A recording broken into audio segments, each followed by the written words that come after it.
The War Romance of the Salvation Army, by Grace Livingston Hill. In presenting the narrative of some of the doings of the Salvation Army during the world's great conflict for liberty, I am but answering the insistent call of a most generous and appreciative public. When moved to activity by the apparent need, there was never a thought that our humble services would awaken the widespread admiration that has developed. In fact, we did not expect anything further than appreciative recognition from those immediately benefited, and the knowledge that our people have proved so useful is an abundant compensation for all toil and sacrifice, for service is our watchword, and there is no reward equal to that of doing the most good to the most people in the most need. When our national armies were being gathered for overseas work, the likelihood of a great need was self-evident, and the most logical and most natural thing for the Salvation Army to do was to hold itself in readiness for action. That we were straitened in our circumstances is well understood, more so by us than by anybody else. The story as told in these pages is necessarily incomplete, for the obvious reason that the work is yet in progress.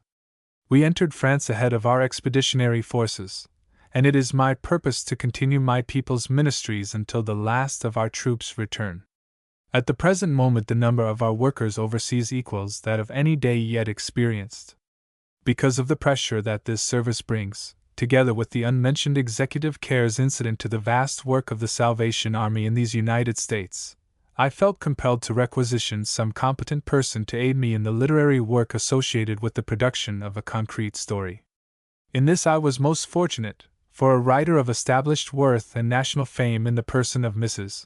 Grace Livingston Hill came to my assistance, and having for many days had the privilege of working with her in the sifting process, gathering from the mass of matter that had accumulated and which was being daily added to, with every confidence I am able to commend her patience and toil. How well she has done her work the book will bear its own testimony. This foreword would be incomplete were I to fail in acknowledging in a very definite way the lavish expressions of gratitude that have abounded on the part of the boys themselves. This is our reward, and is a very great encouragement to us to continue a growing and more permanent effort for their welfare, which is comprehended in our plans for the future.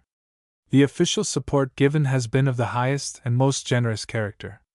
Marshal Foch himself most kindly cabled me, and General Pershing has upon several occasions inspired us with commendatory words of the greatest worth. Our beloved President has been pleased to reflect the people's pleasure and his own personal gratification upon what the Salvation Army has accomplished with the troops, which goodwill we shall ever regard as one of our greatest honors. The lavish eulogy and sincere affection bestowed by the nation upon the organization I can only account for by the simple fact that our ministering members have been in spirit and reality with the men. True to our first light, first teaching, and first practices, we have always put ourselves close beside the man irrespective of whether his condition is fair or foul, whether his surroundings are peaceful or perilous, whether his prospects are promising or threatening. As a people we have felt that to be of true service to others we must be close enough to them to lift part of their load, and thus carry out that grand injunction of the Apostle Paul. Bear ye one another's burdens and so fulfill the law of Christ. The Salvation Army upon the battlefields of France has but worked along the same lines as in the great cities of the nations. We are, with our every gift to serve, close up to those in need, and so, as Lieutenant Colonel Roosevelt put it, whatever the lot of the men, the Salvation Army is found with them. We never permit any superiority of position, or breeding, or even grace to make a gap between us and any who may be less fortunate. To help another, you must be near enough to catch the heartbeat. And so a large measure of our success in the war is accounted for by the fact that we have been with them. With 100,000 Salvationists on all fronts, and tens of thousands of Salvationists at their ministering posts in the homelands as well as overseas, from the time that each of the Allied countries entered the war the Salvation Army has been with the fighting men. With them in the thatched cottage on the hillside, and in the humble dwelling in the great towns of the homelands, when they faced the great ordeal of wishing goodbye to mothers and fathers and wives and children. With them in the blood-soaked furrows of old fields, with them in the desolation of no man's land, and with them amid the indescribable miseries and gory horrors of the battlefield. With them with the sweetest ministry, trained in the art of service, white-souled, brave, tender-hearted men and women could render. Evangeline Booth, National Headquarters Salvation Army, New York City. April, 1919. National Headquarters Salvation Army, New York City. From the Commander's own pen. The war is over. The world's greatest tragedy is arrested. The awful pull at men's heartstrings relaxed. The inhuman monster that leapt out of the darkness and laid bloodhands upon every home of a peace-blessed earth has been overthrown.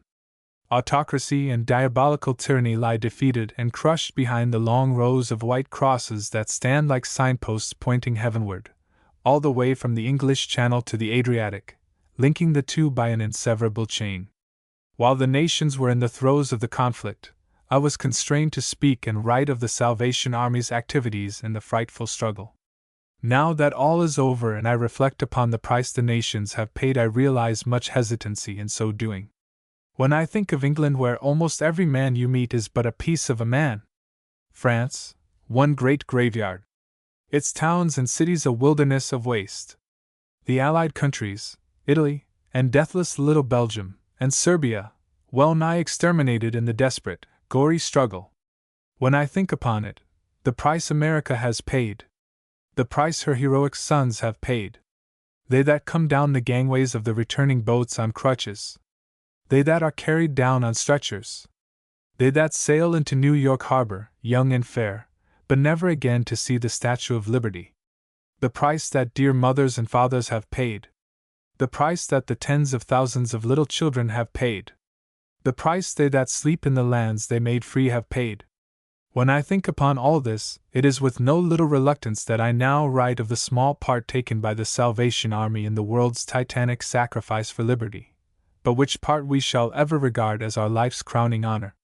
Expressions of surprise from officers of all ranks as well as the private soldier have vied with those of gratitude concerning the efficiency of this service, but no thought of having accomplished any achievement higher than their simplest duty is entertained by the Salvationists themselves, for uniformly they feel that they have but striven to measure up to the high standards of service maintained by the Salvation Army, which standards ask of its officers all over the world that no effort shall be left unprosecuted, no sacrifice unrendered, which will help to meet the need at their door.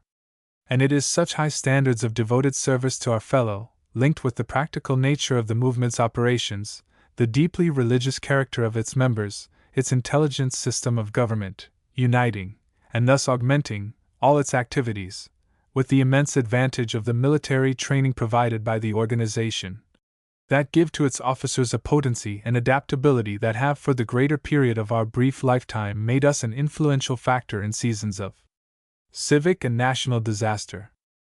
When that beautiful city of the Golden Gate, San Francisco, was laid low by earthquake and fire, the Salvationists were the first upon the ground with blankets, and clothes, and food, gathering frightened little children, looking after old age, and rescuing many from the burning and falling buildings.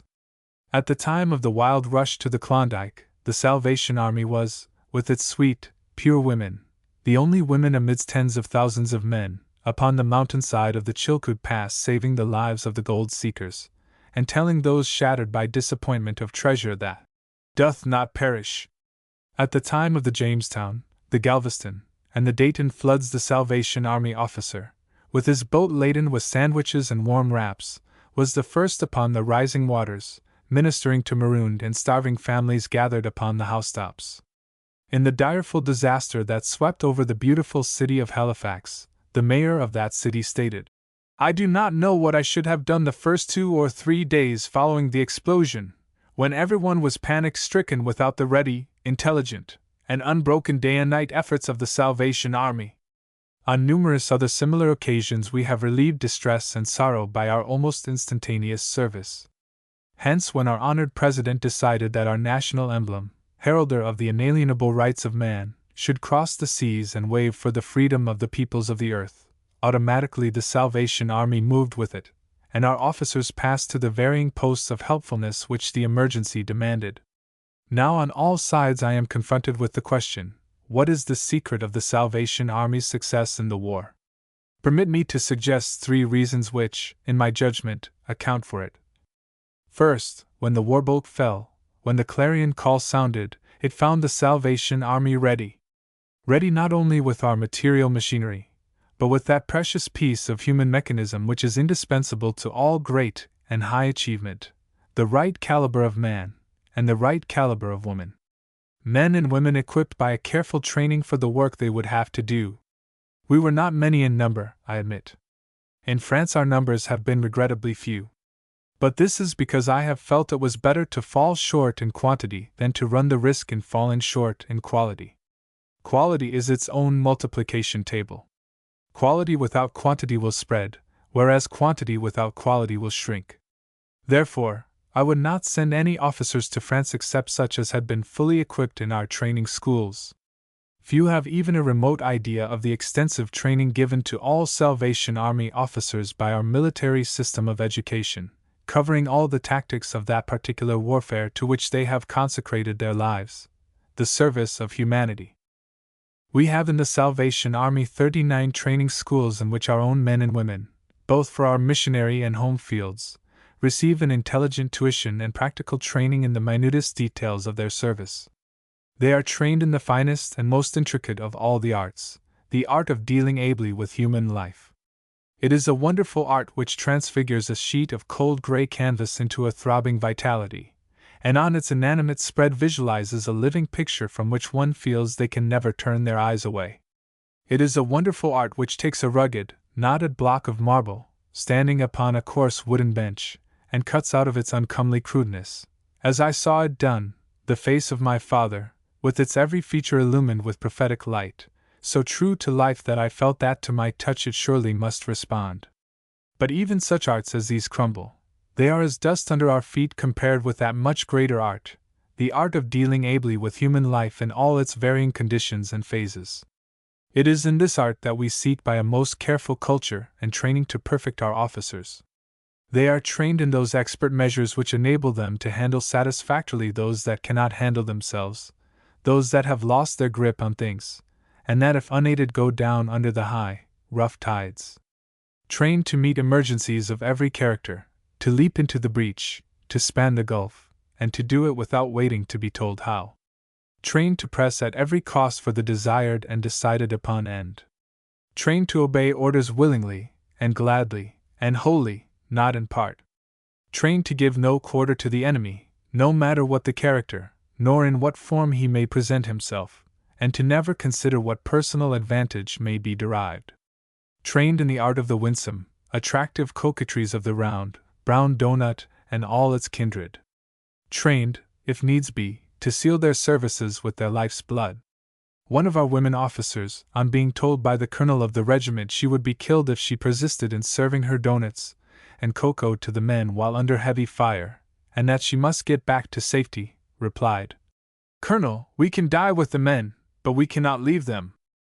When, therefore, I gathered the little companies together for their last charge before they sailed for France, I would tell them that while I was unable to arm them with many of the advantages of the more wealthy denominations, that while I could give them only a very few assistants owing to the great demand upon our forces, and that while I could promise them nothing beyond their bare expenses, yet I knew that without fear I could rely upon them for an unsurpassed devotion to the God-inspired standards of the emblem of this, the world's greatest republic, the Stars and Stripes, now in the van for the freedom of the peoples of the earth. That I could rely upon them for unsurpassed devotion to the brave men who laid their lives upon the altar of their country's protection, and that I could rely upon them for an unsurpassed devotion to that other banner, the banner of Calvary, the significance of which has not changed in 19 centuries, and by the standards of which, alone, all the world's wrongs can be redressed, and by the standards of which alone men can be liberated from all their bondage. And they have not failed. A further reason for the success of the Salvation Army in the war is, it found us accustomed to hardship. We are a people who have thrived on adversity. Opposition, persecution, privation, abuse, hunger, cold, and want were with us at the starting post, and have journeyed with us all along the course. We went to the battlefields no strangers to suffering. The biting cold winds that swept the fields of Flanders were not the first to lash our faces. The sunless cellars, with their moldy walls and water-seeped floors, where our women sought refuge from shell-fire through the hours of the night, contributed no new or untried experience. In such cellars as these, in their home cities, under the flicker of a tallow candle, they have ministered to the sick and comforted the dying. Wet feet, lack of deep, being often without food, finding things different from what we had planned, hoped and expected, were frequent experiences with us. All such things we Salvationists encounter in our daily toils for others amid the indescribable miseries and inestimable sorrows, the sins and the tragedies of the underworlds of our great cities, the underneath of those great cities which upon the surface thunder with enterprise and glitter with brilliance. We are not easily affrighted by frowns of fortune. We do not change our course because of contrary currents, nor put into harbor because of head winds. Almost all our progress has been made in the teeth of the storm. We have always had to tack, but as it is, the set of the sails and not the gales, that decides the ports we reach. The competency of our seamanship is determined by the fact that we get there. Our service in France was not, therefore, an experiment, but an organized, tested, and proved system. We were enacting no new role. We were all through the Boer War. Our officers were with the besieged troops in Mafeking and Ladysmith. They were with Lord Kitchener in his victorious march through Africa.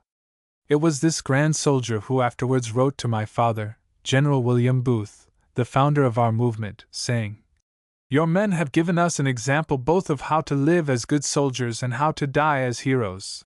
And so it was quite natural that our men and women, with that fearlessness which characterizes our members, should take up positions under fire in France. In fact, our officers would have considered themselves unfaithful to Salvation Army traditions and history, and untrue to those who had gone before, if they had deserted any post, or shirked any duty, because cloaked with the shadows of death. This explains why their dear forms loomed up in the fog and the rain, in the hours of the night, on the roads, under shell fire, serving coffee and doughnuts. This is how it was they were with them on the long dreary marches, with a smile and a song and a word of cheer. This is how it is the Salvation Army has no closing hours. Taps sound for us when the need is relieved. 3 of our women officers in the Toul sector had slept for 3 weeks in a haystack, in an open field, to be near the men of an ammunition train taking supplies to the front under cover of darkness. The boys had watched their continued, devoted service for them, the many nights without sleep, and noticing the shabby uniform of the little officer in charge, collected among themselves 1,600 francs, and offered it to her for a new one, and some other comforts, the spokesman saying, "This is just to show you how grateful we are to you." The officer was deeply touched, but told them she could not think of accepting it for herself. "I am quite accustomed to hard toils," she said. "I have only done what all my comrades are doing, my duty," and offered to compromise by putting the money into a general fund for the benefit of all, to buy more doughnuts and more coffee for the boys. Salvation Army teaching and practice is, choose your purpose, then set your face as flint toward that purpose, permitting no enemy that can oppose, and no sacrifice that can be asked, to turn you from it. Again, a reason for our success in the war is our practical religion. That is, our religion is practicable. Or, I would rather say, our Christianity is practicable. Few realize this as the secret of our success, and some who do realize it will not admit it, but this is what it really is. We do worship, both in spirit and form, in public and in private. We rely upon prayer as the only line of communication between the creature and his Creator, the only wing upon which the soul's requirements and hungerings can be wafted to the fount of all spiritual supply. Through our street, as well as our indoor meetings, perhaps oftener than any other people, we come to the masses with the divine benediction of prayer, and it would be difficult to find the Salvationist's home that does not regard the family altar as its most precious and priceless treasure. We do preach. We preach God the Creator of earth and heaven, unerring in His wisdom, infinite in His love and omnipotent in His power. We preach Jesus Christ, God's only begotten Son, dying on Calvary for a world's transgressions, able to save to the uttermost all those who come unto God by Him. We preach God the Holy Ghost, sanctifier and comforter of the souls of men, making white the life, and kindling lights in every dark landing place.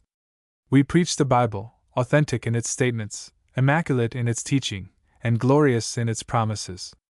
We preach grace, limitless grace, grace enough for all men, and grace enough for each. We preach hell, the irrevocable doom of the soul that rejects the Savior. We preach heaven, the home of the righteous, the reward of the good, the crowning of them that endure to the end. Even as we preach, so we practice Christianity. We reduce theory to action. We apply faith to deeds. We confess and present Jesus Christ in things that can be done. It is this that has carried our flag into 63 countries and colonies, and despite the bitterest opposition has given us the financial support of 21 national governments. It is this that has brought us up from a little handful of humble workers to an organization with 21,000 officers and workers, preaching the gospel in 39 tongues. It is this that has multiplied the one bandsman and a despised big drum to an army of 27,000 musicians, and it is this our practice of religion that has placed Christ in deeds. R3. Copping gives as the reason for the movement's success. The simple, thoroughgoing, uncompromising, 7 days a week character of its Christianity. It is this everyday use religion which has made us of infinite service in the places of toil, breakage, and suffering.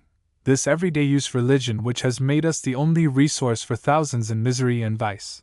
This everyday use religion which has ensured our success to an extent that has induced civic authorities, judges, mayors, governors, and even national governments such as India with its criminal tribes to turn to us with the problems of the poor and the wicked.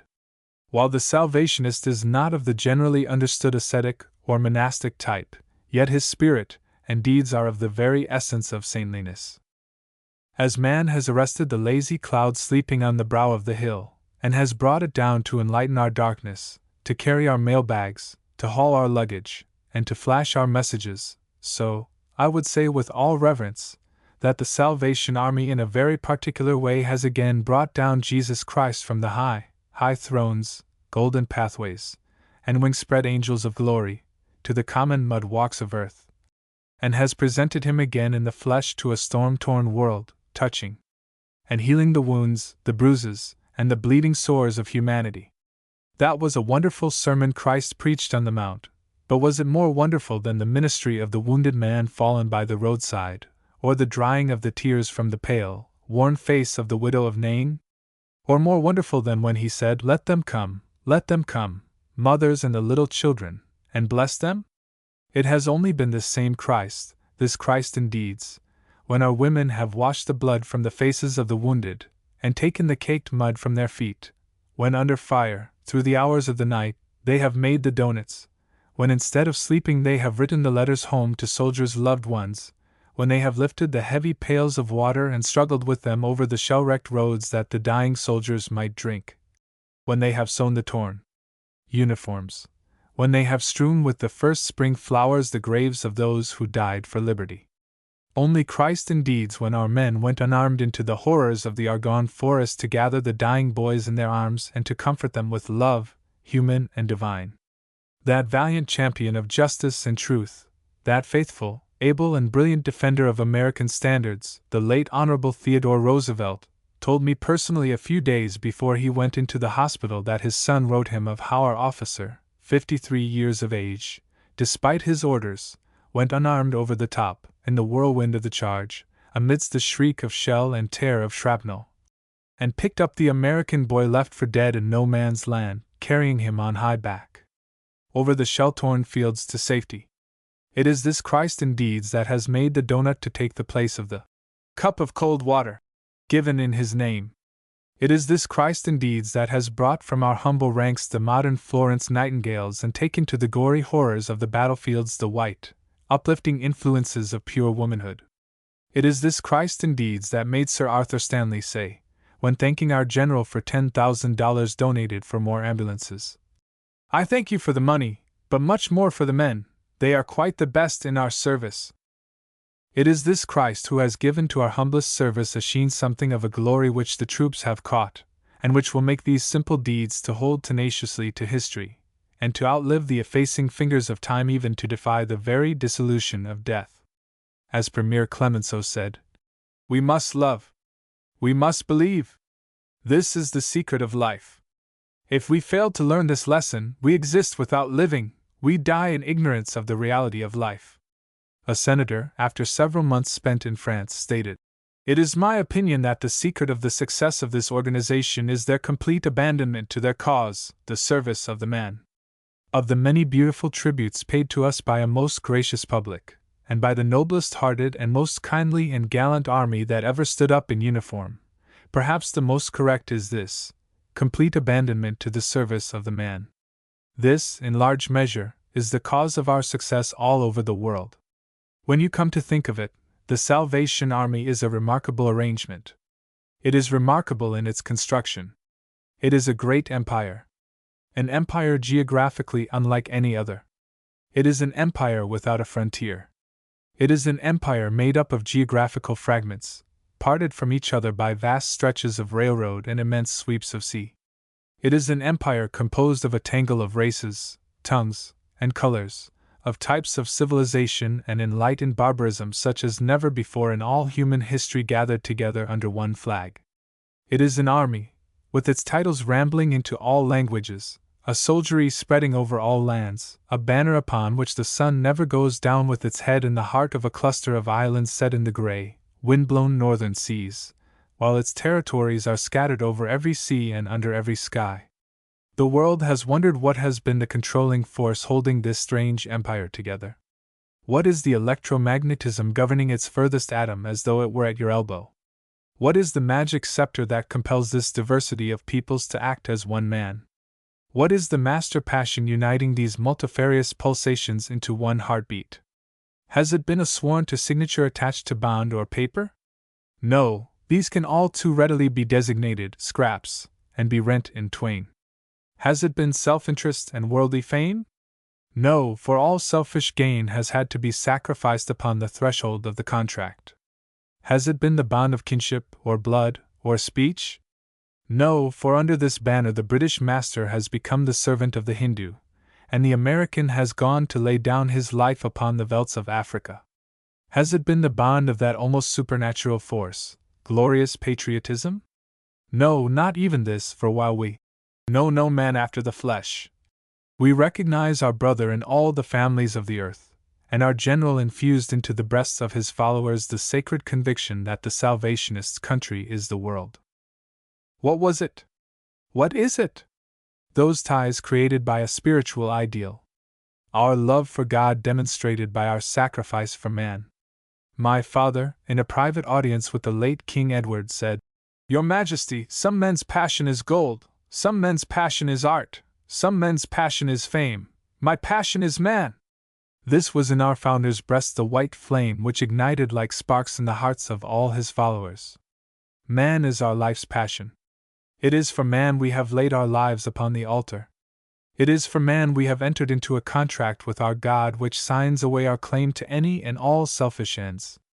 It is for man we have sworn to our own hurt, and my God, thou knowest when the hurt came, hard and hot and fast, it was for man we held tenaciously to the bargain. After the torpedoing of the Albuquerque, 2 sailors found themselves clinging to a spar which was not sufficiently buoyant to keep them both afloat. Harry, a Salvationist, grasped the situation and said to his mate, "Tom, for me to die will mean to go home to mother. I don't think it's quite the same for you, so you hold to the spar and I will go down. But promise me if you are picked up you will make my God your God and my people your people."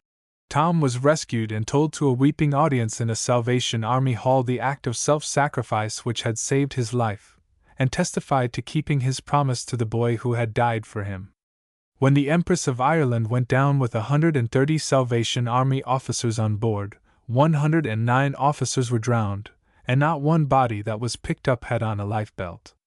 The few survivors told how the Salvationists, finding there were not enough life preservers for all, took off their own belts and strapped them upon even strong men, saying, "I can die better than you can." And from the deck of that sinking boat they flung their battle cry around the world. Others, "Man, sometimes I think God has given us special eyesight with which to look upon Him. We look through the exterior, look through the shell, look through the coat, and find the man. We look through the oft-times repulsive wrappings, through the dark, objectionable coating collected upon the downward travel of misspent years, through the artificial veneer of empty seeming through to the man. He that was made after God's image. He that is greater than firmaments, greater than suns, greater than worlds. Man, for whom worlds were created, for whom heavens were canopied, for whom suns were set ablaze. He in whose being there gleams that immortal spark we call the soul. And when this war came, it was natural for us to look to the man under the shabby clothes, enlisting in the great armies of freedom, the man going down the street under the spick and span uniform, the man behind the gun, standing in the jaws of death hurling back world autocracy, the man, the son of liberty, discharging his obligations to them that are bound, the man, each one of them, although so young, who when the fates of the world swung in the balances proved to be the man of the hour, the man, each one of them, fighting not only for today but for tomorrow, and deciding the world's future, the man who gladly died that freedom might not be dead, the man dear to 100 million throbbing hearts, the man God loved so much that to save him he gave his only son to the unparalleled sacrifice of Calvary, with its measureless ocean of torment heaving up against his heart in one foaming, wrathful, omnipotent surge. Wherein is price? What constitutes cost, when the question is the man? The man. Preface by the writer.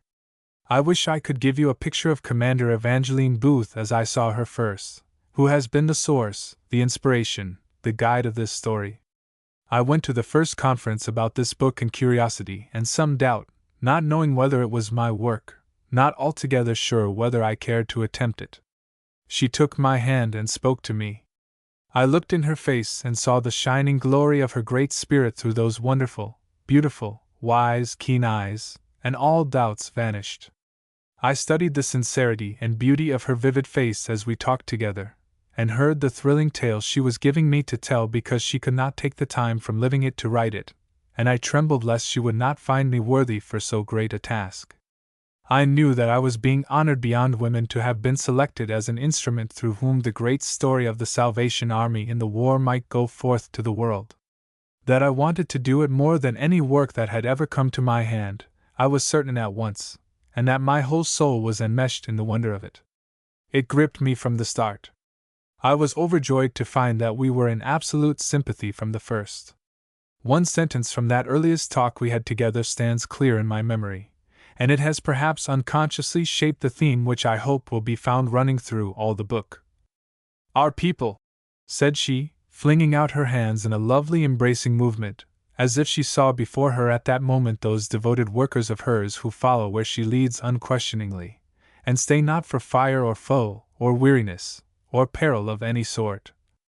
"Our people know that Christ is a living presence, that they can reach out and feel He is near. That is why they can live so splendidly and die so heroically." As she spoke, a light shone in her face that reminded me of the light that we read was on Moses' face after he had spent those days in the mountain with God, and somewhere back in my soul something was repeating the words, "And they took knowledge of them that they had been with Jesus." That seems to me to be the whole secret of the wonderful lives and wonderful work of the Salvation Army. They have become acquainted with Jesus Christ, whom to know is life eternal. They feel His presence constantly with them, and they live their lives as seeing Him who is invisible.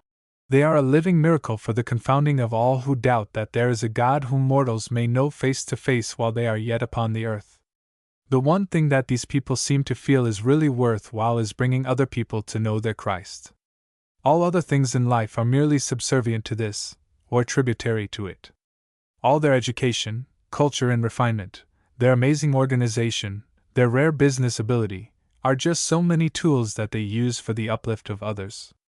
In fact, the word others appears here and there, printed on small white cards and tacked up over a desk, or in a hallway near the elevator, anywhere, everywhere, all over the great building of the New York headquarters, a quiet, unobtrusive, yet startling reminder of a world of real things in the midst of the busy rush of life.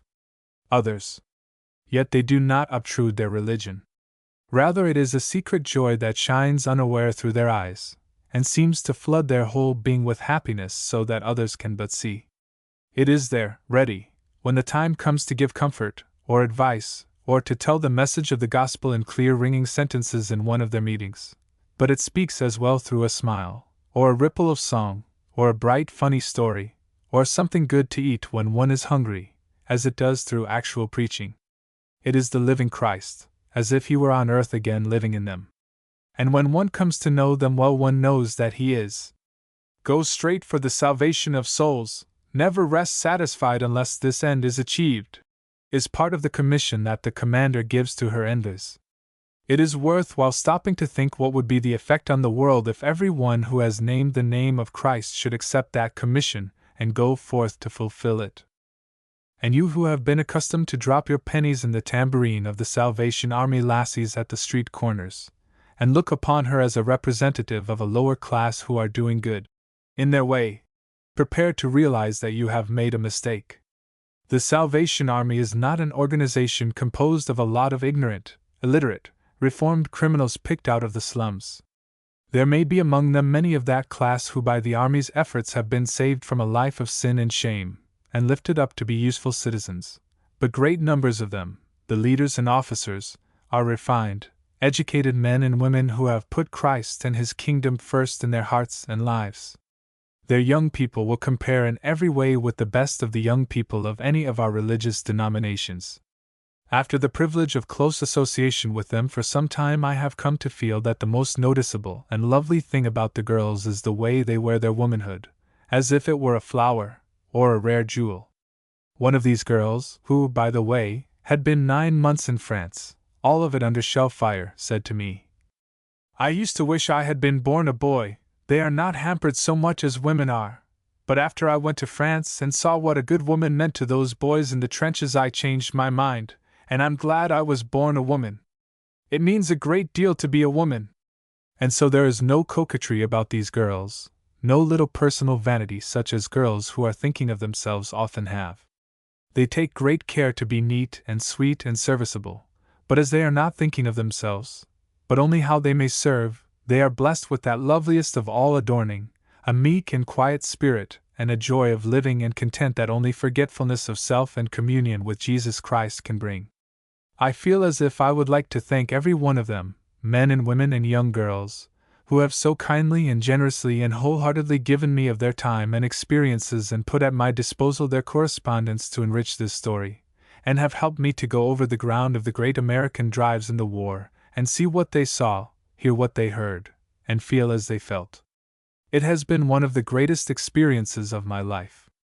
And she, their God-given leader, that wonderful woman whose wise hand guides every detail of this marvelous organization in America, and whose well-furnished mind is ever thinking out new ways to serve her Master, Christ, what shall I say of her whom I have come to know and love so well?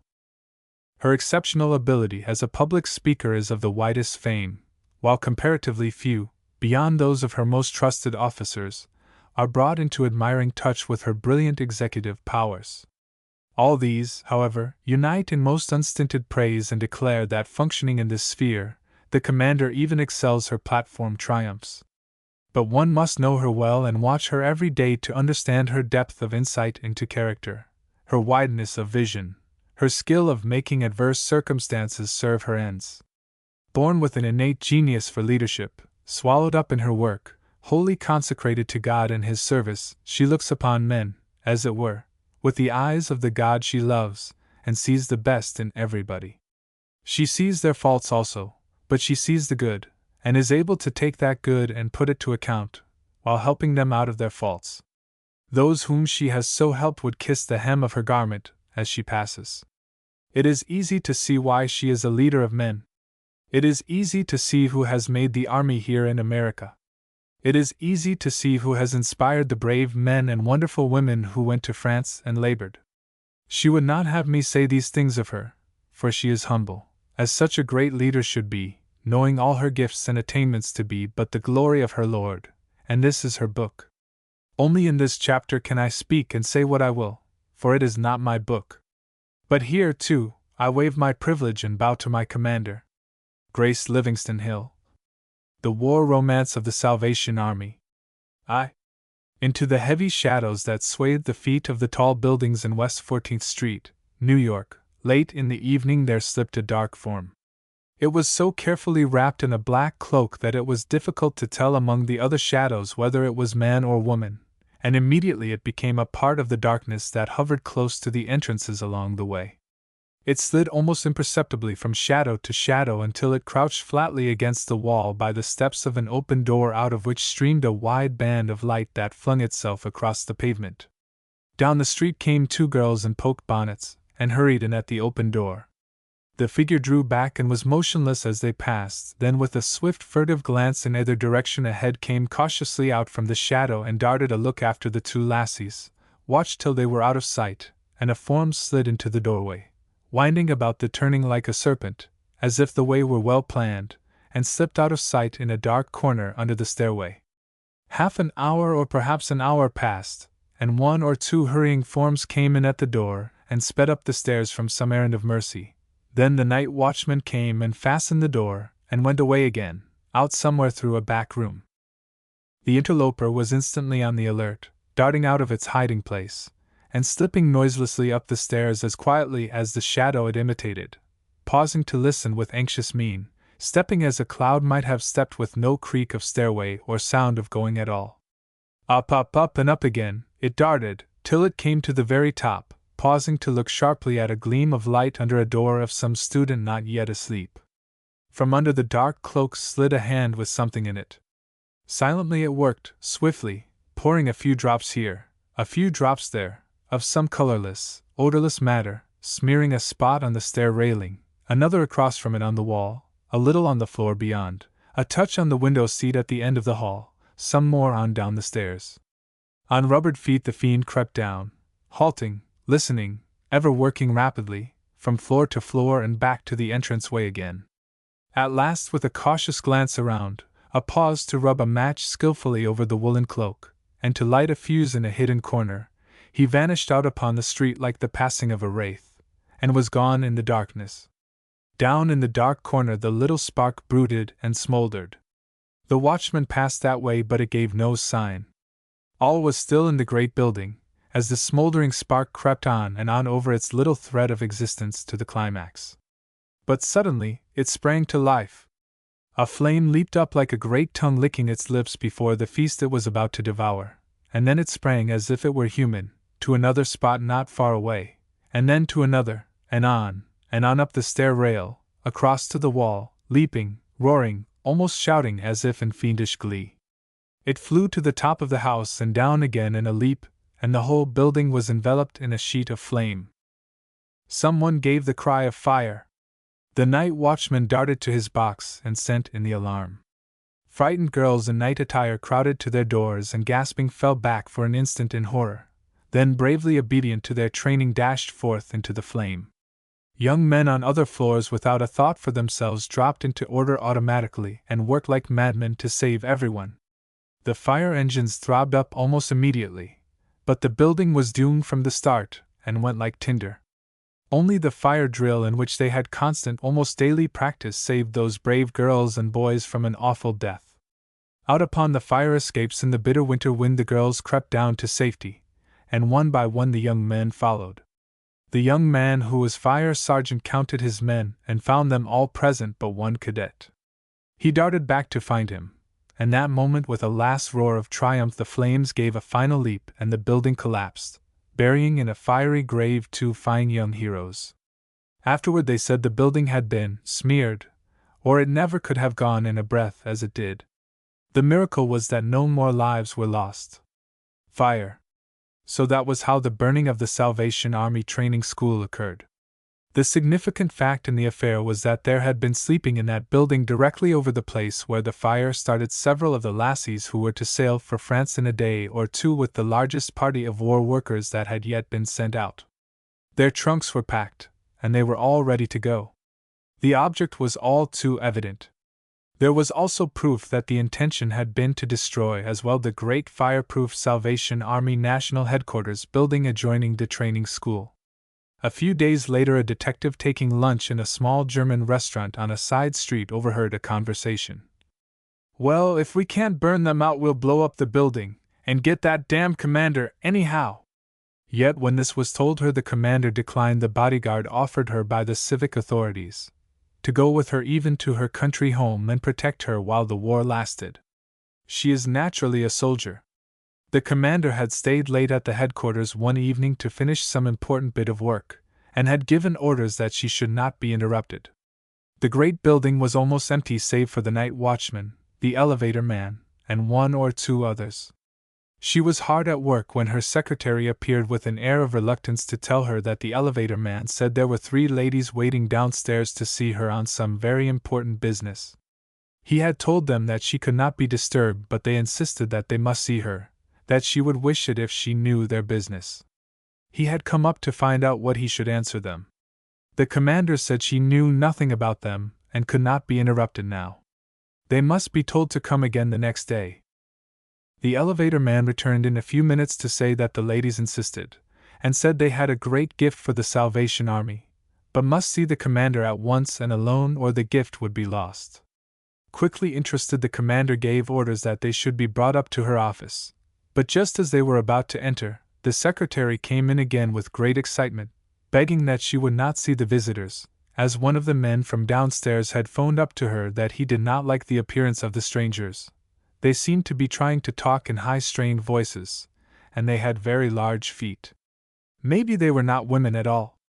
The commander laughed at the idea, but finally yielded when another of her staff entered and begged her not to see strangers alone so late at night, and the callers were informed that they would have to return in the morning if they wished an interview. Immediately they became anything but ladylike in their manner, declaring that the Salvation Army did not deserve a gift and should have nothing from them. The elevator man's suspicions were aroused. The ladies were attired in long automobile cloaks, and close caps with large veils, and he studied them carefully as he carried them down to the street floor once more, following them to the outer door. He was surprised to find that no automobile awaited them outside. As they turned to walk down the street, he was sure he caught a glimpse of a trouser leg from beneath one of the long cloaks, and with a stride he covered the space between the door and his elevator where was a telephone, and called up the police station. In a few moments more the 3 ladies found themselves in custody, and proved to be 3 men well armed. But when the commander was told the truth about them, she surprisingly said, "I'm sorry I didn't see them. I'm sure they would have done me no harm and I might have done them some good. But if she is courageous, she is also wise as a serpent, and knows when to keep her own counsel." During the early days of the war, when there were many important matters to be decided and the commander was needed everywhere, she came straight from a conference in Washington to a large hotel in one of the great western cities where she had an appointment to speak that night. At the revolving door of the hotel stood a portly servitor in house uniform who was most kind and noticeably attentive to her whenever she entered or went out, and was constantly giving her some pointed little attention to draw her notice. Finally, she stopped for a moment to thank him, and he immediately became most flattering, telling her he knew all about the Salvation Army, that he had a brother in its ranks, was deeply interested in their work in France, and most proud of what they were doing. He told her he had lived in Washington, and said he supposed she often went there. She replied pleasantly that she had but just come from there, but some keen intuition began to warn this wise-hearted woman, and when the next question, though spoken most casually, was, "Where are the Salvation Army workers now in France?" she replied evasively, "Oh, wherever they are most needed," and passed on with a friend. "I believe that man is a spy," she said to her friend with conviction in her voice. "Nonsense," the friend replied. "You are growing nervous. That man has been in this hotel for several years." But that very night the man, with 5 others, was arrested, and proved to be a spy hunting information about the location of the American troops in France. Now these incidents do not belong in just this spot in the book, but they are placed here of intention that the reader may have a certain viewpoint from which to take the story. For well does the world of evil realize what a strong force of opponents to their dark deeds is found in this great Christian organization. Sometimes one is able the better to judge a man, his character and strength, when one knows who are his enemies. It was the beginning of the dark days of 1917. The commander sat in her quiet office, that office through which, except on occasions like this when she locked the doors for a few minutes' special work, there marched an unbroken procession of men and affairs, affecting both souls and nations.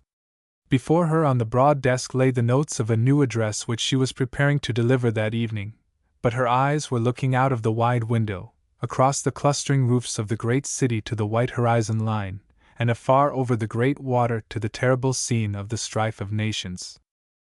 For a long time her thoughts had been turning that way, for she had many beloved comrades in that fight, both warring and ministering to the fighters, and she had often longed to go herself, had not her work held her here. But now at last the call had come. America had entered the Great War, and in a few days her sons would be marching from all over the land and embarking for over the seas to fling their young lives into that inferno, and behind them would stalk, as always in the wake of war, pain and sorrow and sin. Especially sin. She shuddered as she thought of it all. The many subtle temptations to one who is lonely and in a foreign land. Her eyes left the far horizon and hovered over the huddling roofs that represented so many hundreds of thousands of homes. So many mothers to give up their sons, so many wives to be bereft, so many men and boys to be sent forth to suffer and be tried, so many hearts already overburdened to be bowed beneath a heavier load. Oh, her people! Her beloved people, whose sorrows and burdens and sins she bore in her heart and carried to the feet of the Master every day. And now this war. And those young men, hardly more than children, some of them. With her quick insight and deep knowledge of the world, she visualized the way of fire down which they must walk, and her soul was stricken with the thought of it. It was her work and the work of her chosen army to help and save, but what could she do in such a momentous crisis as this? She had no money for new work. Opportunities had opened up so fast. The treasury was already overtaxed with the needs on this side of the water. There were enterprises started that could not be given up without losing precious souls who were on the way toward becoming redeemed men and women, fit citizens of this world and the next. There was no surplus, ever. The multifarious efforts to meet the needs of the poorest of the city's poor, alone, kept everyone on the strain. There seemed no possibility of doing more. Besides, how could they spare the workers to meet the new demand without taking them from places where they were greatly needed at home? And other perplexities darkened the way. There were those sitting in high places of authority who had strongly advised the Salvation Army to remain at home and go on with their street meetings, telling them that the battlefield was no place for them, they would only be in the way.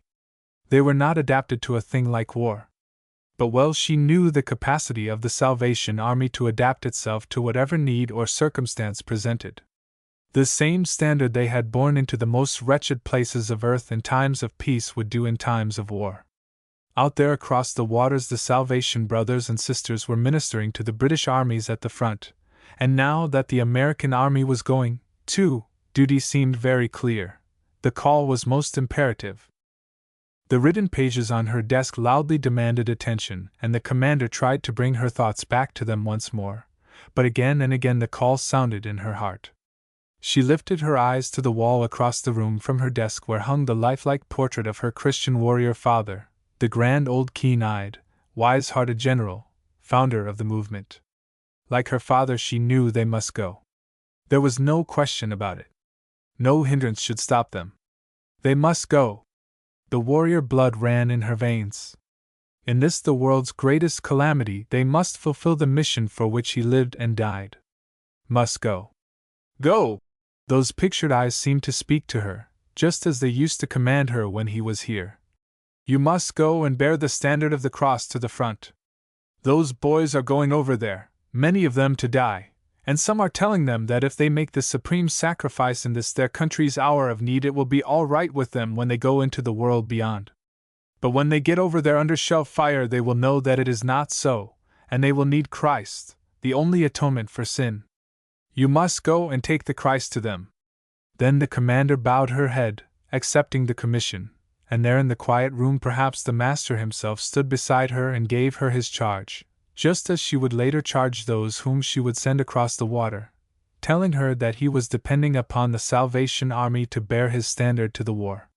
Perhaps it was at this same high conference with her Lord that she settled it in her heart that Lieutenant Colonel William S. Barker was to be the pioneer to blaze the way for the work in France. However that may be, he was an out-and-out Salvationist, of long and varied experience. He was chosen equally for his proved consecration to service, for his unselfishness, for his exceptional and remarkable natural courage by which he was afraid of nothing, and for his unwavering persistence in plans once made in spite of all difficulties. The commander once said of him, "If you want to see him at his best, you must put him face to face with a stone wall and tell him he must get on the other side of it. No matter what the cost or toil, whether hated or loved, he would get there." Thus carefully, prayerfully, were each one of the other workers selected, each new selection born from the struggle of her soul in prayer to God that there might be no mistakes, no unwise choices, no messengers sent forth who went for their own ends and not for the glory of God. Here lies the secret which makes the world wonder today why the Salvation Army workers are called the real thing by the soldiers. They were handpicked by their leader on the mount, face to face with God. She took no casual comer, even with offers of money to back them, and there were some of immense wealth who pleaded to be of the little band. She sent only those whom she knew and had tried. Many of them had been born and reared in the Salvation Army, with Christ-like fathers and mothers who had made their homes a little piece of heaven below. All of them were consecrated, and none went without the urgent answering call in their own hearts. It was early in June, 1917, when Colonel Barker sailed to France with his commission to look the field over and report upon any and every opportunity for the Salvation Army to serve the American troops. In order to pave his way before reaching France, Colonel Barker secured a letter of introduction from Secretary to the President Tumulty, to the American ambassador in France, Honorable William G. Sharp. In connection with this letter, a curious and interesting incident occurred. When Colonel Barker entered the secretary's office, he noticed him sitting at the other end of the room talking with a gentleman. He was about to take a seat near the door when Mr. Tumulty beckoned to him to come to the desk. When he was seated, without looking directly at the other gentleman, the colonel began to state his mission to Mr. Tumulty. Before he had finished, the stranger spoke up to Mr. Tumulty. "Give the colonel what he wants and make it a good one." And lo! He was not a stranger, but a man whose reform had made no small sensation in New York circles several years before, a former attorney who through his wicked life had been despaired of and forsaken by his wealthy relatives, who had sunk to the lowest depths of sin and poverty and been rescued by the Salvation Army. Continuing to Mr. Tumulty, he said, "You know what the Salvation Army has done for me, now do what you can for the Salvation Army." Mr. Tumulty gave him a most kind letter of introduction to the American ambassador. On his arrival in Liverpool, Colonel Barker availed himself of the opportunity to see the very splendid work being done by the Salvation Army with the British troops, both in France and in England, visiting many Salvation Army huts and hostels. He also put the commander's plans for France before General Bramwell Booth in London. As early as possible, Colonel Barker presented his letter of introduction to the American ambassador, who in turn provided him with a letter of introduction to General Pershing which ensured a cordial reception by him. Mr. Sharp informed Colonel Barker that he understood the policy of the American Army was to grant a monopoly of all welfare work to the YMCA. He feared the Salvation Army would not be welcome, but assured him that anything he could properly do to assist the Salvation Army would be most gladly done. In this connection, he stated that he had known of and been interested in the work of the Salvation Army for many years, that several men of his acquaintance had been converted through their activities and been reformed from dissolute, worthless characters to kind husbands and fathers and good business men, and that he believed in the Salvation Army work as a consequence. On many occasions during the subsequent months, Mr. Sharp was never too busy to see the Salvation Army representatives, and has rendered valuable assistance in facilitating the forwarding of additional workers by his influence with the State Department. It appeared that among military officers a kind feeling existed toward the Salvation Army, though it was generally thought that there was no opening for their service. Their conception of the Salvation Army was that of street corner meetings and public charity. The officers at that time could not see that the soldiers needed charity, or that they would be interested in religion. They could see how a reading room, game room, and entertainments might be helpful, but anything further than that they did not consider necessary. Colonel Barker presented his letter of introduction to General Pershing, and on behalf of Commander Booth offered the services of the Salvation Army in any form which might be desired. General Pershing, who received the colonel with exceptional cordiality, suggested that he go out to the camps, look the field over, and report to him. Calling in his chief of staff, he gave instructions that a side car should be placed at Colonel Barker's disposal to go out to the camps, and also that a letter of introduction to the general commanding the 1st Division should be given to him, asking that everything should be done to help him. The first destination was Gondrecourt, where the 1st Division headquarters was established. 2. The Gondrecourt area. The advance guard of the American Expeditionary Forces had landed in France, and other detachments were arriving almost daily. They were received by the French with open arms and a big parade as soon as they landed. Flowers were tossed in their path and garlands were flung about them. They were lauded and praised on every hand. On the crest of this wave of enthusiasm, they could have swept joyously into battle and never lost their smiles. But instead of going to the front at once, they were billeted in little French villages and introduced to French rain and French mud. When one discovers that the houses are built of stone, stuck together mainly by this mud of the country, and remembers how many years they have stood, one gets a passing idea of the nature of this mud about which the soldiers have written home so often. It is more like Portland cement than anything else, and it is most penetrative and hard to get rid of. It gets in the hair, down the neck, into the shoes, and it sticks. If the soldier wears hip boots in the trenches, he must take them off every little while and empty the mud out of them, which somehow manages to get into even hip boots. It is said that one reason the soldiers were obliged to wear the wrapped leggings was, not that they would keep the water out, but that they would strain the mud and at least keep the feet comparatively clean. There were 16 of these camps at this time, and probably 12 or 13,000 soldiers were already established in them. There was no great cantonment as at the camps on this side of the water, nor yet a city of tents, as one might have expected. The forming of a camp meant the taking over of all available buildings in the little French peasant villages. The space was measured up by the town mayor, and the battalion leader, and the proper number of men assigned to each building. In this way, a single division covered a territory of about 30 kilometers. This system made a camp of any size available in very short order, and also fooled the Huns, who were on the lookout for American camps. These villages were the usual farming villages, typical of eastern France. They are not like American villages, but a collection of farmyards, the houses huddled together years ago for protection against roving bands of marauders. The farmer, instead of living upon his land, lives in the village, and there he has his barn for his cattle, his manure pile is at his front door, the drainage from it seeps back under the house at will, his chickens and pigs running around the streets. These houses were built some 500 or 800 years ago, some 1,000 or 1,200 years. One house in the town aroused much curiosity because it was called the New House. It looked just like all the others. One who was curious asked why it should have received this appellative, and was told because it was the last one that was built, only 250 years ago. There is a narrow hall or court running through these houses, which is all that separates the family from the horses and pigs and cows which abide under the same roof. The whole place smells alike. There is no heat anywhere, save from a fireplace in the kitchen. There is a community bakehouse.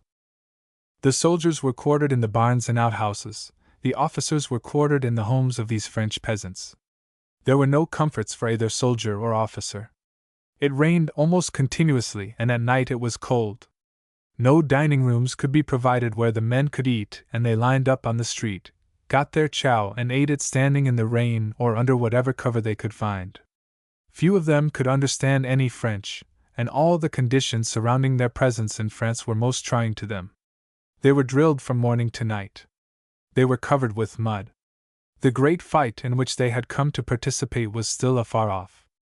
No wonder their hearts grew heavy with a great longing for home. Gloom sat upon their faces and depression grew with every passing hour.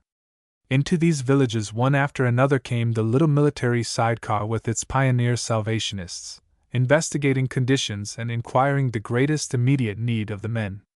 All the soldiers were homesick, and wherever the little car stopped the Salvation Army uniform attracted immediate and friendly attention.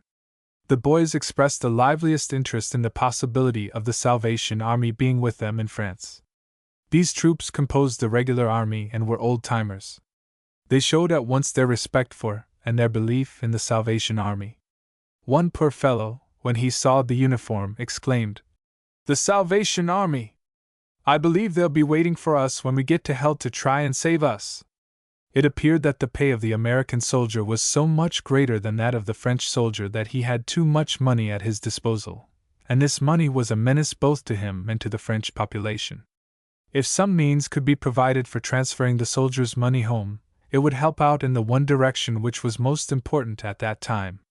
It will be remembered that the French habit of drinking wine was ever before the American soldier, and with 165 francs a month in his pocket, he became an object of interest to the French tradespeople, who encouraged him to spend his money in drink, and who also raised the price on other commodities to a point where the French population found it made living for them most difficult. The Salvation Army authorities in New York were all prepared to meet this need. The organization has 1,000 posts throughout the United States commanded by officers who would become responsible to get the soldier's money to his family or relatives in the United States.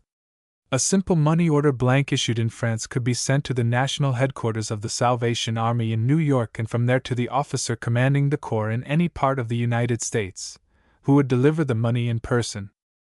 In this way, the friends and relatives of the soldier in France would be comforted in the knowledge that the Salvation Army was in touch with their boy, and if need existed in the family at home, it would be discovered through the visit of the Salvation Army officer in the homeland and immediate steps taken to alleviate it. Perhaps this has done more than anything else to bring the blessing of parents and relatives upon the organization, for tens of thousands of dollars that would have been spent in gambling and drink have been sent home to widowed mothers and young wives.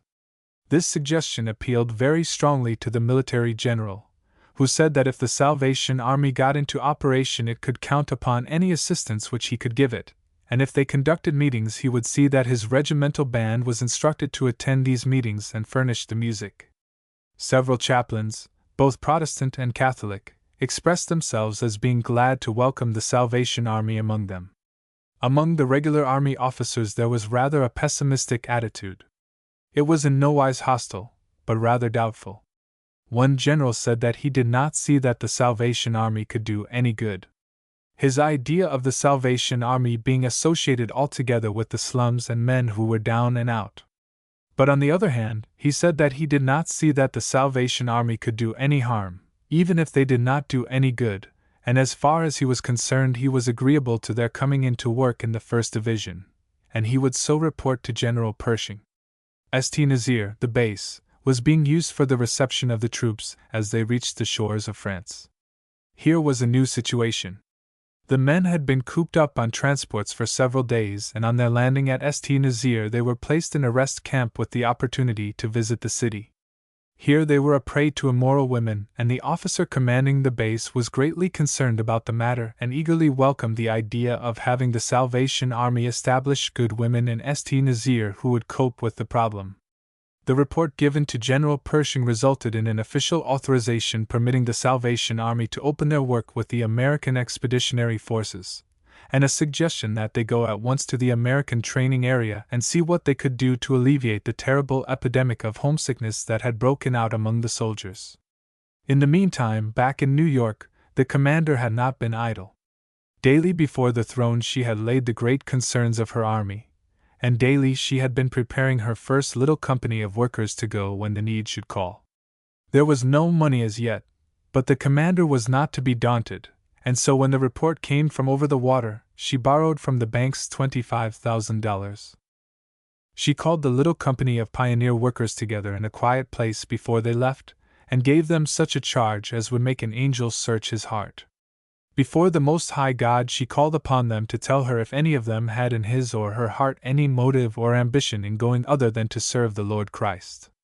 She looked down into the eyes of the young maidens and bade them put utterly away from them the arts and coquetries of youth, and remember that they were sent forth to help and save and love the souls of men as God loved them, and that self must be forgotten, or their work would be in vain.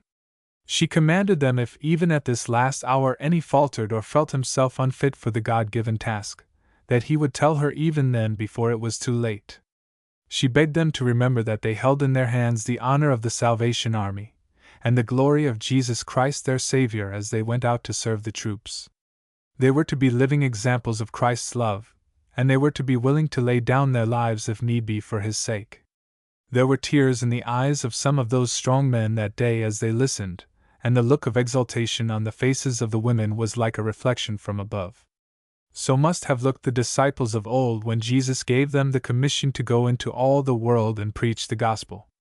They were filled with his Spirit, and there was a look of utter joy and self-forgetfulness as they knelt with their leader to pray, in words which carried them all to the very feet of God and laid their lives a willing sacrifice to him who had done so much for them. Still kneeling, with bowed heads they sang, and their words were but a prayer. It is a way these wonderful people have of bursting into song upon their knees with their eyes closed and faces illumined by a light of another world, their whole souls in the words they are singing. Singing as unto the Lord. It reminds one of the days of old when the children of Israel did everything with songs and prayers and rejoicing, and the whole of life was carried on as if in the visible presence of God, instead of utterly ignoring him as most of us do now. The song this time was just a few lines of consecration. The dramatic beauty of the scene, the sweet, holy abandonment of that prayer song with its tender, appealing melody, would have held a throng of thousands in awed wonder. But there was no audience, unless, perchance, the angels gathered around the little company, rejoicing that in this world of sin and war there were these who had so given themselves to God. But from that glory-touched room there presently went forth men and women with the Spirit in their hearts that was to thrill like an electric wire every life with which it came in contact, and show the whole world what God can do with lives that are wholly surrendered to him. It was a bright, sunny afternoon, August 12th, when this first party of American Salvation Army workers set sail for France.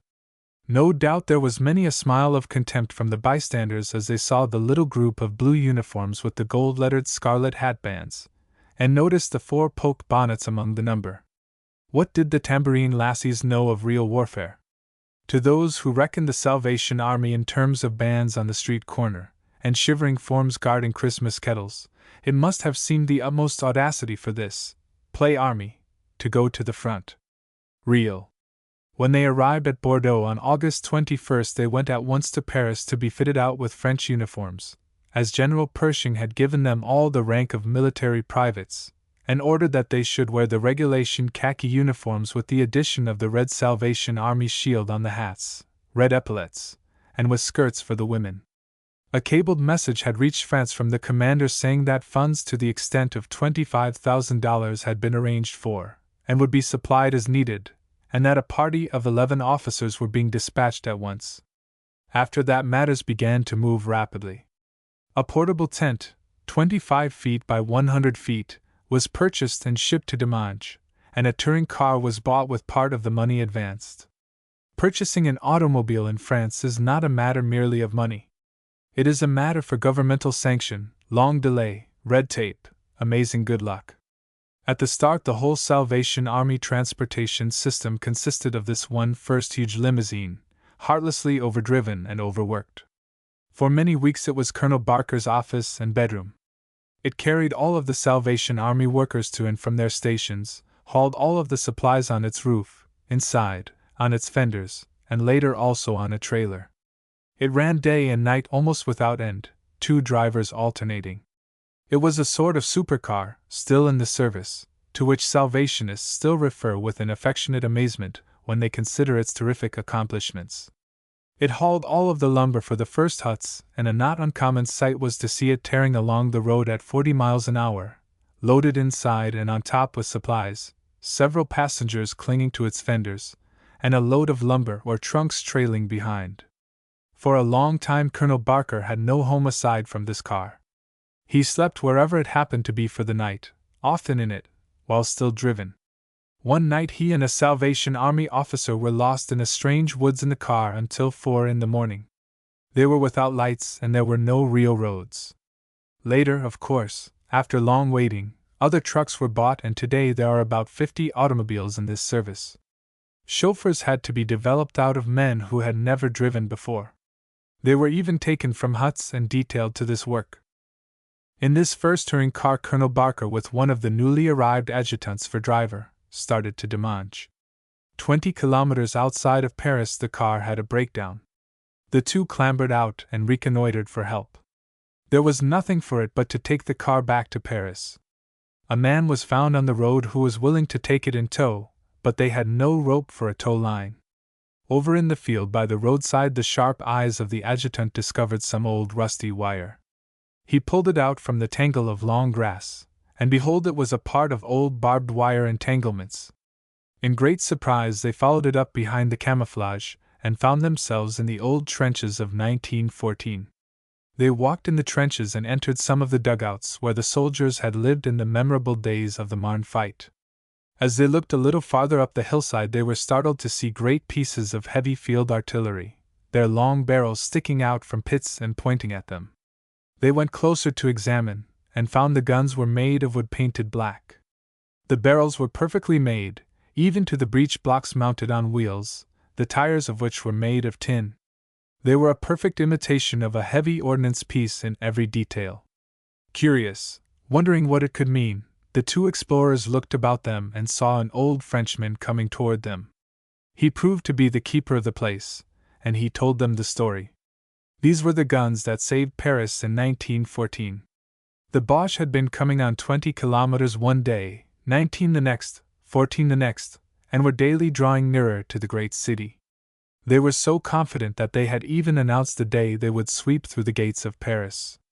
The French had no guns heavy enough to stop that mad rush, and so they mounted these guns of wood, cut away the woods all about them and for 300 meters in front, and waited with their pitifully thin, ill-equipped line to defend the trenches. Then the German airplanes came and took pictures of them, and returned to their lines to make plans for the next day. But when the pictures were developed and enlarged, they saw to their horror that the French had brought heavy guns to their front and were preparing to blow them out of France. They decided to delay their advance and wait until they could bring up artillery heavier than the French had, and while they waited, the Germans broke into the French wine cellars and stole the vin blanche and vin rouge. The French call this light wine and say it takes the place of water, which is only fit for washing, but it proved to be too heavy for the Germans that day. They drank freely, not even waiting to unseal the bottles of rare old vintage, but knocked the necks off the bottles against the stone walls and drank. They were all drunk and in no condition to conquer France when their artillery came up, and so the wooden French guns and the French wine saved Paris. When the two men finally arrived in Dimanche, the military general greeted them gladly and invited them to dine with him. He had for a cook a famous French chef who provided delicious meals, but for dessert the chef had attempted to make an American apple pie, which was a dismal failure. The colonel said to the general, "Just wait till our Salvation Army women get here and I will see that they make you a pie that is a pie." The general and the members of his staff said they would remember that promise and hold him to it. The pleasure which the thought of that pie aroused furnished a suggestion for work later on. Within 2 or 3 days the hut had arrived. The question of a lot upon which to place it was most important. The billeting officers stated that none could be had within the town, and insisted that the hut would have to be placed in an inaccessible spot on the outskirts of the town, but Colonel Barker asked the general if he would mind his looking about himself, and he readily assented. The indomitable Barker, true to the "Never Say Die" slogan of the Salvation Army, went out and found a splendid lot on the main street in the heart of the town, which was being partly used by its owner as a vegetable garden. He quickly secured the services of a French interpreter and struck a bargain with the owner to rent the lot for the sum of $16 a year, and on his return with the information that this lot had been secured, the general was greatly impressed. A wire had been sent to Paris instructing the men of the party to come down immediately. A couple of tents were secured to provide temporary sleeping accommodation, and the men lined up in the chow line with the dobas at mealtime. The 6 Salvationists pulled off their coats at once and went to work, much to the amusement of a few curious soldiers who stood idly watching them. They discovered right at the start that the building materials which had been sent ahead of them had been dumped on the wrong lot, and the first thing they had to do was to move them all to the proper site. This was no easy task for men who had but recently left office chairs and clerical work. Unaccustomed muscles cried out in protest and weary backs ached and complained, but the men stubbornly marched back and forth carrying big timbers, and attracting not a little attention from soldiers who wondered what in the world the Salvation Army could be up to over in France. Some of them were suspicious. Had they come to try and stuff religion down their throats? If so, they would soon find out their mistake. So, half in belligerence, half in amusement, the soldiers watched their progress. It was a big joke to them, who had come here for serious business and longed to be at it. Steadily, quietly, the work went on. They laid the timbers and erected the framework of their hut, keeping at it when the rain fell and soaked them to the skin. They were a bit awkward at it at first, perhaps, for it was new work to them, and they had but few tools. The hut was 25 feet wide and 100 feet long. The walls went up presently, and the roof went on. 1 or 2 soldiers were getting interested and offered to help a bit, but for the most part they stood apart suspiciously, while the Salvation Army worked cheerily on and finished the building with their own hands. Colonel Barker meanwhile had gone back to Paris for supplies and to bring the women overland in the automobile, because he was somewhat fearful lest they might be held up if they attempted to go out by train. The idea of women in the camps was so new to our American soldiers, and so distasteful to the French, that they presented quite a problem until their work fully justified their presence. It got about that some real American girls were coming. The boys began to grow curious. When the big French limousine carrying them arrived in the camp, it was greeted by some of the soldiers with the greatest enthusiasm, while others looked on in critical silence. But very soon their influence was felt, for a commanding officer stated that his men were more contented and more easily handled since the unprecedented innovation of women in the camp than they had been within the experience of the old regular army officers. Profanity practically ceased in the vicinity of the hut, and was never indulged in the presence of the Salvationists. While the hut was being erected, meetings were conducted in the open air which were attended by great throngs, and after every meeting from 1 to 4 or 5 boys asked for the privilege of going into the tent at the back and being prayed with, and many conversions resulted from these first open-air meetings. Boys walked in from other camps from a distance as far away as 5 miles to attend these meetings, and many were converted. The hut was finally completed and equipped, and was to be formally opened on Sunday evening. In the meantime, the YMCA was getting busy also establishing its work in the camps. Therefore, the Salvation Army tried to place their huts in towns where the Y was not operating, so that they might be able to reach those who had the greatest need of them. Officers had been appointed to take charge of the Demange hut, and immediately further operations in other towns were being arranged. A YMCA hut, however, followed quickly on the heels of the Salvation Army at Demange, and the night of the opening of the Salvation Army hut someone came to ask if they would come over to the Y and help in a meeting. Sure, they would help. So the staff captain took a cornetist and 2 of the lassies and went over to the YMCA hut. It was early dusk and a crowd was gathered about where a rope ring fenced off the place in which a boxing match had been held the day before, across the road from the hut. The band had been stationed there giving a concert which was just finished, and the men were sitting in a circle on the ground about the ring. The Salvationists stood at the door of the hut and looked across to the crowd. "How about holding our meeting over there?" asked the staff captain of the man in charge. "All right. Hold it wherever you like." So a few willing hands brought out the piano, and the 4 Salvationists made their way across to the ring. The soldiers raised a loud cheer and hurrah to see the women stoop and slip under the rope, and a spirit of sympathy seemed to be established at once. There were 1,000 men gathered about, and the cornet began where the band had left off, thrilling out between the roar of guns. Up above were the airplanes throbbing back and forth, and signal lights were flashing. It was a strange place for a meeting. The men gathered closer to see what was going on. The sound of an old familiar hymn floated out on the evening, bringing a sudden memory of home and days when one was a little boy and went to Sunday school, when there was no war, and no one dreamed that the sons would have to go forth from their own land to fight.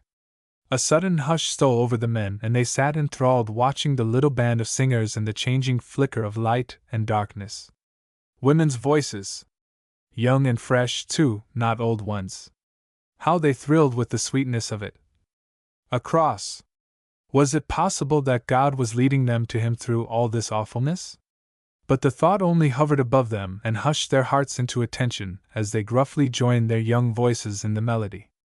Another song followed, and a prayer that seemed to bring the great God right down in their midst and make Him a beloved comrade.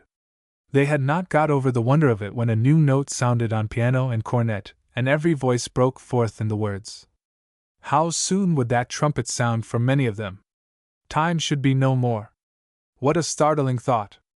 Following close upon the song came the sweet voice of a young girl speaking. They looked up in wonder, listening with all their souls. It was like having an angel drop down among them to see her there, and hear her clear, unafraid voice. The first thing that struck them was her intense earnestness, as if she had a message of great moment to bring to them. Her words searched their hearts and found out the weak places. Those fears and misgivings that they had known were there from the beginning, and had been trying hard to hide from themselves because they saw no cure for them. With one clear-cut sentence she tore away all camouflage, and set them face to face with the facts. They were in a desperate strait, and they knew it. Back there in the States they had known it. Down in the camps they had felt it, and had made various attempts to find something strong and true to help them, but no one had seemed to understand. Even when they went to church there had been so much talk about the supreme sacrifice, and the glory of dying for one's country, that they had a vague feeling that even the minister did not believe in his religion any more. And so they had whistled and tried to be jolly and forget. They were all in the same boat, and this was a job that had to be done. They couldn't get out of it. Best not think about the future. So they had lulled their consciences to sleep. But it was there, back in their minds all the time, a looming big awful question about the hereafter. And when the great guns boomed afar as a few were doing tonight, and they thought how soon they might be called to go over the top, they would have been fools not to have recognized it. But here at last was someone else who understood. She was telling the old story of Jesus and his love, and every man of them as he listened felt it was true. It had been like a vague tale of childhood before, something that one outgrows and smiles at, but now it suddenly seemed so simple, so perfect, so fitted to their desperate need. Just the old story that everybody has sinned, and broken God's law, that God in his love provided a way of escape in the death of his Son Jesus on the cross, from penalty for sin for all who would accept it, that he gave every one of us free wills, and it was up to us whether we would accept it or not. There were men in that company who had come from college classes where they had been taught the foolishness of blood atonement, and who had often smiled disdainfully at the Bible. There were boys from cultured, refined homes where Jesus Christ had always been ignored. There were boys who had repudiated the God their mothers trusted in, and there were boys of lower degree whose lips were foul with blasphemy and whose hearts were scarred with sin. But all listened, now, in a new way. It was somehow different over here, with the thunder of artillery in the near distance, the hovering presence of death not far away, the flashing of signal lights, the hum of the airplanes, the whole background of war. The message of the gospel took on a reality it had never worn before. When this simple girl asked if they would not take Jesus tonight as their Savior, there were many who raised their hands in the darkness, and many more hearts were bowed whose owners could not quite bring themselves to raise their hands. Then a lassie's voice began to sing, all alone. Only the last great day will reveal how many hearts echoed those words. But the voices were all husky with emotion as they tried to join in the closing hymn that followed. There were those who lingered about the speakers and wanted to inquire the way of salvation, and some knelt in a quiet corner and gave themselves to Christ. Over all of them there was a hushed thoughtfulness. When the workers started back to their own hut, the crowd went with them, talking eagerly as they went, hovering about wistfully as if here were the first real thing they had found since coming away from home. Over at the Salvation Army hut another service had been going forward with equal interest, the dedication of the new building. The place was crowded to its utmost capacity, and crowds were standing outside and peering in at the windows. Some of the French people of the neighborhood, women and children and old men, had drifted over, and were listening to the singing in open-eyed wonderment. Among them one of the Salvation Army workers had distributed copies of the French war cry, with stories of Christ in their own language, and it began to dawn upon them that these people believed in the same Jesus that was worshipped in their French churches. Yet they never had seen services like these. The joyous music thrilled them. Before they slept that night, the majority of the soldiers in that vicinity had lost most of their prejudice against the little band of unselfish workers that had dropped so quietly down into their midst. Word was beginning to filter out from camp to camp that they were a good sort, that they sold their goods at cost, and a fellow could even jawbone when he was broke. Salvation Army huts gave the soldiers jawbone, this being the soldier's name for credit. No accounts were kept of the amount allowed to each soldier. When a soldier came to the canteen and asked for jawbone, he was asked how much he had already been allowed. If the amount owed by him already was large, he was cautioned not to go too deeply into his next paycheck, but never was a man refused anything within reason. Frequently one hut would have many thousands of francs outstanding by the end of a month. But although there was no check against them, soldiers always squared their accounts at payday, and very little indeed was lost. One man came in and threw 300 francs on the counter, saying, "I owe you 285 francs. Put the change in the coffee fund." One Salvation Army ensign frequently loaned sums of money out of his own pocket to soldiers, asking that, when they were in a position to return it, they handed in to any Salvation Army hut, saying that it was for him. He says that he has never lost by doing this. One day, as he was driving from Havre to Paris, he met 6 American soldiers whose big truck had broken down. They asked him where there was a Salvation Army hut, but there was none in that particular section. They had no food, no money, and no place to sleep. He handed them 70 francs, and told them to leave it at any Salvation Army hut for him when they were able. 5 months passed, and then the money was turned into a Salvation Army hut and forwarded to him. With it was a note stating that the men had been with the French troops and had not been able to reach a Salvation Army establishment. They were very grateful for the trust reposed in them by the Salvationists. Undoubtedly there are many such instances. The Salvation Army officer who with his wife was put in charge of the hut at Demange soon became one of the most popular men in camp. His generous spirit, no less than his rough and ready good nature, manful, soldier-like disposition, coupled with a sturdy self-respect and a ready humor, made him blood-brother to those hard-bitten old regulars and National Guardsmen of the 1st American Expeditionary Force. The Salvation Army quickly became popular. Meetings were held almost every night at that time with an average attendance of not less than 500. Meetings as a rule were confined to wonderful song services and brief, snappy talks. At first there were very few conversions, but there have been more since the great drives in which the Americans have taken so large a share. The Masons, the Moose, and a Jewish fraternity used the hut for fraternal gatherings. Catholic priests held Mass in it upon various occasions. The school for officers and the school for non-coms met in it. The band practiced in it every morning. Because of its popularity among the men, it was known among the officers as the Soldiers' Hut. General Duncan once addressed his staff officers in it upon some important matters. It rained every day for 3 months. The hut was on rather low ground, and in back of it ran the river, considerably swollen by the rains. One night the river rose suddenly, carried away one tent and flooded the other 2 and the hut. The Salvation Army men spent a wild, wet, sleepless night trying to salvage their scanty personal belongings and their stock of supplies. When the river retreated, it left the hut floor covered with slimy black mud which the 2 men had to shovel out. This was a back-breaking task occupying the better part of 2 days. The first snow fell on the bitterest night of the year. It was preceded by the rain and was damp and heavy. The soldiers suffered terribly, especially the men on guard duty who had perforce to endure the full blast of the storm. During the earlier hours of the night the girls served all comers with steaming coffee and filled the canteens of the men on guard, free. When they saw how severe the night would be, they remained up to keep a supply of coffee ready for the Salvation Army men who went the rounds through the storm every half hour, serving the sentries with the warming fluid. That first expeditionary force wanted for many things, and endured hardships unthought of by troops arriving later, after the war industries at home had swung into full production. It was almost impossible to secure stoves, and firewood was scarce. For every load that went to the Salvation Army hut, men of the American Expeditionary Force had to do without, and yet wood was always supplied to the Salvationists. It could not be bought. At Estigeoire, the wood pile had entirely given out, and it looked as if there was to be no heat at the Salvation Army hut that night. The sergeant promised them half a load, but the wood wagon lost a wheel about 100 yards out of town. "Never mind," said the sergeant to the girls. "The boys will see that you get some tonight."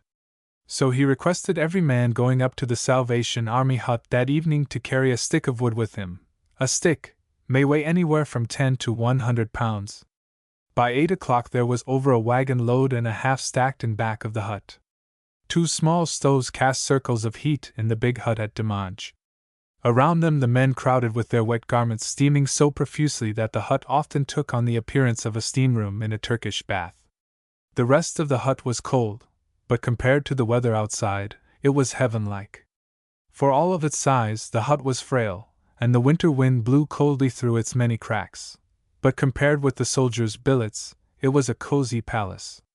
The Salvationists spent hours each week sitting on the roof in the driving rain patching leaks with tar paper and tacks. The life was a hard one for the girls. They nearly froze during the days, and at nights they usually shivered themselves to sleep, only sleeping when sheer exhaustion overcame them. There were no baths at all. The experience was most trying for women, and only the spirit of the great enterprise in which they were engaged carried them through the winter. Even soldiers were at times seen weeping with cold and misery. One night the gasoline tank which supplied light to the hut exploded and set the place on fire. A whole regiment turned out of their blankets to put out the blaze. This meant more hours for those in charge repairing the roof in the snow. They also had to cut all of the wood for the hut. Later details were supplied to every hut by the military authorities to cut wood, sweep and clean up, carry water, etc. Soldiers used the hut for a mess hall. There was no other place where they could eat with any degree of comfort. By this time the fact that the Salvation Army was established at Demange was becoming known throughout the division. One of the towns where there had been no arrangements made for welfare workers at all was Montiers-sur-Saulx, where the first ammunition train was established, and here the officer temporarily commanding the ammunition train gave a most hearty welcome to the Salvation Army. 2 large circus tents had been sent on from New York, and one of these was to be erected until a wooden building could be secured. The touring car went back to Demange, picked up a staff captain, a captain, 5 white tents, the largest 130 by 60 feet, the others smaller, carried them across the country and dropped them down at the roadside of the public square in Montiers. There stood the Salvationists in the road wondering what to do next. Then a hearty voice called out, "Are you locating with us?" And the military officer of the day advanced to meet them with a handshake and many expressions of his appreciation of the Salvation Army. "We are going to stay here if you will have us," said the staff captain. "Have you? Well, I should say we would have you. Wait a minute and I'll have a detail put your baggage under cover for the night. Then we'll see about dinner and a billet." Thus auspiciously did the work open in Montiers. In a few minutes they were taken to a French café and a comfortable place found for them to spend the night. Soon after the rising of the sun the next morning they were up and about hunting a place for the tents which were to serve for a recreation center for the boys. The American major in charge of the town personally assisted them to find a good location, and offered his aid in any way needed. Before nightfall the 5 white tents were up, standing straight and true with military precision, and the 2 officers with just pride in their hard day's work, and a secret assurance that it would stand the hearty approval of the commanding officer whom they had not as yet met, went off to their suppers, for which they had a more than usually hearty appetite. Suddenly the door of the dining room swung open and a gruff voice demanded, "Who put up those tents?" The Salvation Army staff captain stood forth saluting respectfully, and responded, "I, sir." "Well," said the colonel, "they look mighty fine up on that hill, mighty fine. Splendid location for them, splendid. But the enemy can spot them for 100 miles, so I expect you had better get them down or camouflage them with green boughs and paint by tomorrow night at the latest. Good evening to you, sir." The staff captain and his helpers suddenly lost their fine appetites and felt very tired. Camouflage. How did they do that at a moment's notice? They left their unfinished dinner and hurried out in search of help. The first soldier the staff captain questioned reassured him. "Ah, that's dead easy. Go over the hill into the woods and cut some branches, enough to cover your tents, or easier yet, Get some green and yellow paint and splash over them. The worse they look, the better they are." So the weary workers hunted the town over for paint, and found only enough for the big tent, upon which they worked hard all the next morning. Then they had to go to the woods for branches for the rest. Scratched and bleeding and streaked with perspiration and dirt, they finished their work at last, and the white tents had disappeared into the green and the yellow and the brown of the hillside. Their beautiful military whiteness was gone, but they were hidden safe from the enemy, and the work might now go forward. Then the girls arrived and things began to look a bit more cheerful. "But where is the cook stove?" asked one of the lassies after they had set up their 2 folding cots in one of the smaller tents, and made themselves at home. Dismay descended upon the face of the weary staff captain. "Why," he answered apologetically, "we forgot all about that," and he hurried out to find a stove. A thorough search of the surrounding country, however, disclosed the fact that there was not a stove nor a field range to be had, no, not even from the commissary. There was nothing for it but to set to work and contrive a fireplace out of field stone and clay, with a bit of sheet iron for a roof, and 2 or 3 lengths of old sewer pipe carefully wired together for a stovepipe. It took days of hard work, and it smoked woefully except when the wind was exactly west, but the girls made fudge enough on it for the entire personnel of the ammunition train to celebrate when it was finished. When the girls first arrived in Montiers, the Salvation Army staff captain was rather at a loss to know what to do with them until the hut was built. They were invited to chow with the soldiers, and to eat in an old French barn used as a kitchen, in front of which the men lined up at the open doorways for mess. It was a very dirty barn indeed, with heavy cobwebs hanging in weird festoons from the ceiling and straw and manure all over the floor, quite too barn-like for a dining hall for delicately reared women. The staff captain hesitated about bringing them there, but the mess sergeant offered to clean up a corner for them and give them a comfortable table. "I don't know about bringing my girls in here with the men," said the staff captain, still hesitating. "You know the men are pretty rough in their talk, and they're always cussing." "Leave that to me," said the mess sergeant. "It'll be all right." There was an old dirty French wagon in the barnyard where they kept the bread. It was not an inviting prospect, and the staff captain looked about him dubiously, and went away with many misgivings, but there seemed to be nothing else to be done. The boys did their best to fix things up nicely. When mealtime arrived and the girls appeared, they found their table neatly spread with a dish towel for a tablecloth. It purported to be clean, but there are degrees of cleanliness in the army, and there might have been a difference of opinion. However, the girls realized that there had been a strenuous attempt to do honor to them, and they sat down on the coffee kegs that had been provided in lieu of chairs with smiling appreciation. The staff captain's anxiety began to relax as he noticed the quiet, respectful attitude of the men when they passed by the doorway and looked eagerly over at the corner where the girls were sitting. It was great to have American women sitting down to dinner with them, as it were. Not a cuss word broke the harmony of the occasion. The best cuts of meat, the largest pieces of pie, were given to the girls, and everybody united to make them feel how welcome they were. Then into the midst of the pleasant scene there entered one who had been away for a few hours and had not yet been made acquainted with the new order of things at Chow, and he entered with an oath upon his lips. He was a great big fellow, but the strong arm of the mess sergeant flashed out from the shoulder instantly. The sturdy fist of the mess sergeant was planted most unexpectedly in the newcomer's face, and he found himself sprawling on the other side of the road with all his comrades glaring at him in silent wrath. That was the beginning of a new order of things at the mess. The colonel in charge of the regiment had gone away, and the commanding major, wishing to make things pleasant for the Salvationists, sent for the staff captain and invited them all to his mess at the chateau, telling him that if he needed anything at any time, horses or supplies, or anything in his power to give, to let him know at once, and it should be supplied.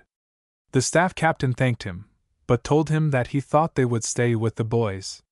The boys, of course, heard of this, and the Salvation Army people had another bond between them and the soldiers. The boys felt that the Salvationists were their very own. Nothing could have more endeared them to the boys than to share their life and hardships. The Salvation Army had not been with the soldiers many hours before they discovered that the disease of homesickness which they had been sent to succor was growing more and more malignant and spreading fast. The training under French officers was very severe. Trench feet with all its attendant suffering was added to the other discomforts. Was it any wonder that homesickness seized hold of every soldier there? It had been raining steadily for 36 days, making swamps and pools everywhere. Depression like a great heavy blanket hung over the whole area. The Salvation Army lassies at Montiers were in consultation. Their supplies were all gone, and the state of the roads on account of the rain was such that all transportation was held up. They had been waiting, hoping against hope, that a new load of supplies would arrive, but there seemed no immediate promise of that. "We ought to have something more than just chocolate to sell to the soldiers, anyway," declared one lassie, who was a wonderful cook, looking across the big tent to the drooping shoulders and discouraged faces of the boys who were hovering about the Victrola, trying to extract a little comfort from the records. "We ought to be able to give them some real home cooking." They all agreed to this, but the difficulties in the way were great. Flour was obtainable only in small quantities. Now and then they could get a sack of flour or a bag of sugar, but not often. Lard also was a scarce article. Besides, there were no stoves, and no equipment had as yet been issued for ovens. All about them were apple orchards, and they might have baked some pies if there had been ovens, but at present that was out of the question. After a long discussion, one of the girls suggested doughnuts, and even that had its difficulties, although it really was the only thing possible at the time. For one thing, they had no rolling pin and no cake cutter in the outfit. Nevertheless, they bravely went to work. The little tent intended for such things had blown down, so the lassie had to stand out in the rain to prepare the dough. The first doughnuts were patted out, until someone found an empty grape juice bottle and used that for a rolling pin. As they had no cutter, they used a knife, and twisted them, making them in shape like a cruller. They were cooked over a wood fire that had to be continually stuffed with fuel to keep the fat hot enough to fry. The pan they used was only large enough to cook 7 at once.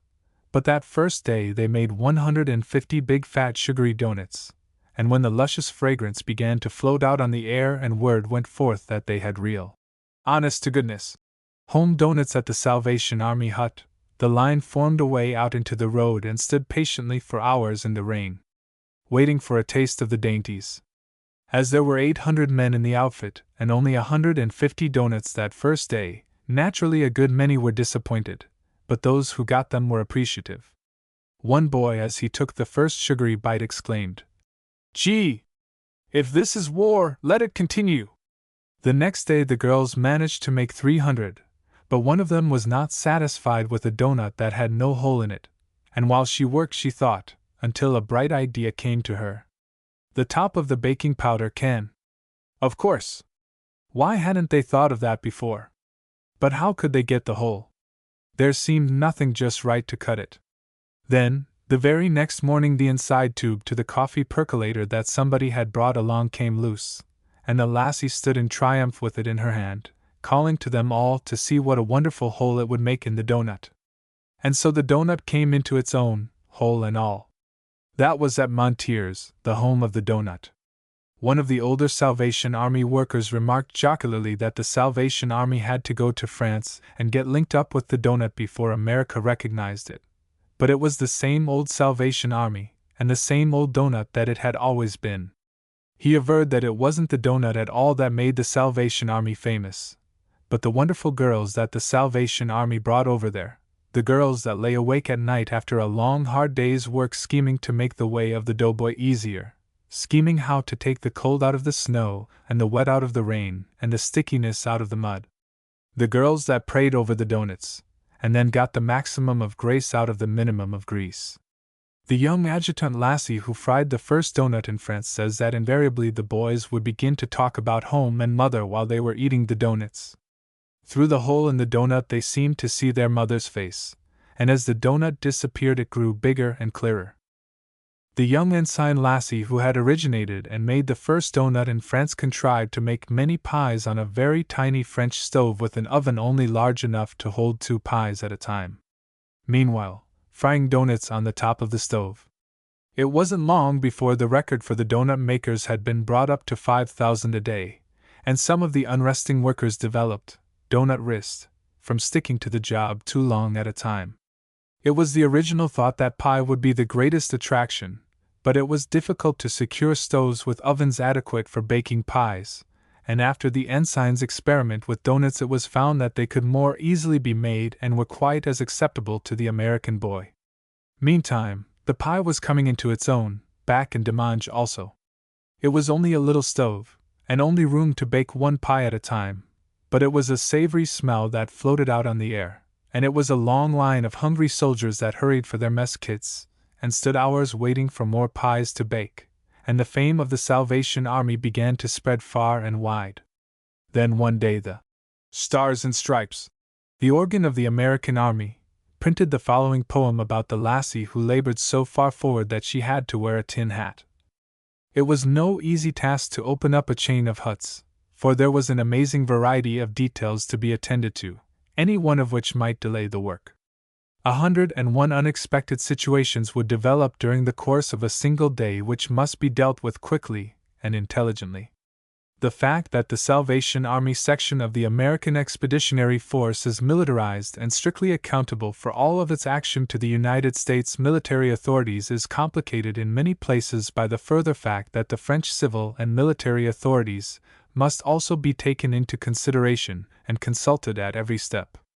Nevertheless, in spite of all difficulties, the work went steadily forward. The patient officers who were seeing to all these details worked almost night and day to place the huts and workers where they would do the most good to the greatest number, and steadily the Salvation Army grew in favor with the soldiers. It was extremely difficult to obtain materials for the erection of huts, in many cases almost impossible.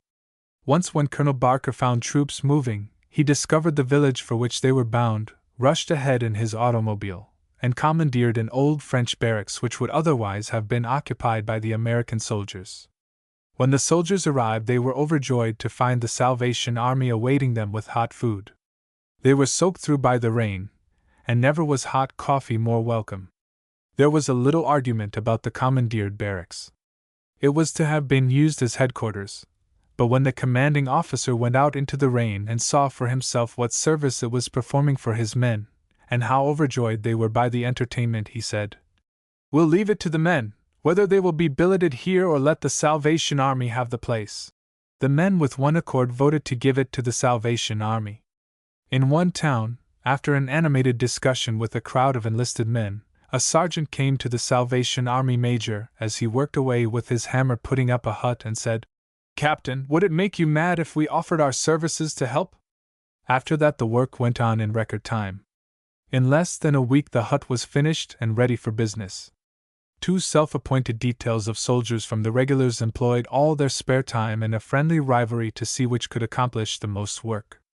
When it was dedicated, the popularity of the hut was well assured. Later, in another location, a hut 125 feet by 27 feet was put up with the assistance of soldiers in 6 hours and 20 minutes. More men and women had arrived from America, and the work began to assume business-like proportions. There were huts scattered all through the American training area. As other huts were established, the making of pies and donuts became a regular part of the daily routine of the hut. It was found that a canteen where candy and articles needed by the soldiers could be obtained at moderate prices would fill a very pressing need, and this was made a part of their regular operation. The purchase of an adequate quantity of supplies was a great problem. It was necessary to make frequent trips to Paris, to establish connections with supply houses there, and to attend to the shipping of the supplies out to the camps. At first it was impossible to purchase any quantity of supplies from any house. The demand for everything was so great that wholesale dealers were most independent. $300 worth of supplies was the most that could be purchased from any one house, but in course of time, confidence, and friendly relations being established, it became possible to purchase as much as $10,000 worth at one time from one dealer. The first $25,000, of course, was soon gone, but another $50,000 arrived from headquarters in New York, and after a little while another $50,000, which $100,000 was loaned by General Bramwell Booth from the International Treasury. The money was not only borrowed, but the commander had promised to pay it back in 12 months, which guarantee, it is pleasant to state, was made good long before the promised time, for the commander had said, It is only a question of our getting to work in France, and the American public will see that we have all the money we want. So it has proved. In the meantime, another hut was established at Houdelancourt. The American boys were drilling from early morning until dark. The weather was wet and cold, the roads were seas of mud, and the German planes came over the valleys almost nightly to seek out the position of the American troops and occasionally to drop bombs. It was necessary that all tents should be camouflaged, windows darkened so that lights would not show at night, and every means used to keep the fact of the Americans' presence from the German observers and spies.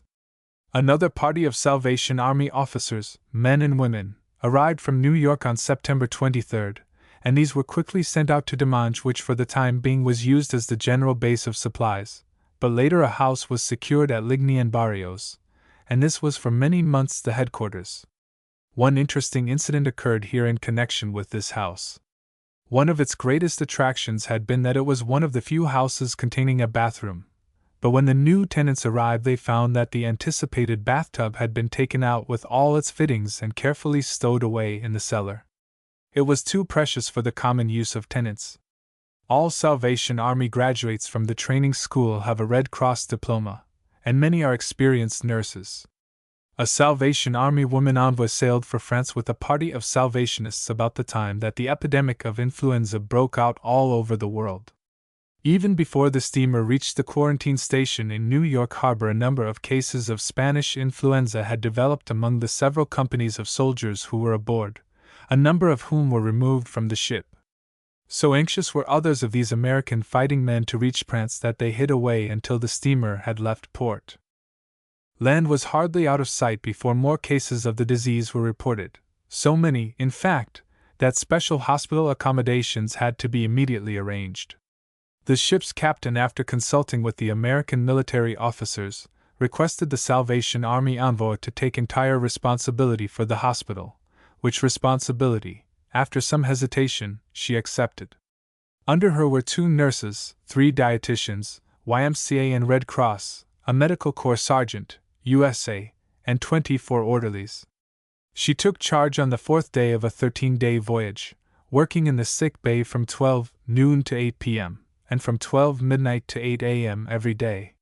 She had with her a mandolin and a guitar with which, in addition to her 16 hours of duty in the sick bay, she every day spent some time, usually an hour or 2, on deck singing and playing for the soldiers who were much depressed by the epidemic.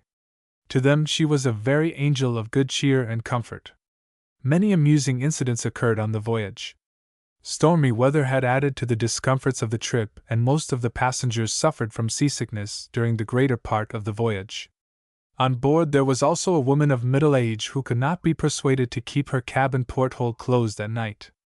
Again and again a ray of light was projected through it upon the surface of the water, and the quartermaster, whose duty it was to see that no lights were shown, was at his wits' end. His difficulty was the greater because he could speak no English, and she no French. Finally, a passenger took pity on the man, and, as the light was really a grave danger to the ship's safety, promised to speak to the woman, who insisted that she was not afraid of submarines and that it was foolish to think they could see her light. "Madam," he said, "the quartermaster here tells me that the sea in this locality is infested with flying fish, who, like moths, fly straight for any light, and he is afraid that if you leave your porthole open they will dive in upon you during the night." If he had said that the sea was infested with flying mice, his statement could not have been more effective. Thereafter the porthole stayed closed. When the first man died on board, the captain commanding the soldiers and the ship's captain requested a Salvation Army adjutant to conduct the funeral service. At 4:30 p.m. the ship's propeller ceased to turn and the steamer came up into the wind. The United States destroyer acting as convoy also came to a halt. The French flag on the steamer and the American flag on the destroyer were at half-mast. 32 men from the dead man's company lined up on the afterdeck. The coffin, a rough pine box, heavily weighted at one end, lay across the rail over the stern. Here a chute had been rigged so that the coffin might not foul the ship's screws. The flags remained at half-mast for half an hour. The Salvation Army adjutant read the burial service and prayed. Passengers on the promenade deck looked on. Then a bugler played taps. Every soldier stood facing the stern with hat off and held across the breast. As the coffin slipped down the chute and splashed into the sea, a firing squad fired a single rattling volley. The ship came about and, with a shudder of starting engines, continued her voyage, the destroyer doing likewise. During the passage the adjutant conducted 6 such funerals, 2 more being conducted by a Catholic priest. 4 more bodies of men who died as they neared port were landed and buried ashore. In the hospital the Envoy was undoubtedly the means of saving several lives by her endless toil and by the encouragement of her cheerful face in that depressing place. The sick men called her Mother, and no mother could have been more tender than she. "You look so much like Mother," said one boy just before he died. "Won't you please kiss me?" Another lad, with a great, convulsive effort, drew her hand to his lips and kissed her just as he passed away. All of the American officers and 2 French officers attended the funerals in full dress uniform, and 10 sailors of the French Navy were also present. The night before the ship docked at Bordeaux, a letter signed by the captain of the ship and the American officers was handed to the envoy lady. It contained a warm statement of their appreciation of her service. Officers of the aviation corps who were aboard the ship arranged a banquet to be held in her honor when they should reach port, but she told them that she was under orders even as they were and that she must report to Paris headquarters at once. And so the banquet did not take place.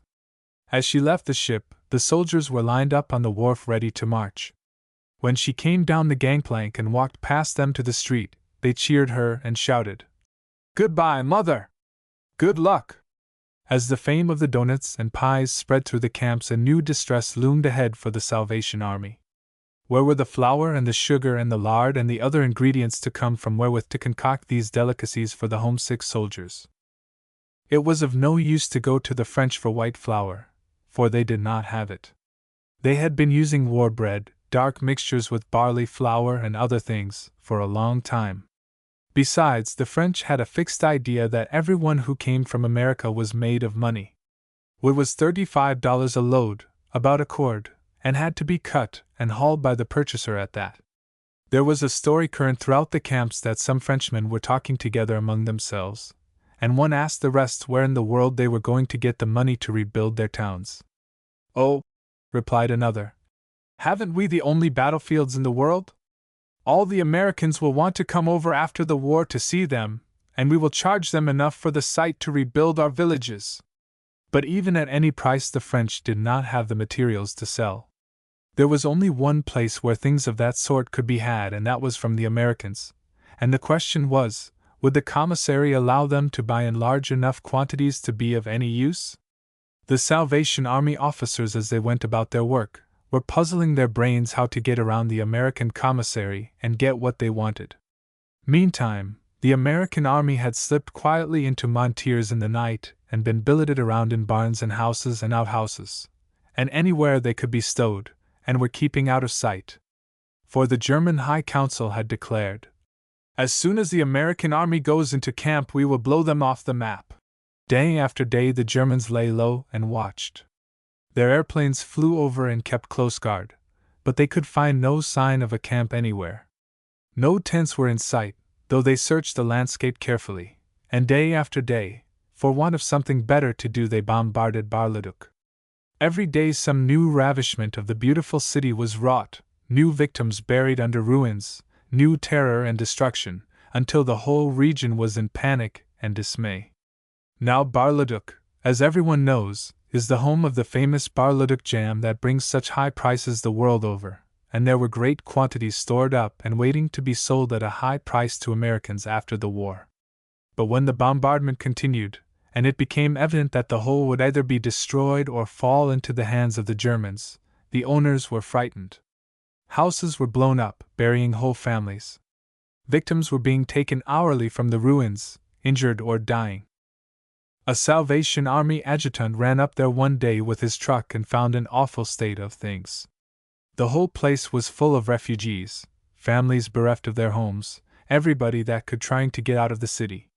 Just by accident he found out that the merchants were willing to sell their jam at a very reasonable price, and so he bought tons and tons of Bar-le-Duc jam. That would help out a lot and go well on bread, for of course there was no butter. Also, it would make wonderful pies and tarts if one only had the flour and other ingredients. As he drove into Montiers, he was still thinking about it, and there on the table in the Salvation Army hut stood as pretty a chocolate cake as one would care to see. A bright idea came to the adjutant. "Let me have that cake," said he to the lassie who had baked it, "and I'll take it to the general and see what I can do." It turned out that the cake was promised, but the lassie said she would bake another and have it ready for him on his return trip, so in a few days when he came back there was the cake. Ah! That was a wonderful cake! The lassie had baked it in the covers of lard tins, 14 inches across and 5 layers high. There was a layer of cake, thickly spread with rich chocolate frosting, another layer of cake, overlaid with the translucent barleduc jam, a third layer of cake with chocolate, another layer spread with barleduc jam, then cake again, the whole covered smoothly over with thick dark chocolate, top and sides, down to the very base, without a ripple in it. It was a wonder of a cake.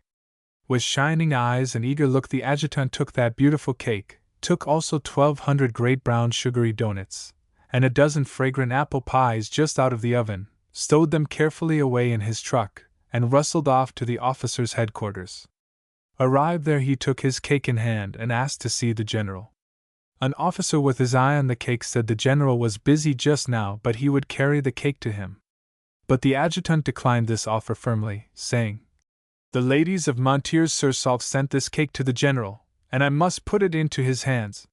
He was finally led to the general's room, and, uncovering the great cake, he said, "The Salvation Army ladies of Montiers-sur-Saulx have sent this cake to you as a sample of what they will do for the soldiers if we can get flour and sugar and lard."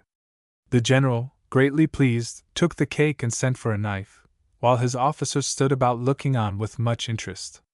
It appeared as if every one were to have a taste of the cake.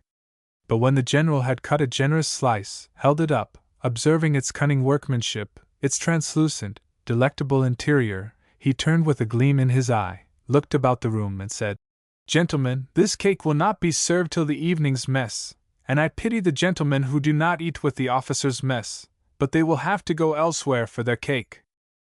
The adjutant went out with his pies and doughnuts and distributed them here and there where they would do the most good, getting on the right side of the top sergeant, for he had discovered some time ago that even with the general as an ally one must be on the right side of the old sarge, if one wanted anything. While he was still talking with the officers he was handed an order from the general that he should be supplied with all that he needed, and when he finally came out of headquarters he found that 7 tons of material were being loaded on his car. After that the Salvation Army never had any trouble in getting all the material they needed. After the tents in Montiers were all settled and the work fully started, the staff captain and his helpers settled down to a pleasant little schedule of 16 hours a day work and called it ease. But that was not to be enjoyed for long. At the end of a week the Salvation Army colonel swooped down upon them again with orders to erect a hut at once, as the tents were only a makeshift, and winter was coming on. He brought materials and selected a site on a desirable corner. Now the corner was literally covered with fallen walls of a former building and wreckage from the last year's raid, and the patient workers looked aghast at the task before them. But the colonel would listen to no arguments. "Don't talk about difficulties," he said, brushing aside a plea for another lot, not quite so desirable perhaps, but much easier to clear. "Don't talk about difficulties. Get busy and have the job over with." One big reason why the Salvation Army is able to carry on the great machinery of its vast organization is that its people are trained to obey without murmuring. Cheerfully and laboriously the men set to work. Winter rains were setting in, with a chill and intensity never to be forgotten by an American soldier. But wet to the skin day after day, all day long, the Salvationists worked against time, trying to finish the hut before the snow should arrive. And at last the hut was finished and ready for occupancy. Such tireless devotion, such patient, cheerful toil for their sake was not to be passed by nor forgotten by the soldiers who watched and helped when they could. Day after day the bonds between them and the Salvation Army grew stronger. Here were men who did not have to, and yet who, for the sake of helping them, came and lived under the same conditions that they did, working even longer hours than they, eating the same food, enduring the same privations, and whose only pay was their expenses. At the first the Salvationists took their places in the chow line with the rest, then little by little men near the head of the line would give up their places to them, quietly stepping to the rear of the line themselves. Finally, no matter how long the line was, the men with one consent insisted that their unselfish friends should take the very head of the line whenever they came and always be served first. One day one of the Salvation Army men swathed in a big raincoat was sitting in a ford by the roadside in front of a Salvation Army hut, waiting for his colonel, when two soldiers stopped behind him to light their cigarettes. It was just after sundown, and the man in the car must have seemed like any soldier to the two as they chatted. "Bunch of grafters, these YMCA and Salvation Army outfits," grumbled one as he struck a match. "What good are the sallies in a soldier camp?" "Well, buddy," said the other somewhat excitedly, "there's a whole lot of us think the Salvation Army is about it in this man's outfit. For a rookie, you sure are picking one good way to make yourself unpopular tout de suite. Better lay off that kind of talk until you kind of find out what's what. I didn't have much use for them myself back in the States, but here in France they're real folks, believe me." So the feeling had grown everywhere as the huts multiplied.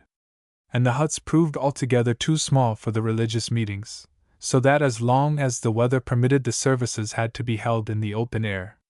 It was no unusual thing to see 1,000 men gathered in the twilight around 2 or 3 Salvation Army lassies, singing in sweet, wonderful volume the old hymns. The soldiers were no longer amused spectators, bent on mischief. They were enthusiastic allies of the organization that was theirs. The meeting was theirs. "We never forced a meeting on them," said one of the girls. "We just let it grow. Sometimes it would begin with popular songs, but before long the boys would ask for hymns, the old favorites, first one, then another, always remembering to call for 'Tell Mother I'll Be There.'" Almost without exception the boys entered heartily into everything that went on in the organization. The songs were perhaps at first only a reminder of home, but soon they came to have a personal significance to many. The Salvation Army did not hire movies and theatrical singers as did the other organizations, but they did not seem to need them. The men liked the gospel meetings and came to them better than to anything else. Often they would come to the hut and start the singing themselves, which would presently grow into a meeting of evident intention. The staff captain did not long have opportunity to enjoy the new hut which he had labored so hard to finish at Montiers, for soon orders arrived for him to move on to Houdelancourt to help put up the hut there, and leave Montiers in charge of a Salvation Army major. The Salvation Army was with the 18th Infantry at Houdelancourt. It was an old tent that sheltered the canteen, and it had the reputation of having gone up and down 5 times. When first they put it up it blew down. It was located where 2 roads met, and the winds swept down in every direction. Then they put it up and took it down to camouflage it. They got it up again and had to take it down to camouflage it some more. The regular division helped with this, and it was some camouflage when it was done, for the boys had put their initials all over it, and then had painted Christmas trees everywhere, and on the trees they had put the presents they knew they never would get, and so in all the richness of its record of homesickness the old tent went up again. They kept warm here by means of a candle under an upturned tin pail. The tent blew down again in a big storm soon after that and had to be put up once more, and then there came a big rain and flooded everything in the neighborhood. It blew down and drowned out the YMCA and everything else, and only the old tent stood for a while. But at last the storm was too much for it, too, and it succumbed again. After that the Salvation Army put up a hut for their work. A number of soldiers assisted. They put up a stove, brought their piano and phonograph, and made the place look cheerful. Then they got the regimental band and had an opening, the first big thing that was recognized by the military authorities. The Salvation Army staff captain in charge of that zone took a long board and set candles on it, and put it above the platform like a big chandelier. The brigade commander was there, and a captain came to represent the colonel. A chaplain spoke. The lassies who took part in the entertainment were the first girls the soldiers had seen for many months. Long before the hour announced for the service, the soldier boys had crowded the hutment to its greatest capacity. Game and reading tables had been moved to the rear and extra benches brought in. The men stood 3 deep upon the tables and filled every seat and every inch of standing room. When there was no more room on the floor, they climbed to the roof and lined the rafters. There was no air, and the adjutant came to say there was too much light, but none of these things damped the enthusiasm. With the aid of the regimental chaplain, the staff captain had arranged a suitable program for the occasion, the regimental band furnishing the music. When the general entered the hutment, all of the men stood and uncovered, and the band stopped abruptly in the middle of a strain. "That's the worst thing I ever did, stopping the music," he exclaimed ruefully. He refused to occupy the chair which had been prepared for him, saying, "No, I want to stand so that I can look at these men."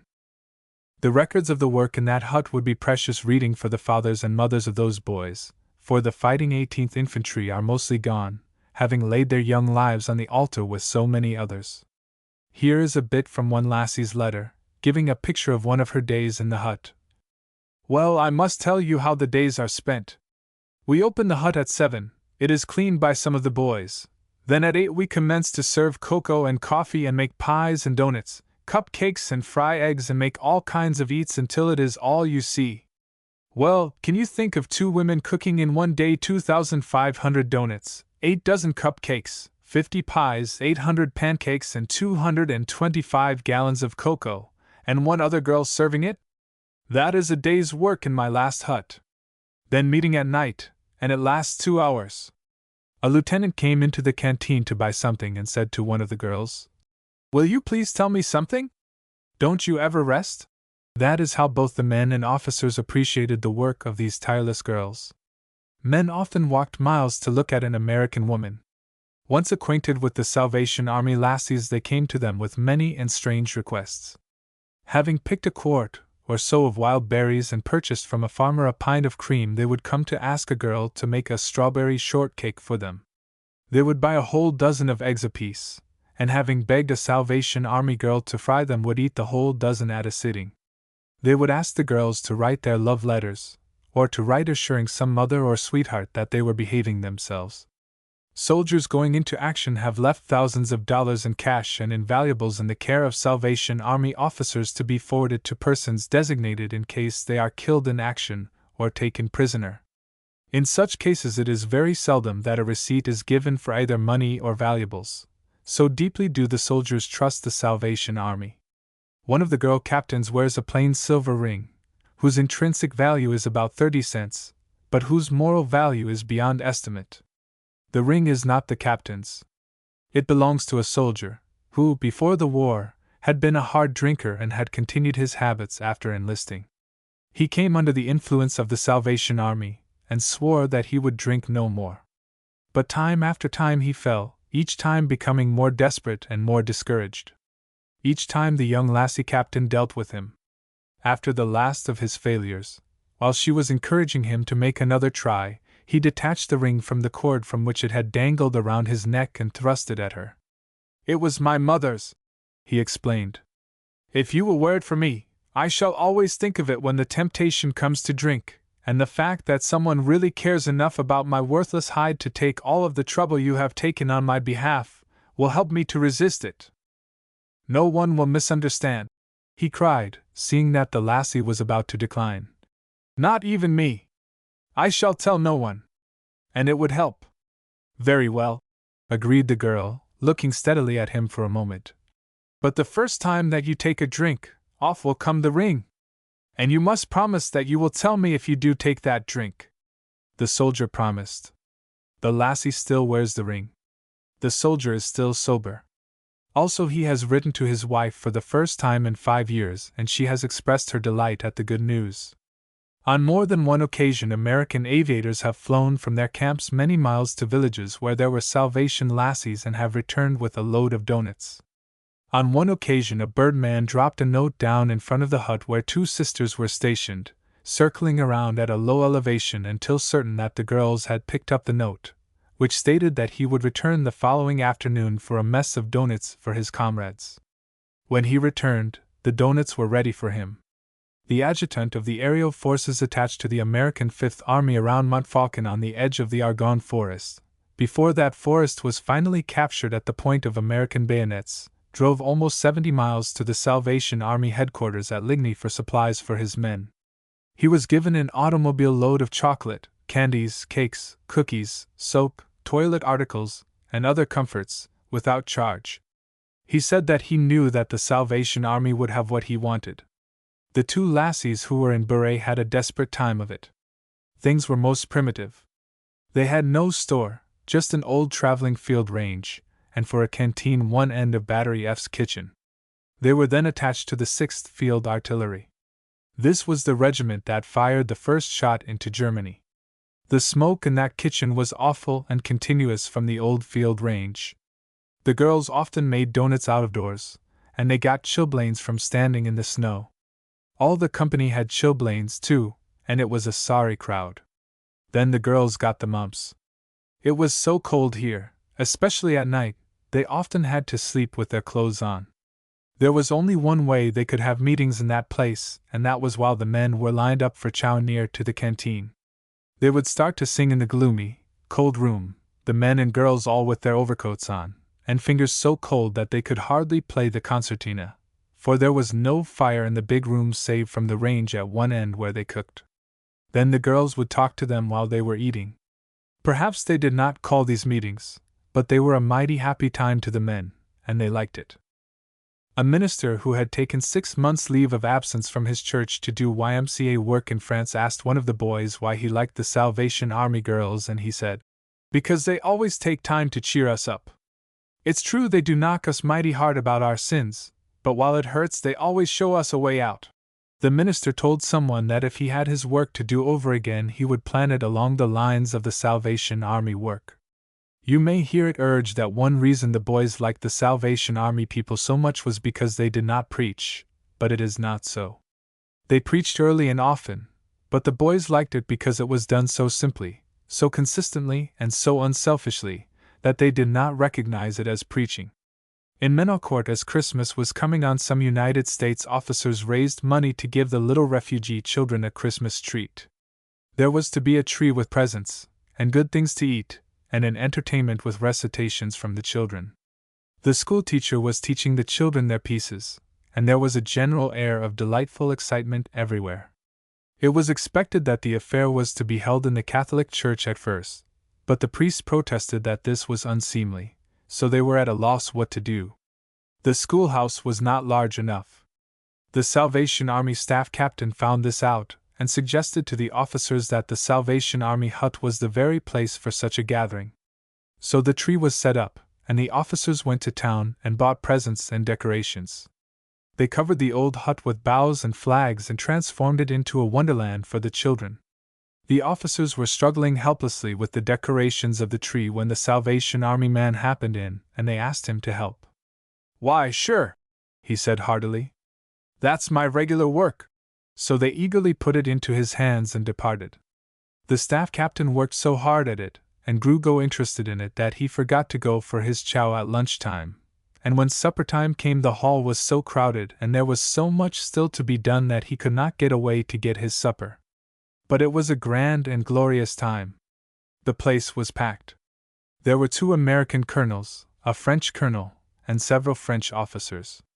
The soldiers crowded in, and they had to send them out again, poor fellows, to make room for the children, but they hung around the doors and windows eager to see it all. The regimental band played, there were recitations in French, and a good time generally. The seats were facing the canteen where the supplies were all stocked neatly, boxes of candy and cakes and good things.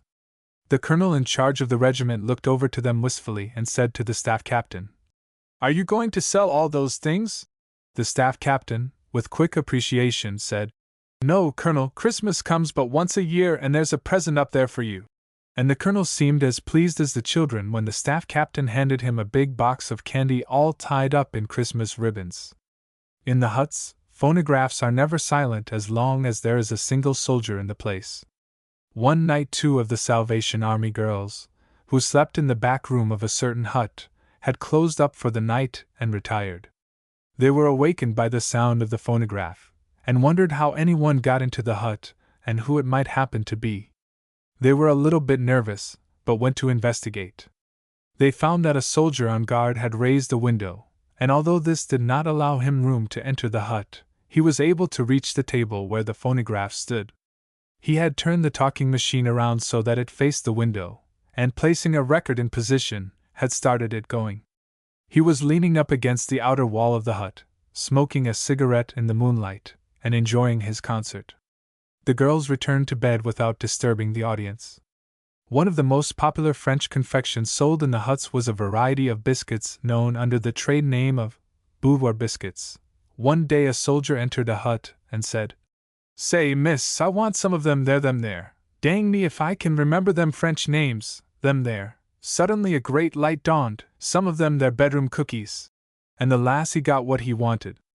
The Salvation Army men who worked among the soldiers in advanced positions from which all women are barred are among the heroes of the war.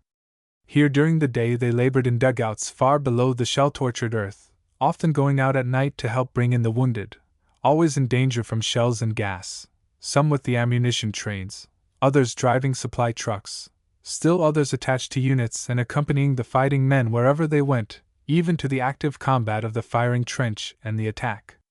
These are unofficial chaplains. Such a one was Le Petit Major, as the soldiers called him, because of his smallness of stature. The little major commenced his service in the field with the 26th Infantry, 1st Division, at Menaucourt.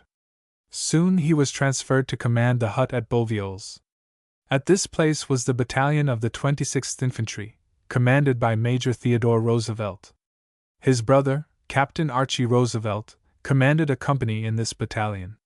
He was for the greater part of the time alone in the work at Beauviols. By his consistent life and character, and his willingness to serve both men and officers, he won their esteem. When they left the training area for the trenches, the major was requested to go with them. He turned the key in the canteen door and went off with them across France and never came back, establishing himself in the front-line trenches with the men and acting as unofficial chaplain to the battalion. There is an interesting incident in connection with his introduction to Major Roosevelt's notice. For some reason the Salvation Army had been made to feel that they were not welcome with that division. But the little major did not give up like that, and he lingered about feeling that somehow there was yet to be a work for him there. A young private from a far western state, a fellow who, according to all reports, had never been of any account at home, was convicted of a most horrible murder and condemned to die by hanging because the commanding officer said that shooting was too good for him. He accepted his fate with sullen ugliness. He would not speak to anyone, and he was so violent that they had to put him in chains. No one could do anything with him. He had to be watched day and night, and it was awful to see him die this way with his sin unconfessed. Many attempts were made to break through his silence, but all to no effect. Several chaplains visited him, but he would have nothing to do with them. On the morning of his execution, to the surprise of everybody, he said that he had heard that there was a Salvation Army man around, and he would like to see him. The authorities sent and searched everywhere for the little major, and some thought he must have left, but they found him at last, and he came at once to the desperate man. The criminal sat crouched on his hard bench, chained hand and foot. He did not look up. He was a dreadful sight, his brutal face haggard, unshaven, his eyes bloodshot, his whole appearance almost like some low animal. Through the shadowy prison darkness the little major crept to those chains, those symbols of the man's degradation, and still the man did not look up. "You must be in great trouble, brother. Can I help you any?"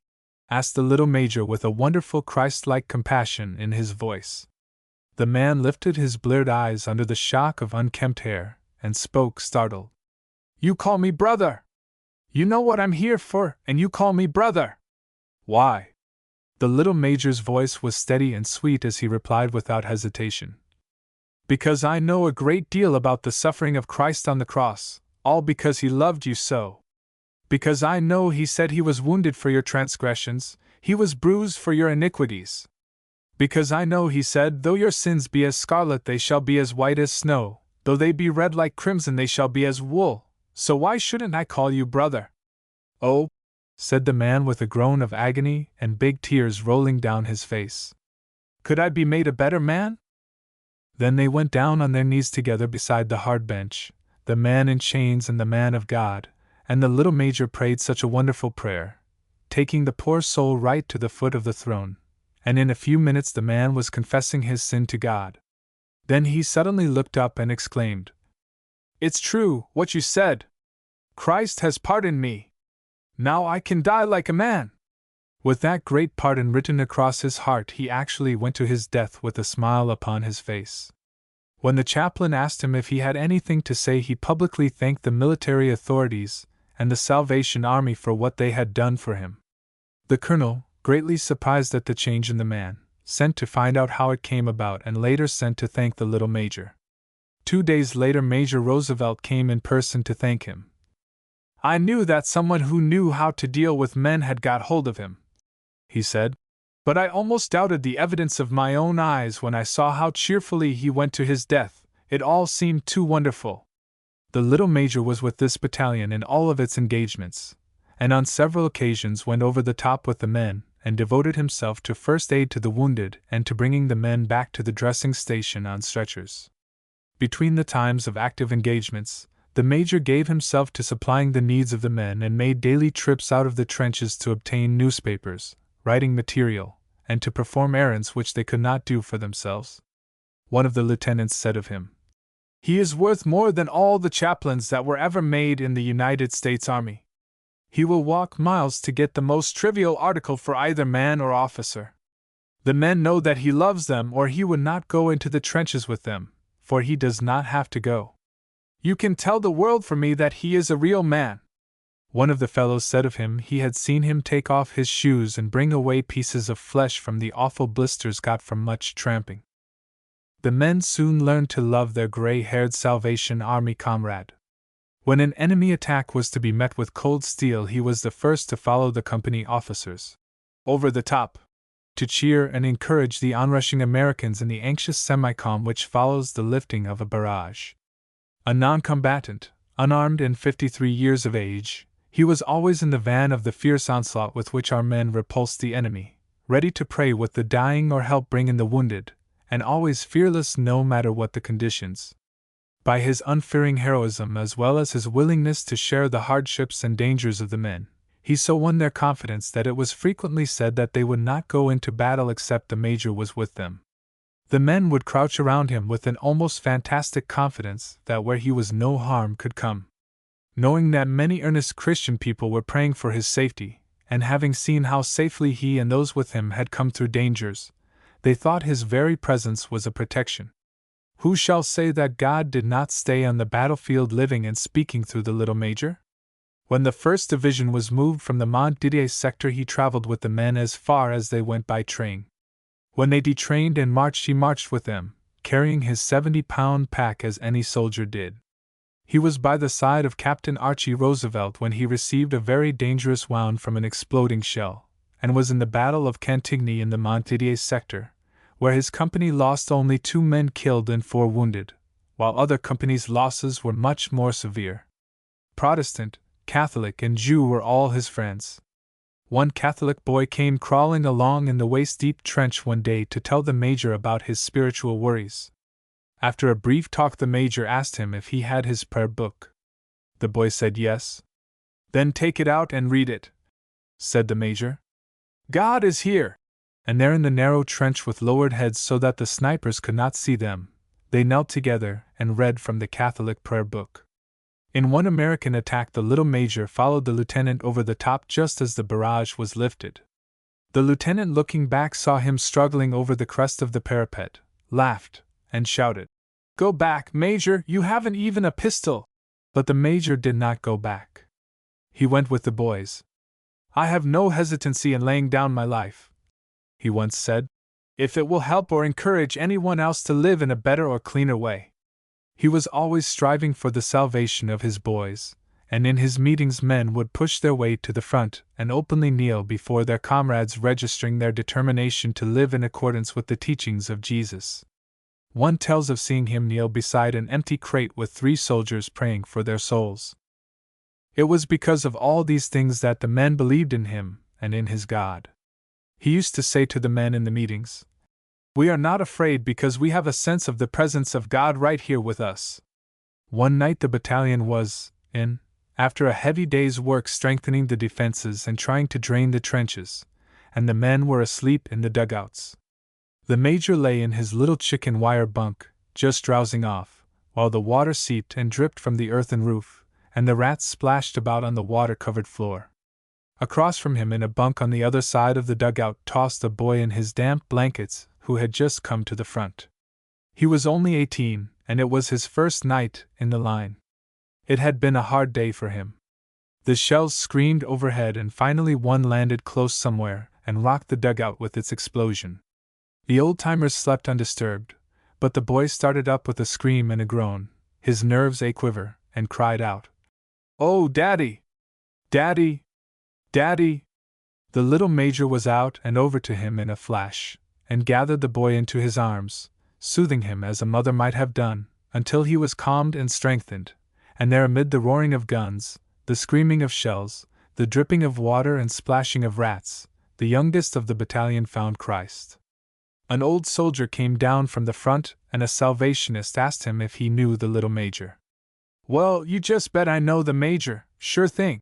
And the Major is always on hand with a laugh and his fun-making. In the trenches or in the towns, where the shells are flying, the little Major is with his boys. No words of mine could express the admiration the boys have for him. The boys love him. He calls them Buddy. They salute and are ready to do or die. The last time I saw him he had hiked in from the trenches with the boys. He carried a heavy, war baby on his back and a tin hat on his head. He was tired and footsore, but there was that laugh, and before he got his pack off he jabbed me in the ribs. 'No, sir, we can't get along without our Major,' so says Buddy." A request came from a chaplain to open Salvation Army work near his division. The brigade commander was most favorable to the suggestion until he learned that the Salvation Army would have women there, and that religious meetings would be conducted. As this was explained, the general's manner changed, and he declared he did not know that the work was to be carried on in this way, that he did not favor the women in camps, or any religion, but thought it would make the soldier soft, and the business of the soldier was to kill in as brutal a manner as possible, and to kill as many of the enemy as possible. And he did not propose to have any work conducted in the camps or any influence on his soldiers that would tend to soften them. He ordered them, therefore, not to extend the work of the Salvation Army within his brigade. It was explained to him that Demange was now within the territory named. He appeared to be put out that the Salvation Army was already established in his district, but said that if they behaved themselves they could go on, but that they must not extend. He reported the matter to the divisional headquarters and an investigation of the Salvation Army activities was ordered. A major who was a Jew was appointed to look into the matter. During the next 2 weeks he talked with the men and officers and attended Salvation Army meetings. The leaders, of course, knew nothing about this, but they could not have planned their meetings better if they had known. It seemed as though God was in it all. At the end of 2 weeks there came a written communication from the general stating that after a thorough examination of the Salvation Army work he withdrew his objections and the Salvation Army was free to extend operations anywhere within his brigade. The Salvation Army hut was a scene of constant activity.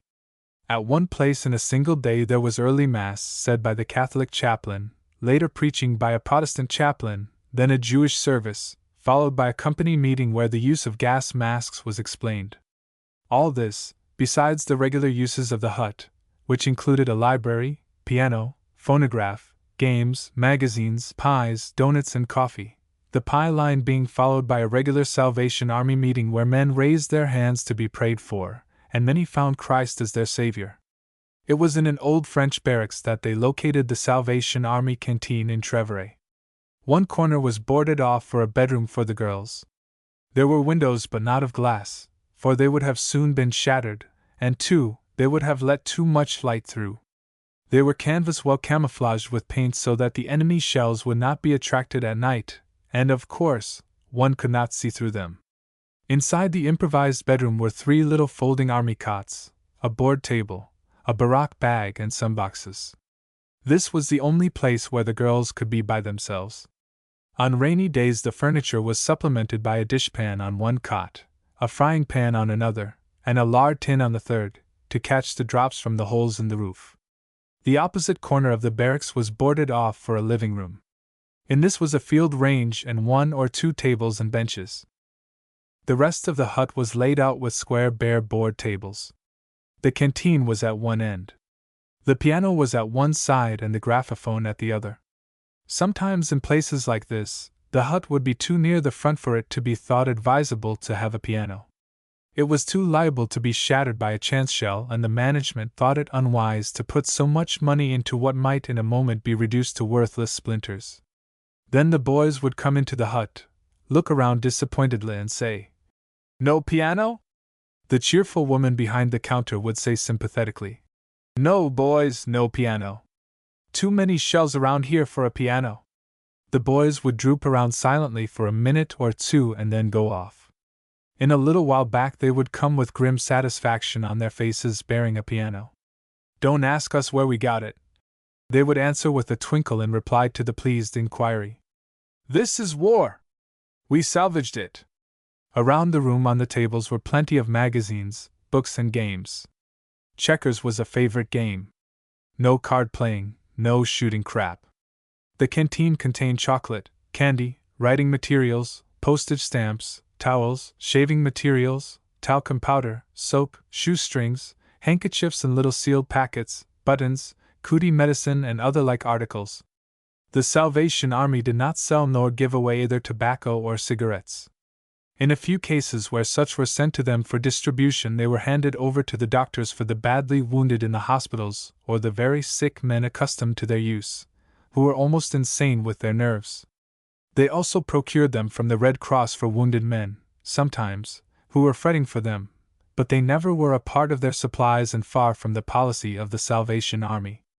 Furthermore, the Salvation Army sent no men to France to work for them who smoked or used tobacco in any form, or drank intoxicating liquors.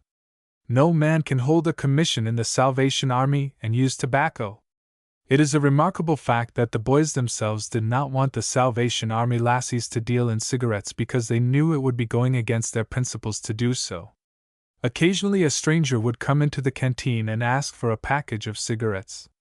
Then some soldier would remark witheringly, "Say, where do you come from? Don't you know the Salvation Army don't handle tobacco?" The men were always deeply grateful to get talcum powder for use after shaving. It seemed somehow to help to keep up the morale of the army, that talcum powder, a little bit of the soothing refinement of the home that seemed so far away. To this hut whenever they were at liberty came Jew and Gentile, Protestant and Catholic, rich and poor. War is a great leveler, and had swept away all differences. They were a great brotherhood of Americans now, ready, if necessary, to die for the right. To one of the huts came a request from the chaplain of a regiment which was about to move from its temporary billet in the next village. The men had not been so fortunate as to be stationed at a town where there was a Salvation Army hut, and it had been over 4 months since they had tasted anything like cake or pie. Would the Salvation Army lassies be so good as to let them have a few doughnuts before they moved that night? If so, the chaplain would call for them at 5 o'clock. The lassies worked with all their might and fried 3,500 doughnuts. But something happened to the ambulance that was to take them to the boys, and over an hour was lost in repairs. Back at the camp the boys had given up all hope. They were to march at 8 o'clock and nothing had been heard of the doughnuts. Suddenly the truck dashed into view, but the boys eyed it glumly, thinking it was likely empty after all this time. However, the chaplain held up both hands full of golden brown beauties, and with a wild shout of joy the men sprang to "attention" as the ambulance drew up, and more soldiers crowded around. The villagers rushed to their doors to see what could be happening now to those crazy American soldiers. When the chaplain stood up in the car flinging doughnuts to them and shouting that there were thousands, enough for everybody, the enthusiasm of the soldiers knew no bounds. The girls had come along and now they began to hand out the doughnuts, and the crowd cheered and shouted as they filed up to receive them. And when it came time for the girls to return to their own village, the soldiers crowded up once more to say goodbye and give them 3 cheers and a tiger. These same girls a few days before had fed 700 weary doblas on their march to the front with coffee, hot biscuits and jam. In one of the Salvation Army huts one night the usual noisy cheerfulness was in the air, but apart from the rest sat a boy with a letter open on the table before him and a dreamy smile of tender memories upon his face. Nobody noticed that faraway look in his eyes until the lassie in charge of the hut, standing in the doorway surveying her noisy family, searched him out with her discerning eyes, and presently happened down his way and inquired if he had a letter. The boy looked up with a wonderful smile such as she had never seen on his face before, and answered, "Yes, it's from Mother." Then impulsively, "She's the nearest thing to God I know." Mother seemed to be the nearest thought to the heart of the boys over there. They loved the songs best that spoke about Mother. One boy bought a can of beans at the canteen, and when remonstrated with by the lassie who sold them, on the ground that he was always complaining of having to eat so many beans, he replied, "Ah, well, this is different. These beans are the kind that Mother used to buy." In the dark hours of the early morning a boy who belonged to the ammunition train sat by one of the little wooden tables in the hut, just after he had returned from his first barrage, and penciled on its top the following words. One of the letters that was written home for Mother's Day, in response to a suggestion on the walls of the Salvation Army hut, was as follows: "Dearest little mother of mine." They started a campaign to write to Mother on this day, and believe me, I didn't have to be urged very hard.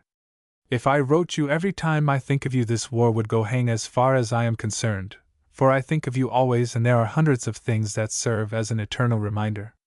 Near our billet is one lone, scrubby little lilac bush that has a dozen blossoms, and it doesn't take much mental work to connect lilacs with Mother. Then, too, the distant whistle of a train way down the valley reminds me of how you would listen for the whistle of the Montreal train on Saturday morning, and then fix up a big feed for your boy to offset a week of boarding-house grub. Those and many other things remind me many times a day of the one who bid me goodbye with a smile and saved her tears till she was home alone, who knit helmets, wristlets, and sweaters to keep out the cold when she should have been sleeping, who, I'll bet a hat, didn't sleep one of the 13 nights I was on the ocean, and who writes me cheerful, newsy letters when all others fail. And I appreciate all those things too, although I'm not much on showing affection. I haven't always been as good to you as I ought, but I'm going to make up by being the soldier and the man, me Mother, thinks I am. And when I come back home, all full of prunes and glory, we're going to have the grandest time you ever dreamed of. We'll go joy riding, eat strawberry shortcake and pumpkin pie, and have all the lilacs in the USA. Wait till I walk down Main Street with you on my arm, all fixed up in a swell dress and a new bonnet, and me with a span new uniform, with Sergeant Major's chevrons, about Steen's service stripes, a Mex campaign badge, and a Croix de Guerre, maybe. Then you'll be glad your boy went to be a soldier. I was on the road all of night before last and on guard last night, and I'm a wee bit tired, so I'm making this kinder short. But it's a little reminder that the boy who is 5,000 miles away is thinking, "I love you, my ma," same as I always did. And by gosh, don't forget about that pumpkin pie. Good night, mother of mine. Your soldier boy loves you a whole dollar's worth. The Salvation Army hut was home to the boys over there. They came to it in sorrow or joy. They came to ask to scrape out the bowl where the cake batter had been stirred because Mother used to let them do it. They came to get their coats mended and have their buttons sewed on. Sometimes it seemed to the long-suffering, smiling woman who sewed them on, as if they just ripped them off so she could sew them on again. If so, she did not mind. They came to mourn when they received no word from home, and when the mail came in and they were fortunate, they came first to the hut waving their letter to tell of their good luck before they even opened it to read it. It is remarkable how they pinned their whole life on what these consecrated American women said to them over there. It is wonderful how they opened their hearts to them on religious subjects, and how they flocked to the religious meetings, seeming to really be hungry for them. Word about these wonderful meetings that the soldiers were attending in such numbers got to the ears of another commanding officer, and one day there came a summons for the Salvation Army major in charge at Gondrecourt to appear before him. An officer on a motorcycle with a side car brought the summons, and the major felt that it practically amounted to an arrest. There was nothing to do but obey, so he climbed into the side car and was whirled away to headquarters. The Major General received him at once and in brusque tones informed him most emphatically, "We want you to get out. We don't want you nor your meetings. We are here to teach men to fight, and your religion says you must not kill. Look out there," pointing through the doorway. "We have set up dummies and teach our men to run their bayonets through them. You teach them the opposite of that. You will unfit my men for warfare." The Salvationist looked through the door at the line of straw dummies hanging in a row, and then he looked back and faced the Major General for a full minute before he said anything. Tall and strong, with soldierly bearing, with ruddy health in the glow of his cheeks, and fire in his keen blue eyes, the Salvationist looked steadily at the Major General, and his indignation grew. Then the good old Scotch burr on his tongue rolled broadly out in protest. "On my way up here in your automobile," every word was slow and calm and deliberate, tinged with a fine righteous sarcasm, "I saw 3 men entering your guardhouse who were not capable of directing their own steps. They had been off on leave down to the town, and had come home drunk. They were going into the guardhouse to sleep it off. When they come out tomorrow or the next day with their limbs trembling, and their eyes bloodshot and their heads aching, do you think they will be fit for warfare? You have men down there in your guardhouse who are loathsome with vile diseases, who are shaken with self-indulgence, and weakened with all kinds of excesses. Are they fit for warfare? Now look at me!" He drew himself up in all the strength of his 6 feet, broad shoulders, expanded chest, complexion like a baby, muscles like iron, and compelled the gaze of the officer. "Can you find any man?" the Salvationist said, "Man," and the soft Scotch sound of it sent a thrill down the Major General's back in spite of his opposition. "Can you find any man at 55 years who can follow these in your regiment, who can beat me at any game whatever?" The officer looked, and listened, and was ashamed. The Major rose in his righteous wrath and spoke mighty truths clothed in simple words, and as he talked the tears unbidden rolled down the Major General's face and dropped upon his table.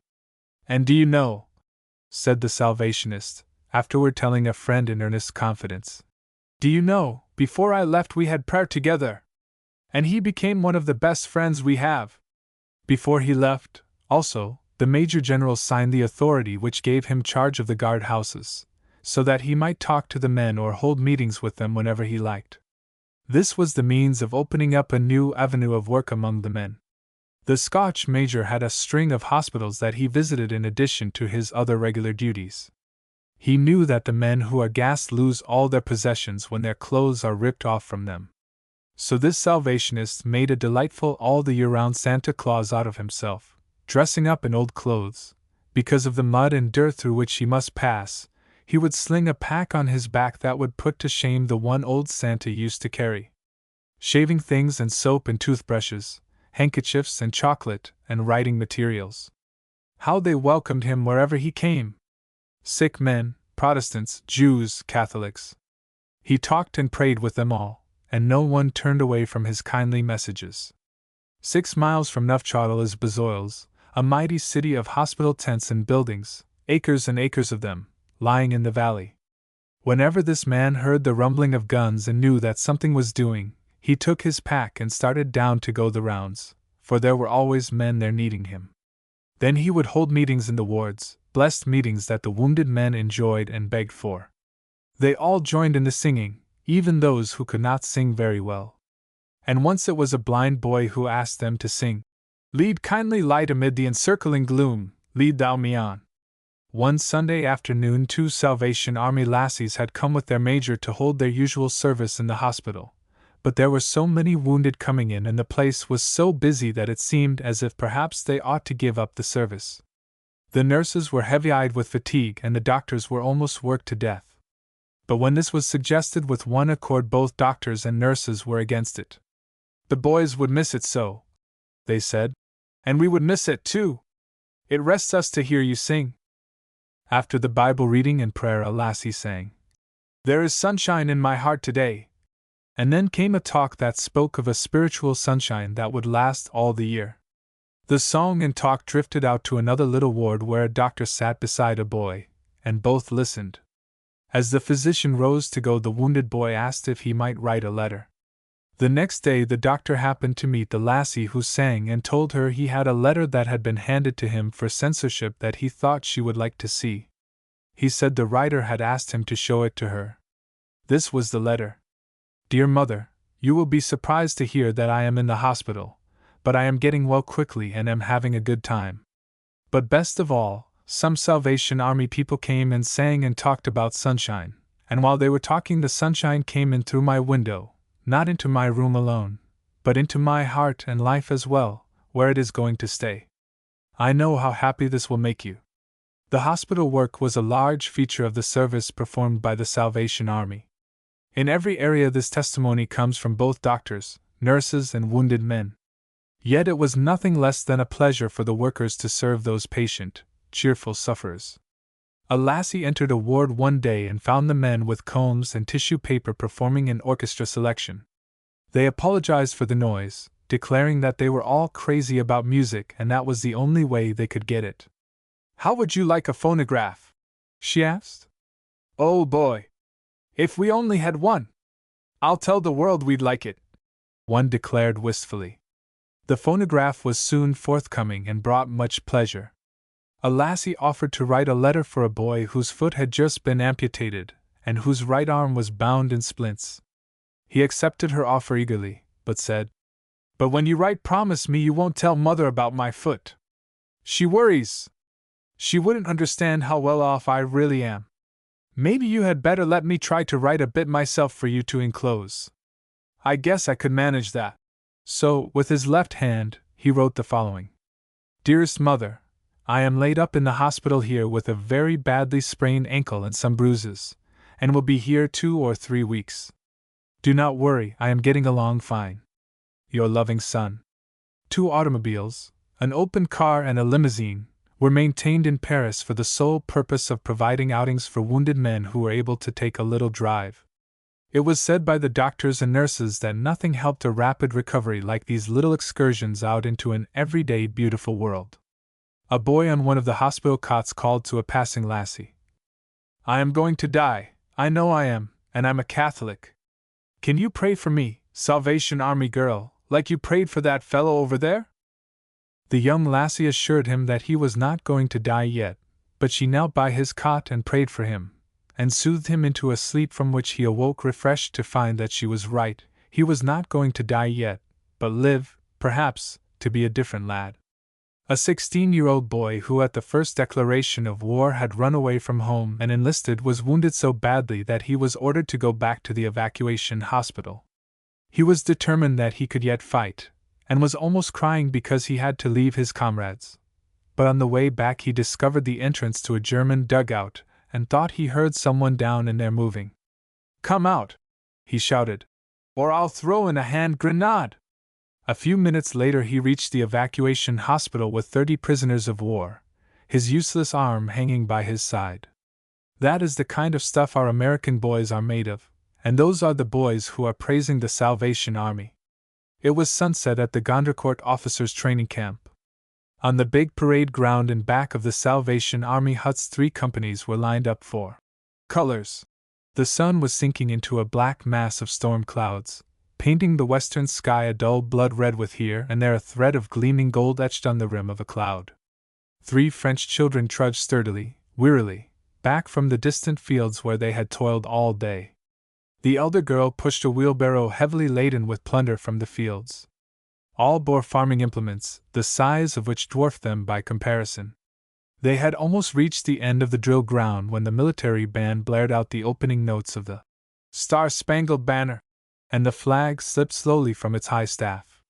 Instantly the farming tools were dropped, and the 3 childish figures swung swiftly to attention, hands raised rigidly to the stiff French salute. So they stood until the last note had died. Then on they tramped, their backs all bent and weary, over the hill and down into the gray, evening-shadowed village of the valley. In a shell-marred little village at the American front, the Salvation Army once brought the United States Army to a standstill. Several hundred artillerymen had gathered for the regular Wednesday night religious service, held in the hutment, conducted by that organization at this point, and in closing, sang vigorously 3 verses of The Star-Spangled Banner. A major who was passing came immediately to attention, his example being followed by all of the men and officers within hearing, and also by a scattering of French soldiers who were just emerging from the Catholic Church. By the time the second verse was well underway, 3 companies of infantry, marching from a rest camp toward the front, had also come to a rigid salute, blocking the road to a quartermaster's supply train, who had, perforce, to follow suit. The Star-Spangled Banner has a deeper meaning to the man who has done a few turns in the trenches. They had a pie-baking contest in Gondrecourt one day, where the renowned Anne Mary was located, with her sweet face and sweeter heart. One of the other huts had baked 235 pies in a day. The people in Gondrecourt believed they could do better than that, so they made their preparations and set to work. The soldiers were all interested, of course. Who was to eat those pies? The more pies the merrier. The engineers had constructed a rack to hold them, so that they might be easily counted without confusion.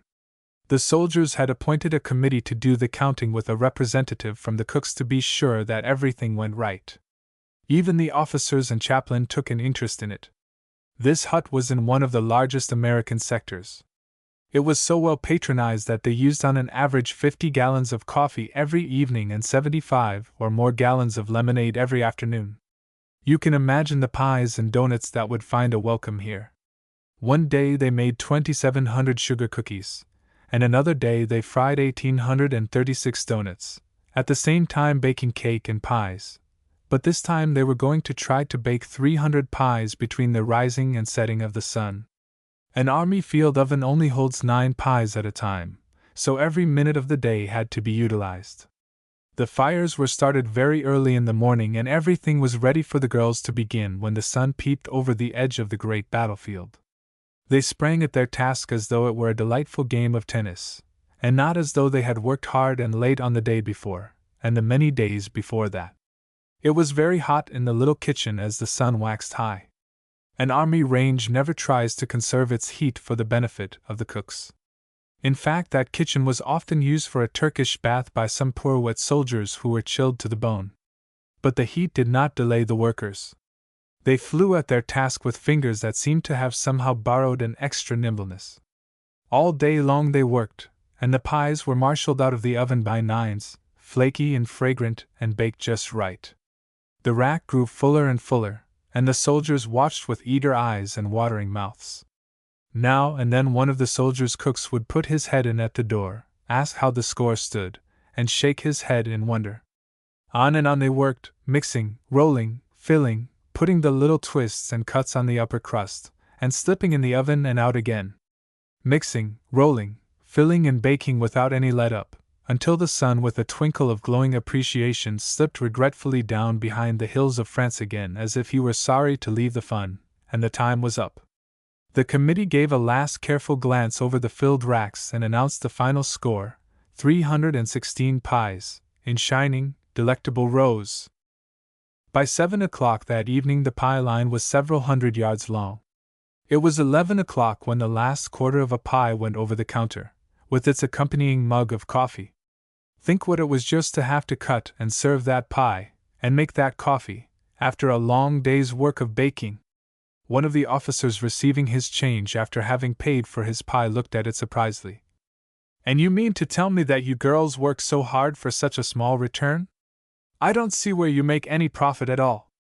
"We don't work for profit, Captain," answered the lassie. "I don't think any amount of money would persuade us to keep going as we have to here at times." "You mean you sort of work for the joy of working?" he asked, puzzled. "I don't know what you mean," responded the lassie pleasantly. "But when we are tired we look at the boys drilling in the sun and working early and late. They are splendid and we feel we must do our part as unreservedly as they do theirs. No wonder my men have so many good things to say about the Salvation Army," said the captain, turning to his companions. But as he went out into the night his voice floated back in a puzzled sort of half-conviction, as if he were thinking out something more than had been spoken. "It takes more than patriotism to keep refined women working like that." These same girls were commissioned also to make frequent visits to the hospitals and talk with the sick soldiers. Often they read the Bible to them, and many a man through these little talks has found the way of eternal life. This in addition to their other work. One night after a meeting in the hut a lad wanted to come into the room at the back and speak to one of the women about his soul. They knelt and prayed together, and the boy when he rose had a light of real happiness on his face. But suddenly the happiness faded and he exclaimed, "But I can't read!" "Read? What do you mean?" asked the lassie. "My Bible. Nobody never learned me to read, and I can't read my Bible like you said in the meeting I should." The lassie thought for a minute, and then suggested that he come to the hut every morning just before first call, and she would teach him a verse of scripture and read him a chapter. This meant that the lassie must rise that much earlier, but what of that for a servant of the king? Just a month this program was carried out, and then came marching orders for the boy, but by this time he had a rich store of God's words safe in his heart from the verses he had memorized. The last night when he came to say goodbye he said to his teacher, "Your kindness has meant a lot of trouble for you, miss, but for me it has meant life. Before I was afraid to fight, but now I don't even fear death. I know now that it can only mean a new life. Thank God for your goodness to me." There was one soldier who went by the name of Scoop. He had been a reporter back in the States and learned to love drink. When he joined the army, he did not give up his old habits. Whenever anybody remonstrated with him, he invariably replied gaily, "I'm out to enjoy life." On paydays, Scoop celebrated by drinking more than ever. One day he happened into the Salvation Army hut. Whether the pie or the donuts or the hominess of the place first attracted him, no one knows. He said it was the pie. Something held him there. He came every night. The Spirit of the Lord that lived and breathed in those consecrated men and girls began to work in his heart and conscience, and speak to him of better things that might even be for him. When he felt the desire for drink or gambling coming on, he gave his money to the girls to keep for him. On the last payday before he was sent to another location, he took a paintbrush and some paint and made a little sign which he set up in a prominent place in the hut, his silent testimony to what they had done for him.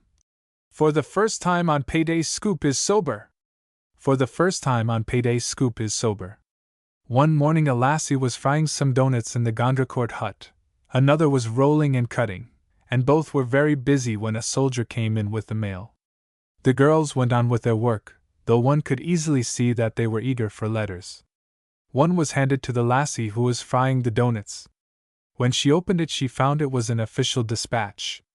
The others saw the change of her expression and asked what was the matter, but she made no reply while tears started down her cheeks. She, however, went on frying donuts. The others asked again what was the trouble, and for answer the girl handed them the open dispatch, which stated briefly that one of her 3 brothers, who were all in the service, had been killed in action on the previous day. The others sympathetically tried to draw her away from her work, but she said, "No, nothing will help me to bear my sorrow like doing something for others. This is the spirit of the Salvation Army workers. Personal sorrows, personal feelings, personal difficulties, hardships, dangers, are not allowed to interrupt their labors of love."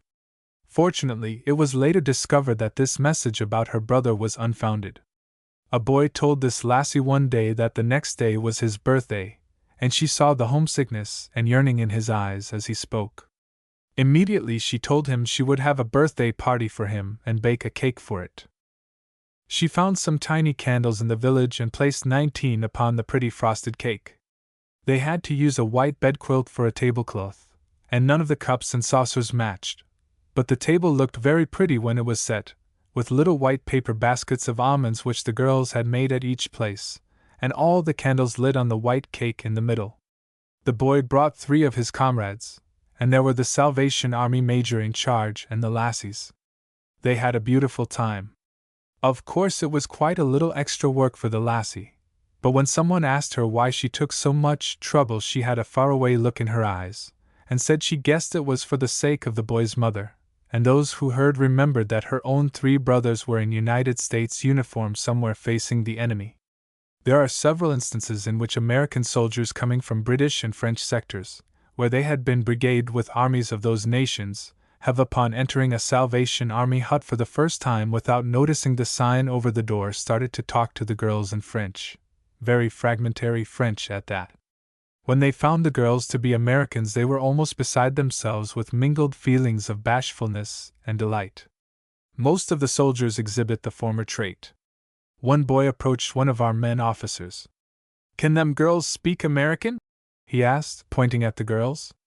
On being assured that they could, he said, "Will they mind if I go up and speak to them? I ain't talked to an American woman in 7 months." 2 soldiers were walking along the dusty roadway. First soldier: "Let's go to the Salvation Army hut." Second soldier: "No, I don't want to." First soldier: "They've got a piano and a phonograph and lots of records." Second soldier: "No, I don't want to." First soldier: "They've got books and boku games." Second soldier: "No, I don't want to." First soldier: "2 American ladies there." Second soldier: "No, I don't want to."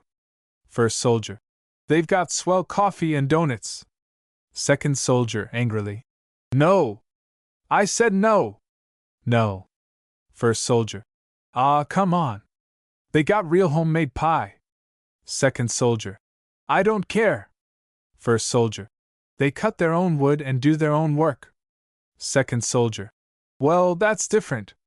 Why didn't you say that right off, you bonehead? Come on. Where is it?" And they entered the Salvation Army hut smiling.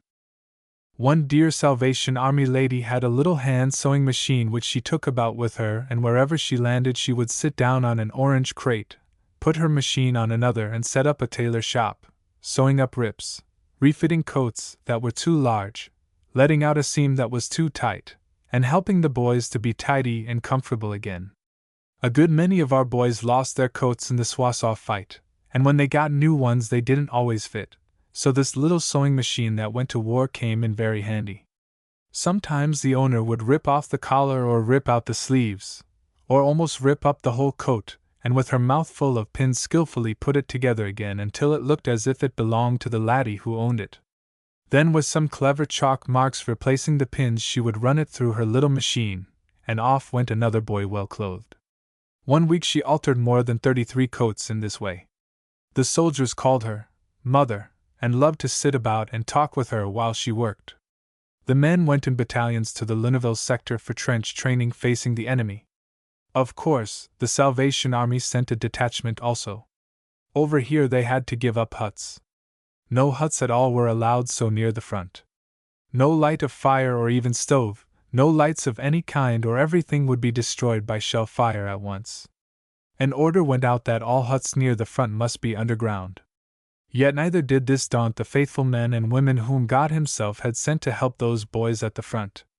The work was extended to other camps in the Gondrecourt area, and finally the time came for the troops to move up to the front to occupy part of a sector. 3. The Toul sector.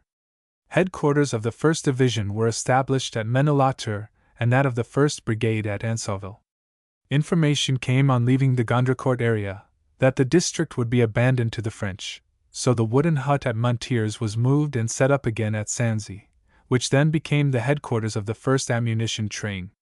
Huts were established at Menelatur and other points in the Toul sector. It took 3 days to erect the hut at Sanzy, but within an hour the field range was set up, and a piece of tarpaulin stretched over it to keep the rain off the girls and the doughnuts. Hour after hour the girls stood there making doughnuts, and hour after hour the line moved slowly along waiting patiently for doughnuts. The adjutant went away a little while and returned to find some of the same boys standing in line as when he left. Some had been standing 5 hours. It was the only pastime they had, just as soon as they were off duty, to line up again for doughnuts. The hut at Sanzy was used mostly by men of an ammunition train. As in other places where the Salvation Army huts catered to the American troops, an all-night service of hot coffee or chocolate and doughnuts or cookies was provided for the men as they returned from their dangerous nightly trips to the front. When men were killed, their comrades usually brought them back and laid them in this hut until they could be buried. One night a man was killed and brought back in this fashion. The chaplain was holding a service over his body in the hut. The Salvation Army man was talking to the man who had been the dead lad's. "Buddy, I wish it was me instead of him, Cap," said this soldier. "He was his mother's oldest son, and she will take it hard." The Salvation Army was told that Ansauville was too far front for any women to be allowed to go. They felt, however, that it was advisable for women to be there and determined to bring it about if possible. On scouting the town, there was found no suitable place in any of the buildings except one that was occupied as the general's garage.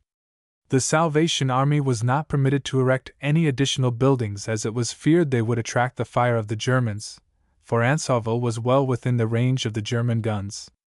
After deciding that the general's garage was the only logical place for them, the Salvation Army representative called upon the general, who asked him where he would propose establishing a hut. The Salvationist told him the only suitable place in the town was that used by him as a garage. He immediately gave most gracious and courteous consent, and ordered his aide to find another garage. The place in question was an old frame barn with a lofty roof which had already been partly shot away and was open to the sky. They were not permitted to repair the roof because the German airplane observers would notice it and know that some activity was going on there which would call for renewed shell fire. However, the top of one of the circus tents was easily run up in the barn so as to form a ceiling. Ansoville was between Mundarez and Menelater, not far from advanced positions in the Toul sector.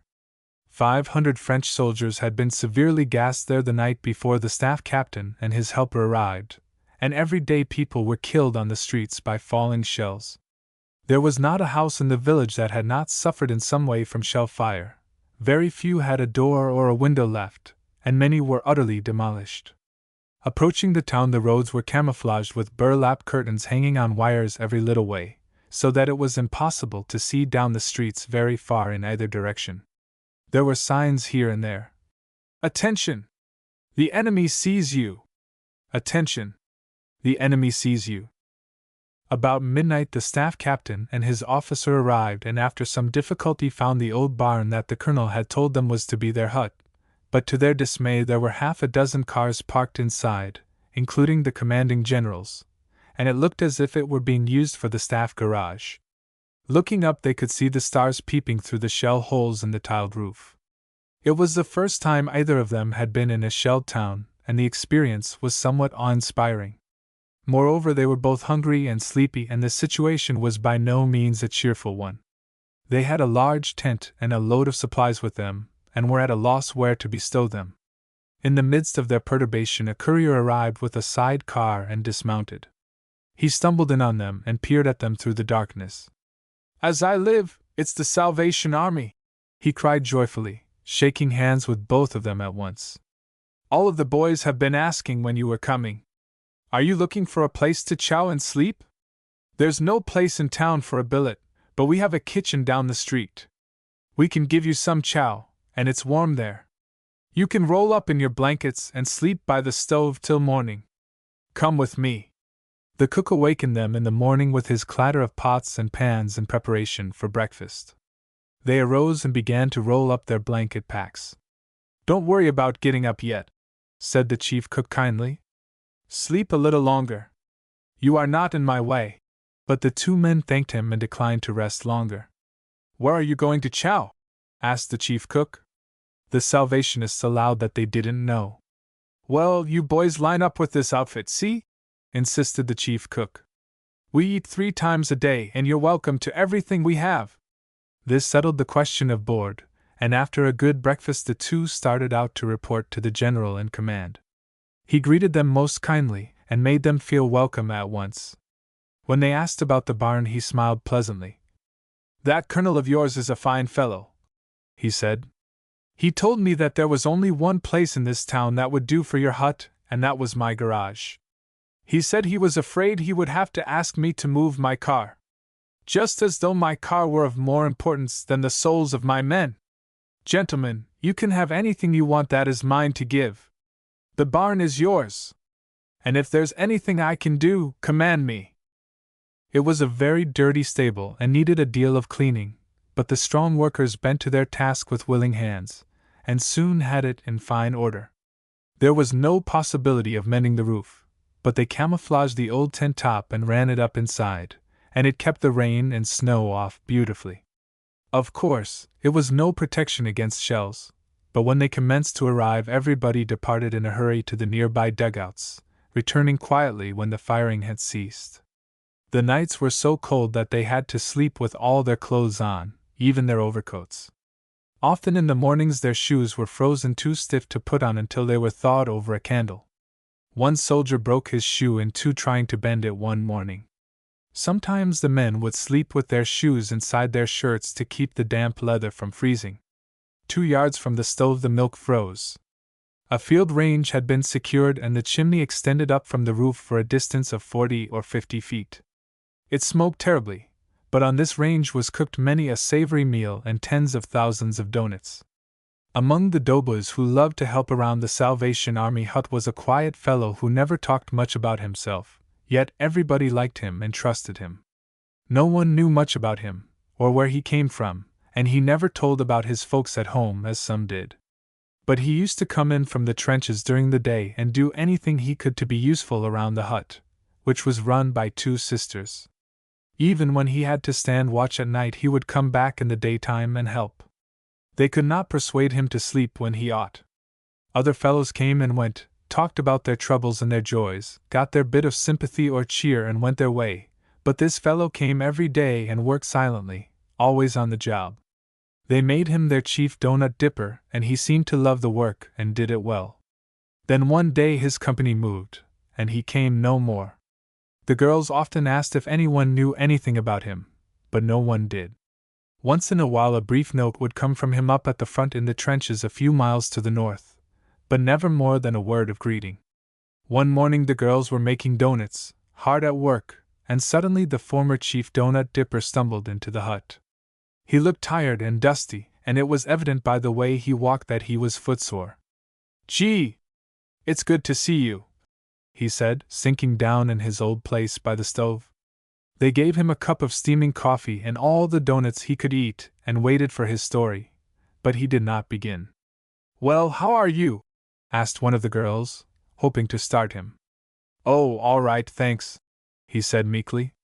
"Where is your company?" "Up the line in some woods." "How far is it?" "About 10 miles. The girls felt they were not getting on very fast in acquiring information. "Did you walk all that way in the dust and sun?" "Most of it. Sometimes I was in the fields."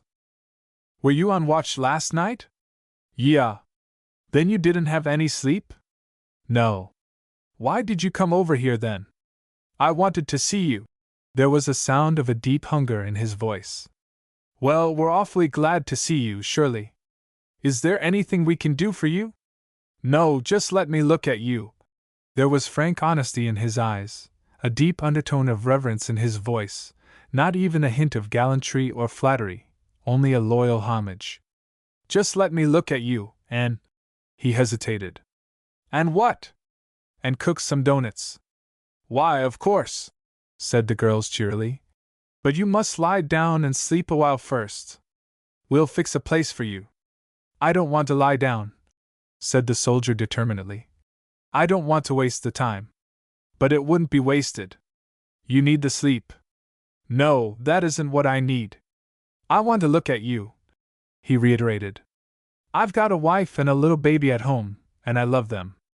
I like to be here because seeing you takes me back to them.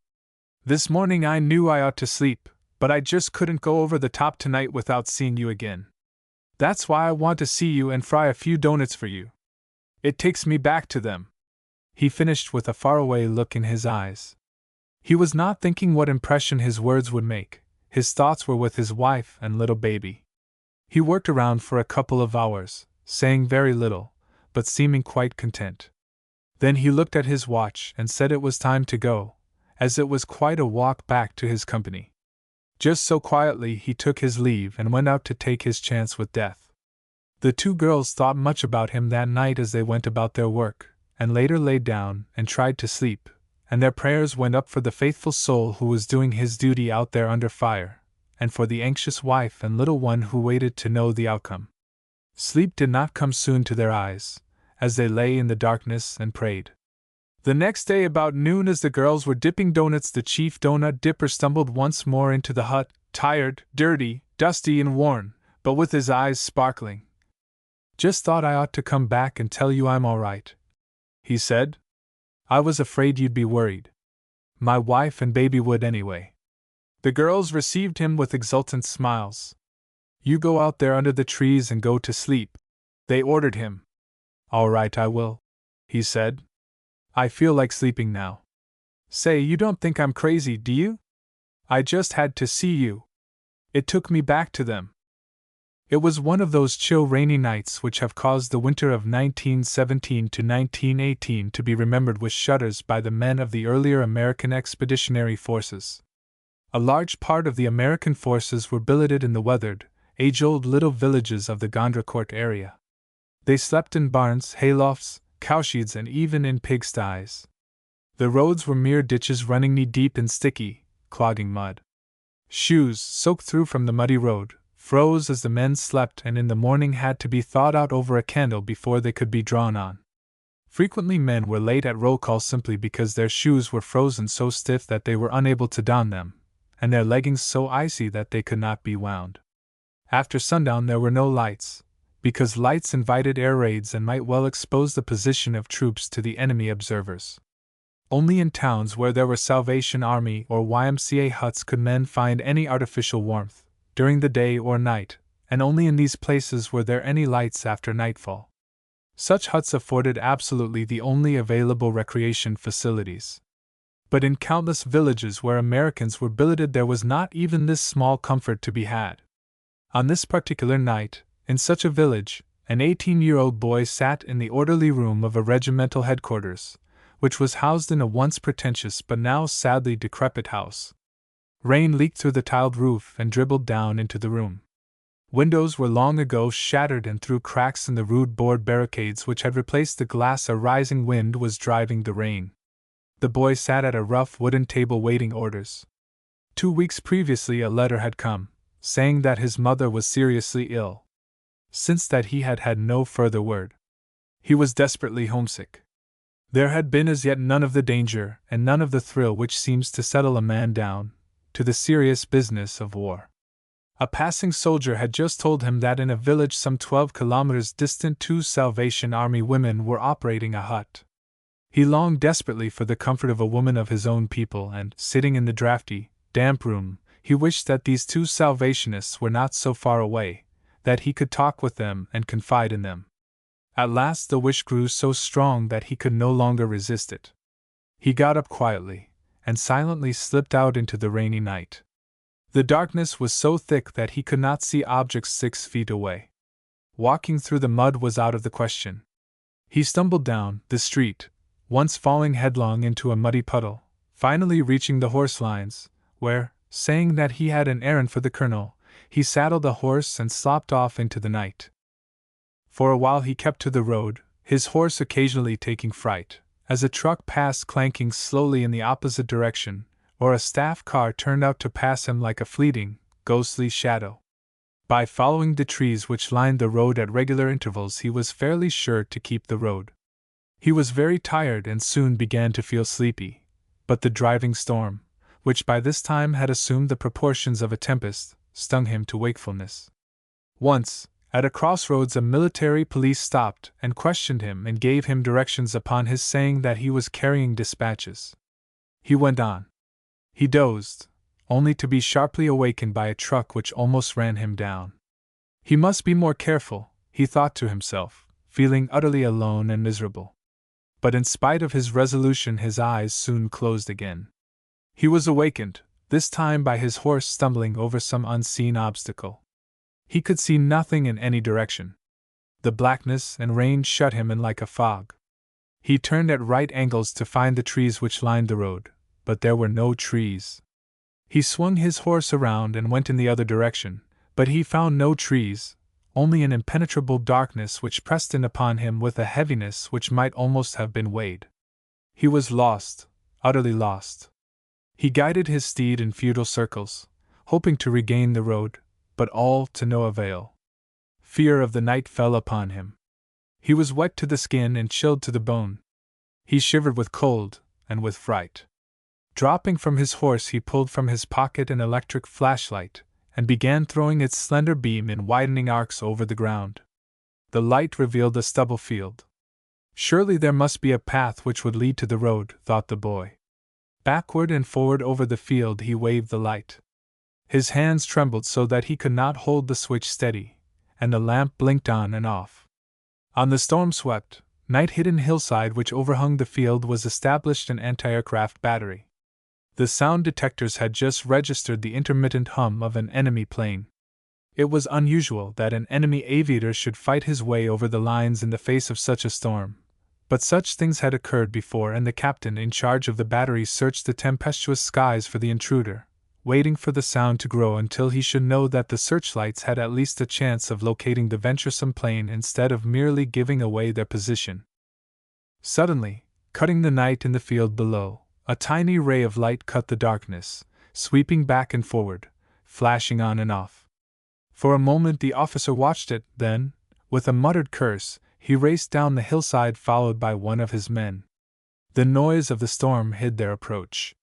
The boy collapsed into a trembling heap, as the officer grasped him and wrested the flashlight from his chilled fingers. He made no protest as they led him down into a dark, deserted village. He followed his captors into a candle-lighted room where sat a staff officer. Briefly the captain explained the situation. "Caught him in the act of signaling to an enemy plane, sir," he said. The boy was too cold to venture a protest. "Bring him to me again in the morning," said the colonel, shrugging his shoulders. "Hold on, though. What are you going to do with him? He will die unless you get him warmed up." "Don't know what to do with him, sir, unless I take him down to the Salvation Army. They have a fire there." "Very good, Captain. See that he is properly guarded, and if they will have him, leave him there for the night." And so it came to pass that the boy reached his destination. It was past closing time, long past, but the motherly Salvationist in charge knew just what to do. Within 10 minutes, wrapped in a warm blanket, the boy sat with his feet in a pan of hot water, with the Salvation Army woman feeding him steaming lemonade. Between gulps, he told his story and was comforted.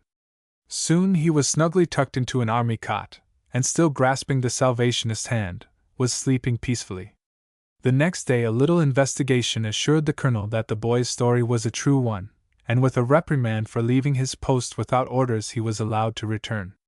The delay, however, had absented him, of course, from morning roll call, and he was sentenced to 30 days repairing wire on the front-line trenches, which was often equivalent to a death sentence, for as many men were shot during the performance of this duty as came in safely. He had done 15 days of his time at this sentence when the Salvation Army woman from the Ansoville hut which the boy had visited that rainy night happened over to his officer's headquarters, and by chance learned of his unhappy fate. It took but a few words from her to his commanding officer to set matters right. His sentence was revoked, and he was pardoned. Ansoville was a point of peculiar importance in that all the troops passing into or out from the sector stopped there. It was here that cocoa and coffee were first provided for the troops. Afterwards it came to be the habit to serve them with the doughnuts and pie. It was when the 26th Division came into the line. They had marched for hours and had been without any warm meal for a long time.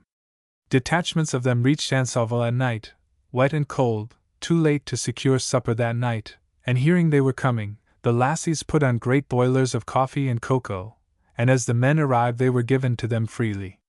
A hut was established at Mundarez. This was some distance in advance of Ansoville and lay in the valley. At first a wooden building was secured. It had nothing but a dirt floor, but lumber was hauled from Neuchâteau by truck, a distance of 60 miles, and the place was made comfortable.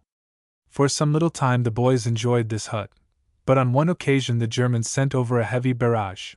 They hit the hut, destroying one end of it, scattering the supplies, ruining the victrola, and after that the military authorities ordered that the men should not assemble in such numbers. When this order was given, the Salvation Army had no intention of discontinuing work at Mundarez, and so found a cellar under a partially destroyed building.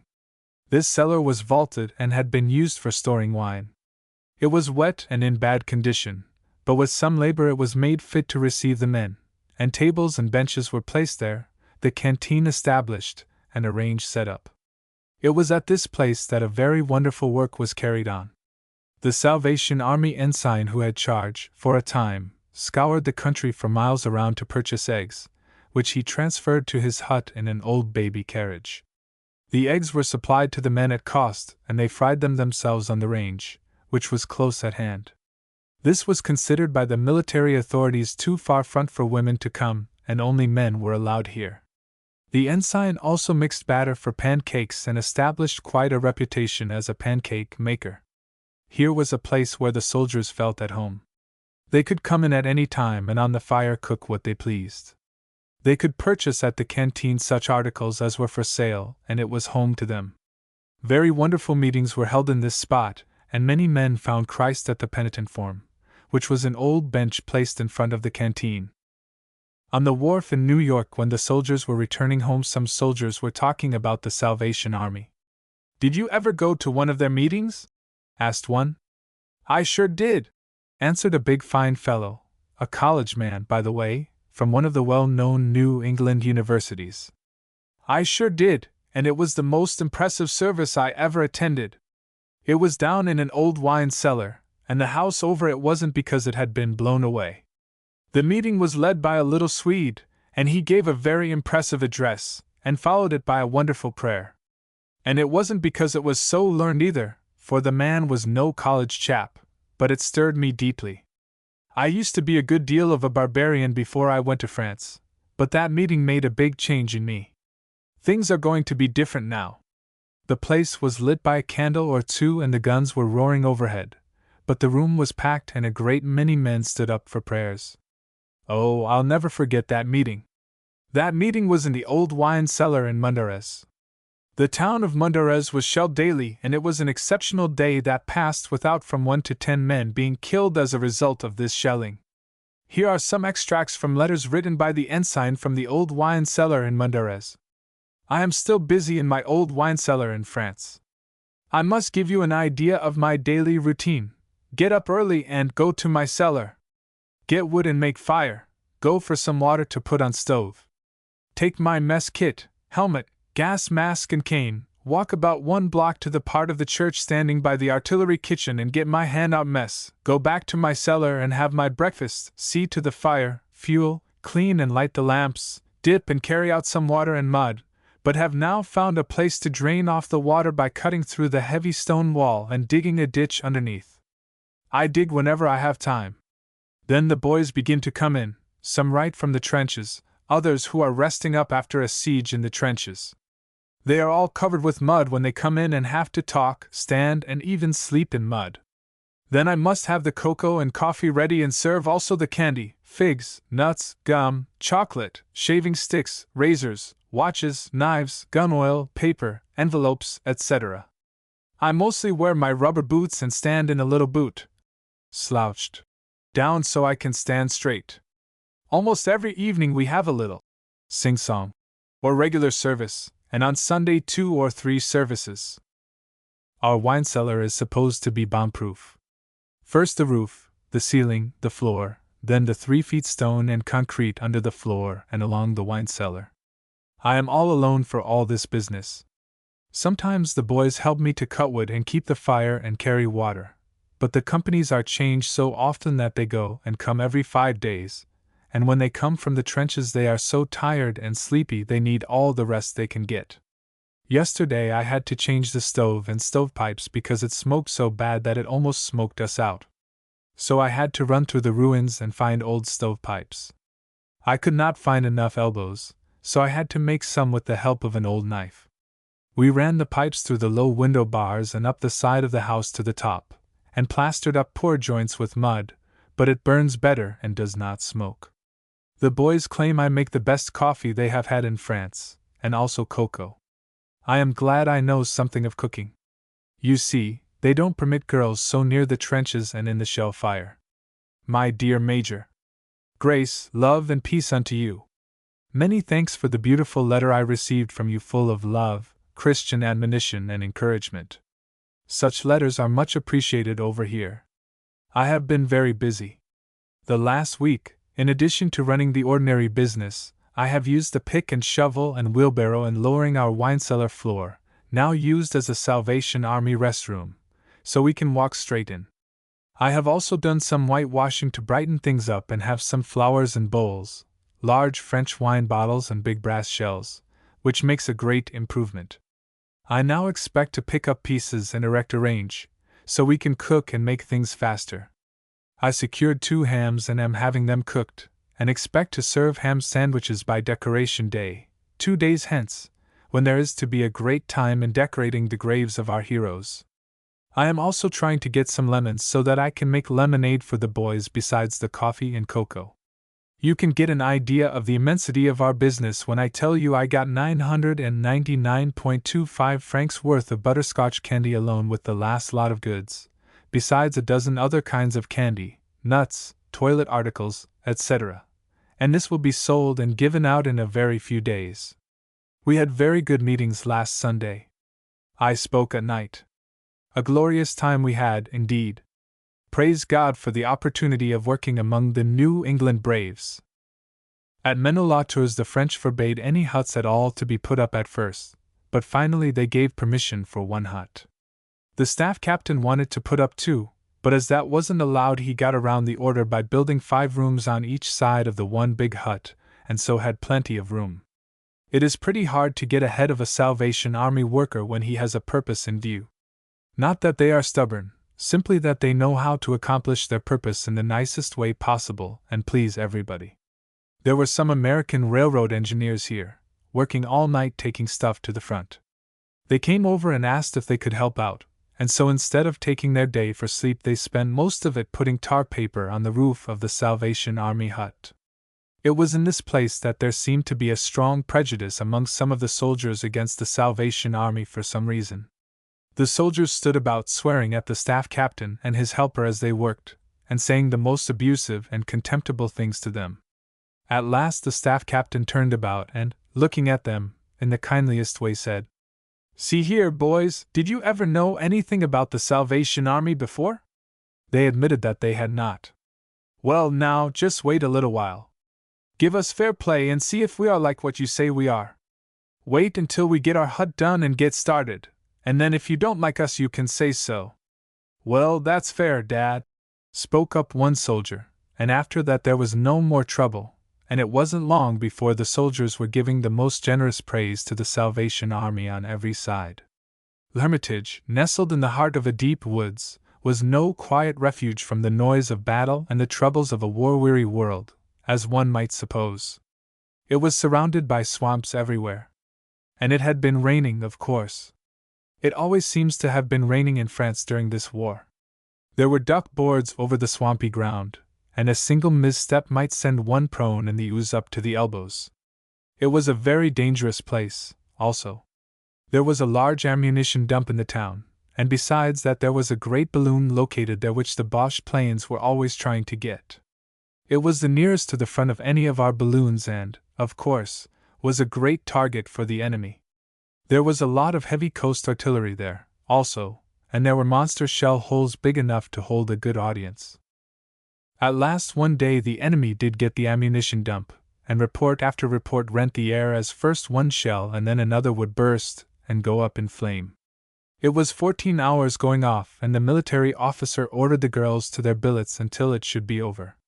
It was like this. First a couple of shells would explode, then there would be a second's quiet and a keg of powder would flare, then some boxes of ammunition would go off, then some more shells. It was a terrible pandemonium of sound. 30 miles away in Gondrecourt they saw the fire and heard the terrific explosions. The zone major and one of his helpers had been to Nancy for a truck-load of eggs and were just unloading when the explosions began. Together they were carefully lifting out a crate containing 100 dozen eggs when the mammoth detonations began that rocked the earth beneath them and threatened to shake them from their feet. They staggered and tottered, but they held on to the eggs. One of the sayings of Commander Eva Booth is, "Choose your purpose and let no whirlwind that sweeps, no enemy that confronts you, no wave that engulfs you, no peril that affrights you, turn you from it."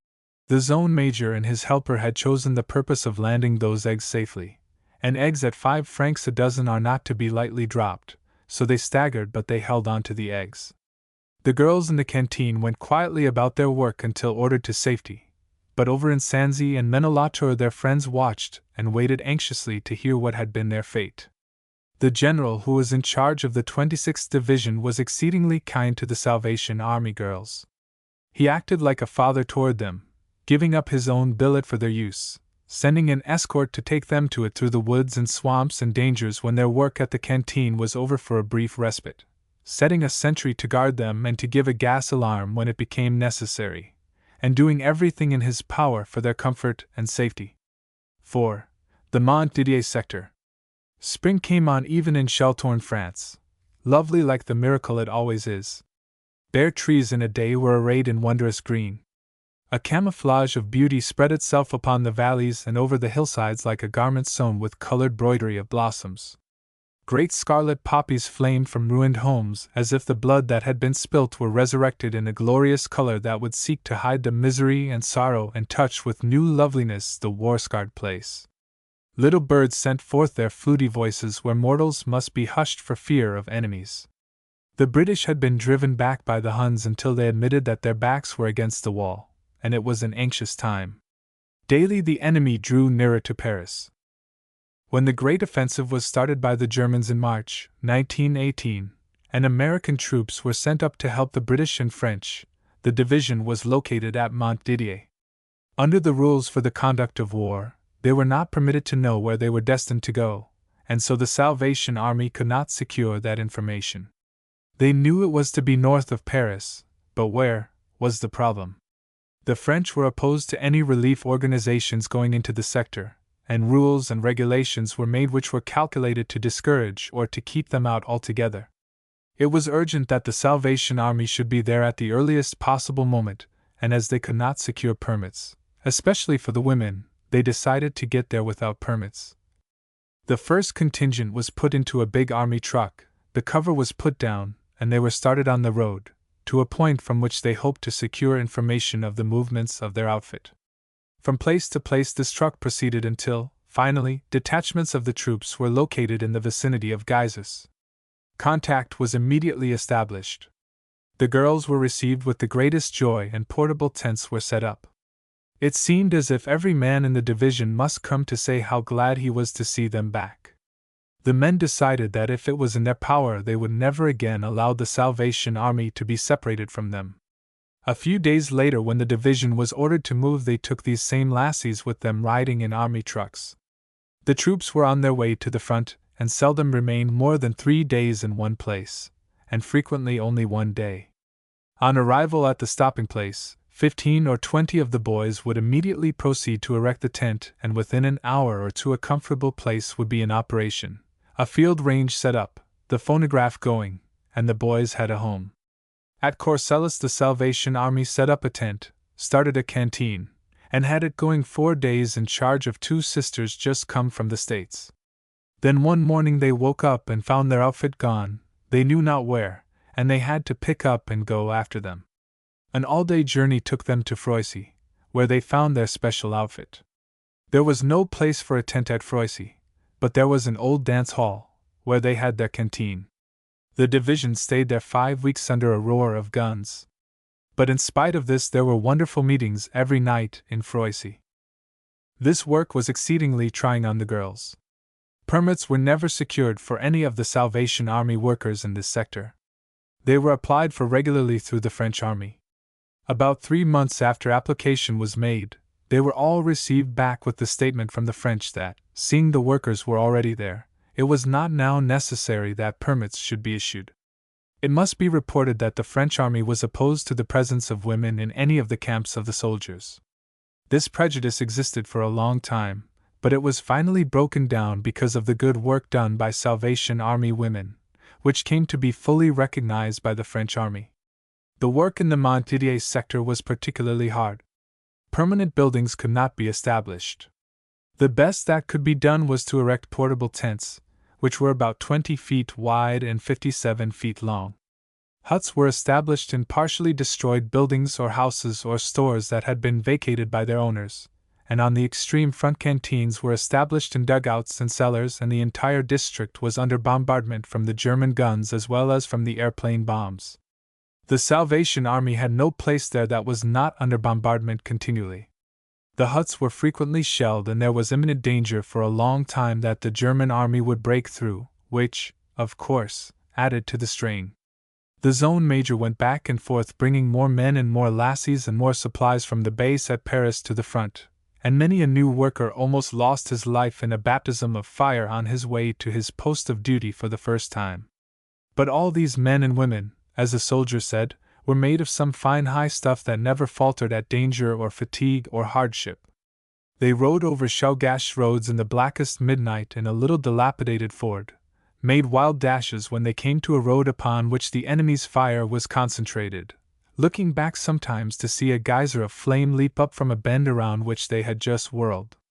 Shells would rain in the fields on either side of them, cars would leap by them in the dark, coming perilously close and swerving away just in time, and still they went bravely on to their posts. Everything would be blackest darkness, and they would think they were stealing along finely, when all of a sudden an incendiary bomb would burst and flare up like a house on fire, lighting up the whole country for miles about, and there you were in plain sight of the enemy. And you couldn't turn back nor hesitate a second, or you would be caught by the ever-watchful foe. You had to go straight ahead in all that blare of light. The S.A. adjutant's headquarters were 50 feet below the ground. Sometimes the earth would rock with the explosives. 2 of the dugouts were burrowed almost beneath the trenches, and S.A. officers here looked after the needs of the men who were actually engaged in fighting. Every night the shattered villages were raked and torn above them. Such dugouts could only be left at night, or when the firing ceased. The 2 men who operated these lived a nerve-wracking existence. Of course, all pies and donuts for these places had to be prepared far to the rear, and no fire could be built as near to the front as this. It was no easy task to bring the supplies back and forth. It was almost always done at the risk of life.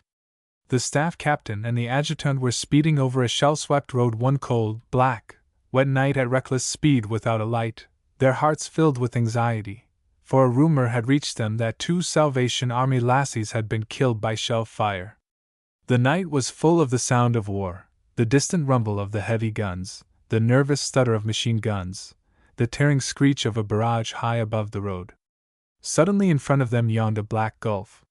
The adjutant jammed on his brakes, but it was too late. The game little Ford sailed right into a big shell hole, and settled down 3 feet below the road, right side up but tightly wedged in. The 2 travelers climbed out and reconnoitered, but found the situation hopeless. There had been many sleepless nights before this one, and the men, weary beyond endurance, rolled up in their blankets, climbed into the car, and went to sleep, regardless of the guns that thundered all about them. They were just lost to the land of reality when a soldier roused them summarily, saying, "This is a heck of a place for the Salvation Army to go to sleep. If you don't mind, I'll just pick your old bus out of here and send you on your way before it's light enough for Fritzy to spot you and send a calling card." He was grinning at them cheerfully, and they roused to the occasion. "How are you going to do it?" asked the adjutant, who, by the way, was Smiling Billy, the same one the soldiers called. "One game little guy. It will take a 3-ton truck to get us out of this hole." "I haven't got a truck, but I guess we can turn the trick all right," said the soldier. He disappeared into the darkness above the crater, and in a moment reappeared with 10 more dark forms following him, and another soldier who patrolled the rim of the crater on horseback. "How do you like 'em?" he chuckled to the Salvation Army men, as he turned his flashlight on the 10 and showed them to be big German prisoners of war. Under his direction they soon had the little Ford pushed and shouldered into the road once more. In a little while the Salvationists reached their destination and found to their relief that the rumor about the lassies was untrue. At Mesnelesti, Furman, one of the lassies, a young woman well known in New York society circles, but a loyal Salvationist and in France from the start, drove a little flivver carrying supplies for several nights, accompanied only by a young boy detailed from the army. Every mile of the way was dark and perilous, but there was no one else to do the work, so she did it. Here they were under shell fire every night. The girls slept in an old wine cellar, the only comparatively safe place to be found. It was damp, with a fearful odor they will never forget. Moreover, it was already inhabited by rats. They frequently had to retire to the cellar during gas attacks, and stay for hours, sometimes having only time to seize an overcoat and throw it over their night clothes. They were here through 10 counterattacks, and when Cantigny was taken. There seemed to be big movements among the Germans one day. They were bringing up reinforcements, and a large attack was expected. The airplanes were dropping bombs freely everywhere, and it looked as if there would not be one brick left on the top of another in a few hours. Then the military authorities ordered the 2 girls to leave town. When the boys heard that the hut was being shelled and the girls were ordered to leave, they poured in to tell them how much they would miss them. They well knew from experience that their staunch, hard-working little friends would not have left them if they could have helped it. Also, they dreaded to lose these consecrated young women from their midst. They had a feeling that their presence brought the presence of the great God, with His protection, and in this they had come to trust in their hour of danger. Often the boys would openly speak of this, owning that they attributed their safety to the presence of their Christian friends. One young officer from the officers' mess where the girls had dined once at their invitation, brought them boxes of candy, and in presenting them said, "Gee, we shall miss you like the devil." The lassie twinkled up in a merry smile and answered, "That sure is some comparison." The officer blushed as red as a peony and tried to apologize. "Well, now you know what I mean. I don't know just how to say how much we shall miss you." They left at midnight on foot, accompanied by one of the Salvation Army men workers who had been badly gassed and needed to get back of the lines and have some treatment. It was brilliant moonlight as they hiked it down the road. The airplanes were whizzing over their heads and the anti-aircraft guns piling into them. They started for La Folie, the headquarters of the staff captain of that zone, but they lost their way and got far out of the track, arriving at last at Britry. Coming to the woods, a military police stationed at the crossroads told them, "You can't go into Britry because they have been shelling it for 20 minutes. Right over there beyond where you are standing, a bomb dropped a few minutes ago and killed or wounded 7 fellows. The ambulance just took them away." However, as they did not know where else to go, they went into Britry, and found the village deserted of all but French and American military police. They tried to get directions, and at last found a French mule team to take them to La Folie, where they finally arrived at 4 o'clock in the morning. The next day they went on to Tardigny, where they were to be located for a time.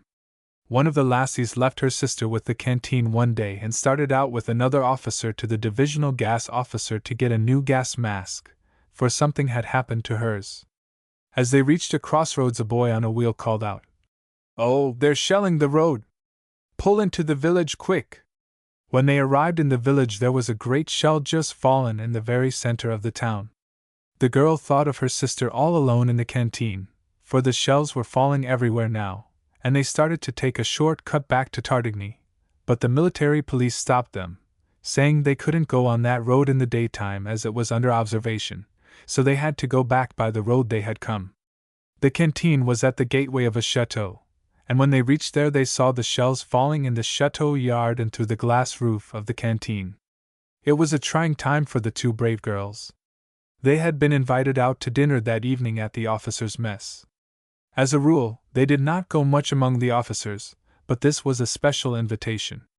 The shells had been falling all the afternoon, but they were quite accustomed to shells, and that did not stop the festivities. During the dinner the soldier boys sang and played on guitars and banjos. But when the dinner was over they asked the girls to sing. It was very still in the mess hall as the 2 lovely lassies took their guitars and began to sing. There was something so strong and sweet and pure in the glance of their blue eyes, the set of their firm little chins, so pleasant and wholesome and merry in the very curve of their lips, that the men were hushed with respect and admiration before this highest of all types of womanhood. It was a song written by their commander that the girls had chosen, with a sweet, touching melody, and the singers made every word clear and distinct. Suddenly crashing into the midst of the melody came a great shell, exploding just outside the door and causing everyone at the table to spring to his feet. The singers stopped for a second, wavered, as the reverberation of the shock died away, and then went on with their song, and the officers, abashed, wondering, dropped back into their seats, marveling at the calmness of these frail women in the face of death. Surely they had something that other women did not have to enable them to sing so unconcernedly in such a time as this. It needs some special experience to appreciate what Salvation Army lassies really are, and what they have done. They are not just any good sort of girl picked up here and there who are willing to go and like the excitement of the experience, either are they common illiterate girls who merely have ordinary good sense and a will to work. The majority of them in France are fine, well-bred, carefully reared daughters of Christian fathers and mothers who have taught them that the home is a little bit of heaven on earth, and a woman God's means of drawing man nearer to Him. They have been especially trained from childhood to forget self and to live for others. The great slogan of the Salvation Army is, "Others." Did you ever stop to think how that would take the coquetry out of a girl's eyes, and leave the sweet simplicity of the natural unspoiled soul? We have come to associate such a look with a plain, homely face, a dull complexion, careless, severe hairdressing, and unbeautiful clothes. Why? Righteousness from babyhood has given to these girls delicate, beautiful features, clear complexions that neither faded nor had to be renewed in the thick of battle, eyes that seemed flecked with divine lights and could dance with mirth on occasion or soften exquisitely in sympathy, furtive dimples that twinkled out now and then, hands that were shapely and did not seem made for toil. Yet for all that they toiled night and day for the soldiers. They were educated, refined, cultured, could talk easily and well on almost any subject you would mention. They never appeared to force their religious views to the front, yet all the while it was perfectly evident that their religion was the main object of their lives, that this was the secret source of strength, the great reason for their deep joy, and abiding calm in the face of calamities, that this was the one great purpose in life which overtopped and conquered all other desires. And if you would break through their sweet reserve and ask them, they would tell you that Jesus and the winning of souls to Him was their one and only ambition. And yet they have not let these great things keep them from the pleasant little details of life. Even in the olive drab flannel shirt and serge skirt of their uniform, or in their trim serge coats, the exact counterpart of the soldier boys, except for its scarlet epaulets, and the little close trench hat with its scarlet shield and silver lettering, they are beautiful and womanly. Catch them with the coat off and a great khaki apron enveloping the rest of their uniform, and you never saw lovelier women. No wonder the boys loved to see them working about the hut, loved to carry water and pick up the dishes for washing, and peel apples, and scrape out the bowl after the cake batter had been turned into the pans. No wonder they came to these girls with their troubles, or a button that needed sewing on, and rushed to them first with the glad news that a letter had come from home even before they had opened it. These girls were real women, the kind of woman God meant us all to be when He made the first one, the kind of woman who is a real helpmeet for all the men with whom she comes in contact, whether father, brother, friend or lover, or merely an acquaintance. There is a fragrance of spirit that breathes in the very being, the curve of the cheek, the glance of the eye, the grace of a movement, the floating of a sunny strand of hair in the light, the curve of the firm red lips that one knows at a glance will have no compromise with evil. This is what these girls have. You may call it what you will, but as I think of them I am again reminded of that verse in the Bible about those brave and wonderful disciples. And they took knowledge of them that they had been with Jesus. 2 of the Salvation Army men went back to Mesnil-St. Firmin the day after the lassies had been obliged to leave, to get some of their belongings which they had not been able to take with them, and one of them, a Salvation Army major, stayed to keep the place open for the boys. He was the only Salvation Army man who is entitled to wear a wound stripe. By his devotion to duty, self-sacrifice, and contempt of danger, he won the confidence of the men wherever he was. He chiefly worked alone and operated a canteen usually in a dugout at the front. On one occasion a soldier was badly wounded at the door of a hut by an exploding gas shell. He fell into the dugout, and while the major worked over him, the major himself was gassed and had to be removed to the rear and undergo hospital treatment. For this service he was awarded a wound stripe. During the St. Mihiel offensive he was appointed in the Toul sector and followed up the advancing soldiers, and later was active in the Argonne. He is essentially a frontline man and always takes the greatest satisfaction in being in the place of most danger. The following is a brief excerpt from his diary when he manned the dugout hut in Colomiers. May 12th. Arrived in Colomiers Sunday night, May 12th. Was busy with my work by midday, Monday, 13. After cleaning our dugout, gave medicine to sick man, who refused to sleep in my bed because he was not fit. However, I made him feel fine, helped. I had a long talk with the boys. Tuesday, 14. Shells struck opposite to dugout and sent tiles down steps. The captain of E Battery visited me today, and then I visited the battery and had chow with them. Airplane fight. While batteries were roaring, the Germans came down in flames. Wednesday, 15. No coming to dugout in the daytime on account of shelling.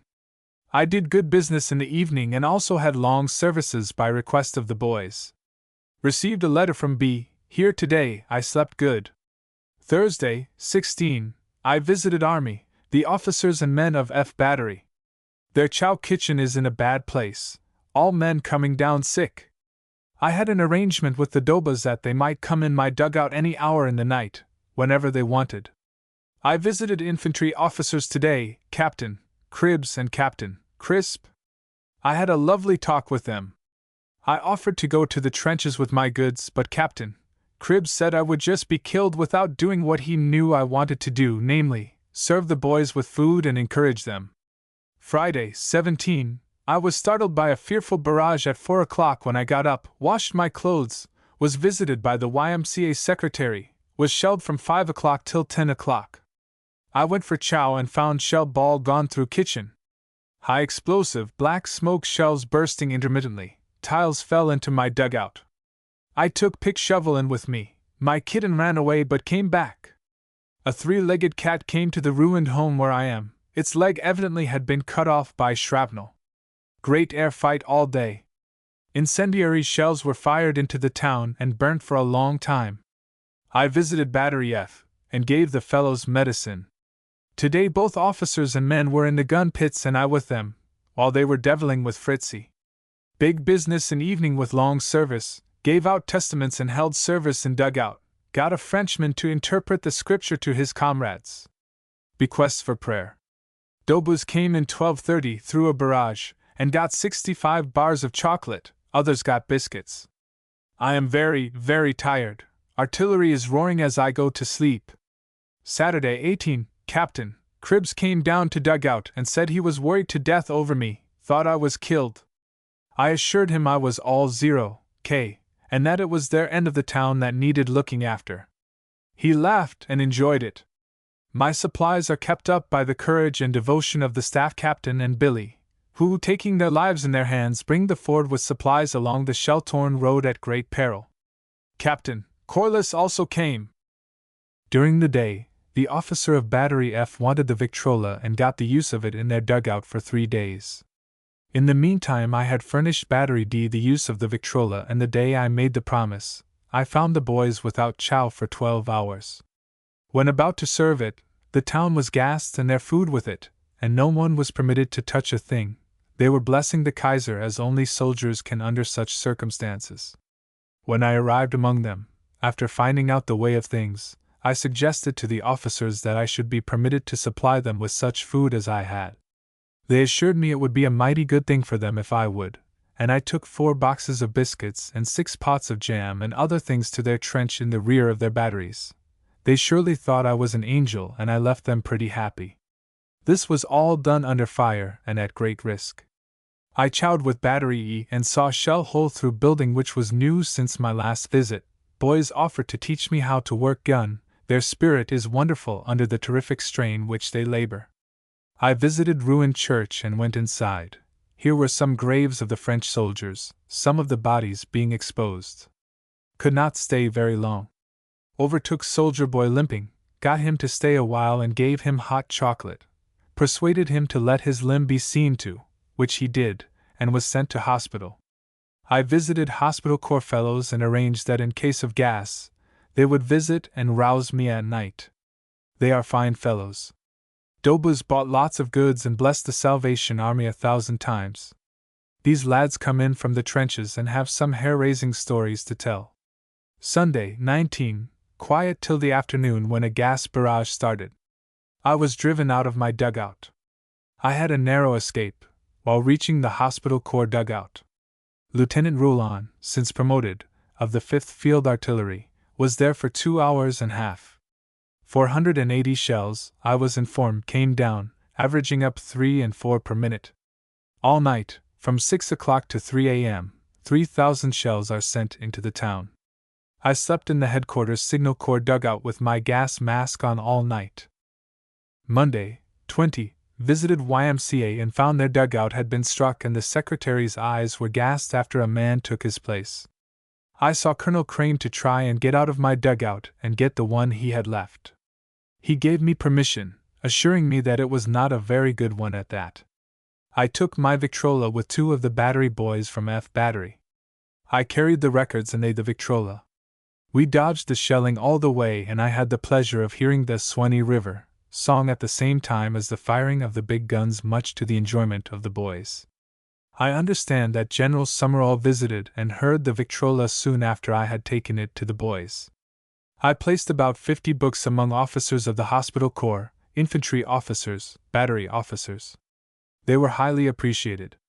I slept with Signal Corps boys again as Fritzie decided to continue the bombardment of the town, which he did from 5:30 p.m. to 5:30 a.m. I slept with mask on and had no ill effects of the gas at all so far, but about 5 o'clock a terrific crash just outside of my dugout, followed by a man shouting as he rushed down the dugout steps, "Oh God, get me to the doctor right away! That shell nearly got me." I was only 8 feet from it. I sprung up and rushed him from the dugout over to the hospital. I had to chase around from one dugout to another and finally landed my man. His name was Harry, who was taken to the hospital. Tuesday, 21. After taking the man to the doctor, I went to my own place and found a 9-inch gas shrapnel shell had burst 15 or 20 feet from my dugout. About 15 holes were torn through the door. The top of the shell lay 6 feet from the top of the steps. Pieces of the shell were scattered down the steps, and my dugout to the gas curtain was full of gas. If Staff Captain and Billy had been visiting me that night, the shell would have hit the Ford right in the center. Fierce bombardment all the day. Houses were struck on the entire street from end to end. Shells fell in the yard, one struck the corner of the house. The soldiers next door have gone, and my place can only be opened in the evenings. Things are pretty hot. I started out visiting the batteries today, but was driven back and could get out only by the back entrance to the yard. I am told by a soldier of the intelligence department that their bombardment is what is known as a $1 million barrage, and that all were fortunate to have passed through it. He also told me the number and nature of the shells. I served hot chocolate this Tuesday night, and noticed that my hands were very red. Wednesday, 22. I visited the battery in their trenches again and took them food. My eyes are affected by the gas, and I got treatment at the evacuating hospital. Some shells come very close to my dugout, today 30 feet, 50 feet, and 20 feet. I gather up a box full of remnants. I find I am gassed by a contact with the poor fellow coming in whom I took to the doctor. I get treatment 2 or 3 times for my eyes and throat. My hands begin to crack and smart. The flesh comes off from my neck and other parts of my body. I had a fine meeting with boys in dugout, and am again visited by the dobas and officers. I visit the ruined church area again and get a few relics. Thursday, 23. My eyes are very red and becoming painful, and also my throat and nose, etc. I plan to move my dugout and pack up accordingly. Things are quieter today. Had services again in the evening. French schoolmaster among the number, 6 requests for prayer. Friday, 24. Am all ready to move to a new dugout when Staff Captain arrives and tells me I am ordered out by the military. Here is the military order received by the Staff Captain. To Major Co. Salvation Army. 1. Major Wilson, Chief G1, directs that the Salvation Army evacuate Cozumel as soon as possible. 2. He desires that they leave tonight if possible. 3. This message was received by me from the office of G1. L. Johnson, 1st Lieutenant F. A. Johnson. Orders also arrived soon for the removal of the Salvation Army workers in Broyes. Headquarters, 1st Division, G1. American Expeditionary Forces. June 3, 1919. Memorandum to Mr. L. A. Co. Salvation Army, La Folie. The hut, which it is understood the Salvation Army is operating in Broyes, will, for military reasons, be removed from there as soon as practicable.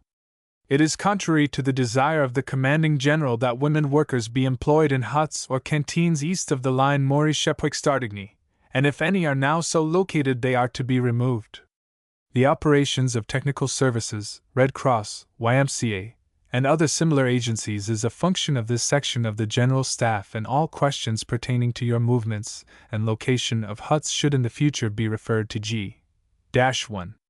By command of Major General Bullard G. K. Wilson, Major General Staff, A.C. of S.G-1. In Tardigny they found a house with 5 rooms, one of them very large. The billeting officer turned this over to the Salvation Army. There was plenty of space, and the girls might have a room to themselves here, instead of just curtaining off a corner of a tent, or making a partition of supply boxes in one end of the hut as they often had to do. There was also plenty of furniture in the house, and they were allowed to go around the village and get chairs and tables or anything they wanted to fix up their canteen. The girls had great fun selecting easy chairs and desks and anything they desired from the deserted houses, and before long the result was a wonderfully comfortable, cozy, home-like room. "Gee! This is just like heaven, coming in here," one of the boys said when he first saw it. Just outside Tardigny there was a large ammunition dump, piles of shells and boxes of other ammunition. It was under the trees and well camouflaged, but night after night the enemy airplanes kept trying to get it. The girls used to sit in the windows and watch the airplane battles. They would stay until an airplane got over the house, and then they would run to the cellar. They came so close one night that pieces of shell from the anti-aircraft guns fell over the house. Sometimes the airplanes would come in the daytime, and the girls got into the habit of running out into the street to watch them. But at this the boys protested. "Don't do that, you will get hit," they begged. And one day the nose of an unexploded shell fell in the street just outside the door. After that they were more careful. In this town one afternoon a whole truckload of oranges arrived, being 300 crates, 400 oranges to a crate, for the canteen, and they were all gone by 4 o'clock. The headquarters of the division commander were in a beautiful old stone chateau of a peculiar color that seemed to be invisible to the airplanes. There were woods all around it, and the house was never shelled. It was filled with rare old tapestries and beautiful furniture. The count who owned the chateau asked the major general to get some furniture that belonged to him out of the village that was being shelled. Later the count asked the general if he ever got that furniture. The general asked his colonel, "What did you do with that furniture?" "Oh," the colonel said, "it's down there all right." "And where is the piano?" "Oh, I gave that to the Salvation Army." In this area it was one lassie's first bombardment. It came suddenly and without warning. The soldiers in the hut decamped without ceremony for the safety of their dugouts. One soldier who had been detailed to help the lassie shouted, "Come on! Follow me to your dugout." Without further talk he turned and started for cover. The girl had been baking. A tray full of luscious lemon cream pies stood on the table. She did not want to leave those pies to the tender mercies of a shell. Also she had some new boots standing beneath the table, and she was not going to lose those. Without stopping to think, she seized the shoes in one hand and the tray in the other and rushed after the soldier.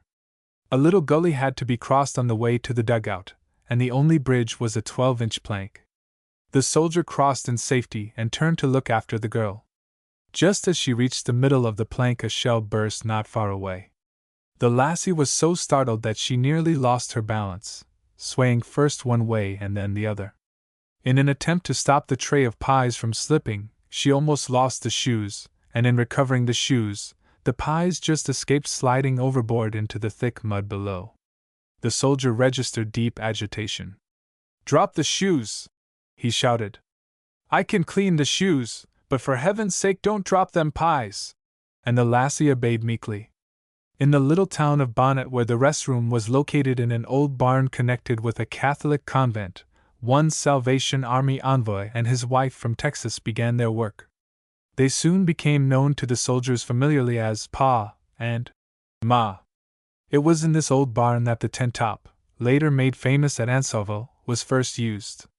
Stoves were almost impossible to obtain at that time, but Ma was determined that she would bake pies for the men, so the envoy constructed an oven out of 2 tin cake boxes and using a small 2-burner gasoline stove, Ma baked biscuits and pies that made her name famous. Through her great motherly heart and her willingness to serve the boys at all times, under all circumstances, she won their confidence and love. One soldier said he would walk 5 miles any day to look into Ma's gray eyes.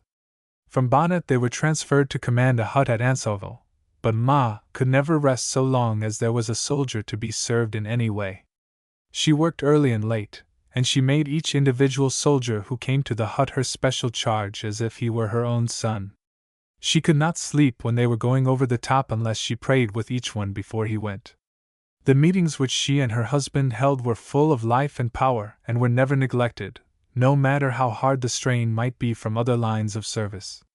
It was not long before Ma's strength gave out, and it was necessary to move her to a quieter place. She was transferred to Houdelancourt. She would not go until they carried her away. Houdelancourt at this time was on the main road traveled by trucks, taking supplies by train from the railroad at Gondrecourt to the front. Truck drivers invariably made it a point to stop at Ma's hut, and here they were always sure to receive a welcome and the most delicious doughnuts and pies and hot biscuit which loving hands could make. Not satisfied with this service alone, she undertook to fry pancakes for the officers' breakfast. It was through these kindly services, ungrudgingly done, at any time of the day or night, that her name was established as one of the most potent factors in contributing to the comfort and welfare of the men, and there was no hole or tear of the men's clothes that Ma could not mend. A short time after the pie contest over at Gondrecourt, Ma and one of her lassie helpers set out to break the record of 316 pies as a day's work. Their oven would hold but 6 pies at a time.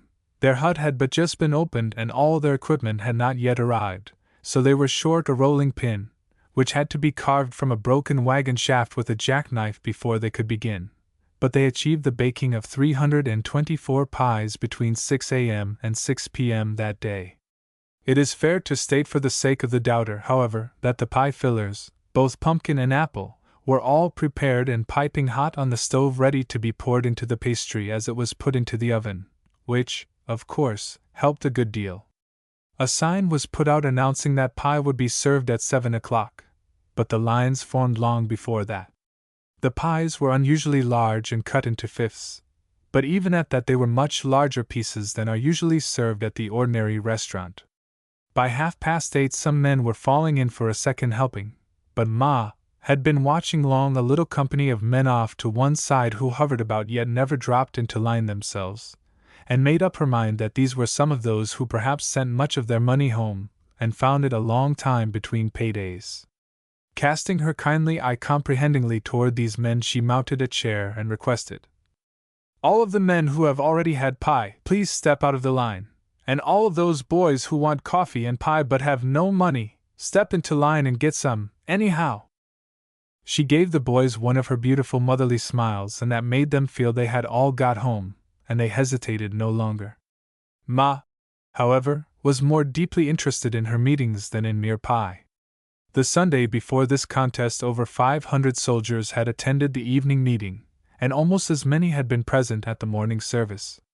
Also, there had been 28 members added to her Bible class.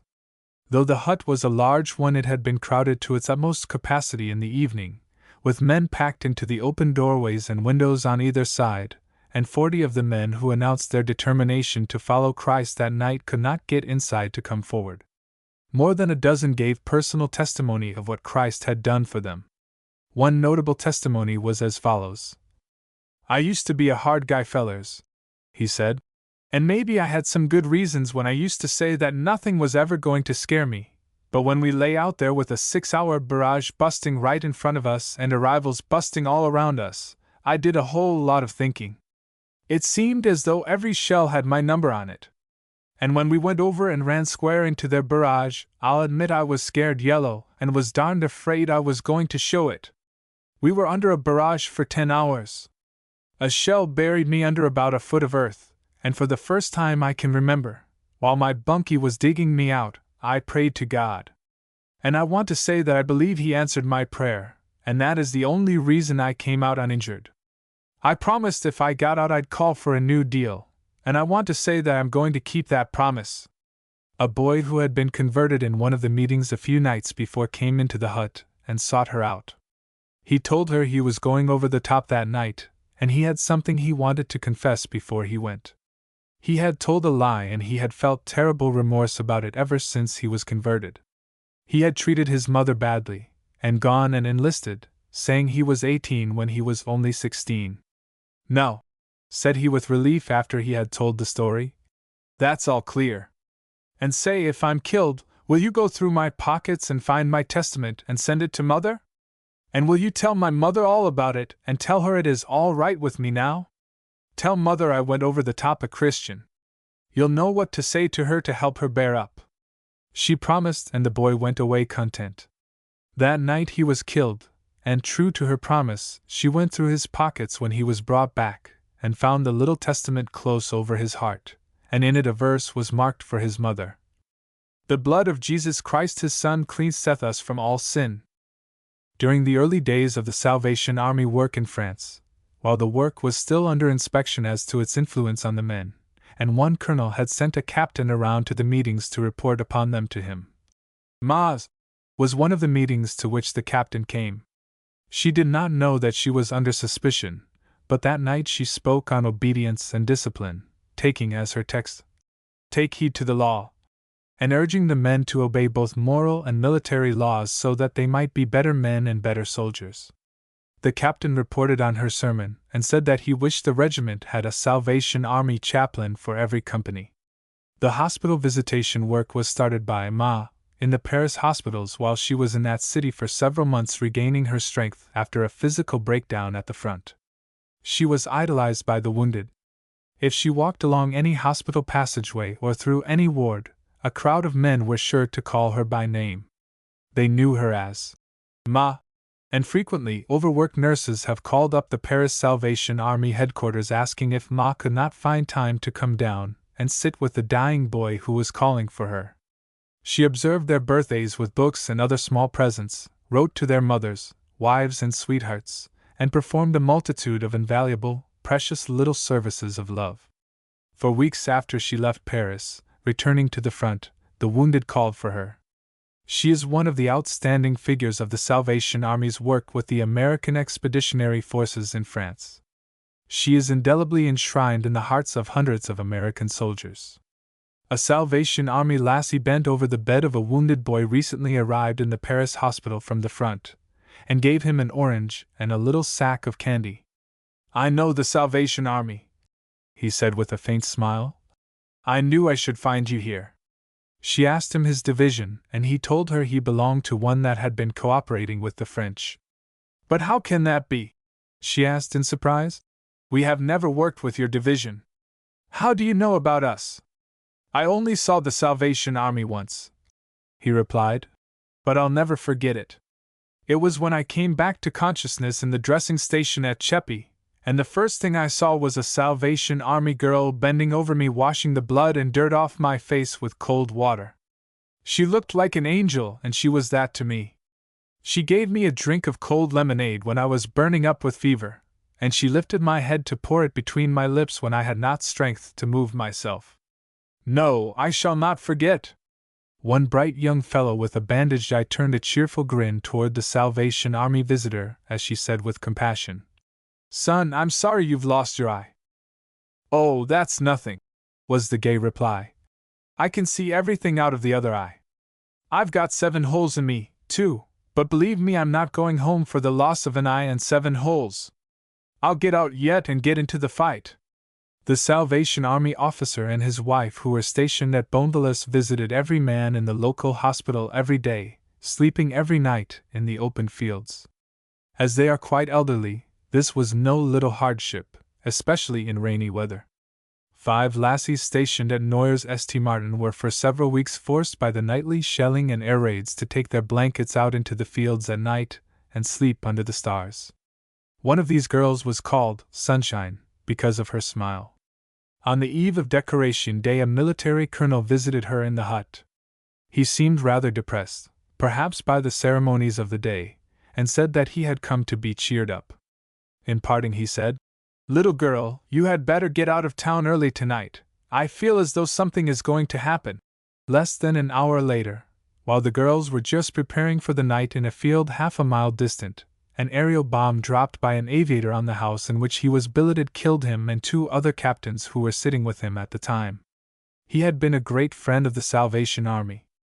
Out in a little village in Indiana there grew a fair young flower of a girl. Her mother was a dear Christian woman, and she was brought up in her mother's church, which she loved. When she was only 12 years old she had a remarkable and thorough old-fashioned conversion, giving herself with all her childish heart to the Savior.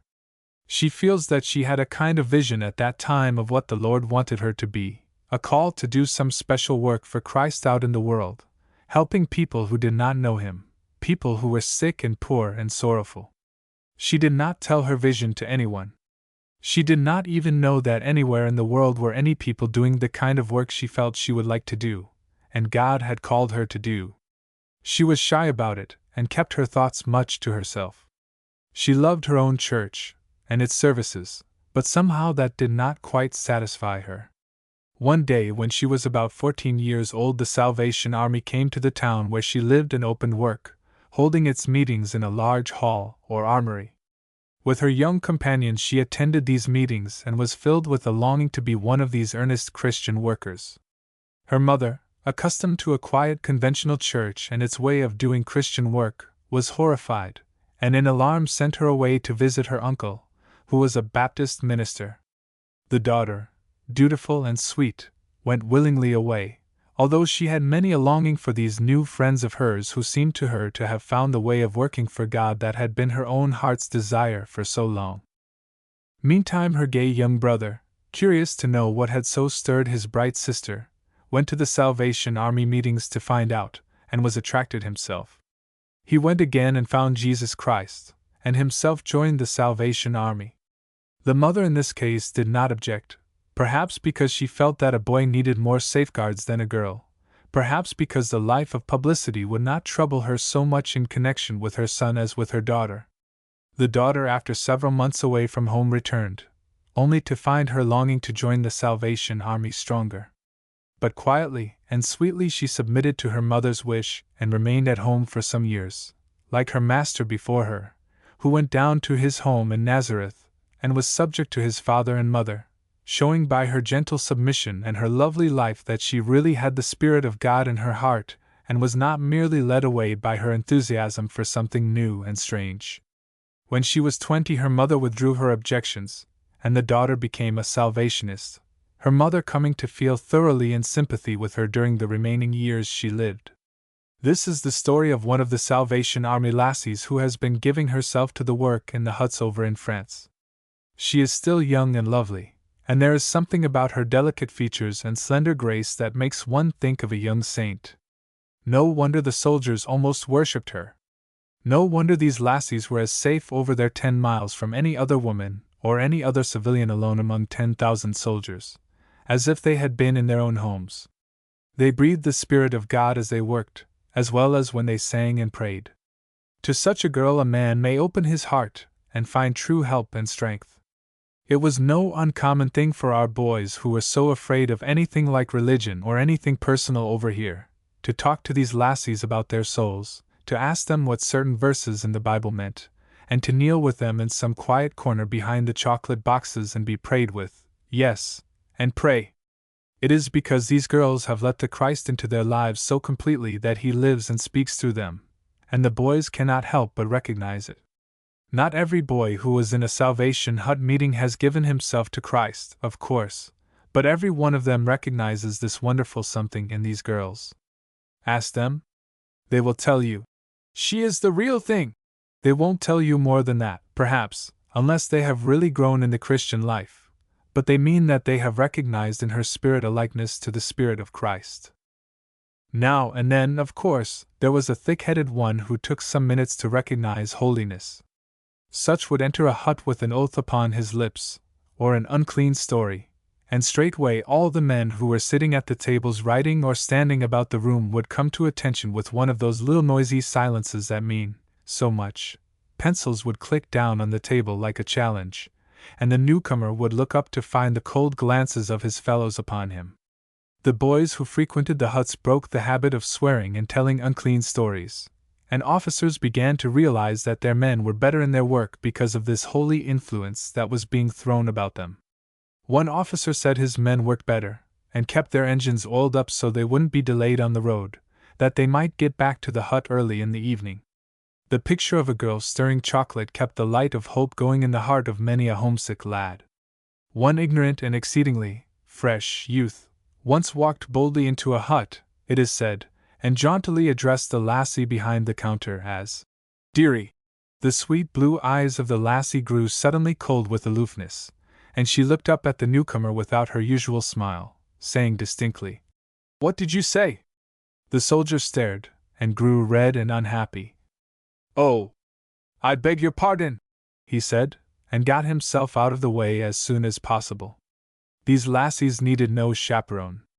They were young saints to the boys they served, and they had a cordon of 10,000 faithful soldiers drawn about them night and day. As a military colonel said, the Salvation Army lassie was the only woman in France who was safe unchaperoned. When this lassie from Indiana came back on a short furlough after 15 months in France with the troops, and went to her home for a brief visit, the mayor gave the hometown a holiday, had out the band, and waited at the depot in his own limousine for 4 hours that he might not miss greeting her and doing her honor. Here is the poem which P.T. Joseph T. Lopez wrote about those Salvation Army folks after the Montdidier attack. The Toul sector again.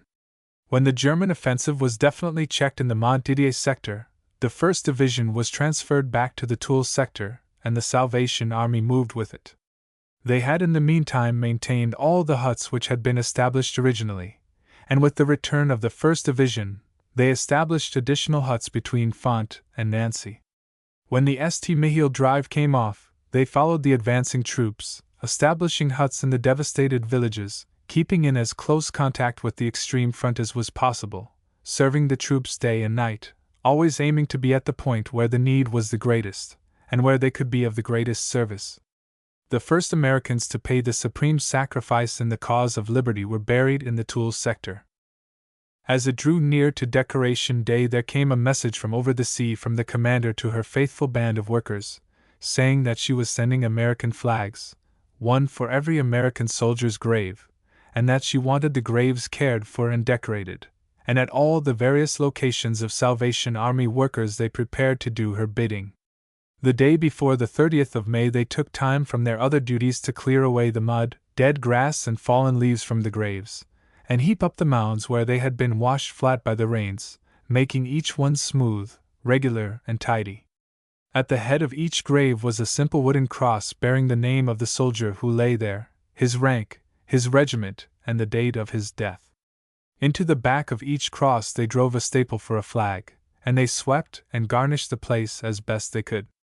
One Salvation Army woman riding home told of the plans they had made in Trevray for Decoration Day, how Commander Booth was sending enough American flags to decorate every American grave in France, and how they meant to gather flowers and put with the flags, and have a little service of prayer over the graves. In the gray old French cemetery of Trevray 5 American boys lay buried. The flowers upon their graves were dry and dead, for their regiments had moved on and left them. The graves had been neglected, and only the guarding wooden crosses remained above the rough earth to show that someone had cared and had stopped to put a mark above the places where they lay. It was these graves the Salvation Army woman now proposed to decorate on Memorial Day. The letter went to the captain for censorship, and soon the Salvation Army woman had a call from him. "I understand by one of your letters that you are thinking of decorating the American graves," he said. "We would like to help in that, if you don't mind. I would like the company all to be present." The day before Memorial Day, this woman with 2 of the lassies from the hut went to the cemetery and prepared for the morrow. In the morning they gathered great armfuls of crimson poppies from the fields, creamy snowballs from neglected gardens, and blue bachelor buttons from the hillsides, which they arranged in bouquets of red, white, and blue for the graves. They had no vases in which to place the flowers, but they used the apple tins in which the apples for their pies had been canned. The centuries-old gray cemetery nestled in a curve of the road between wheat fields on every side. A gray, moss-covered, lichen-hung wall surrounded it. The 5 American graves were under the shadow of the western wall, and the sun was slowly sinking in his glory as the company of soldiers escorted the women into the cemetery.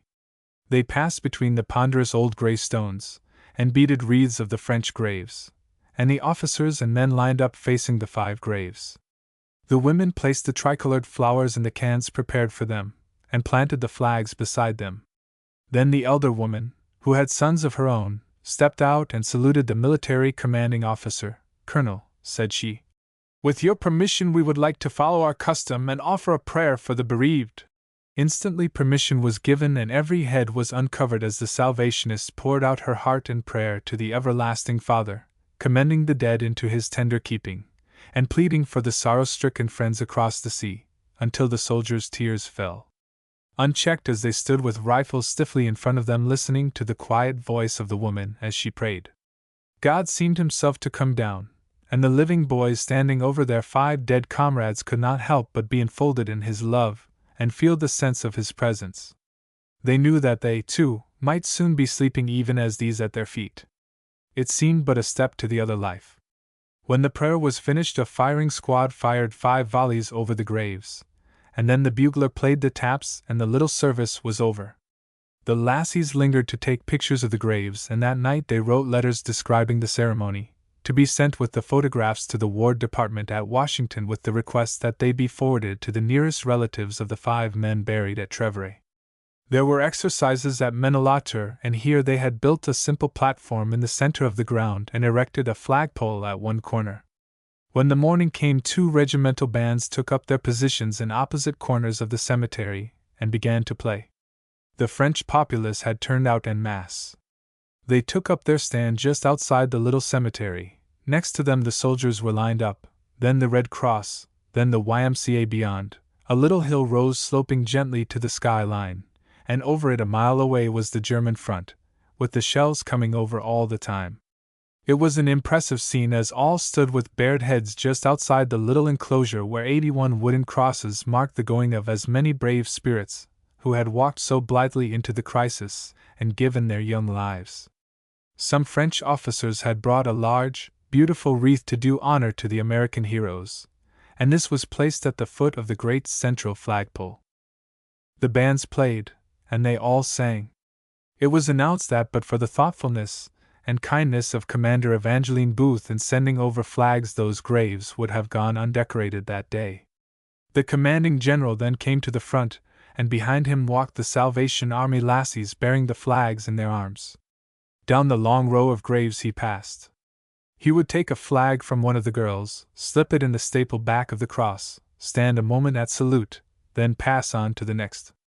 It was very still that May morning, broken only by the awesome boom of battle just over the hill, but to that sound all had grown accustomed. The people stood with that hush of sorrow over them which only the majesty of death can bring to the hearts of a crowd, and there were tears in many eyes and on the faces of rough soldiers standing there to honor their comrades who had been called upon to give their lives to the great cause of freedom.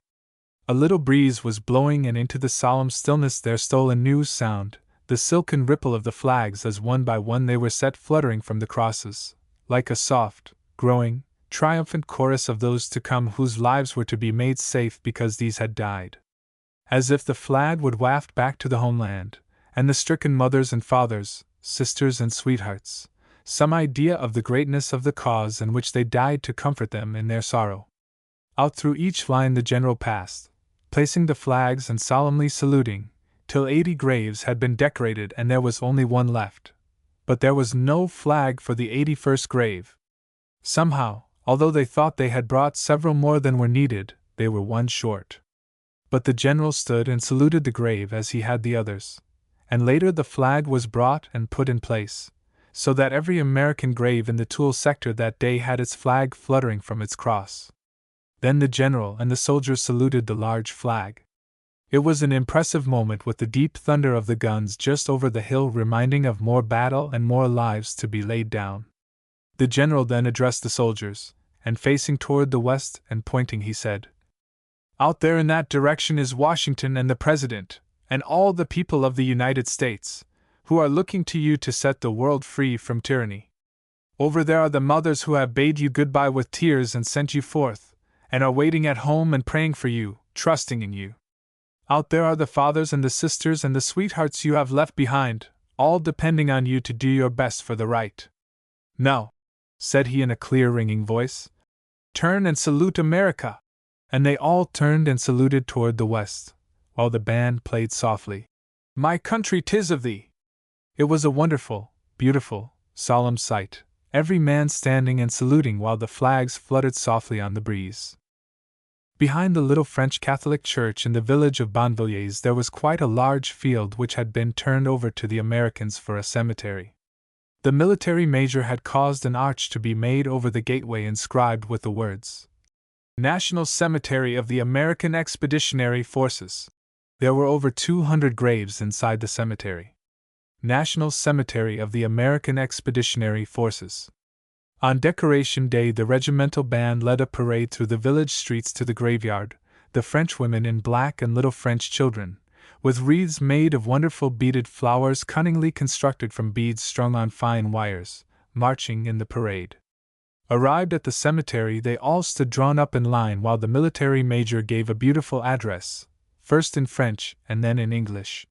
He then told the French children and women to take their places one at each grave, and lay down their tributes of flowers for the Americans. Following this, the Salvation Army placed flags on each on behalf of the mothers of the boys who were lying there. It was noonday. The sun was very bright, and every white cross bearing the name of the fallen glittered in the sun. Even the worst little hovel over in France is smothered in a garden and bright with myriads of flowers. So everything was gay with blossoms, and everybody had brought as many as could be carried. Over in one corner of the cemetery were 2 German graves, and one of the lassies of that organization which proclaimed salvation for all men went and laid some blossoms there also. At La Folie, one of the Salvation Army lassies going across the fields on some errand of mercy found 3 American graves undecorated and bare on Memorial Day, and turning aside from the road she gathered great armfuls of scarlet poppies from the fields and came and laid them on the 3 mounds, then knelt and prayed for the friends of the boys whose bodies were lying there. The whole world was startled and saddened when the news came that Lieutenant Quinton Roosevelt had been shot down in his airplane in action and fallen within the enemy's lines. He was crudely buried by the Germans where he fell, near Chambray, and a rude cross set up to mark the place. All around were pieces of his airplane shattered on the ground and left as they had fallen. When the spot fell into the hands of the Allies, the grave was cared for by the Salvation Army, a new white cross set up beside the old one, and gentle hands smoothed the mound and made it shapely. On Decoration Day, Colonel Barker placed upon this grave the beautiful flowers arranged for by cable by Commander Booth. The girls went down to decorate the 200 American graves at Mundarez, and even while they bent over the flaming blossoms and laid them on the mounds, an air battle was going on over their heads. Close at hand was the American artillery being moved to the front on a little narrow-gauge railroad that ran near to the graveyard, and the Germans were firing and trying to get them. But the girls went steadily on with their work, scattering flowers and setting flags until their service of love was over. Then they stood aside for the prayer and a song. One of the Salvation Army captains with a fine voice began to sing. Into the midst of the song came the engine on the little narrow track straight toward where he stood, and he had to step aside onto a pile of dirt to finish his song. That same captain went on ahead to the homeland not long after when the epidemic of influenza swept over the world, and he was given the honor of a military funeral. 6. The Baccarat Sector. Baccarat was the zone headquarters for that sector. Down the main street there hung a sign on an old house labeled, Modern Bar. Modern Bar. Inside everything was all torn up. It had never been opened since the battles of 1914. The Germans had lived there, and everything was in an awful condition. One wonders how they endured themselves. The military detailed 2 men for 2 days to spade up and carry away the filth from the bedrooms, and it took 2 women an entire week, all but 1 day, scrubbing all day long until their shoulders ached, to scrub the place clean. But they got it clean. They were the kind of women that did not give up even when a thing seemed an impossibility. This was the sort of thing they were up against continually. They could have no meetings that week because they had to scrub and make the place fit for a Salvation Army hut. 2 of the lassies were awakened early one bright morning by the sound of an axe ringing rhythmically on wood, just back of their canteen. It was a cheerful sound to wake to, for the girls had been through a long wearing day and night, and they knew when they went to sleep that the wood was almost gone. It was always so pleasant to have someone offer to cut it for them, for they never liked to have to ask help of the soldiers if they could possibly avoid it. But there was so much else to be done besides cutting wood. Not that they could not do that, too, when the need offered. The sisters looked sleepily at one another, thinking simultaneously of the poor homesick doughboy who had told them the day before that chopping wood for them made him think of home and mother, and that was why he liked to do it. Of course, it was he hard at work for them before they were up, and they smiled contentedly, with a lifted prayer for the poor fellow. They knew he had received no mail for 4 months, and that only a few days before he had read in a paper sent to one of his pals of the death of his sister. Of course, his heart was breaking, for he knew what his widowed mother was suffering.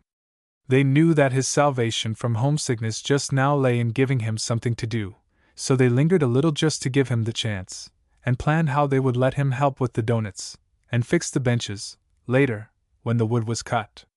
In a few minutes the girls were ready for the day's work and went around to the kitchen, where the sound of the ringing axe was still heard in steady strokes. But when they rounded the corner of the kitchen and greeted the woodchopper cheerily, he looked up, and lo! It was not the homesick doughboy as they had supposed, but the colonel of the regiment himself, who smiled half apologetically at them, saying he liked his new job, and when they invited him to breakfast he accepted the invitation with alacrity. After breakfast the girls went to work making pies. There had been no oven in the little French town in which they were stationed, and so baking had been impossible, but the boys kept talking and talking about pies until one day a lieutenant found an old French stove in some ruins. They had to half bury it in the earth to make it strong enough for use, but managed to make it work at last, and though much hampered by the limitations of the small oven, they baked enough to give all the boys a taste of pie once a week or so. Pie Day was so welcome that it almost made a riot, so many boys wanted a slice. They were having a meeting one night at baccarat. There was a great deal of noise going on outside the dugout. The shells were falling around rather indiscriminately, but it takes more than shell fire to stop a Salvation Army meeting at the front. There is only one thing that will stop it, and that is a sudden troop movement. It is the same way with baseball. For the week before this meeting 2 regimental baseball teams played 7 innings of airtight ball, while the shells were falling not 300 yards away at the roadside edge of their ball ground. During the 7 innings only 8 hits were allowed by the 2 pitchers. The score was close, and when at the end of the 7th a shell exploded within 50 yards of the diamond and an officer shouted, "Game called on account of shell fire!" there was considerable dissatisfaction expressed because the game was not allowed to continue. It is with the same spirit that the men attend their religious meetings. They come because they want to, and they won't let anything interfere with it. But on this particular night the meeting was in full force, and so were the shells. It had been a meeting in which the men had taken part, led by one of the women whose leadership was unquestioned among them, a personal testimony meeting in which several soldiers and an officer had spoken of what Christ had done for them. Then there was a solo by one of the lassies, and the adjutant opened his Bible and began to read. He took as his text Isaiah 55 verse 1. "Ho, every one that thirsteth, come ye to the waters, and he that hath no money, come ye, buy and eat." Those boys knew what it was to be thirsty, terrible thirst. They had come back from the lines sometimes their tongues parched and their whole bodies feverish with thirst, and there was nothing to be had to drink until the Salvation Army people had appeared with good cold lemonade. And when they had no money they had given it to them just the same. Oh, they knew what that verse meant, and their attention was held at once as the speaker went on to show plainly how Jesus Christ would give the water of life just as freely to those who were thirsty for it. And they were thirsty. They did not wish to conceal how thirsty they were for the living water. Just in the midst of the talk the lights went out. Many a church under like conditions would have had a panic in no time. But this crowded audience sat perfectly quiet, listening as the speaker went on, quoting his Bible from memory where he could not read. Over there in the corner on a bench sat the lassies, the women who had been serving them all through the hard days, as quiet and calm in the darkness as though they sat in a cushioned pew in some well-lit church in New York. It was as if the guns were like annoying little insects that were outside a screen, and now and then slipped in, so little attention did the audience pay to them. When all those who wished to accept this wonderful invitation were asked to come forward, 7 men arose and stumbled through the darkness. The light from a bursting shell revealed for an instant the forms of these men as they knelt at the rough bench in front, one of them with his steel helmet hanging from his arm as he prayed aloud for his own salvation.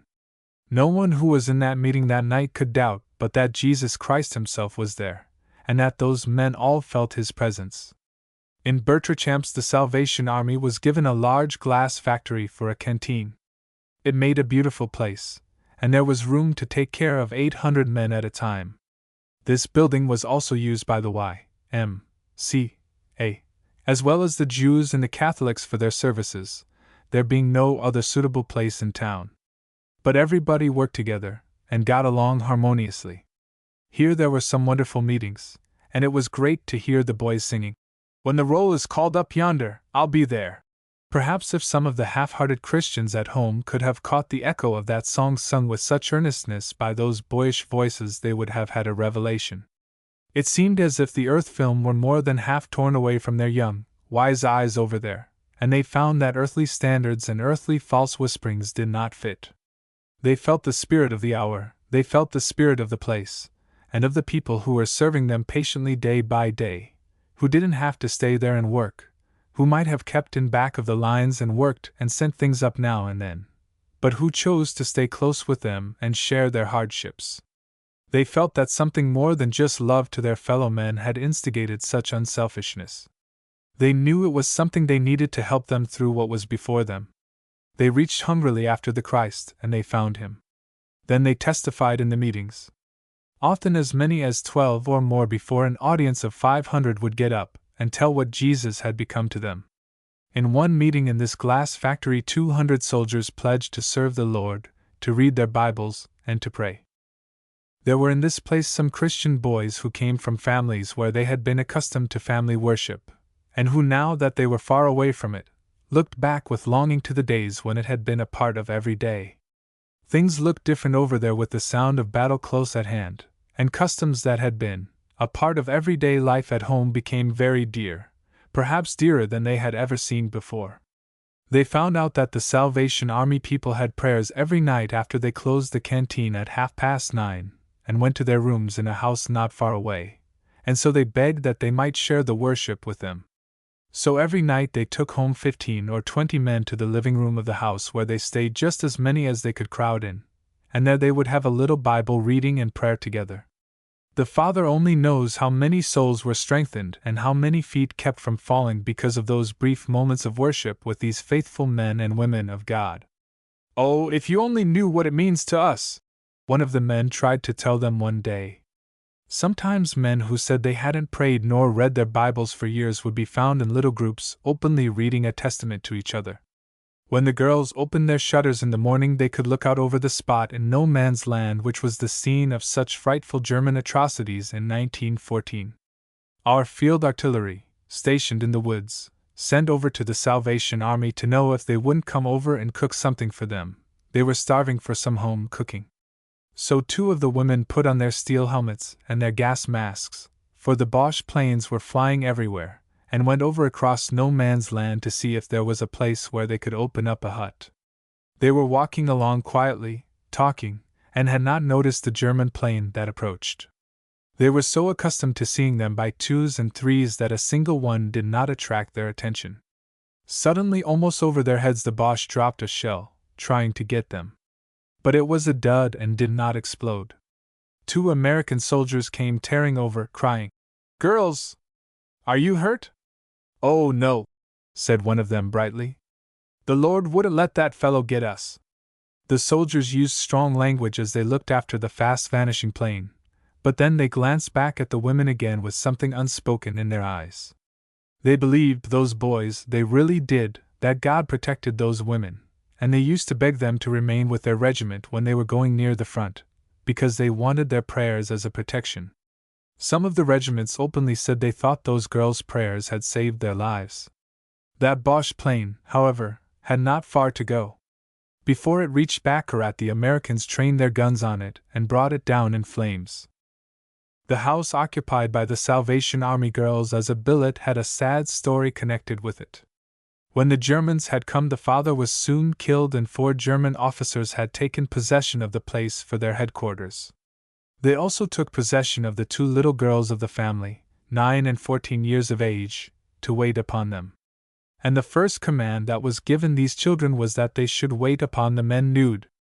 The youngest child was not old enough to understand what this meant, but the older one was in terror, and they begged and cried and pleaded, but all to no purpose.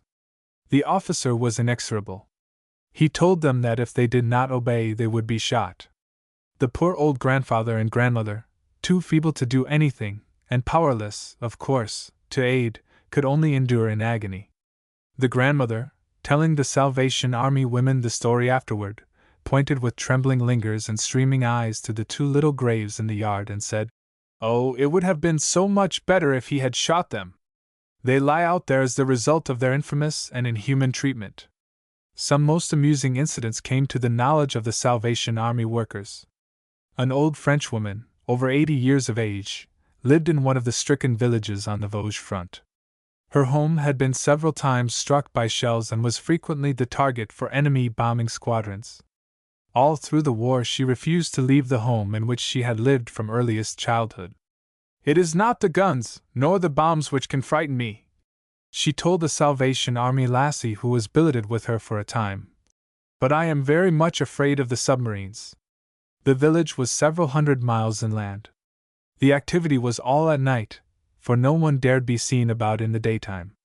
It must be a very urgent duty that would call men forth into full view of the enemy. But as soon as the dark came on, the men would crawl into the trenches, stick their rifles between the sandbags, and get ready for work. It seemed to be always raining. They said that when it wasn't actually raining, it was either clearing off or just getting ready to rain again. 20 minutes in the trenches and a man was all over mud, wet, cold, slippery mud. In his hair, down his neck, in his boots, everywhere. Through the trenches just behind the standing place ran a deeper trench or drain to carry the water away, and this was covered over with a rough board called a duckboard. Underneath this duckboard ran a continual stream of water.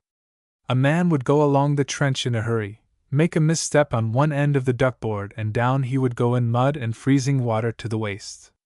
In these cold, wet garments he must stay all night. The tension was very great. As the soldiers had to work in the night, so the Salvation Army men and women worked in the night to serve them. The Salvation Army men would visit the sentries and bring them coffee and donuts prepared in the dugouts by the girls. It was exceedingly dangerous work.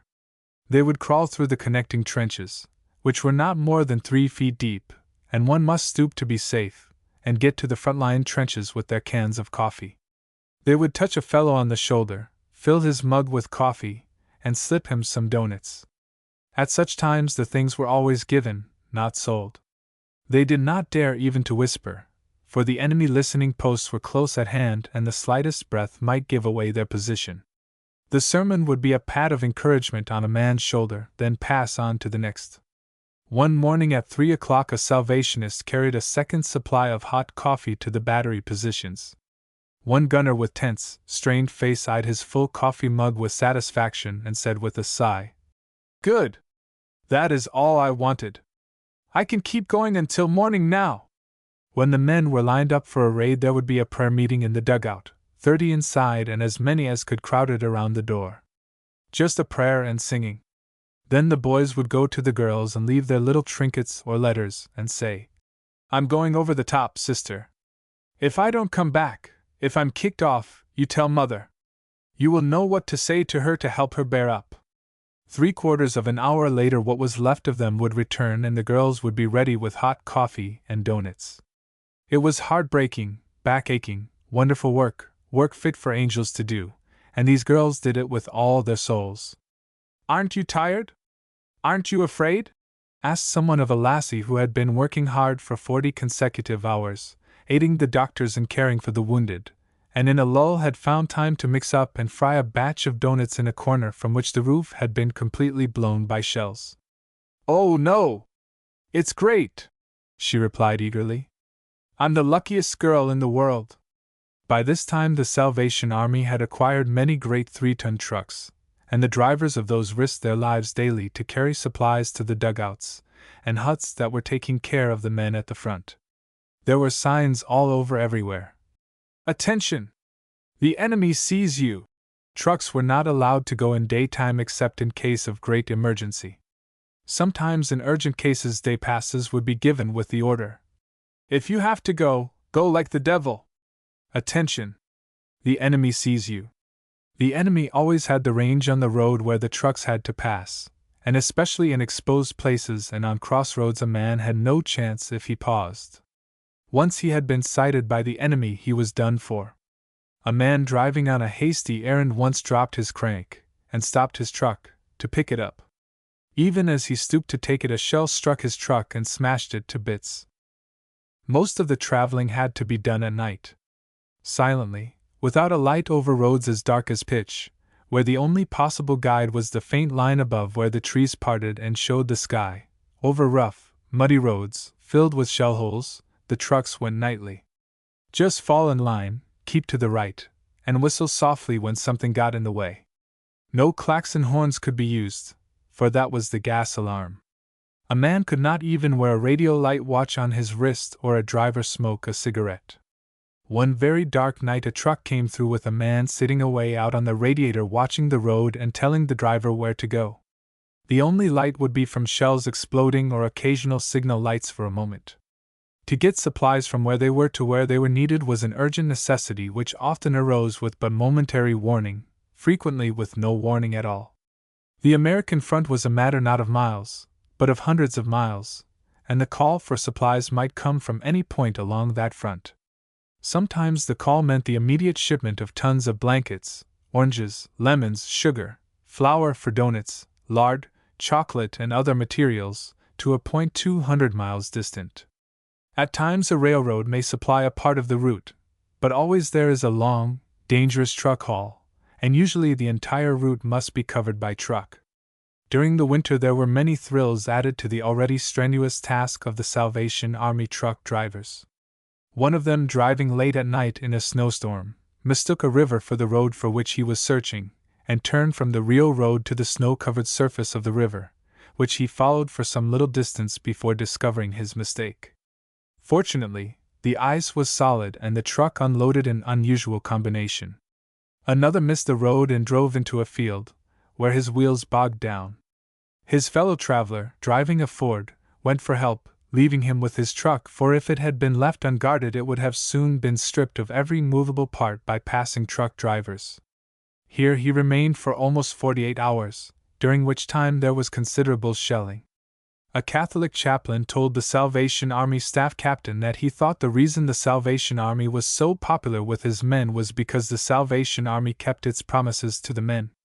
When the Salvation Army officer went to open work in the town of Baccarat, it was so crowded that he was unable to secure accommodations.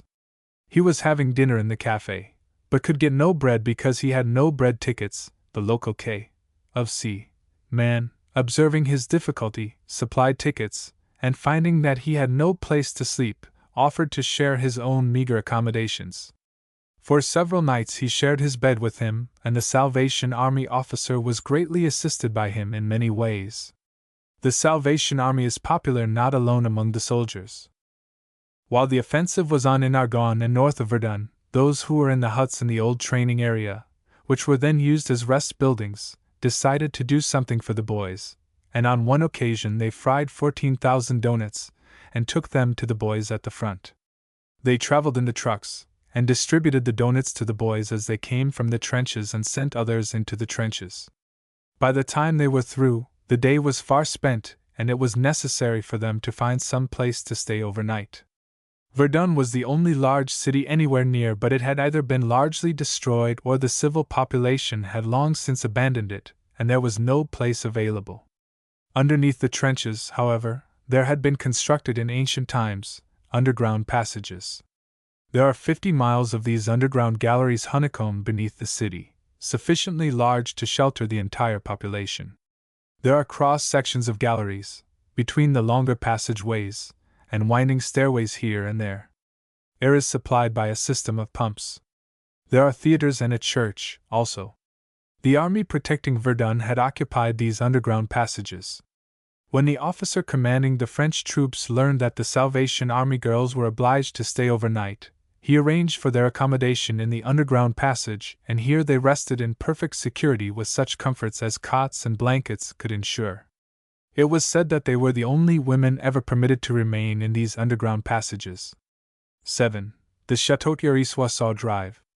When the trouble at Sicapri broke out, the Germans began shelling Beaumont and Mundarez, and things took on a very serious look for the Salvation Army. Then the military colonel gave an order for the girls to leave Ansauville, and loading them up on a truck he sent them to Menelatur. They never allowed girls again in that town until after the St. Mihiel drive. That was a wild ride in the night for those girls, sitting in an army truck, jolted over shell holes with the roar of battle all about them, the blackness of night on every side, shells bursting often near them, yet they were as calm as if nothing were the matter. Finally the car got stuck under range of the enemy's fire. But they never flinched, and they sat quietly in the car in a most dangerous position for 20 minutes while the colonel and the captain were out locating a dugout. Plucky little girls. The Salvation Army staff captain of that zone went back in the morning to Ansauville to get the girls' personal belongings, and when he entered the canteen he stood still and looked about him with horror and thankfulness as he realized the narrow escape those girls had had. The windows and roof were full of shell holes. Shrapnel had penetrated everywhere. He went about to examine and took pieces of shrapnel out of the flour and sugar and coffee which had gone straight through the tin containers. The vanilla bottles were broken and there was shrapnel in the vanilla. Shrapnel was embedded in the wooden tops of the tables and in the walls. He went to the billet where 2 of the girls had slept. Opposite their bed on the other side of the room was a window, and over the bed was a large picture. A shell had passed through the window and smashed the picture, shattering the glass in fragments all over the bed. Another shell had entered the window, passed over the pillows of the bed and gone out through the wall by the bed. It would have gone through the temples of any sleeper in that bed. After this they kept men in Ansauville instead of girls. The next day the girls opened up the canteen at Menelatur as calmly as if nothing had happened the day before. The boys were going down to Nevlis to rest, and while they rested the girls cooked good things for them and used that sweet, God-given influence that makes a little piece of home and heaven wherever it is found. The girls did not get much rest, but then they had not come to France to rest, as they often told people who were always urging them to save themselves. They did get one bit of luxury in the shape of passes down to Beauvais. There it was possible to get a bath, and the girls had not been able to have that from the 1st of April to the 1st of July. They had to stand in line with the officers, it is true, to take their turn at the public bathhouses, but it was a real delight to have plenty of water for once, for their appointments at the front had been most restricted and water a scarce commodity. Sometimes it had been difficult to get enough water for the cooking, and the girls had been obliged to use cold cream to wash their faces for several days at a time.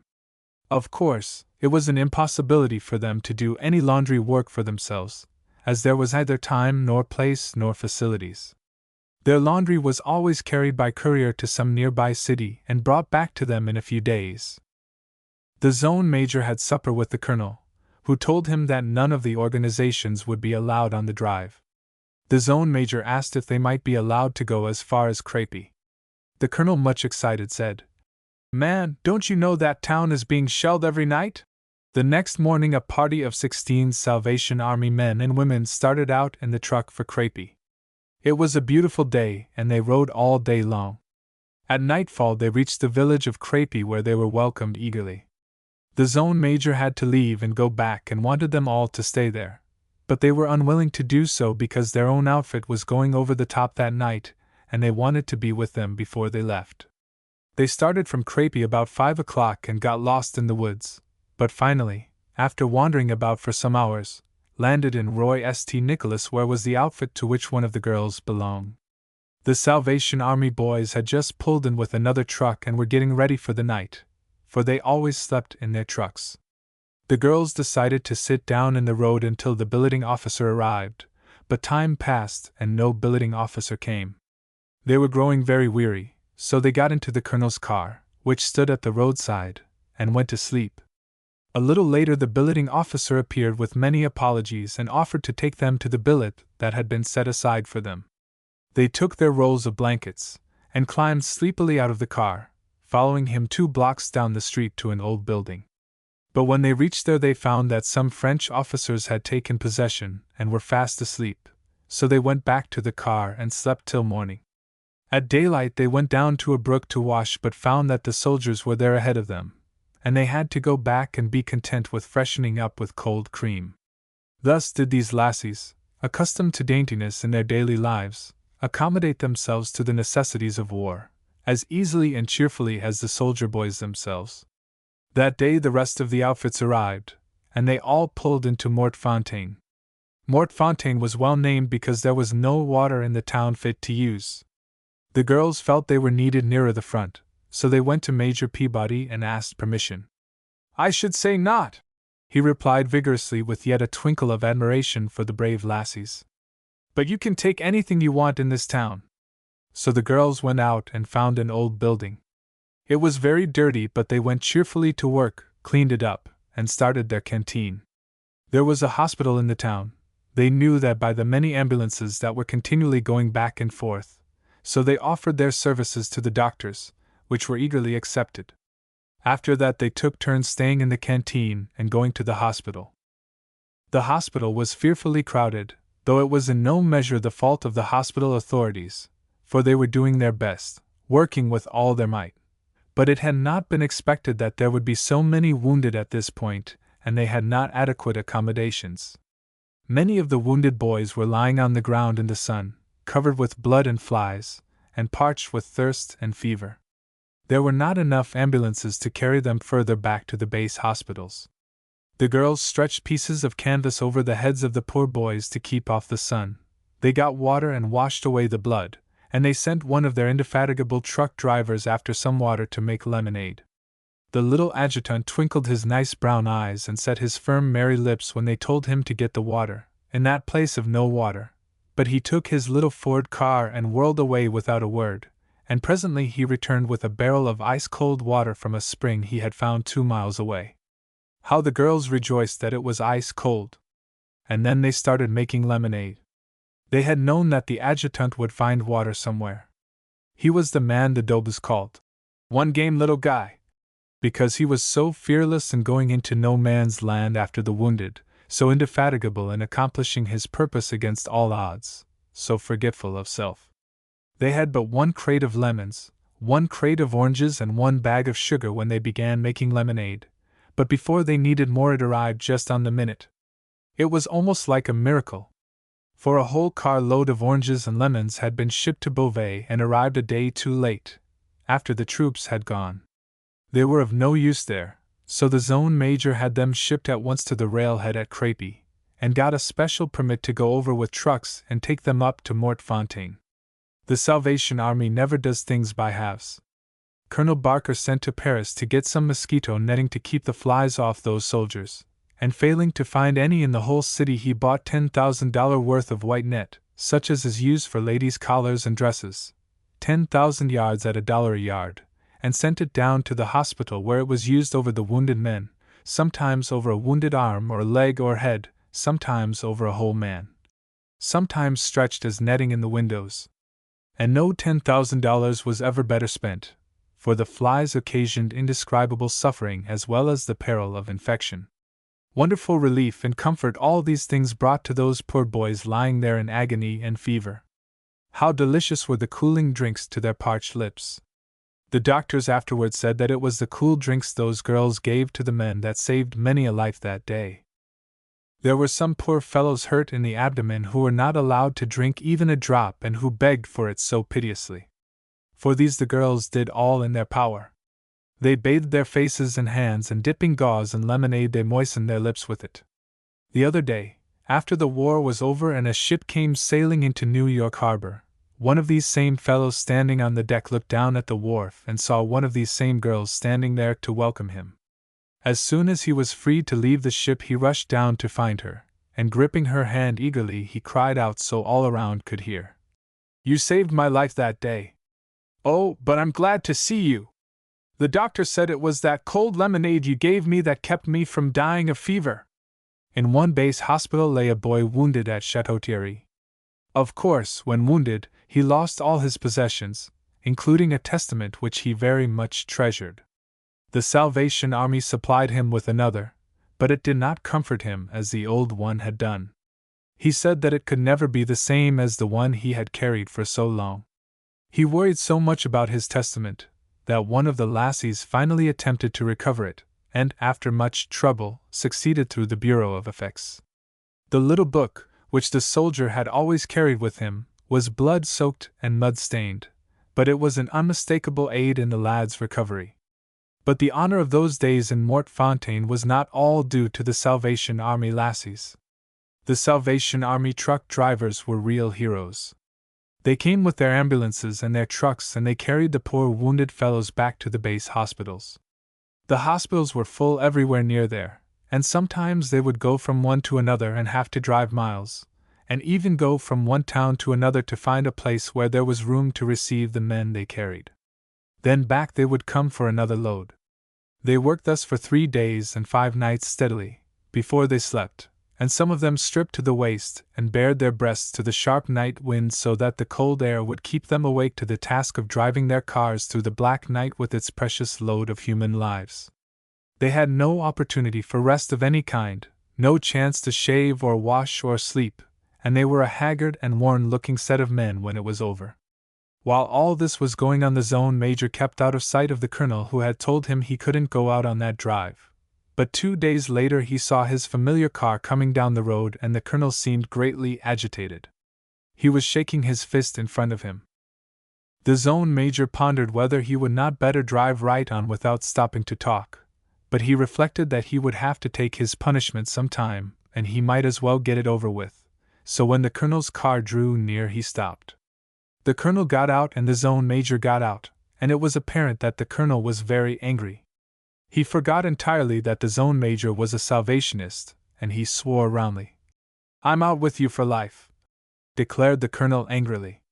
"The general's upset and I'm upset." "Why, what's the matter, colonel?" asked the zone major innocently. "Matter enough. You had no business to bring those girls up here." The colonel said more to the same effect, and then got into his car and drove off. The zone major wisely kept out of his way, but a few days later met him again, and this time the colonel was smiling. "Doggone you, Major, where've you been keeping yourself? Why haven't you been around?" And he put out his hand affably. "Why, I didn't want to see a man who bawled me out in the public highway that way," said the zone major. "Well, Major, you had no business to bring those girls up here, and you know it," said the colonel, rousing to the old subject again. "Why not, Colonel? Didn't they do fine?" "Yes, they did," said the colonel with tears springing suddenly into his eyes and a huskiness into his voice. "But, Major, think what if we'd lost one of them?" "Colonel," said the zone major gently, "my girls are soldiers. They come up here to share the dangers with the soldiers, and as long as they can be of service they feel this is the place for them." The colonel struggled with his emotion for a moment, and then said gruffly, "Had anything to eat? Stop and take a bite with me." And they sat down under the trees and had supper together. It was at this town that the girls slept in a German-dug cave, in which our boys had captured 700 Germans, the commanding officer of whom said that according to his rank in Germany he ought to have a car to take him to the rear. However, he was compelled to leg it at the point of an American bayonet in the hands of an American doughboy. The cave was of chalk rock made to store casks of wine. The airplanes were bad in this place. One speaks of airplanes in such a connection in the same way one used to mention mosquitoes at certain Jersey seashore resorts.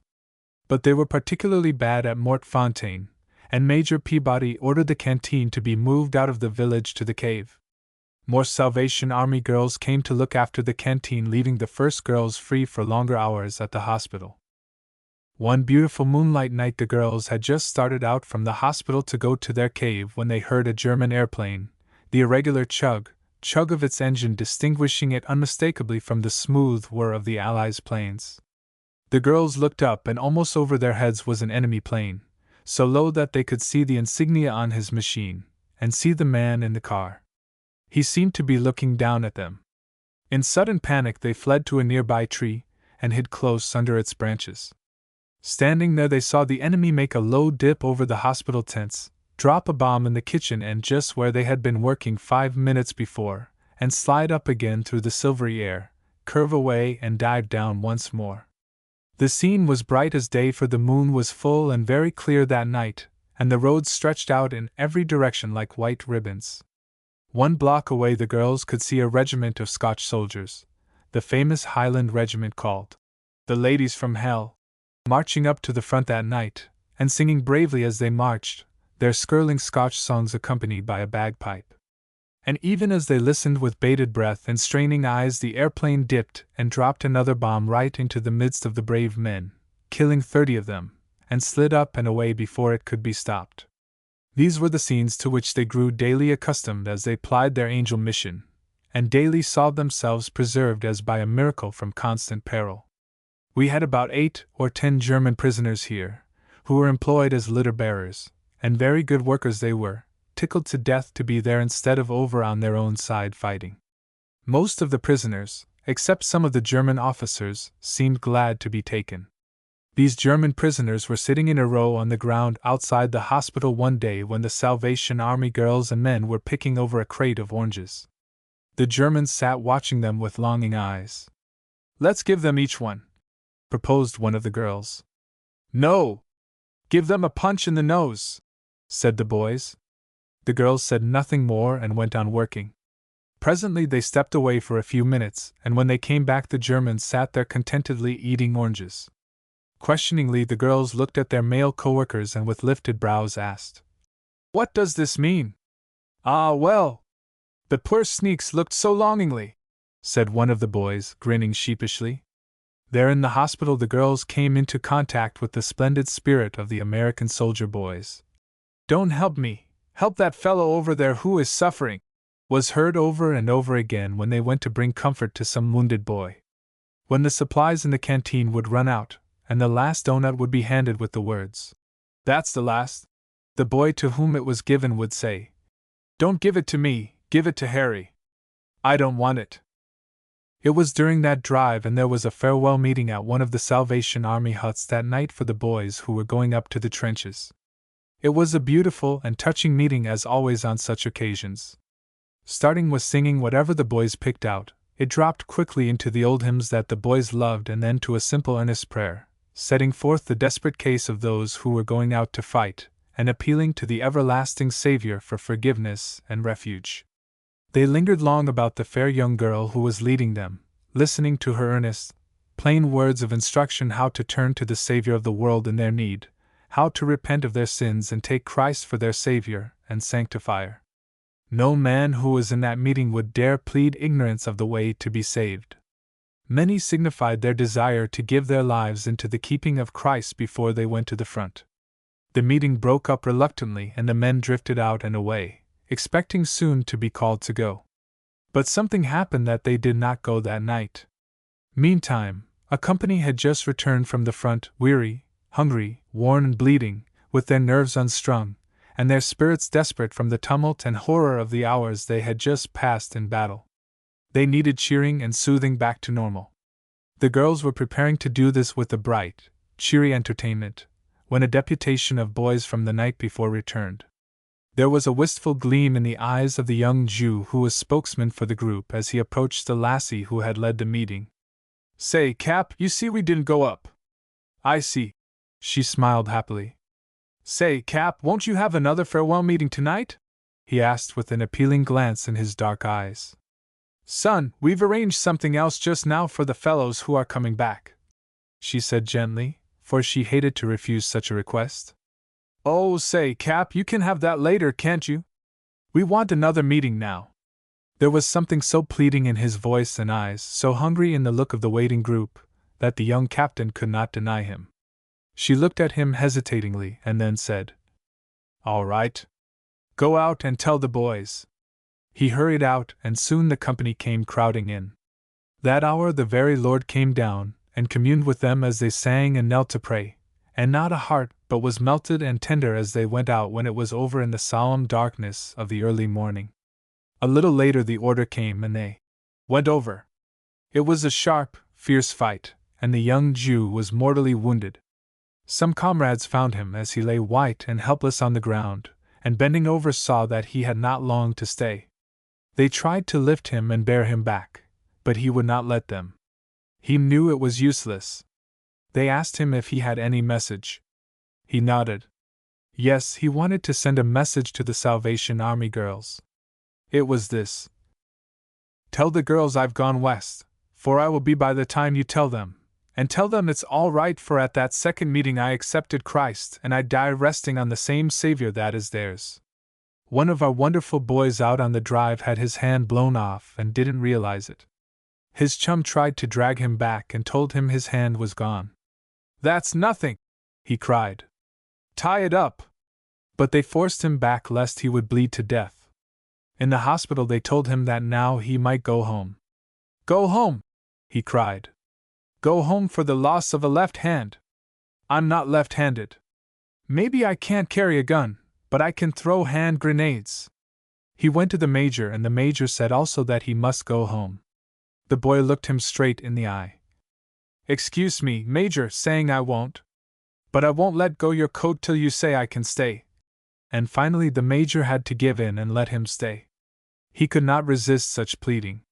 One poor fellow, wounded in his abdomen, was lying on a litter in a most uncomfortable position, suffering awful pain. The lassie came near and asked if she could do anything for him. He told her he wanted to lie on his stomach, but the doctor, when she asked him, said no, very shortly, and told her he must lie on his back. She stooped and turned him so that his position was more comfortable, put his gas mask under his head, rolled his blanket so as to support his shoulders better, and turned to go to another, and the poor suffering lad opened his eyes, held out his hand and smiled as she went away. The doctor said to the girls, "It is wonderful to have you around." The Red Cross men and their rolling kitchens came to the front, but no women. Somehow in pain and sickness no hand can soothe like a woman's. Perhaps God meant it to be so. Here at Mort Fontaine was the first time a woman had ever worked in a field hospital. The Salvation Army women worked all that drive. It was a sad time, though, for the division went into stay until they lost 4,500 men, but it stayed 2 days after reaching that figure and lost about 75,000.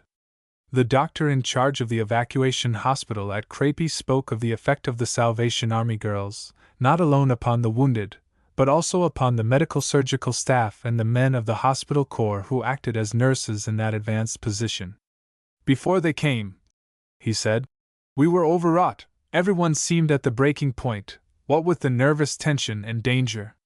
But the very sight of women working calmly had a soothing effect on everyone."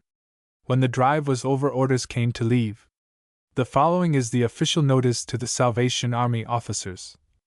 G1 Headquarters, 1st Division, American Expeditionary Forces, July 26, 1918. Memorandum.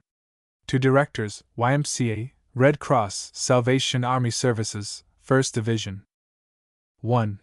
This division moves by rail to destination unknown beginning at 6 o'clock a.m., July 28. Motor organizations of the division move overland. Your motorized units will accompany the advanced section of the division's supply train, and will form a part of that train. 2. Time of departure and routes to be taken will be announced later. 3. Secretaries attached to units may accompany units, if it is so desired. By command of Major General Summerall. P. E. Peabody, Captain, Infantry G1. Copies, YMCA Red Cross Salvation Army G3C, of S. File. The girls stowed themselves and their belongings into the big truck. Just as they were about to start, they saw some infantry coming, 7 men whom they knew, but in such a plight. They were unshaven, with white, sunken faces, and great dark hollows under their eyes. They were simply all in, and could hardly walk. Without an instant's hesitation, the girls made a place for those poor, tired, dirty men in the truck, and the invitation was gratefully accepted. There were more poor forlorn fellows coming along the road. They kept meeting them every little way, but they had no room to take in any more, so they piled oranges in the back end of the truck and gave them to all the boys they passed who were walking. Now the girls were on their way to Salis, where they had planned to take dinner at a hotel in which they had dined before. It was one of the few buildings remaining in the town, for the Germans, when they left Salis, had set it on fire and destroyed nearly everything. But as the girls neared the town, they began to think about the boys asleep in the back of the truck, who probably hadn't had a square meal for a week, and they decided to take them with them. So they woke them up when they arrived at the hotel. Oh, but those 7 dirty, unshaven soldiers were embarrassed with the invitation to dinner. At first they declined, but the girls insisted, and they found a place to wash and tidy up themselves a bit. In a few minutes, into the big dining room filled with French soldiers and a goodly sprinkling of French officers, marched those 2 girls, followed by their 7 big unshaven soldiers with their white faces and hollow eyes, sat proudly down at a table in the very center and ordered a big dinner. That is the kind of girls Salvation Army lassies are. Never ashamed to do a big right thing.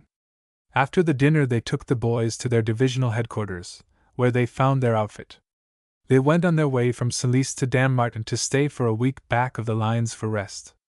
There was a big French cantonment building here built for moving pictures, which was given to them for a canteen, and they set up their stove and went to work making doughnuts, and doing all the helpful things they could find to do for the boys who were soon to go to the front again. Then orders came to move back to the Toul sector. Those were wonderful moonlight nights at Sizerise, but the Boche airplanes nearly pestered the life out of everybody. "Gee," said one of the boys, "if anybody ever says beautiful moonlight nights to me when I get home, I don't know what I'll do to 'em." The boys were at the front, but not fighting as yet. Occasional shells would burst about their hut here and there, but the girls were not much bothered by them. The thing that bothered them most was an old vin shop across the street that served its wine on little tables set out in front on the sidewalk. They could not help seeing that many of the boys were beginning to drink. Poor souls! The water was bad and scarce, sometimes poisoned, and their hearts were sick for something, and this was all that presented itself. It was not much wonder. But when the girls discovered the state of things, they sent off 3 or 4 boys with a 20-gallon tank to scout for some water. They found it after much search and filled the big tank full of delicious lemonade, telling the boys to help themselves. All the time they were in that town, which was something like a week, the girls kept that tank full of lemonade close by the door. They must have made 75 or 100 gallons of lemonade every day, and they had to squeeze all the lemons by hand, too. They told the boys, "When you feel thirsty, just come here and get lemonade as often as you want it." No wonder they almost worshipped those girls. And they had the pleasure of seeing the trade of the little wine shop decidedly decrease. However near the front you may go, you will always find what is known over there in common parlance as a hole in the wall, where vin blanche and vin rouge and all kinds of light wines can be had. And, of course, many soldiers would drink it. The Salvation Army tried to supply a great need by having carloads of lemons sent to the front and making and distributing lemonade freely. One cannot realize the extent of this proposition without counting up all the lemons and sugar that would be required, and remembering that supplies were obtained only by keeping in constant touch with the headquarters of that zone and always sending word immediately when any need was discovered. There is nothing slow about the Salvation Army, and they are not troubled with too much red tape. If necessity presents itself, they will even on occasion cut what they have to help someone. The airplanes visited them every night that week, and sometimes they did not think it worth while to go to bed at all. They had to run to the safety trenches so often. It was just a little bit of a village with dugouts out on the edge. One night they had gone to bed and a terrific explosion occurred which rocked the little house where they were. They thought, of course, the bomb had fallen in the village, but they found it was quite outside. It had made such a big hole in the ground that you could put a whole truck into it. The trenches in which they hid were covered over with boards and sand, and were not bomb-proof, but they were proof against pieces of shell and shrapnel. It was a very busy time for the girls because so many different outfits were passing and repassing that they had to work from morning early till late at night. At Bullionville, the hut was in a building that bore the marks of much shelling. The American boys promptly dubbed the place Soup Town. The division moved to Vaucouleurs for rest and replacements.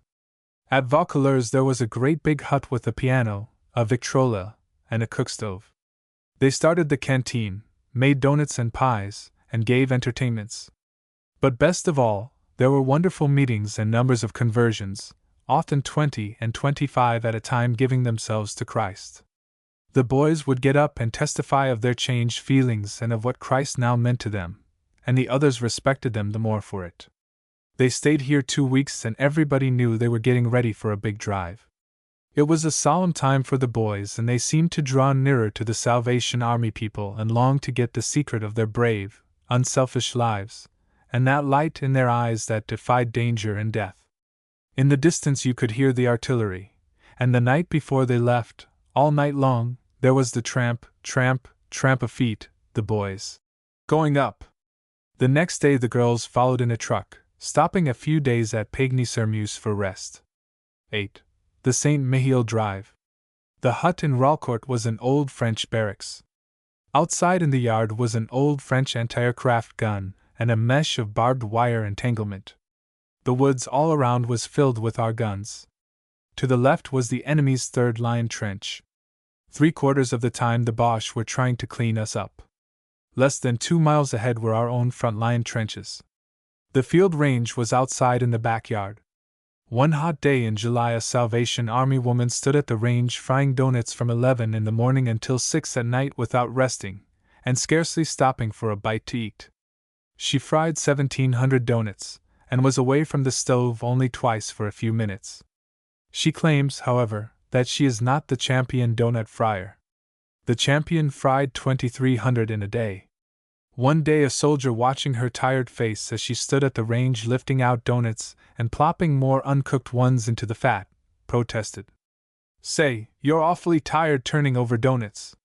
Let me help you. You go inside and rest a while. I'm sure I can do that." She was tired and the boy looked eager, so she decided to accept his offer. He was very insistent that she go away and rest, so she slipped in behind a screen to lie down, but peeped out to watch how he was getting on. She saw him turn over the first donuts all right and drain them, but he almost burned his fingers trying to eat one before it was fairly out of the fat, and then she understood why he had been so anxious for her to go away and rest. Often the boys would come to the lassies and say, "Say, Cap, I can help you. Loan me an apron." And soon they would be all flour from their chin to their toes. They would come about 4 o'clock to find out what time the donuts would be ready for serving, and the girls usually said 6 o'clock so that they would be able to fry enough to supply all the regiment. But the men would start to line up at 4:30, knowing that they could not be served until 6, so eager were they for these delicacies. When 6 o'clock came, each man would get 3 donuts and a cup of delicious coffee or chocolate. A great many donut cutters were worn out as the days went by, and the boys frequently had to get a new cutter made.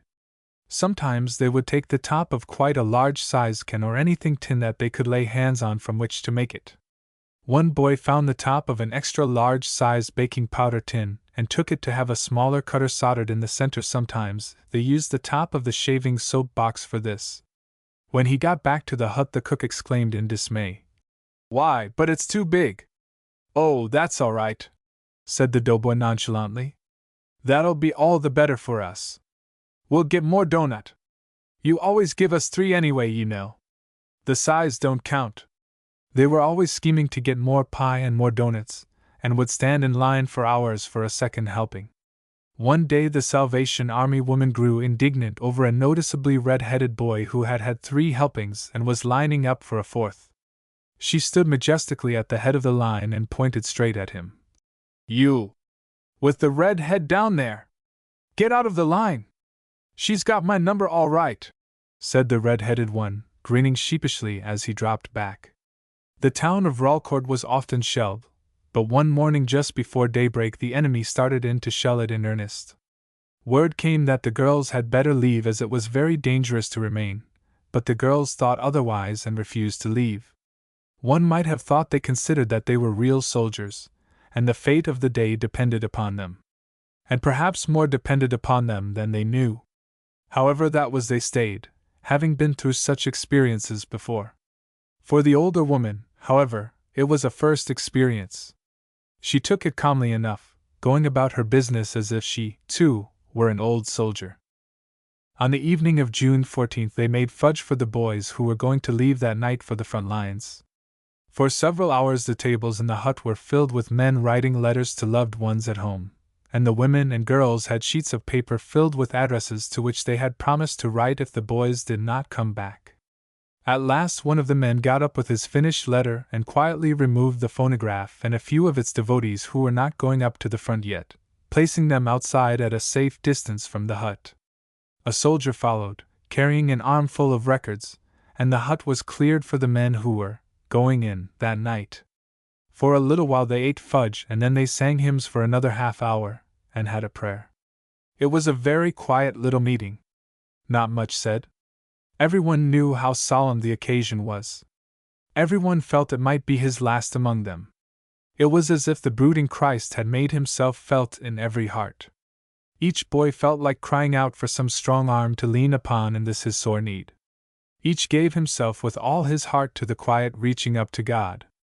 It was as if the eating of that fudge had been a solemn sacrament in which their souls were brought near to God and to the dear ones they might never see on this earth again. If any one had come to them then and suggested the philosophy of Nietzsche, it would have found little favor. They knew here, in the face of death, that the death of Jesus on the cross was a soul-satisfying creed. Those who had accepted him were suddenly taken within the veil where they saw no longer through a glass darkly, but with a face-to-face sense of his presence.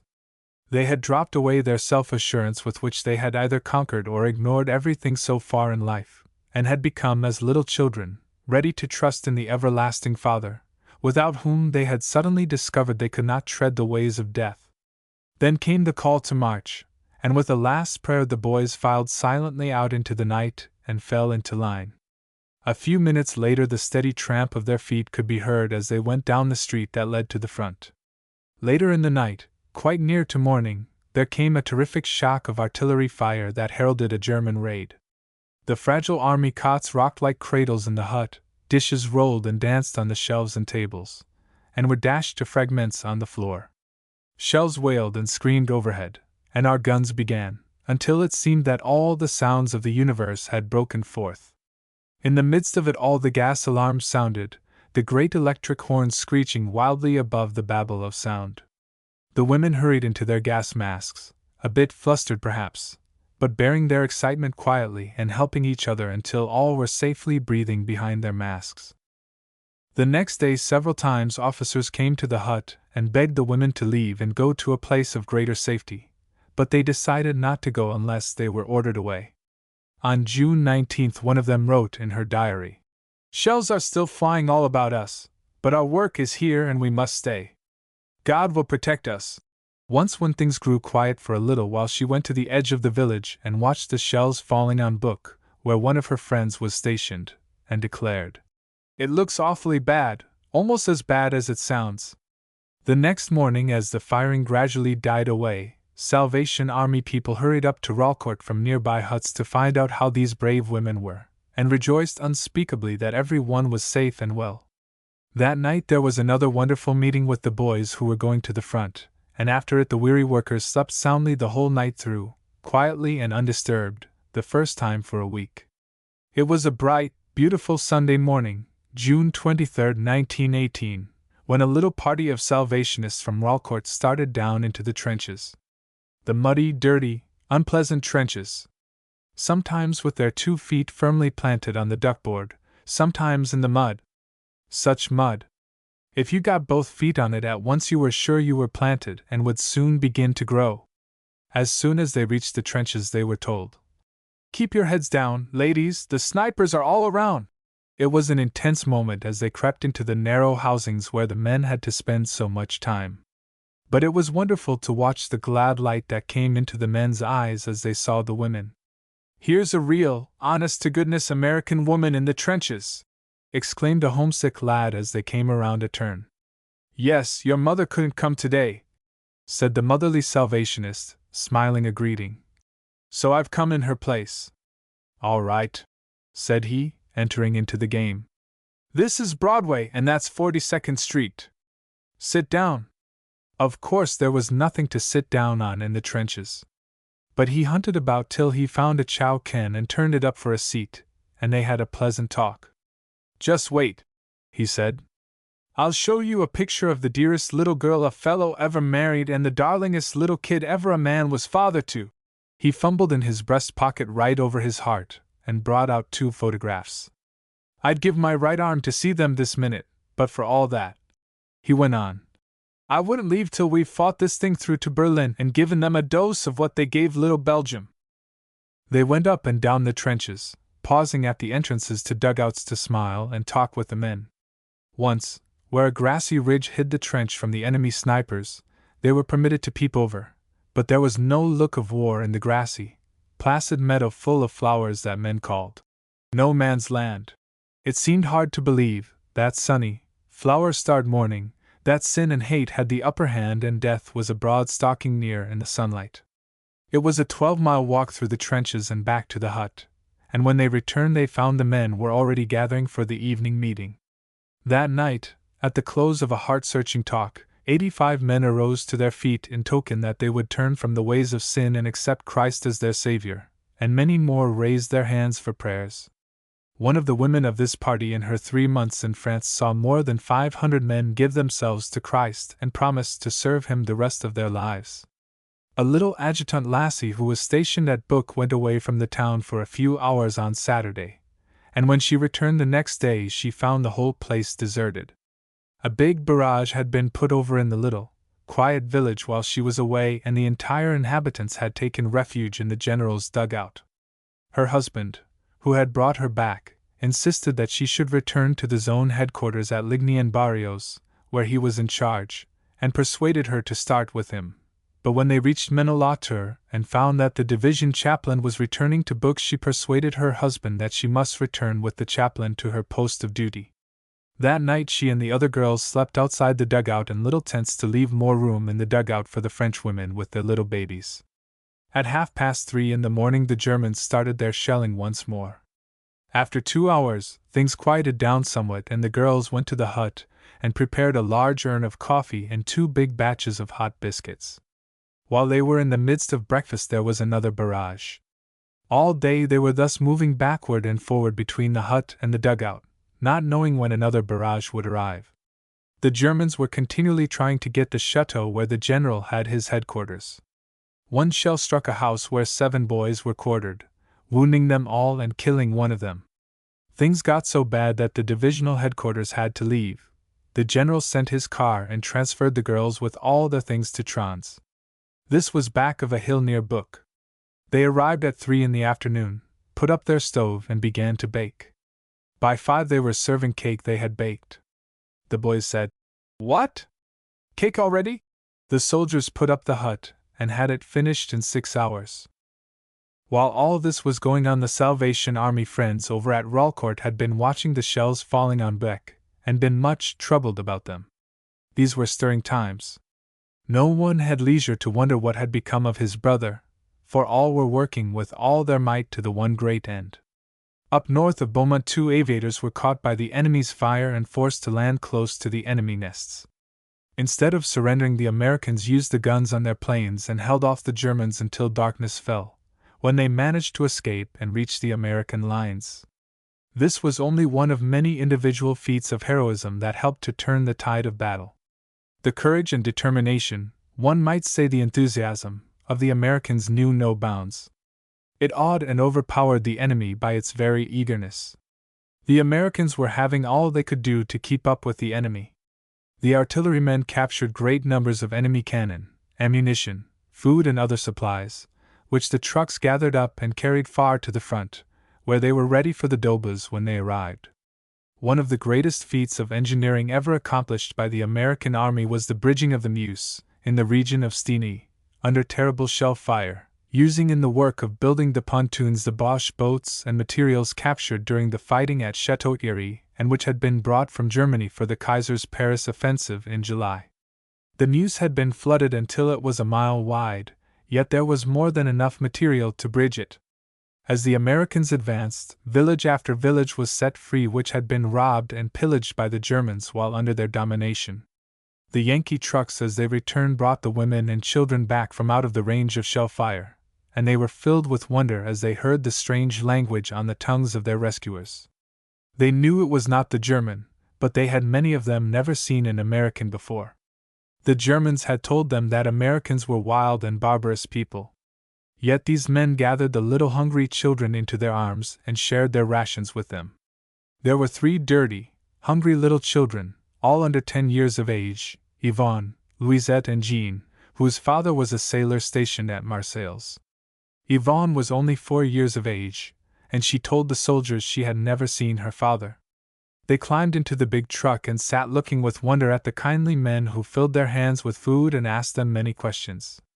By and by, they comprehended that these big, smiling, cheerful men were going to take the whole family to their father. What wonder, what joy shone in their eager young eyes! Strange and sad and wonderful sights there were to see as the soldiers went forward. A pioneer unit was rushed ahead with orders to conduct its own campaign and choose its own front, only so that contact was established with the enemy, and to this unit was attached a certain little group of Salvation Army people. 3 lassies, doing their best to keep pace with their own people, reached a battered little town about 4 o'clock in the morning, after a hard, exciting ride. The supply train had already put up the tent for them, and they were ordered to unfold their cots and get to sleep as soon as possible. But instead of obeying orders, these indomitable girls set to work making doughnuts, and before 9 o'clock in the morning they had made and were serving 2,000 doughnuts, with the accompanying hot chocolate. The shells were whistling overhead, and the doughboys dropped into nearby shell holes when they heard them coming, but the lassies paid no heed and made doughnuts all the morning, under constant bombardment. Bougainville was a little village between Raucourt and the trenches. In it there was left no civilian nor any whole house. Nothing but shot-down houses, dugouts and camouflages, YMCA, Salvation Army and enlisted men. Dead Man's Curve was between Mundarez and Beaumont. The enemy's eye was always upon it, and had its range. Before the St. Mihiel drive one could go to Bougainville or Raucourt only at night. As soon as it was dark the supply outfits on the trucks would be lined up awaiting the word from the military police to go. Everyone had to travel 100 yards apart. Only 3 men would be allowed to go at once, so dangerous was the trip. Out of the night would come a voice. "Halt! Who goes there? Advance and give the countersign." Every man was regarded as an enemy and spy until he was proven otherwise. And the countersign had to be given mighty quick, too. So the men were warned when they were sent out to be ready with the countersign and not to hesitate, for some had been slow to respond and had been promptly shot. The ride through the night in the dark without lights, without sound, over rough, shell-plowed roads had plenty of excitement. Bougainville for 7 months could never be entered by day. The dugout wall of the hut was filled with sandbags to keep it up. It was at Bougainville, in the Salvation Army hut, that the raids on the enemy were organized. The men were gathered together and instructed, and trench knives given out, and here was where they weeded out any who were afraid they might sneeze or cough and so give warning to the enemy.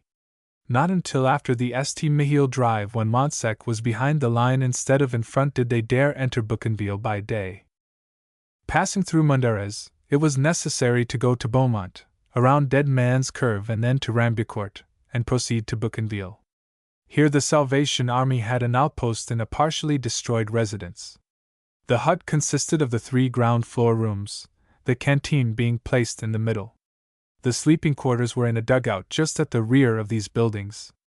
It was in the building adjoining this hut that 3 men were killed one day by an exploding shell, and gas alarms were so frequent in the night that it was very difficult for the Salvation Army people to secure sufficient rest, as on the sounding of every gas alarm it was necessary to rise and put on the gas mask and keep it on until the alert was removed. This always occurred several times during the night. It was just outside of Bougainville that the famous donut truck experience occurred. The supply truck, driven by 2 young Salvation Army men, One, a mere boy, was making its rounds of the huts with supplies, and in order to reach Ralcourt, the boy who was driving decided to take the shortest road, which, by the way, was under complete observation of the Germans located at Montsec. The truck had already been shelled on its way to Bougainville, several shells landing at the edge of the road within a few feet of it. They had not noticed the first shell, for shells were a somewhat common thing, and the old truck made so much noise that they had not heard it coming. But when the second one fell so close, one of the boys said, "Say, they must be shooting at us," as though that were something unexpected. They stepped on the accelerator, and the truck shot forward madly and tore into the town with shells breaking about it. Having escaped thus far, they were ready to take another chance on the short cut to Ralcourt. They proceeded without mishaps for some distance. Just outside of Bougainville was a large shell hole in the road, and in trying to avoid this the wheels of the truck slipped into the ditch, and the driver found he was stuck. It was impossible to get out under his own power. While working with the truck, the Germans began to shell him again. At first the two boys paid little heed to it, but when more began to come they knew it was time to leave. They threw themselves into a communicating trench, which was really no more than a ditch, and wiggled their way up the bank until they were able to drop into the main trenches, where they found safety in a dugout. The Germans meantime were shelling the truck furiously, the shells dropping all around on either side, but not actually hitting it. This was about 2 o'clock in the afternoon. At headquarters they were becoming anxious about the non-appearance of the truck and started out in the touring car to locate it. Commencing at Joey Lescaut's, they went from there to Book and Ralcourt, which were the last places the truck was to visit. Not hearing of it at Ralcourt, the search was continued out to Bougainville, again, by a short road. Montsec was in full view. There were fresh shell holes all along the road since the night before. Things began to look serious. A short distance ahead was an army truck, and even as they got abreast of it a shell went over it, exploding about 25 feet away, and one hit the side of the road just behind them. It seemed wise to put on all speed. But when they reached Bougainville and found that the truck they had passed was the Salvation Army truck, they were unwilling to leave it to the tender mercies of the enemy as everybody advised. That truck cost $5,500, and they did not want to lose it. As soon as it was dark, a detail of soldiers volunteered to go with the Salvation Army officers to attempt to get it out, but the Germans heard them and started their shelling furiously once more, so that they had to retreat for a time. But later, they returned and worked all night trying to jack it up and get a foundation that would permit of hauling it out. Every little while all night the Germans shelled them. About 4:30 in the morning it grew light enough for the enemy to see, and the top was taken off the truck so that it would not be so good a mark. That day they went back to headquarters and secured permission for an ammunition truck to come down and give them a tow, as no driver was permitted out on that road without a special permit from headquarters. The journey back was filled with perils from gas shells, especially around Dead Man's Curve, but they escaped unhurt. That night they attached a tow line to the front of the truck, started the engine quietly, and waited until the assisting truck came along out of the darkness. They then attached their line without stopping the other truck, and with the aid of its own power the old donut truck was jerked out of the ditch at last and sent on its way. In spite of the many shells for which it had been a target, it was uninjured save that it needed a new top. The knowledge that the truck was stuck in the ditch and was being shelled aroused great excitement among all the troops in the Toul sector, and it was thereafter an object of considerable interest. Newspaper correspondents telegraphed reports of it around the world. In most of the huts and dugouts Salvation Army workers subsist entirely upon army chow. At Bougainville the chow was frequently supplemented by fresh fish. The dugout here was very close to the trenches. Less than 5 minutes' walk just behind the trenches to the left was a small lake. When there was sufficient artillery fire to mask their attack, soldiers would toss a hand grenade into this lake, thus stunning hundreds of fish which would float to the surface, where they were gathered in by the sackful. The Salvation Army dugout was never without its share of the spoils. Before the soldiers began to think, as they do now, that being detailed to the Salvation Army hut was a privilege, an army officer sent one of his soldiers, who seemed to be in danger of developing a yellow streak, to sweep the hut and light the fires for the lassies. "You are only fit to wash dishes, and hang on to a woman's skirts," he told the soldier in informing him that he was detailed. That night the village was bombed. The boy, who was really frightened, watched the two girls, being too proud to run for shelter while they were so calm. He trembled and shook while they sat quietly listening to the swish of falling bombs and the crash of anti-aircraft guns. In spite of his fright, he was so ashamed of his fears that he forced himself to stand in the street and watch the progress of the raid. The next day he reported to his captain that he had vanquished his yellow streak and wanted a chance to demonstrate what he said. The demonstration was ample. The example of these brave lassies had somehow strengthened his spirit. Back of Ralcourt the woods were full of heavy artillery. Ralcourt was the first town back of the front lines. The men were relieved every 8 days and passed through here to other places to rest. The military authorities sent word to the Salvation Army hut one day that 50 Frenchmen would be going through from the trenches at 5 o'clock in the morning who would have had no opportunity to get anything to eat. The Salvation Army people went to work and baked up a lot of biscuits and donuts and cakes, and got hot coffee ready. The Red Cross canteen was better situated to serve the men and had more conveniences, so they took the things over there, and the Red Cross supplied hot chocolate, and when the men came they were well served. This is a sample of the spirit of cooperation which prevailed. One Sunday night they were just starting the evening service when word came from the military authorities that there were 100 men coming through the town who were hungry and ought to be fed. They must be out of the town by 9:30 as they were going over the top that night. Could the Salvation Army do anything? The woman officer who was in charge was perplexed. She had nothing cooked ready to eat, the fire was out, her detailed helpers all gone, and she was just beginning a meeting and hated to disappoint the men already gathered, but she told the messenger that if she might have a couple of soldiers to help her she would do what she could. The soldiers were supplied and the fire was started. At 10 minutes to 9 the meeting was closed, and the earnest young preacher went to work making biscuits and chocolate with the help of her 2 soldier boys. By 10 o'clock all the men were fed and gone. That is the way the Salvation Army does things. They never say, "I can't." They always can. Can. In Ralcourt there were several pro-Germans. The authorities allowed them to stay there to save the town. The Salvation Army people were warned that there were spies in the town, and that they must on no account give out information. Just before the St. Mihiel drive a special warning was given, all civilians were ordered to leave town, and a military police knocked at the door and informed the woman in the hut that she must be careful what she said to anybody with the rank of a second lieutenant, as word had gone out there was a spy dressed in the uniform of an American second lieutenant. That night at 11 o'clock the young woman was just about to retire when there came a knock at the canteen door. She happened to be alone in the building at the time, and when she opened the door and found several strange officers standing outside she was a little frightened. Nor did it dispel her fears to have them begin to ask questions. "Madam, how many troops are in this town? Where are they? Where can we get any billets?" To all these questions she replied that she could not tell or did not know and advised them to get in touch with the town major. The visitors grew impatient. Then 3 more men knocked at the door, also in uniform, and began to ask questions.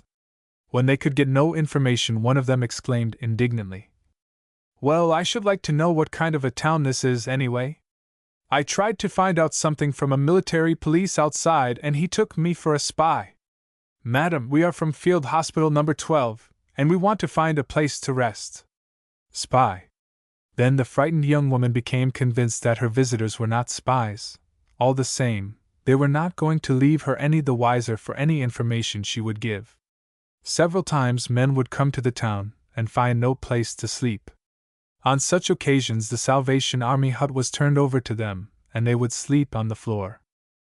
The St. Mihiel drive came on and the hut was turned over to the hospital. The supplies were taken to a dugout, and the canteen kept up there. Then the military authorities insisted that the girls should leave town, but the girls refused to go, begging, "Don't drive us away. We know we shall be needed." The staff captain came down and took some of the girls away, but left 2 in the canteen, and others in the hospital. It rained for 2 weeks in Ralcourt. The soldiers slept in little dog tents in the woods. The meetings held the boys at the throne of God each night, They were the power behind the donut, and the boys recognized it. One hesitated to ask them if they wanted prayers because we knew they did, said one sweet woman back from the front, speaking about the time of the St. Mihiel drive. We couldn't say how many knelt at the altar because they all knelt. Some of them would walk 5 miles to attend a meeting. It poured torrents the night of the drive and nearly drowned out the soldiers in their little tents.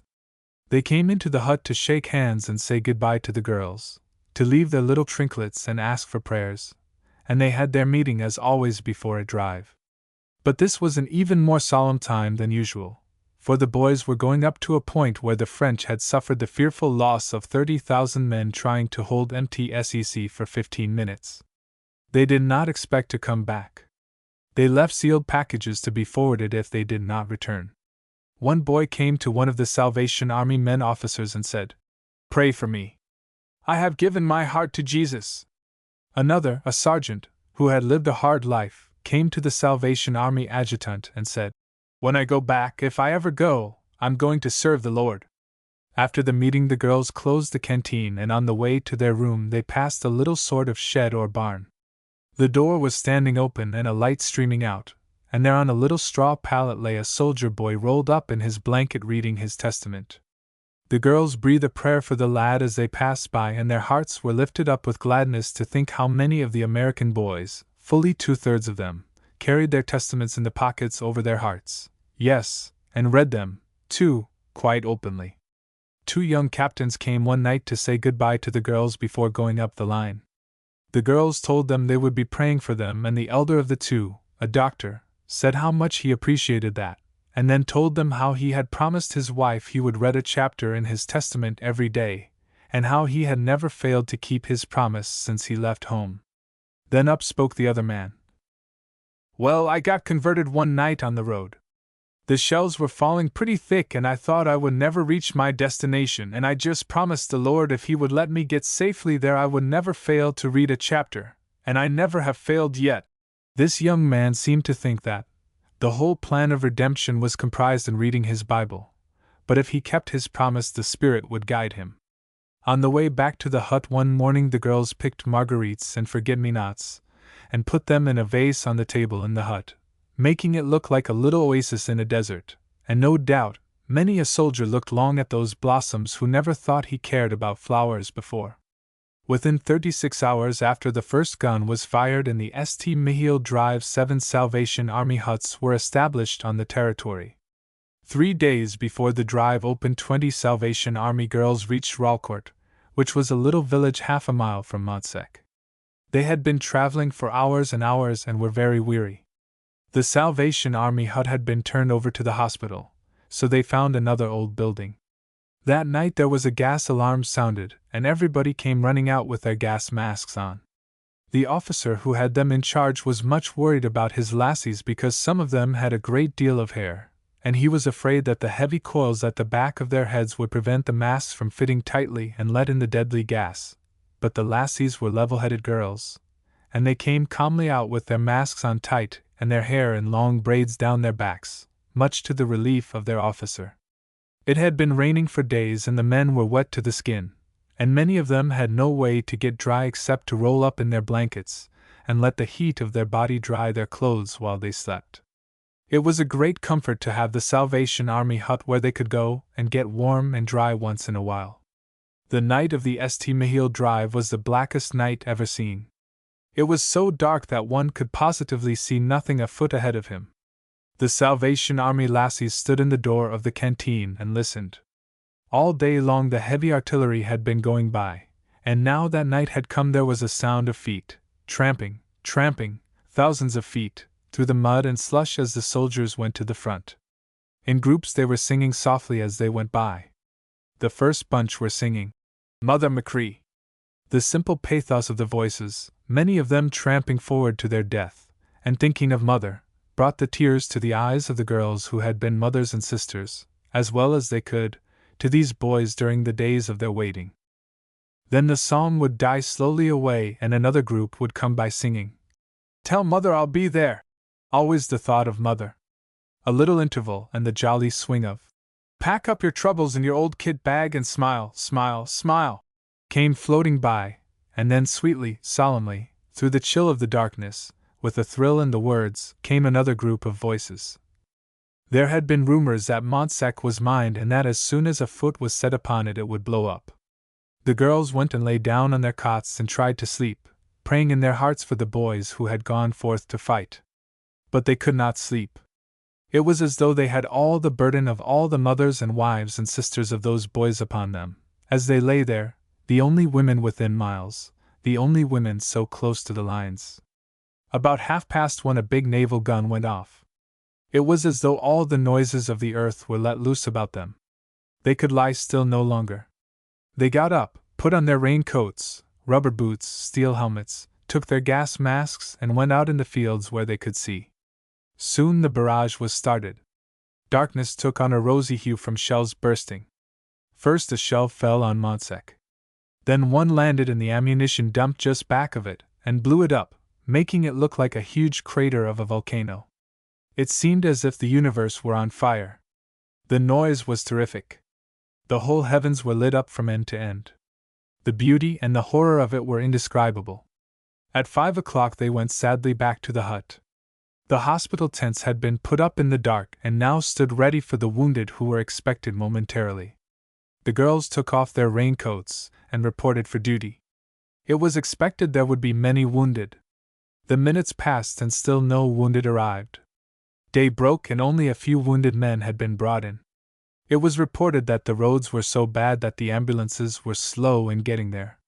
With sad hearts the workers waited, but the hours passed and still only a straggling few arrived, and most of those were merely sick from explosives.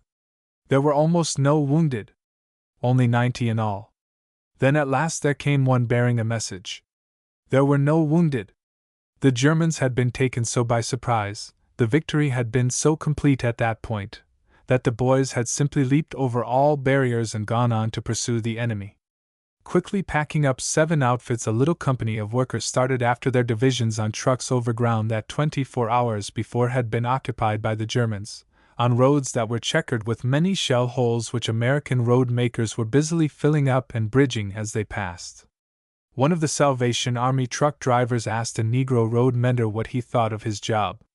He looked up with a pearly smile and a gleam of his eyes and replied, "Boss, I see doing my best to make the world safe for Democrats." They had to stop frequently to remove the bodies of dead horses from the way, so recently had that place been shelled. They passed through grim skeletons of villages shattered and torn by shell fire, between tangles of rusty barbed wire that marked the front-line trenches. Then on into territory that had long been held by the Huns. More than half of the villages they passed were partially burned by the retreating enemy. All along the way the pitiful villagers, free at last, came out to greet them with shouts of welcome, calling, "Bons Americains! Bons Americains!" Some flung their arms about the Salvation Army lassies in their joy. Some of the villagers had not even known that the Americans were in the war until they saw them. In the village of Nonsard, a little way beyond MTSEC, they found a building that 24 hours before had been a German canteen. Above the entrance was the sign, "Kamerad, tritt ein." Kamerad. The Salvation Army people stepped in and took possession, finding everything ready for their use. They even found a lard can full of lard, and after a chemist had analyzed it to make sure it was not poison, they fried donuts with it. In one wall was a great shell hole, and the village was still under shell fire as they unloaded their truck and got to work. One lassie set the water to heat for hot chocolate, while another requisitioned a soldier to knock the head off a barrel of flour, and was soon up to her elbows mixing the dough for donuts. Before the first donut was out of the hot fat, several hundred soldiers were waiting in long, patient, ever-growing lines for free donuts and chocolate. These things were always served free after the men had been over the top. The lassies had had no sleep for 36 hours, but they never thought of stopping until everybody was served. In that one day their 3 tons of supplies entirely gave out. The Red Cross was there with their rolling kitchen. They had plenty of bread but nothing to put on it. The Salvation Army had no stove on which to cook anything, but they had quantities of jam and potted meats. They turned over 10 cases of jam, some of the cases containing as many as 400 small jars, to the Red Cross, who served it on hot biscuits. Someone put up a sign. "This jam furnished by the Salvation Army," and the soldiers passed the word along the line. "The finest sandwich in the world, Red Cross and Salvation Army." The first day 2 Salvation Army girls served more than 10,000 soldiers in their canteen. They did not even stop to eat. The Red Cross brought them over hot chocolate as they worked. This jam furnished by the Salvation Army. Evening brought enemy airplanes, but the lassies did not stop for that, and soon their own aerial forces drove the enemy back. That night the girls slept in a dirty German dugout, and they did not dare to clean up the place, or even so much as to move any of the debris of papers and old tin and pasteboard cracker boxes, or cans that were strewn around the place until the engineer experts came to examine things, lest it might be mined and everything be blown up. The girls set up their cots in the clearest place they could find, and went to sleep. One of the women, however, who had just arrived, had lost her cot, and being very weary crawled into a sort of berth dug by the Germans in the wall, where some German had slept. She found out from bitter experience what cooties are like. The next morning they were hard at work again as early as 7 o'clock. 2 long lines of soldiers were already patiently waiting to be served. The girls wondered whether they might not have been there all night. This continued all day long.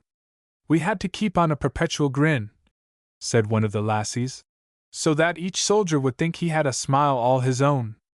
We always gave everything with a smile." Yet they were not smiles of coquetry. One had but to see the beautiful earnest faces of those girls to know that nothing unholy or selfish entered into their service. It was more like the smile that an angel might give. Here is one of the many popular songs that have been written on the subject which shows how the soldiers felt. By Jack Cadigan and Chick Stoy. That day a shell fell on the dugout where they had slept the night before, and a little later one dropped next door to the canteen. Another took 7 men from the Signal Corps right in the street nearby, and the girls were ordered out of the village because it was no longer safe for them. One of the boys had been up on a pole putting up wires for the Signal Corps. These boys often had to work as now under shell fire in daytime because it was necessary to have telephone connections complete at once. A shell struck him as he worked, and he fell in front of the canteen. They had just carried him away to the ambulance when his chum and comrade came running up. A pool of blood lay on the floor in front of the canteen, and he stood and gazed with anguish in his face. Suddenly he stooped and patted the blood tenderly, murmuring, "My buddy! My buddy!" Then like a flash he was off, up the pole where his comrade had been killed to finish his work. That is the kind of brave boys these girls were serving. 9. The Argonne Drive. That night they slept in the woods on litters, and the next day they went on farther into the woods, 12 kilometers beyond what had been German front. Here they found a whole little village of German dugouts in the form of log cabin bungalows in the woods. It was a beautifully laid out little village, each bungalow complete, with running water and electric lights and all conveniences. There were a dance hall, a billiard room, and several pianos in the woods. There were also fine vegetable gardens and rabbit hutches full of rabbits, for the Germans had been obliged to leave too hastily to take anything with them. The boys were hungry, some of them half starved for something different from the hard fare they could take with them over the top, and they made rabbit stews and cooked the vegetables and had a fine time. The girls up at the front had no time for making donuts, so the girls back of the lines made 8,000 donuts, and sent them up by trucks for distribution. They also distributed oranges to the soldiers. News came to the girls after they had been for a week in Nonsard that they were to make a long move. Back to Verdun they went, and stopped just long enough to look at the city.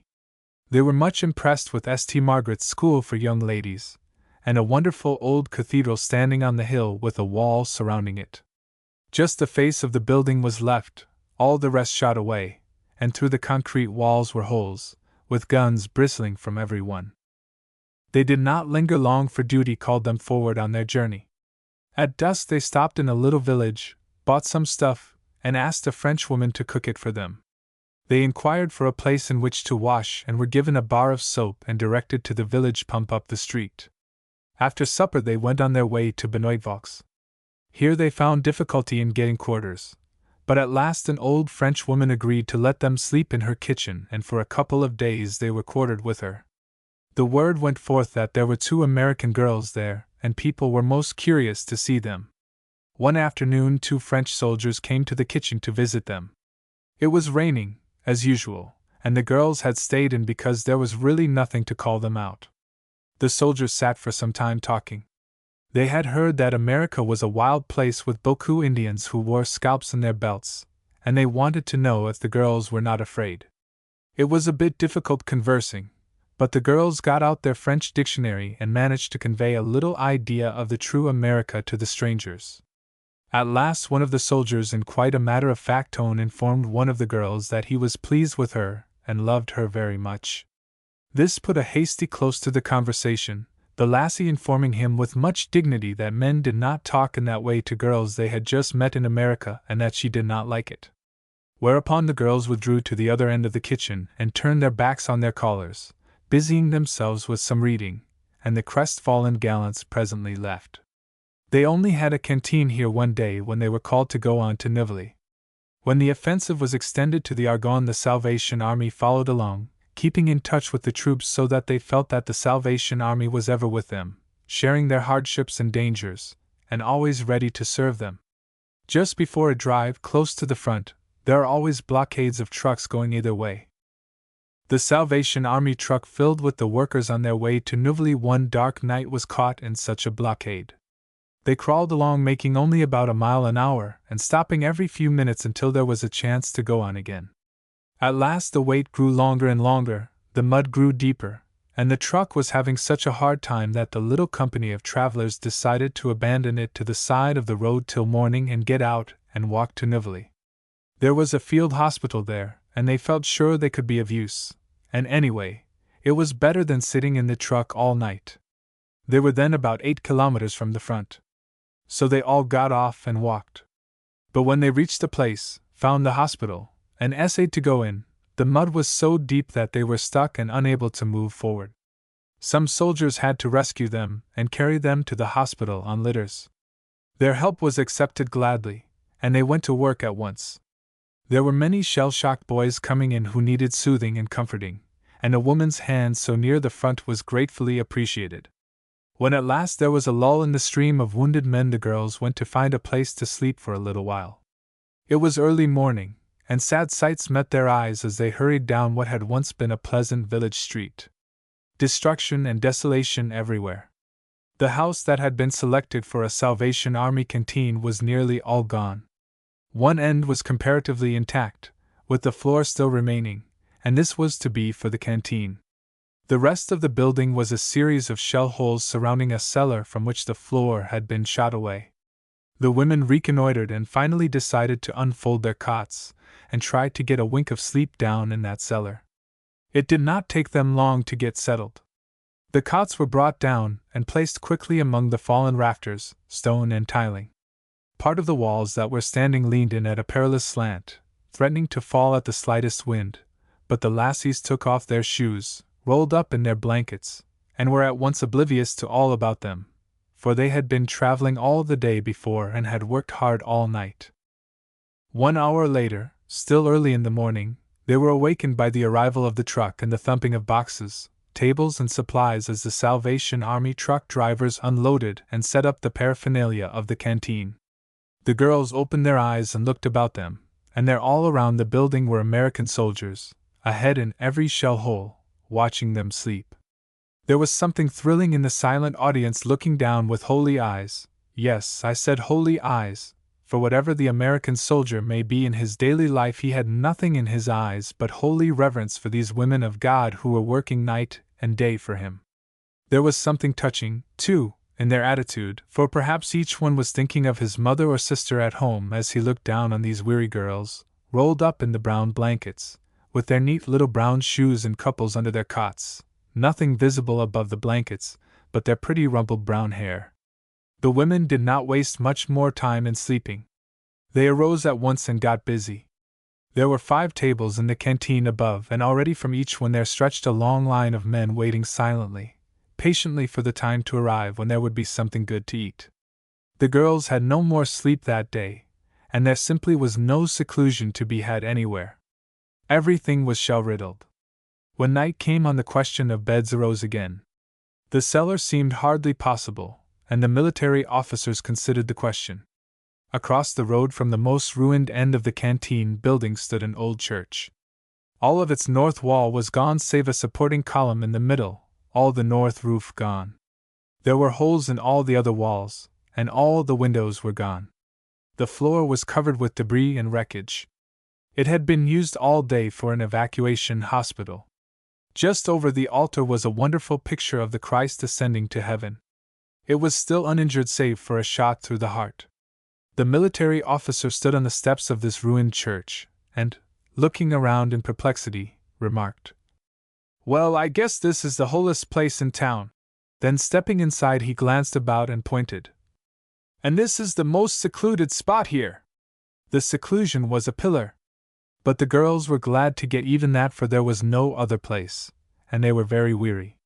So they set up their little cots, and prepared to roll themselves in their blankets for a well-earned rest.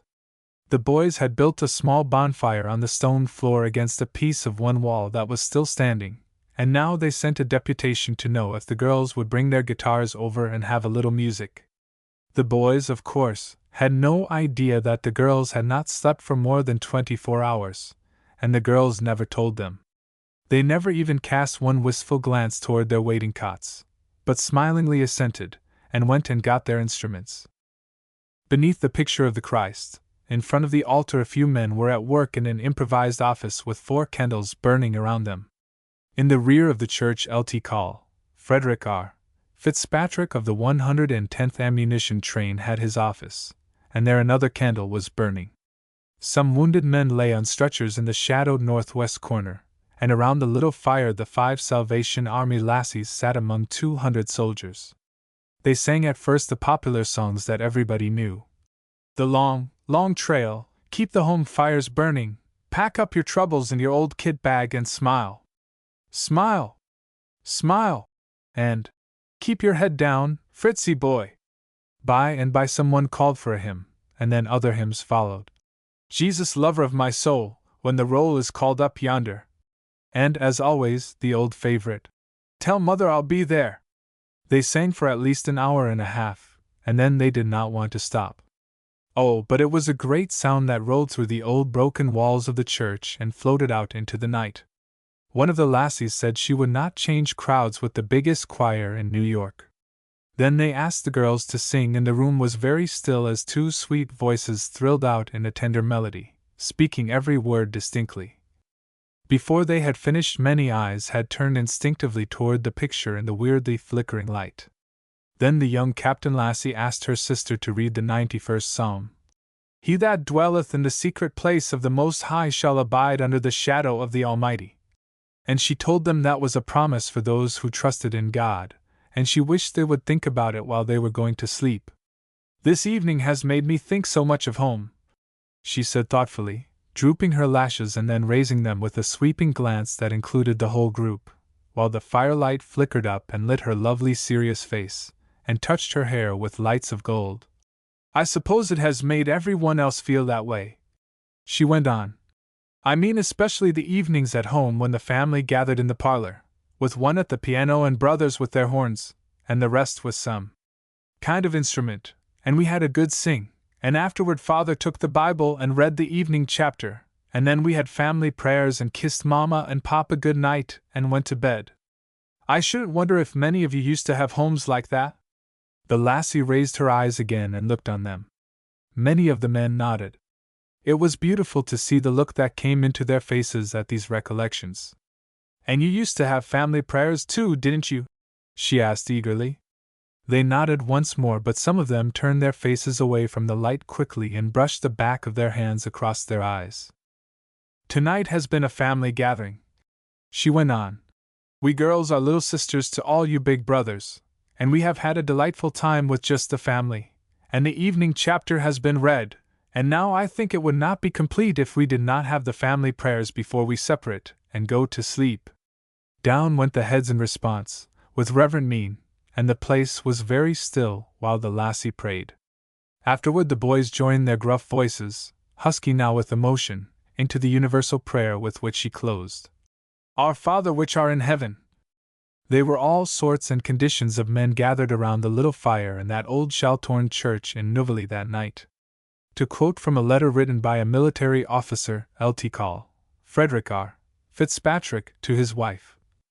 There was the lad who was willing but not strong enough for field work, who was in the rear with the office, the walking wounded who had stopped for something to eat, the big, strong mule skinner who could throw a mule down or lift a case of ammunition, who was rough in appearance and speech and who would deny that the moisture in his eye was anything but the effects of the cold.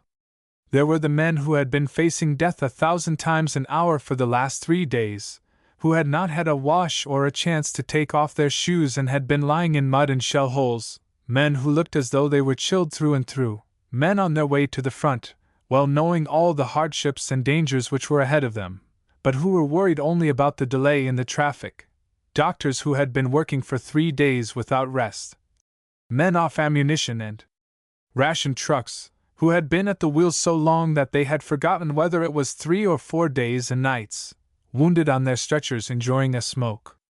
And as I stepped in the door there were the feminine voices singing the good old tunes we all know so well, and not a sound in the church but as an accompaniment the distant booming of big guns, the rattle of small arms, the whirl of aircraft, the passing of the ever-present column of trucks with rations and ammunition going up, and the wounded coming back, the shouted directions of the traffic police, the sound of the ammunition dumped just outside the door and the rattle of the kitchens which surround the church, and which are working 24 hours a day. There was the crowd of men, each uncovered, giving absolute undivided attention to the good, brave girls who were not making a meeting of it. It was just a meeting which grew, men who in their minds were back with mother and sister. The girls sang the good old songs, and then one of them offered a short prayer, in which all the men joined in spirit. And as I tiptoed out of the church it seemed to me that the 4 candles at the altar did not give all the light that was shown on the picture of Christ our Savior. Every man in the building that night was in the very presence of God. It was not a religious meeting, it was a meeting full of religion. And it was a picture that will ever stand fresh in my memory, and which will be an inspiration in time of doubt. There was nothing there but the real things, absolutely no sham of any kind. Oh, it was wonderful! I hope you can get just a little idea of what it was. I wish you would keep this letter. I want to be able to read it in future years. In what remained of another village not far distant from Novelly, the lassies had a tent erected. The rain was endless, a driving drizzle which quickly soaked through everything but the staunchest raincoats in a very few moments. The ground was so thickly covered by shell craters that they could find no clear space wide enough for the tent. It so happened that almost in the center of the tent there was a big shell crater. In this the girls lighted a fire.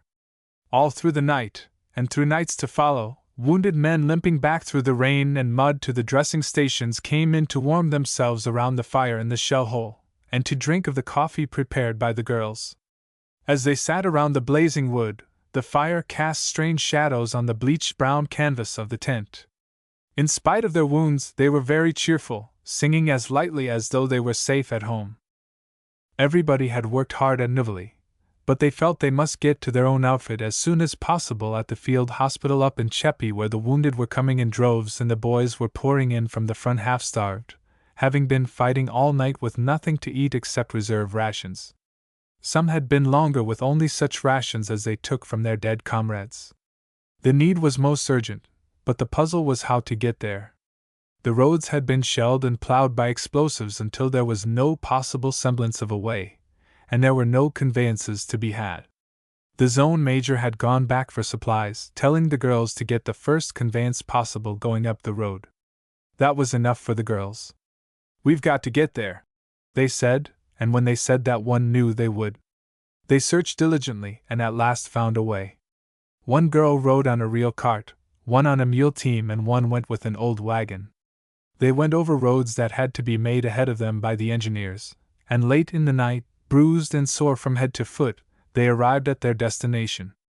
The next morning they reported at the hospital for work, and the major in charge said, "I never was so glad to see anybody in my life. They went straight to work and served coffee and sandwiches to the poor half-starved men. The Red Cross men were there, also, with sandwiches, hot chocolate, and candy. The wounded men continued to pour in, later to be evacuated to the base hospital. They kept coming and coming, 1,000 men where 200 had been expected. There was plenty to be done. The girls were put in charge of different wards. They were under shell fire continually, but they were too busy to think of that as they hurried about ministering to the brave soldiers, who gave never a groan from their white lips no matter what they suffered. The girls worked about 18 hours a day, and slept from about 1 or 2 at night to 5 or 6 in the morning. The hospital was in front of the artillery, and every shell that went over to Germany passed over their heads. When they had been there 5 days under continual shell fire from the enemy, the general gave orders that they must leave, that it was no fit place for women so near to the front. When the Salvation Army's own major brought this order to the girls, rebellion shone in their eyes, and they declared they would not leave. They knew they were needed there, and there they would stay. The zone major surveyed them with intense satisfaction. He turned on his heel and went back to the general. "General," he said with a twinkle, "my girls say they won't go." The general's face softened, and the twinkle flashed across to his eyes, with something like a tear behind its fire. Somehow he didn't look like a commanding officer who had just been defied. A wonderful light broke over his face, and he said, "Well, if the Salvation Army wants to stay, let them stay." And so they stayed. It was in a German dug cave that they had their headquarters, cut out of the side of a hill and opening into the hospital yard. It was a work of art, that cave. There was a passageway 100 feet long with avenues each side and places for cots, room enough to accommodate 100 men. The German airplanes came in droves. When the bugles sounded, every one must get under cover. There must be nobody in sight, for the Germans were out to get individuals, and even one person was not too insignificant for them to waste their ammunition upon. They had a mistaken idea, perhaps, that this sort of thing destroyed our morale. The tents, of course, were no protection against shells and bombs, and presently the Boche began to shell the town in good earnest, especially at night. Gas alarms, also, would sound out in the middle of the night, and everybody would have to rush out and put on their gas masks. They would not last long at a time, of course, but it broke up any rest that might have been had, and it was only too evident that the enemy was trying to get the range on the hospital. One morning, standing by the window making cocoa for the boys, one of the lassies saw an 8-inch shell land between the hospital tents, 10 feet in front of the window, and only 5 feet from the door of the place where the severely wounded were lying. These shells always kill at 200 feet. All that saved them was that the shell buried itself deep in the soft earth and was a dud. The shells were coming every 20 minutes, and there was no time to lose, for now the enemy had their range. At once all hands got busy and began to evacuate the wounded men into the Salvation Army cave. The cave would accommodate 70 men, but they managed to get 100 men inside, most of them on litters. They were all safe, and the girls heard the whistle of the next shell and made haste towards safety themselves.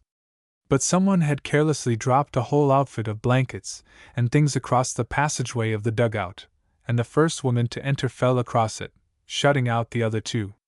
Before anything could be done, the next shell struck the doorway, partly burying the fallen young woman. Inside the dugout, rocks came down on some of the men on litters, and anxious hands extricated the lassie from the debris that had fallen upon her, and lifted her tenderly. She was pretty badly bruised and lamed, besides being wounded on her leg, but the brave young woman would not claim her wound, nor let it become known to the military authorities lest they would forbid the girls to stay at the front any longer. So for 3 weeks she patiently limped about and worked with the rest, quietly bearing her pain, and would not go to the hospital. One lassie outside was struck on the helmet by a piece of falling rock. If she had not had on her helmet she would have been killed. The shelling continued for 6 hours. The hospital was all the time filled with wounded men, and there was plenty to be done 24 hours out of every day. The women moved about among the men as if they were their own brothers. A poor shell-shocked boy lay on his cot talking wildly in delirium, living over the battle again, charging his men, ordering them to advance. "Company H, advance! See that hill over there? It's full of Germans, but we've got to take it." Then he turned over and began to sob and cry. "Oh God! Oh God!" A lassie went to him and soothed him, talking to him gently about home, asking him questions about his mother, until he grew calm and began to answer her, and rested back quite rationally. The stretcher-bearers came to take him to another hospital, and he started up, put out his hand and cried, "Oh, nurse! I've got to get back to my men! I'm the only one left!" Thus the heartbreaking scenes were multiplied. One boy came back to the hospital in the Argonne badly wounded. He called the lassie to him one day as she passed through the ward, and motioned her to lean down so he could talk to her. He said he knew he was hard hit, and he wanted to tell her something. "I was wounded, lying on the ground over there in no man's land," he went on. "It was all dark and I was waiting for someone to come along and help me. I thought it was all up with me, and while I was lying there I felt something. I can't explain it, but I knew it was there, and I saw my mother and I prayed. Then my buddy came along and I asked him if he could baptize me. He said he wasn't very good himself, but he guessed the Heavenly Father would understand. So he stooped down and got some muddy water out of a shell hole close by and put it on my forehead, and prayed, and now I know it's all right. I wanted you to know." Often the boys, just before they went over the top, would come to these girls and say, "We're going up there now. You pray for us, won't you?" One day some boys came to the hut when there were not many about, and asked the girls if they might talk with them. These boys were going over the top that night. "We fellows want to ask you something," they said. "Some of the chaplains have been telling us that if we go over there and die for liberty that it'll be all right with us afterward. But we don't believe that dope, and we want to know the truth. Do you mean to tell me that if a man has lived like the devil he's going to be saved just because he got killed fighting? Why, some of us fellows didn't even go of our own accord. We were drafted. And do you mean to tell me that counts just the same? We want to know the truth." And then the girls had their opportunity to point the way to Jesus and speak of repentance, salvation from sin, and faith in the Savior of the world. A lassie was stooping over one young boy lying on a cot, washing his face and trying to make him more comfortable, and she noticed a hole in his breast pocket. Stooping closer, she examined it, and found it was a piece of high explosive shell that had gone through the cloth of his pocket, and was embedded in his Testament, which he, like many of the boys, always kept in his breast pocket. Another boy lay on a cot biting his lips to bear the agony of pain, and she asked him what was the matter. Was the wound in his leg so bad? He nodded without opening his eyes.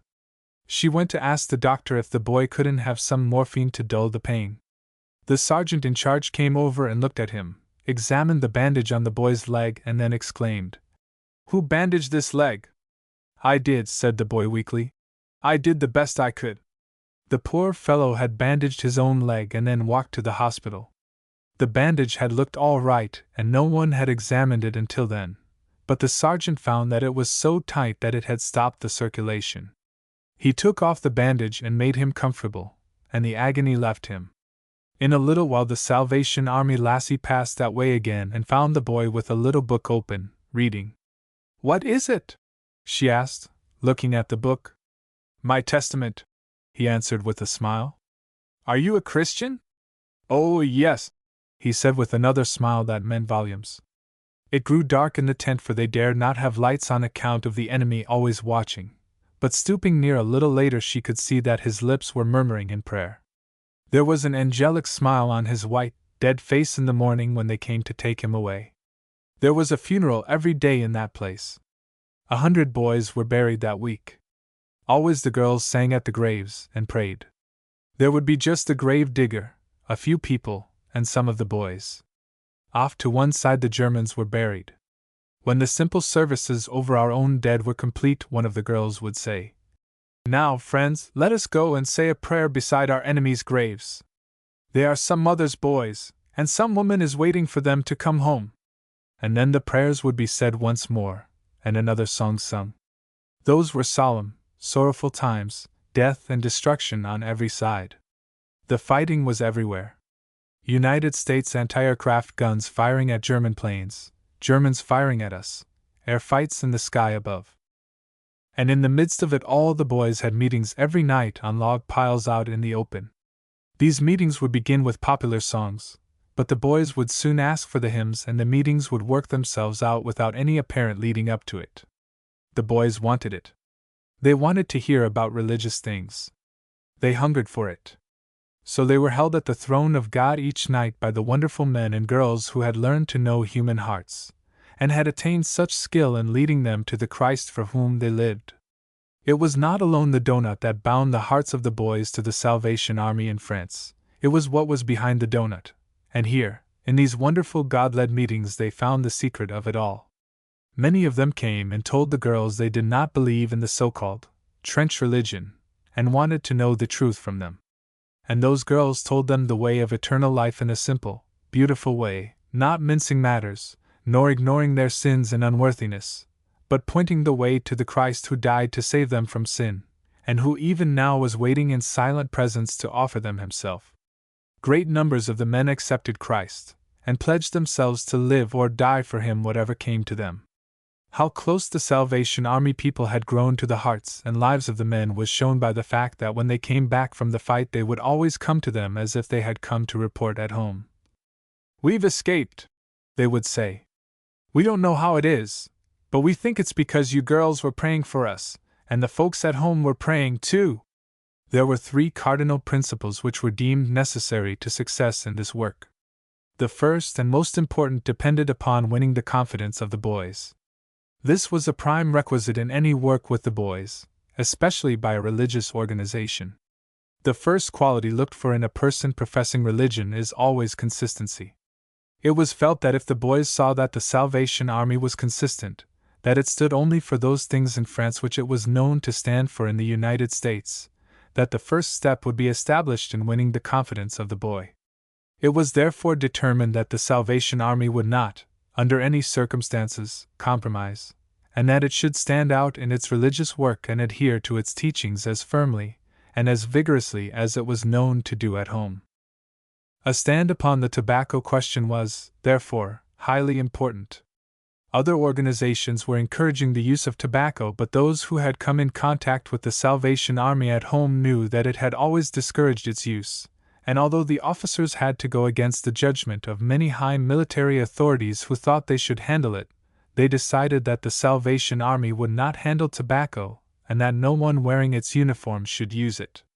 The consistency of the Salvation Army and the careful conduct of its workers won the esteem of the boys. The second requisite was that the Salvation Army should be willing to share their hardships. To accomplish this, it was made a rule that Salvation Army workers should not mess with the officers but should draw their rations at the soldiers' mess, also that they should not associate with the officers more than was absolutely necessary, and that in the huts. It was neither possible nor desirable that officers should be kept out of the huts, but as far as possible soldiers were made to feel that the Salvation Army was in France to serve them and not for its own pleasure or convenience. The third requisite was that the Salvation Army should be willing to share their dangers, and this was proved to them when they went to the trenches. The Salvation Army moved to the trenches with them and established huts and outposts, as close to the front line as was permitted.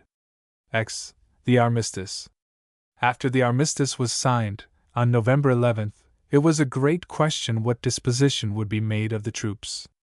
It was concluded that they would be sent home as rapidly as possible and that the 3 ports, Brest, St-Nazaire and Bordeaux, would be used for that purpose. Immediately arrangements were made for the opening of Salvation Army work at the base ports with a view to letting the boys have a last sight of the Salvation Army as they left the shores of France. The Salvation Army had served them in the training area and at the front, and were still serving them as they left the shores of the Old World, and it would meet them again when they arrived on the shores of the homeland. In this way the contact of the Salvation Army would be continuous, so that when they returned, it would be able to reach their hearts and affect their lives with the gospel of Christ. The problem of buildings was, of course, the first one and a very difficult one. To secure buildings of adequate size, which could be constructed in a short space of time, was almost out of the question, but it occurred to the officers that the aviation section would be demobilizing and that they had brought over portable steel buildings, for use as hangars. The matter was taken up at once with the military authorities, and 20 of these steel buildings were secured, each of them 66 feet wide by 100 feet long. It was planned to place 8 of them at Bordeaux, 6 at St. Nazaire, and 6 at Brest. By placing 2 of them end to end, it was possible to secure one auditorium 66 feet wide by 200 feet long, capable of seating 3,000 men. Adjoining that could be another building 66 feet by 100 feet, to be used for canteen and rest room. It was planned to proceed with a religious campaign at these base ports, holding salvation meetings in these extensive departments. When the Army of Occupation was started for Germany, 2 Salvation Army trucks were assigned to go along with the army. Whenever the Army of Occupation stopped for a space of 2 or 3 days, places were secured where donuts could be fried, pies made, and at all times hot coffee and chocolate were available for the men. When the American soldiers marched through the villages of Alsace-Lorraine, the Salvationists marched with them. At Esch and Luxembourg they were in all the rejoicing and triumph of the parade, bringing succor and comfort wherever they could find an opportunity. When the men arrived at Koblenz, the Salvation Army was there before them, and on their crossing the Rhine, arrangements had been made for the location of the Salvation Army work at the principal points in the Rhinehead. They are now conducting Salvation Army operations with the Army of Occupation. One of the occasions when President Wilson clapped for the Salvation Army was at the inauguration of the Soldiers' Association in Paris. The Y had invited all the other organizations to be present. The meeting was held in the Palais de Glace, which seats about 10,000 people. President and Mrs. Wilson were present, accompanied by many prominent American officials. Representatives of the various war work organizations spoke. The Salvationists who had been selected to represent the Army at this meeting had been in the United States Navy for 12 years and was a chaplain. When he was called upon to speak, the boys with one accord, as if by preconcerted action, arose to their feet and gave him an ovation. Of course, it was not given to the man but to the uniform. A soldier of the Rainbow Division, sitting next to one of the Salvation Army workers over there, kept telling him what the boys thought of the Salvation Army, and when the cheering began he poked the Salvationist in the ribs and whispered joyously, "I told you! I told you! We've just been waiting for 8 months to pull this off. Now you see!" The speaker, when given opportunity, did not attempt to make a great speech. He told in simple, vivid sentences of the services of the Salvation Army just back of the trenches under fire, and President Wilson sat listening and applauding with the rest. The chaplain paid a tribute to President Wilson, finishing with these words: "President Wilson was not man elected, but God selected." Chaplains. For some little time after the war started, it was a question as to whether the Salvation Army was entitled to any representation in the realm of chaplaincies of the United States forces. During the progress of the consideration, Adjutant Harry Klein secured an appointment with the Nebraska National Guard, and his regiment being made a part of the National Army, he was received as an officer of the same, and thus became our first Army chaplain. The War Office decided favorably with regard to the question of our general representation, and shortly thereafter Adjutant John Allen, of Bowery fame, was given a first lieutenancy, and then followed, in the order given, Captain Ernest Holes, Adjutant Ryan, and Captain Norman Marshall. The exceptional service that these men have rendered is of sufficient importance to have a much wider notice than where only the barest of reference is possible. Shortly after arrival in France, Chaplain Allen was being very favorably noticed because of the character of the work which he was doing, and it was gratifying to learn that this confidence was reflected in his appointment as senior chaplain of his regiment, and his assignment to special service where probity and wisdom were essential. Shortly thereafter he was taken to the Army headquarters, where up to the present time he is most highly esteemed as a co-laborer with Bishop Brent, the Chaplain General of the Overseas Forces. Typical of the enthusiasm of each of the 5 men appointed as chaplains, the following story is told of First Lieutenant Ernest Holes, who was inducted into his office as senior chaplain of his regiment right at the commencement of his career. At the beginning of the year, when Chaplain Holes knew his Salvation Army comrades would, as usual, be engaged in special revival work, he thought it would be a worthy thing to time a similar effort among the men of his regiment. Approaching the colonel, he found him in hearty agreement concerning the effort, and so securing the assistance of his fellow chaplains they arranged for a series of meetings nightly for 1 week, with the result that 200 of the men of the regiment confessed Christ and practically all of them were deeply interested. The effort was wholly directed to the uplift of the men, and God commanded His blessing in a most gratifying manner. 11. Homecoming. The boat docked that morning, and one soldier at least, as he stood on the deck and watched the shores of his native land draw nearer, felt mingling with the thrill of joy at his return a vague uneasiness. He was coming back, it is true, but it had been a long time and a lot of things had happened. For one thing, he had lost his foot. That in itself was a pretty stiff proposition. For another thing, he was not wearing any decorations save the wound stripes on his sleeve. Those would have been enough, and more than enough, for his mother if she were alive, but she had gone away from earth during his absence, and the girl he had kissed goodbye and promised great things was peculiar. The question was, would she stand for that amputated foot? He didn't like to think it of her, but he found he wasn't sure. Perhaps, if there had been a Croix de Guerre.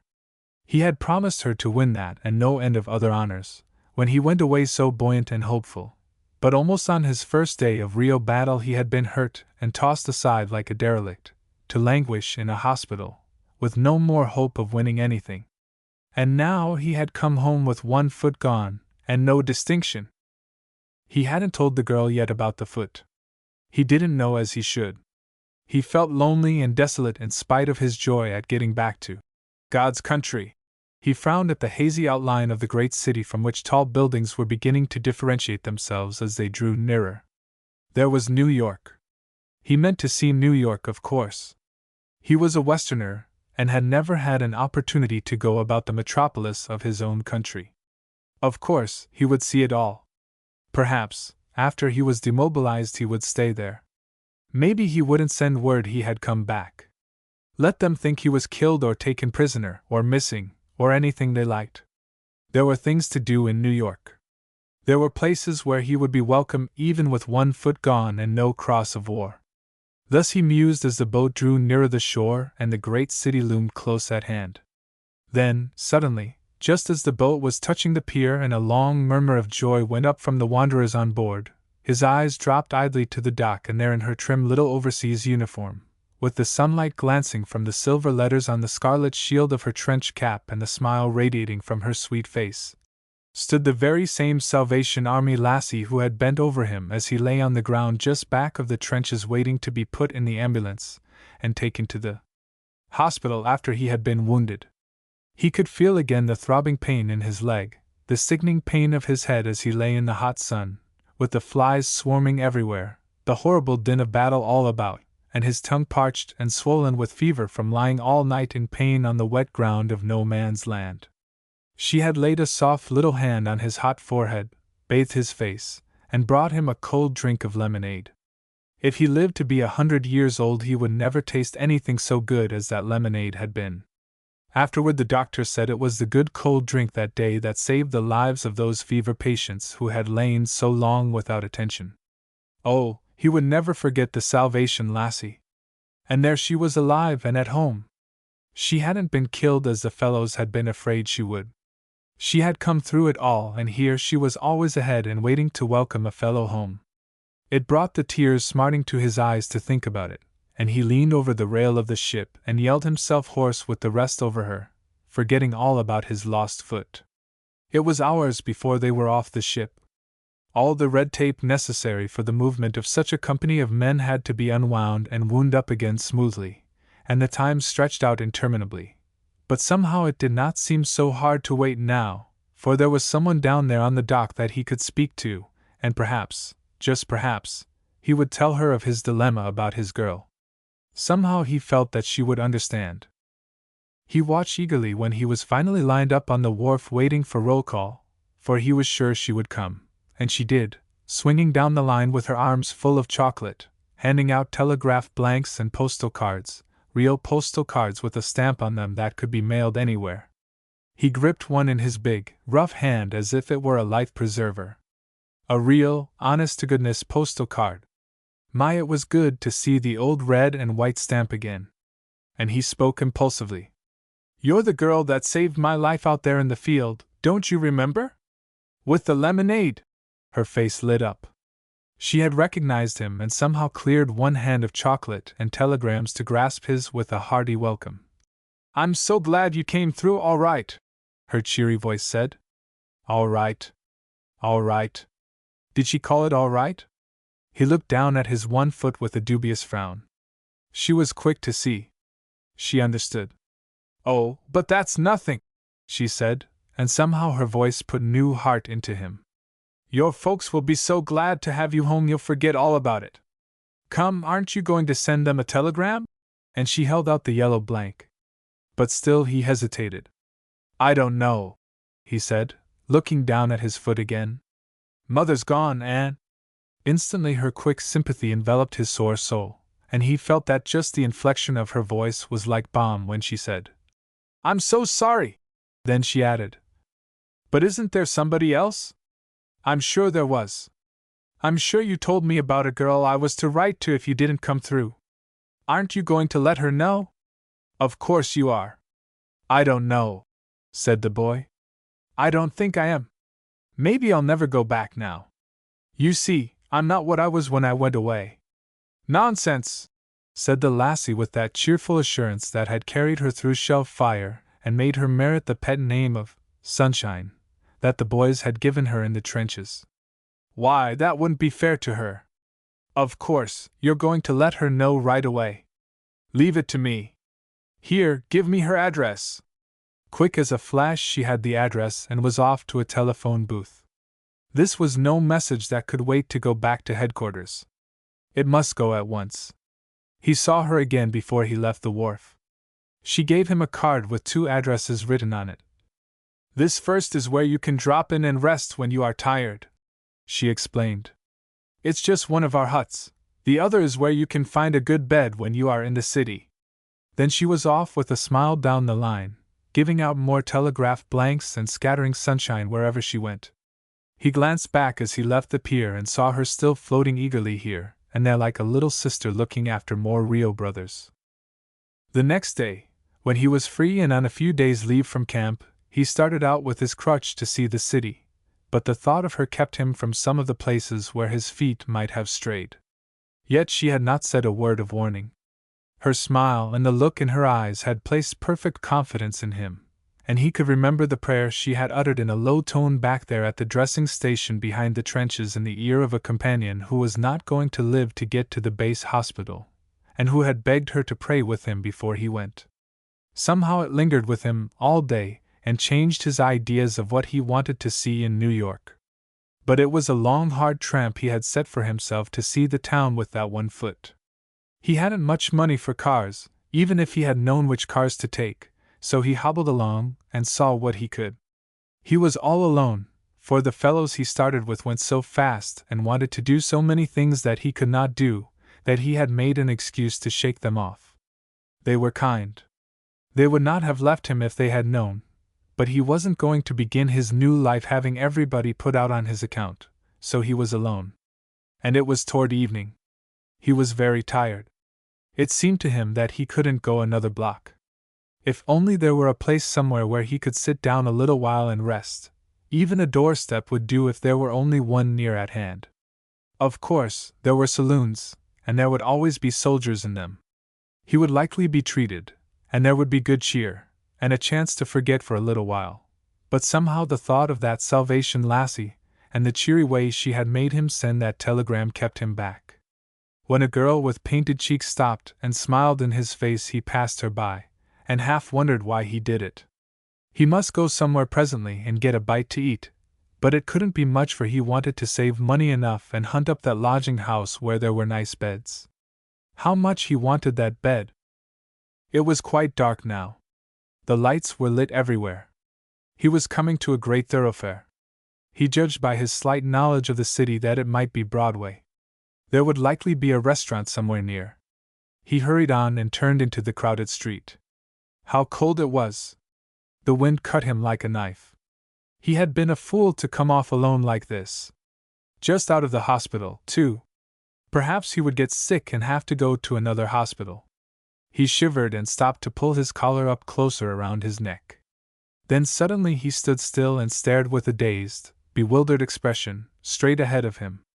Was he getting a bit leery? He passed his hand over his eyes and looked again. Yes, there it was. Right in the midst of the busy, hurrying throng of Union Square. He made sure it was Union Square, for he looked up at the street sign to be certain it wasn't Willow Vale, or Heaven, right there where streets met and crossed, and cars and trolleys and trucks whirled, and people passed in throngs all day. Just across the narrow road stood the loveliest, most perfect little white clapboard cottage that ever was built on this earth, with porches all around and a big tree growing up through the roof of one porch.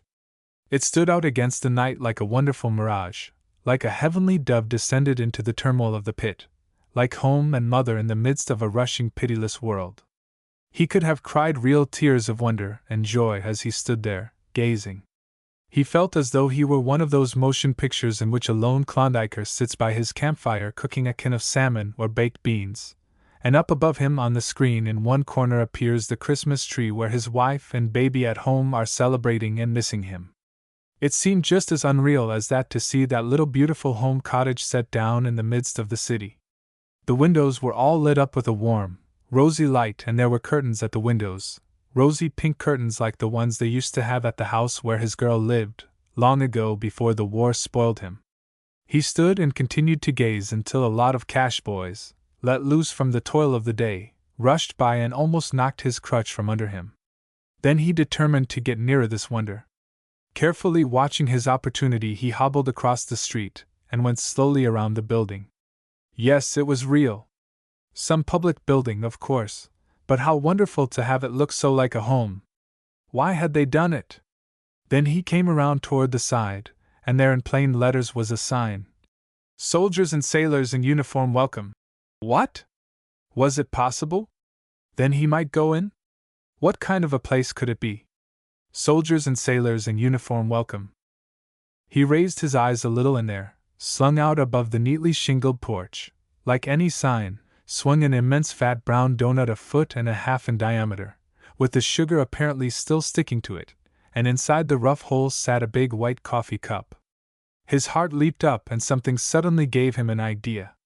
He fumbled in his pocket, brought out a card, saw that this was the Salvation Army hut, and almost shouted with joy. He lost no time in hurrying around to the door and stepping inside. There revealed before him was a great cozy room, with many easy chairs and tables, a piano at which a young soldier sat playing ragtime, and at the farther end a long white counter on which shone two bright steaming urns that sent forth a delicious odor of coffee. Through an open door behind the counter he caught a glimpse of two Salvation Army lassies busy with some cups and plates, and a third enveloped in a white apron was up to her elbows in flour, mixing something in a yellow bowl. By one of the little tables 2 soldier boys were eating donuts and coffee, and at another table a sailor sat writing a letter.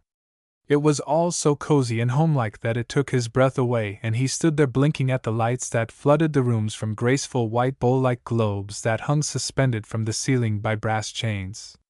He saw that the rosy light outside had come from soft pink silk sash curtains that covered the lower part of the windows, and there were inner draperies of some heavier flowered material that made the whole thing look real and substantial. The willow chairs had cushions of the same flowered stuff. The walls were a soft pearly gray below and creamy white above, set off by bands of dark wood, and a dark floor with rush mats strewn about. He looked around slowly, taking in every detail almost painfully. It was such a contrast to the noisy, rushing street, a contrast to the hospital, and the trenches and all the life with which he had been familiar during the past few dreadful months. It made him think of home and mother. He began to be afraid he was going to cry like a great big baby, and he looked around nervously for a place to get out of sight. He saw a fellow going upstairs, and at a distance he followed him. Up there was another bright, quiet room, curtained and cushioned like the other, with more easy willow chairs, round willow tables, and desks over by the wall where one might write. The soldier who had come up ahead of him was already settled writing now at a desk in the far corner. There were bookcases between the windows with new beautifully bound books in them, and there were magazines scattered around, and no rules that one must not spit on the floor, or put their feet in the chairs, or anything of the sort. Only, of course, no one would ever dream of doing anything like that in such a place. How beautiful it was, and how quiet and peaceful! He sank into a chair and looked about him. What rest! And now there were real tears in his eyes which he hastened to brush roughly away, for someone was coming toward him and a hand was on his shoulder. A man's voice, kindly, pleasant, brotherly, spoke. "All in, are you, my boy?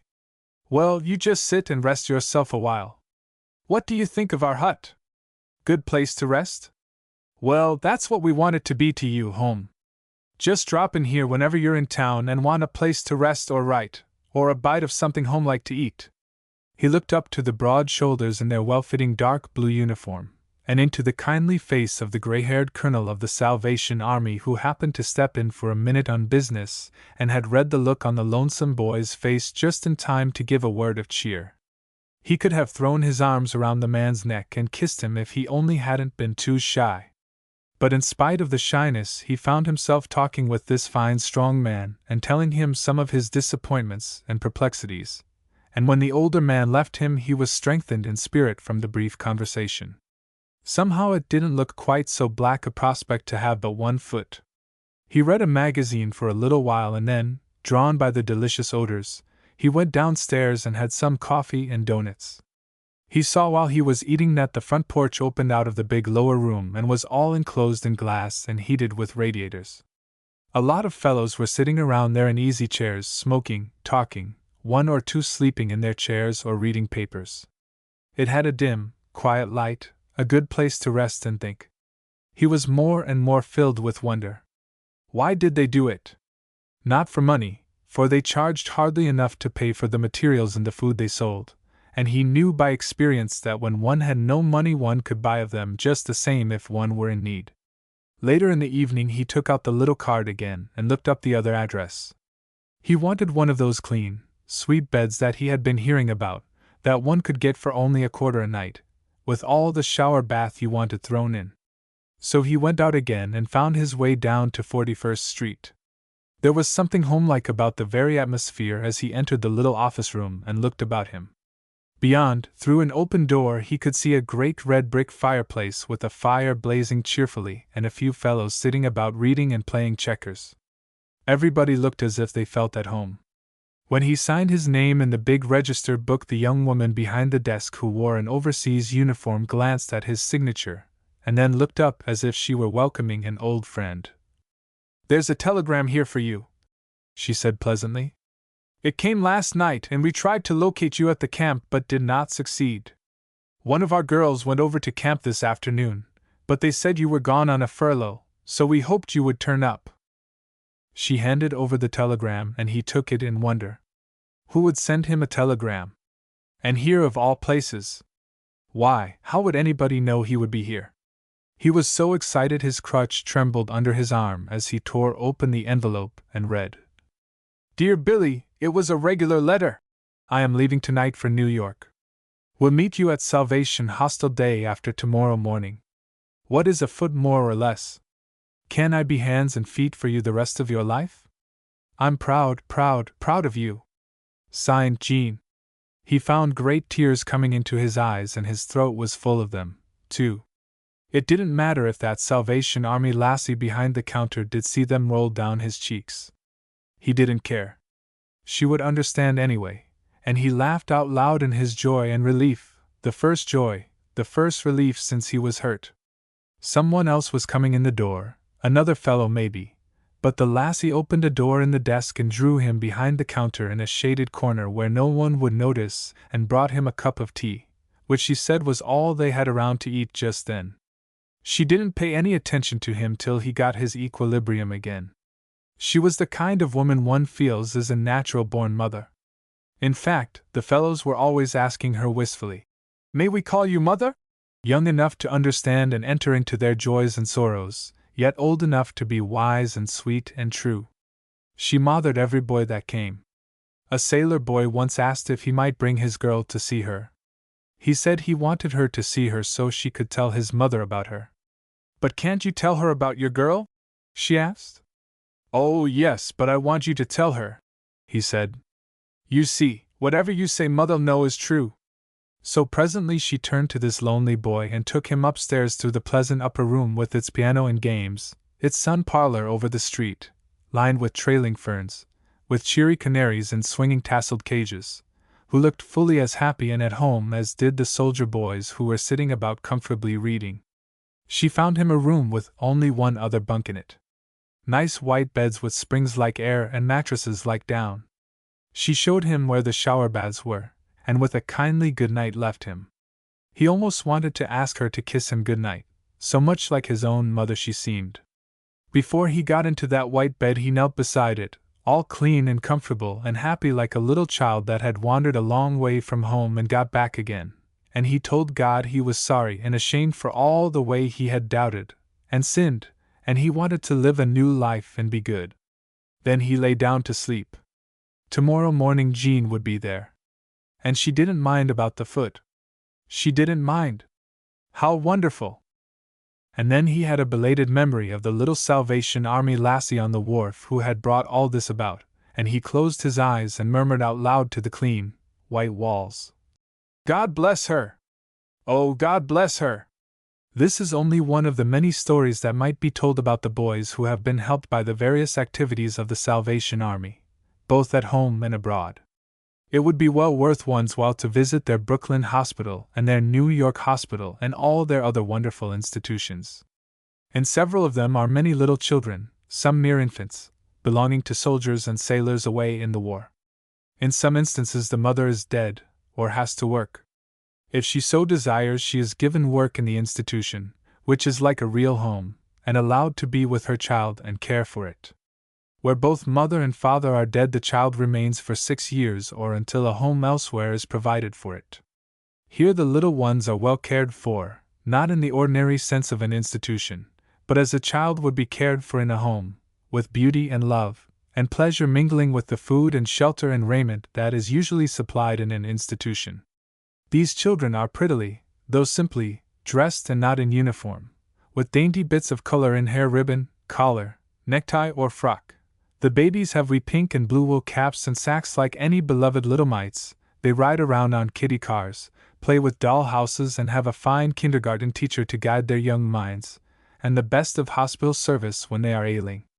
But that is another story, and there are yet many of them. If everybody could see the beautiful life-size painting of Christ blessing the little children which is painted right on the very wall and blended into the tinting, they could better comprehend the spirit which pervades this lovely home. The New York hospital, which has just been rebuilt and refurnished with all the latest appliances, is in charge of a devoted woman physician, who has given her life to healing, and has at the head of its board one of the most noted surgeons in the city, who gives his services free, and boasts that he enjoys it best of all his work. Here those of small means or of no means at all, especially those belonging to soldiers and sailors, may find healing of the wisest and most expert kind, in cheery, airy, sanitary, and beautiful rooms. But here, too, to understand, one must see. Just a peep into one of those dainty white rooms would rest a poor sick soul. Just a glance at the room full of tiny white basket cribs with dainty blue satin-bound blankets, real wool blankets, and white spreads, would convince one. And what one sees in New York in the line of such activities is duplicated in most of the other large cities of the United States. Not the least of the Salvation Army service for the returning soldiers is the work that is done on the docks by the lassies meeting returning troop ships.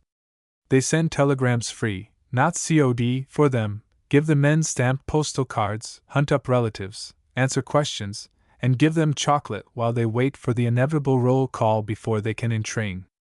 Often these girls will sit up half the night after having met boats, nearly all day, to get the telegrams all off that night.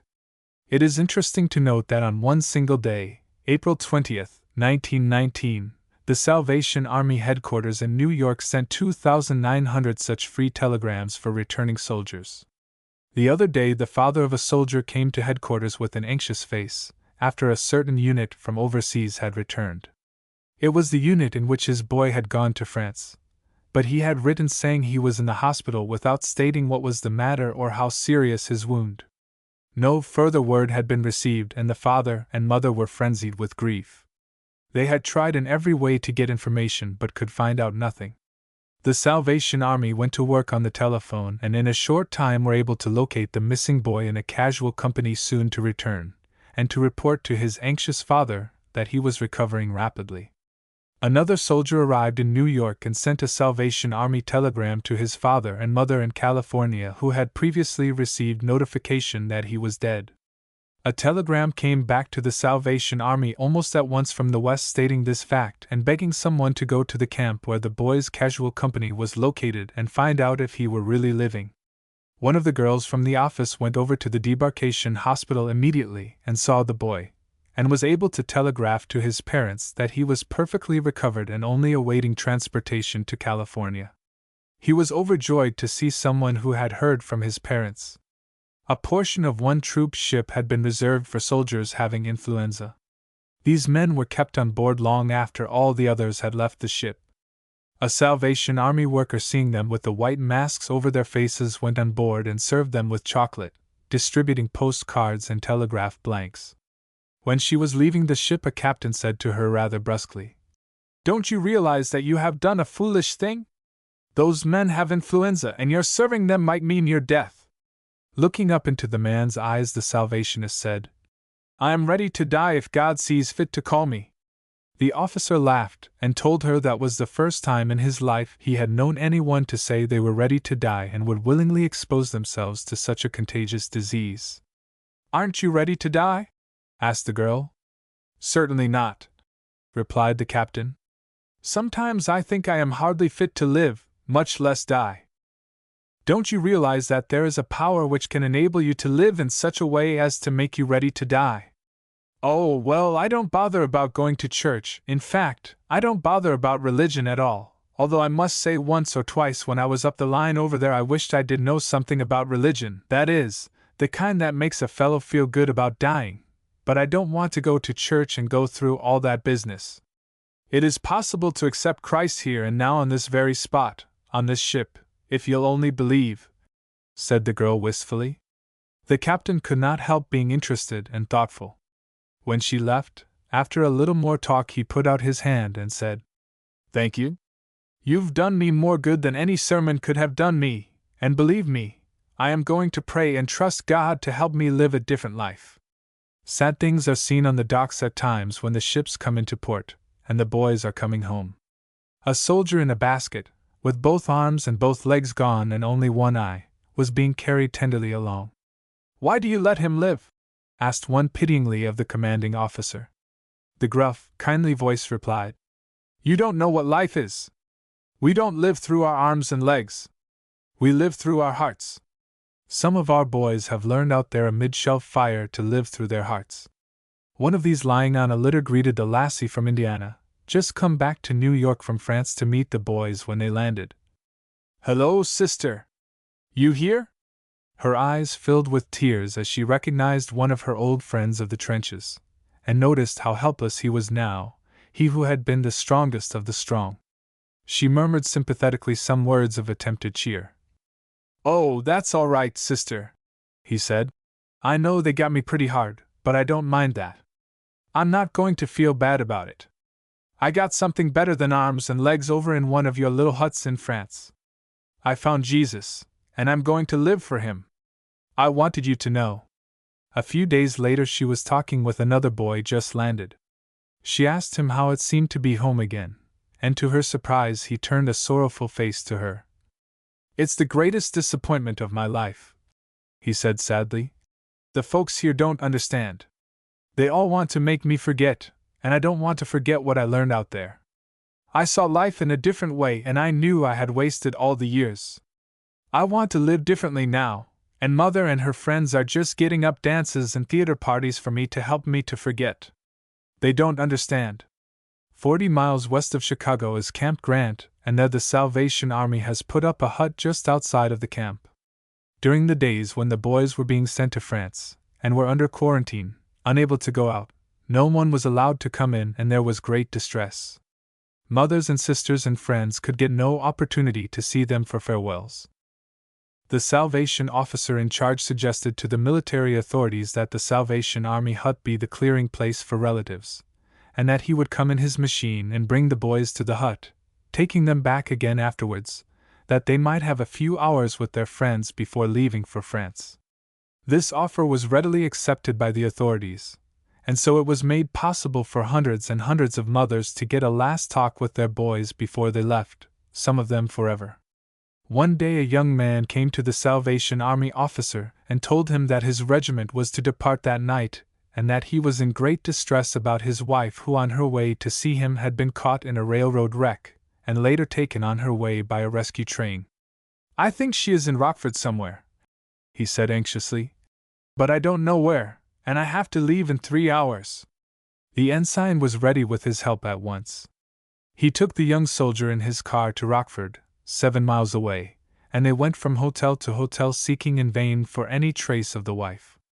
Then suddenly, as they were driving along the street wondering what to try next, the young soldier exclaimed, "There she is!" And there she was, walking along the street. The two had a blessed 2 hours together before the soldier had to leave. But it was all in the day's work for the Salvation Army man, for his main object in life is to help someone, and he never minds how much he puts himself out. It is always reward enough for him to have succeeded in bringing comfort to another. One of the Salvation Army ensigns who was assigned to work at Camp Grant Hut had been an all-round athlete before he joined the Salvation Army, a boxer and wrestler of no mean order. The fame of the ensign went abroad, and the doctor at the base hospital asked him to take charge of athletics in the hospital. He was also appointed regularly as chaplain in the hospital. Every day he drilled the 500 women nurses in gymnastics, and put the men attendants and as many of the patients as were able through a set of exercises. Thus, mingling his religion with his athletics, he became a great power among the men in the hospital. The Salvation Army asked the hospital if there was anything they could do for the wounded men. The reply was that there were 80 wards and not a graphophone in one of them, nothing to amuse the boys. The need was promptly filled by the Salvation Army, which supplied a number of graphophones and a piano. Then, discovering that the nurses, who were getting only a very small cash allowance out of which they had to furnish their uniforms, were short of shoes, the indefatigable Good Samaritan produced $1,000 to buy new shoes for them. The Salvation Army has always been doing things like that. The Salvation Army built many huts, locating them wherever there was need among the camps. They have a hut at Camp Grant, one at Camp Funston, one at Camp Travis, San Antonio, one at Camp Logan, Houston, Texas, one at Camp Bowie, Fort Worth, one at Camp Cody, Deming, New Mexico, one at Camp Lewis, Tacoma, a soldiers' club at Des Moines, a soldiers' club with sitting room, dining room, and rooms for 100 soldiers just opened at Chicago. There is a charge of 25 cents a night and 25 cents a meal for such as have money. No charge for those who have no money. There is such a soldiers' club at St. Louis, Kansas City, St. Paul, and Minneapolis. All of these places at the camps have accommodations for women relatives to visit the soldiers, and all of the rooms are always full to the limit. In Des Moines, the Army has an interesting institution which grew out of a great need. The federal authorities have placed a woman's protective agency in all camp towns. At Des Moines, the woman representative of the federal government sent word to the Salvation Army that she wished they would help her. She said she had found so many young girls between the ages of 14 and 16 who were being led into an immoral life through the soldiers, and she wished the Salvation Army would open a home to take care of such girls. With their usual swiftness to come to the rescue, the Salvation Army opened such a home. The brigadier up in Chicago gave up his valued private secretary, a lovely young girl only 24 years old, to be at the head of this home. It may seem a pretty big undertaking for so young a girl, but these Salvation Army girls are brought up to be wonderfully wise and sweet beyond others, and if you could look into her beautiful eyes you would have an understanding of the consecration and strength of character that has made it possible for her to do this work with marvelous success, and reach the hearts and turn the lives of these many young girls who have come under her influence in this way. In her work she deals with the individual, always giving immediate relief for any need, always pointing the way straight and direct to a better life. The young girls are kept in the home for a week or more until some near relative can be sent for, or longer, until a home and work can be found for them. Every case is dealt with on its own merits, and many young girls have had their feet set upon the right road, and a new purpose in life given to them with new ideals, from the young Christian girl whom they easily love and trust.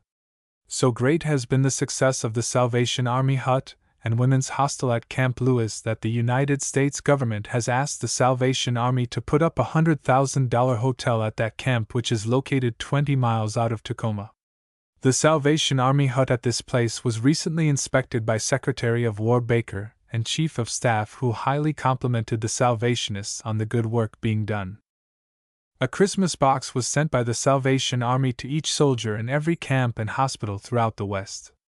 Each box contained an orange, an apple, 2 pounds of nuts, 1 pound of raisins, 1 pound of salted peanuts, 1 package of figs, 2 handkerchiefs in sealed packets, 1 book of stamps, a package of writing paper, a New Testament, and a Christmas letter from the Commissioner at headquarters in Chicago. No officer in the Salvation Army has been more successful in ingenious efforts to further all activities connected with the work than Commissioner Estill in command of the Western forces. He is an indefatigable and tireless worker, is greatly beloved, and his efforts have met with exceptional success. It was a new manager who had taken hold of the affairs of the Salvation Army hostel in a certain city that morning and was establishing family prayers. A visitor, waiting to see someone, sat in an alcove listening.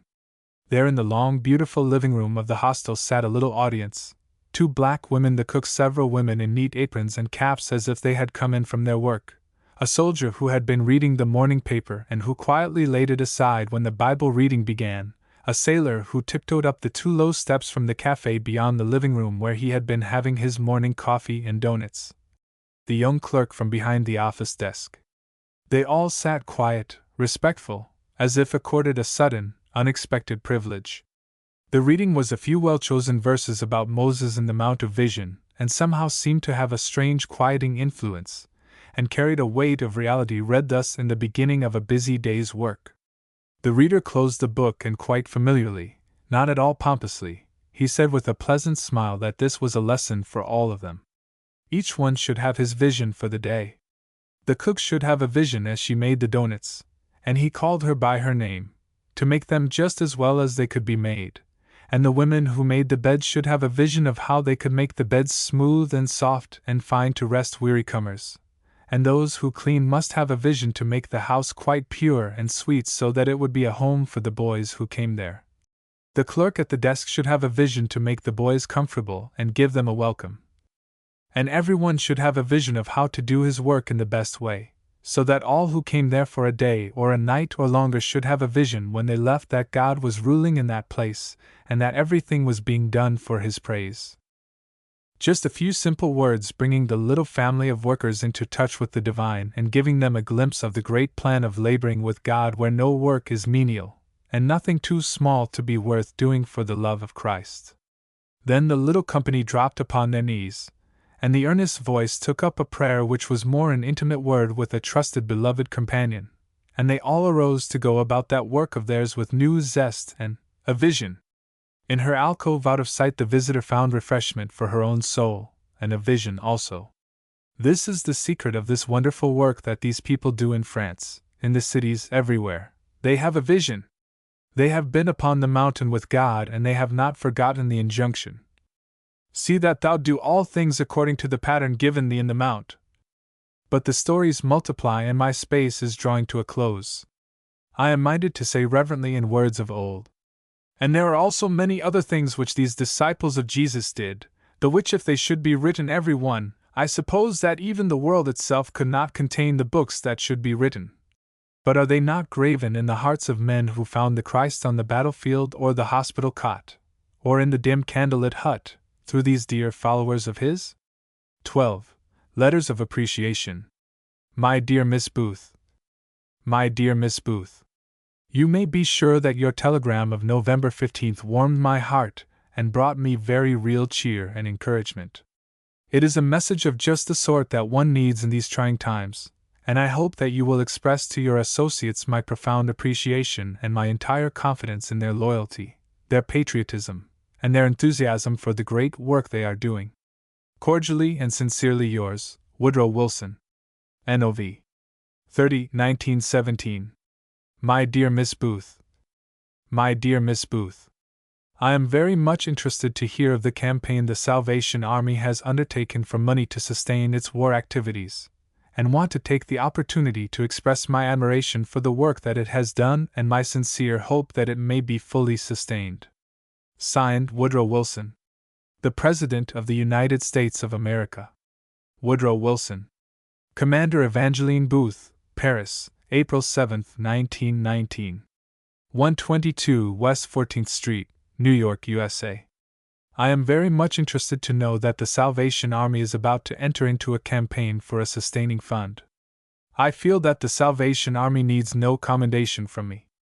The love and gratitude it has elicited from the troops is a sufficient evidence of the work it has done, and I feel that I should not so much commend as congratulate it. Cordially and sincerely yours, Woodrow Wilson. British Delegation, Paris, April 8, 1919. Dear Madam. Dear Madam. I have very great pleasure in sending you this letter to say how highly I think of the great work which has been done by the Salvation Army amongst the Allied armies in France and the other theaters of war. From all sides I hear the most glowing accounts of the way in which your people have added to the comfort and welfare of our soldiers. To me it has always been a great joy to think how much the sufferings and hardships endured by our troops in all parts of the world have been lessened by the self-sacrifice and devotion shown to them by that excellent organization, the Salvation Army. Yours faithfully, W. Lloyd George. General J.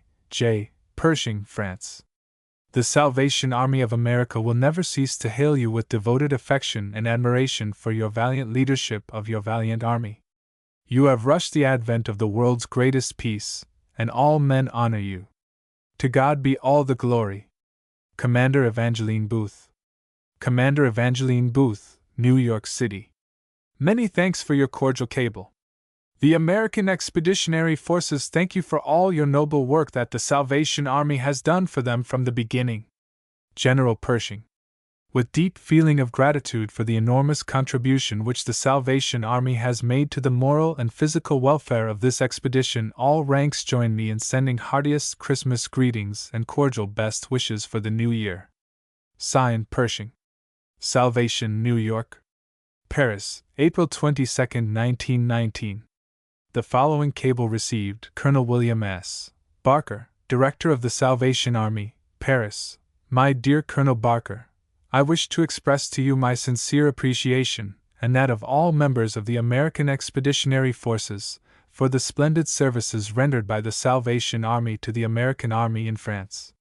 You first submitted your plans to me in the summer of 1917, and before the end of that year you had a number of huts in operation in the training area of the 1st Division, and a group of devoted men and women who laid the foundation for the affectionate regard in which the workers of your organization have always been held by the American soldiers.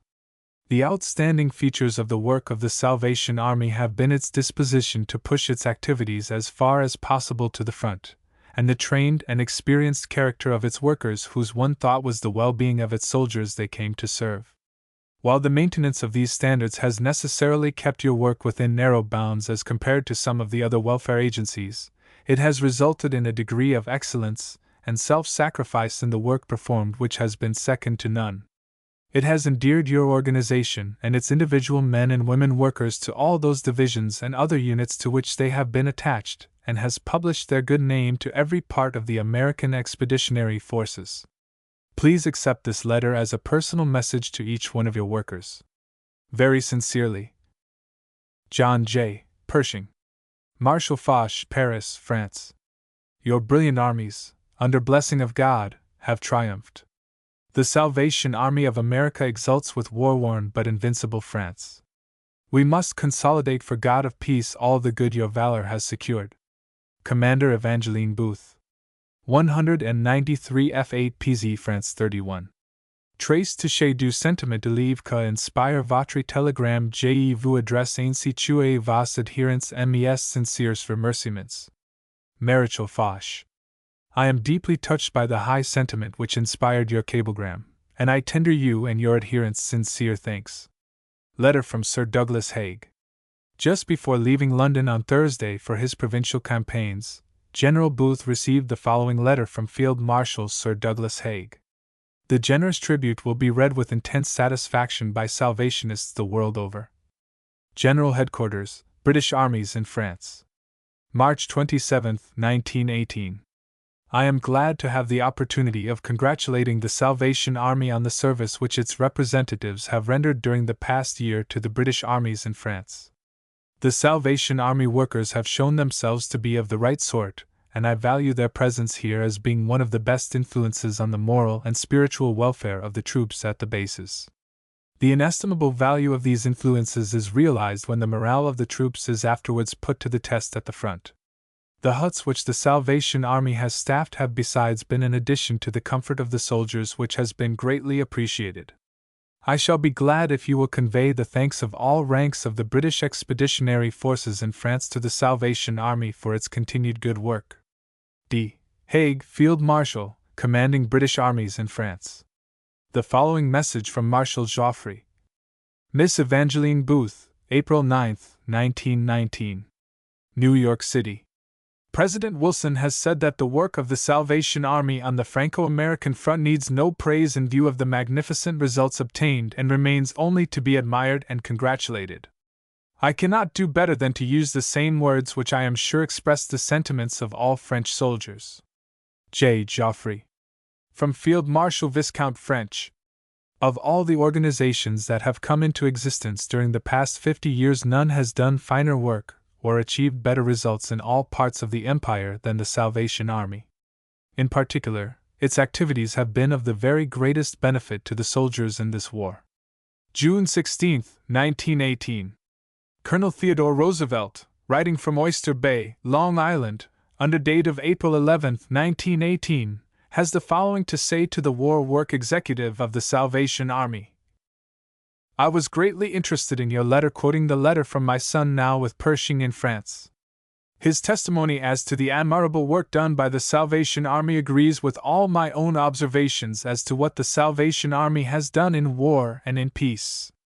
You have had to enlarge enormously your program and readjust your work in order to meet the need of the vast number of soldiers and sailors serving our country overseas, and you must have funds to help you. I am informed that over 40,000 Salvationists are in the ranks of the Allied armies. I can myself bear testimony to the fact that you have a practical social service, combined with practical religion, that appeals to multitudes of men who are not reached by the regular churches, and I know that you were able to put your organization to work in France before the end of the first month of the World War. I am glad to learn that you do not duplicate or parallel the work done by any other organization, and that you are in constant touch with the war work councils of such organizations as the Y.M.C.A. and the Red Cross. I happen to know that you are now maintaining and operating 168 huts behind the lines in France, together with 70 hostels, and that you have furnished 46 ambulances, manned and officered by Salvationists. I am particularly interested to learn that 6,000 women are knitting under the direction of the Salvation Army, and with materials furnished by this organization here in America, in order to turn out garments and useful articles for the soldiers at the front. Faithfully yours. Signed, Theodore Roosevelt. April 21, 1919. Commander Evangeline Booth, 120 West 14th Street, New York, N.Y. Dear Commander Booth, I have known the Salvation Army from its beginning. The mother of the Salvation Army was Mrs. Catherine Booth, and her common sense and Christian spirit laid the foundations, while her husband, General William Booth, in his impressive frame, fertility of ideas, and invincible spirit of evangelism, always seemed to me as if he were closely related to St. Peter, the fisherman, the man of ideas and many questions, of the Lord's family. General William Booth was of a discipleship that kept him always on the long trail, with a self-sacrificing spirit, but with a cheerfulness that heard the nightingales in the early mornings that awakened him to duty and service. He was never tired. The Salvation Army, under the present leadership of your brother, Bramwell Booth, has carried on, along the same roads, and with the same methods, as the great general who has passed into the beyond. The Salvation Army has been itself true to the spirit of its mighty originator during the present war. No work was too hard, no day was long enough, no duty too simple, no self-denial was too great. From my personal knowledge, the Salvation Army workers were consecrated to their work. Just as the brave boys who carried the flag, they were soldiers fighting a battle, to find comforts, and a song to put music into the hearts of the noble fellows that now lie sleeping on the ridges of the Marne, with their graves unmarked save with a cross. The sleepless vigilance of the Salvation Army extended from their kitchens where they cooked for the boys, to the hospitals where they prayed with them to the last hour when life ended in a silence, the stillest of all slumbers. The armies of every country in which they labored have a record of their faithfulness and devotion, which will be sealed in the hearts of the many thousands they helped in the days of the struggle for peace. The question is, what can we do now to perpetuate the Salvation Army and its work? And my reply is, that there is nothing they ask or want that should be refused to them. They are worthy, they are competent, they can be trusted with responsibility, and their splendid leader seems to have almost a miraculous power for management in the work which her father committed to her so far as America is concerned. Very sincerely yours. Signed, John Wanamaker. Cardinal's Residence, 408 Charles Street, Baltimore. April 16, 1919. Hahn, Charles S. Whitman, New York City. Honorable and dear Sir, I have been asked by the local commander of the Salvation Army to address a word to you as the national chairman of the campaign about to be launched in behalf of the above-named organization. This I am happy to do, and for the reason that, along with my fellow American citizens, I rejoice in the splendid service which the Salvation Army rendered our soldier and sailor boys during the war. Every returning trooper is a willing witness to the efficient and generous work of the Salvation Army both at the front and in the camps at home.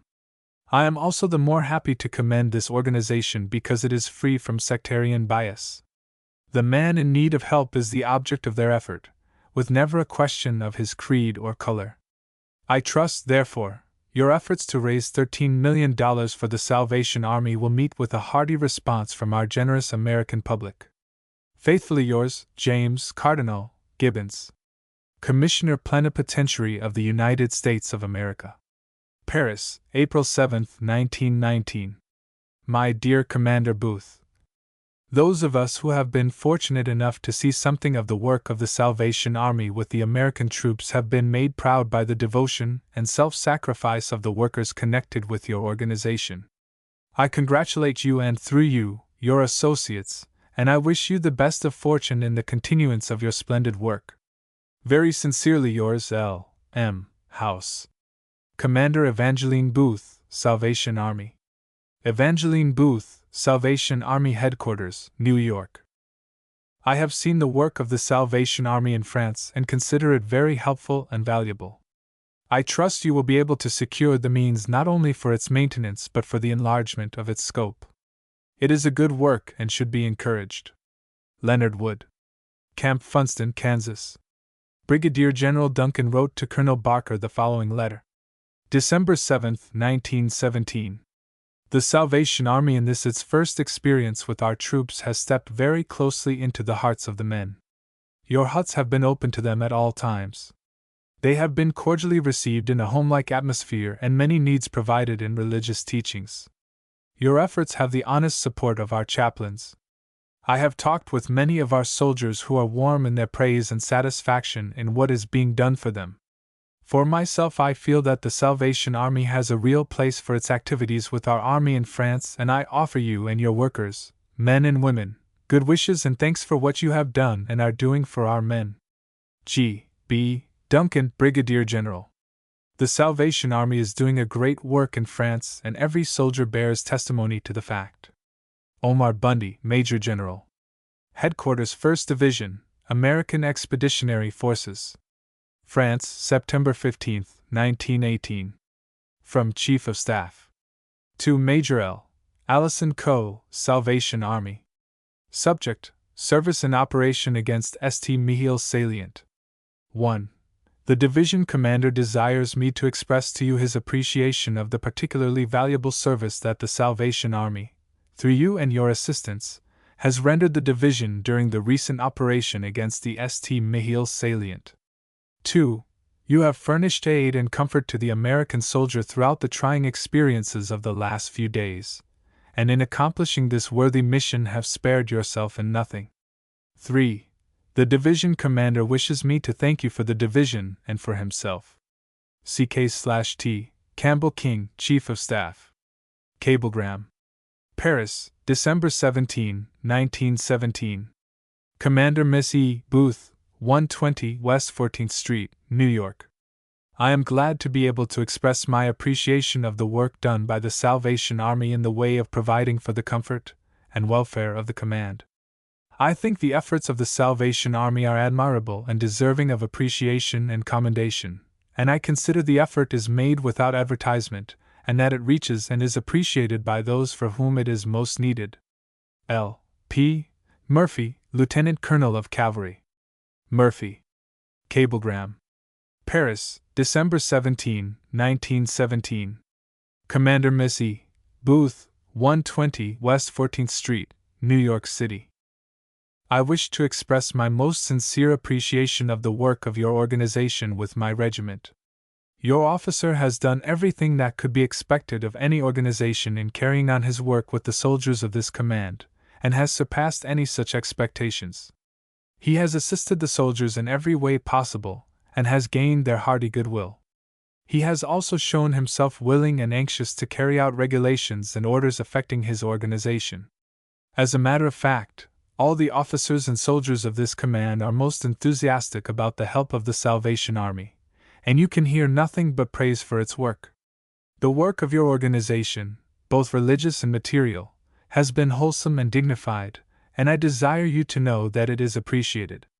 J. L. Hines, Colonel, 16th Infantry. Hines. In sending a contribution toward the expenses of the war work, Colonel George B. McClellan wrote, Treasurer, Salvation Army, July 24, 1918. 120 West 14th Street, New York City. Dear Sir. Dear Sir. All the officers I have talked with who have been in the trenches have enthusiastically praised the work the Salvation Army is doing at the front. They are agreed that for coolness under fire, cheerfulness under the most adverse conditions, kindness, helpfulness, and real efficiency, your workers are unsurpassed. Will you accept the enclosed check as my modest contribution to your war fund, and believe me to be yours very truly, G.O.B. McClellan L.T. Call, Ord. Department N.A. G.O.B. McClellan. Cablegram. Paris, December 17, 1917. Commander Miss B. Booth, 120 West 14th Street, New York City, N.Y. I have carefully observed the work of the Salvation Army from their first arrival and training area 1st Division American Expeditionary Force to date. The work they have done for the enlisted men of the division, and the places of amusement and recreation that they have provided for them, are of the highest order. I unhesitatingly state that, in my opinion, the Salvation Army has done more for the enlisted men of the 1st Division than any other organization or society operating in France. F. G. Lawton, Colonel, Infantry, National Army. Lawton. To whom it may concern. Whom it may concern. The work of the Salvation Army as illustrated by the work of Major S. H. Atkins is duplicated by no one. He has been chaplain and more besides. He has the confidence of officers and men. Major Atkins, as typifying the Salvation Army, has been forward at the very front with what is even more important than the rear area work. Theodore Roosevelt. Theodore Roosevelt. The following letter was sent to Major Atkins of the Salvation Army.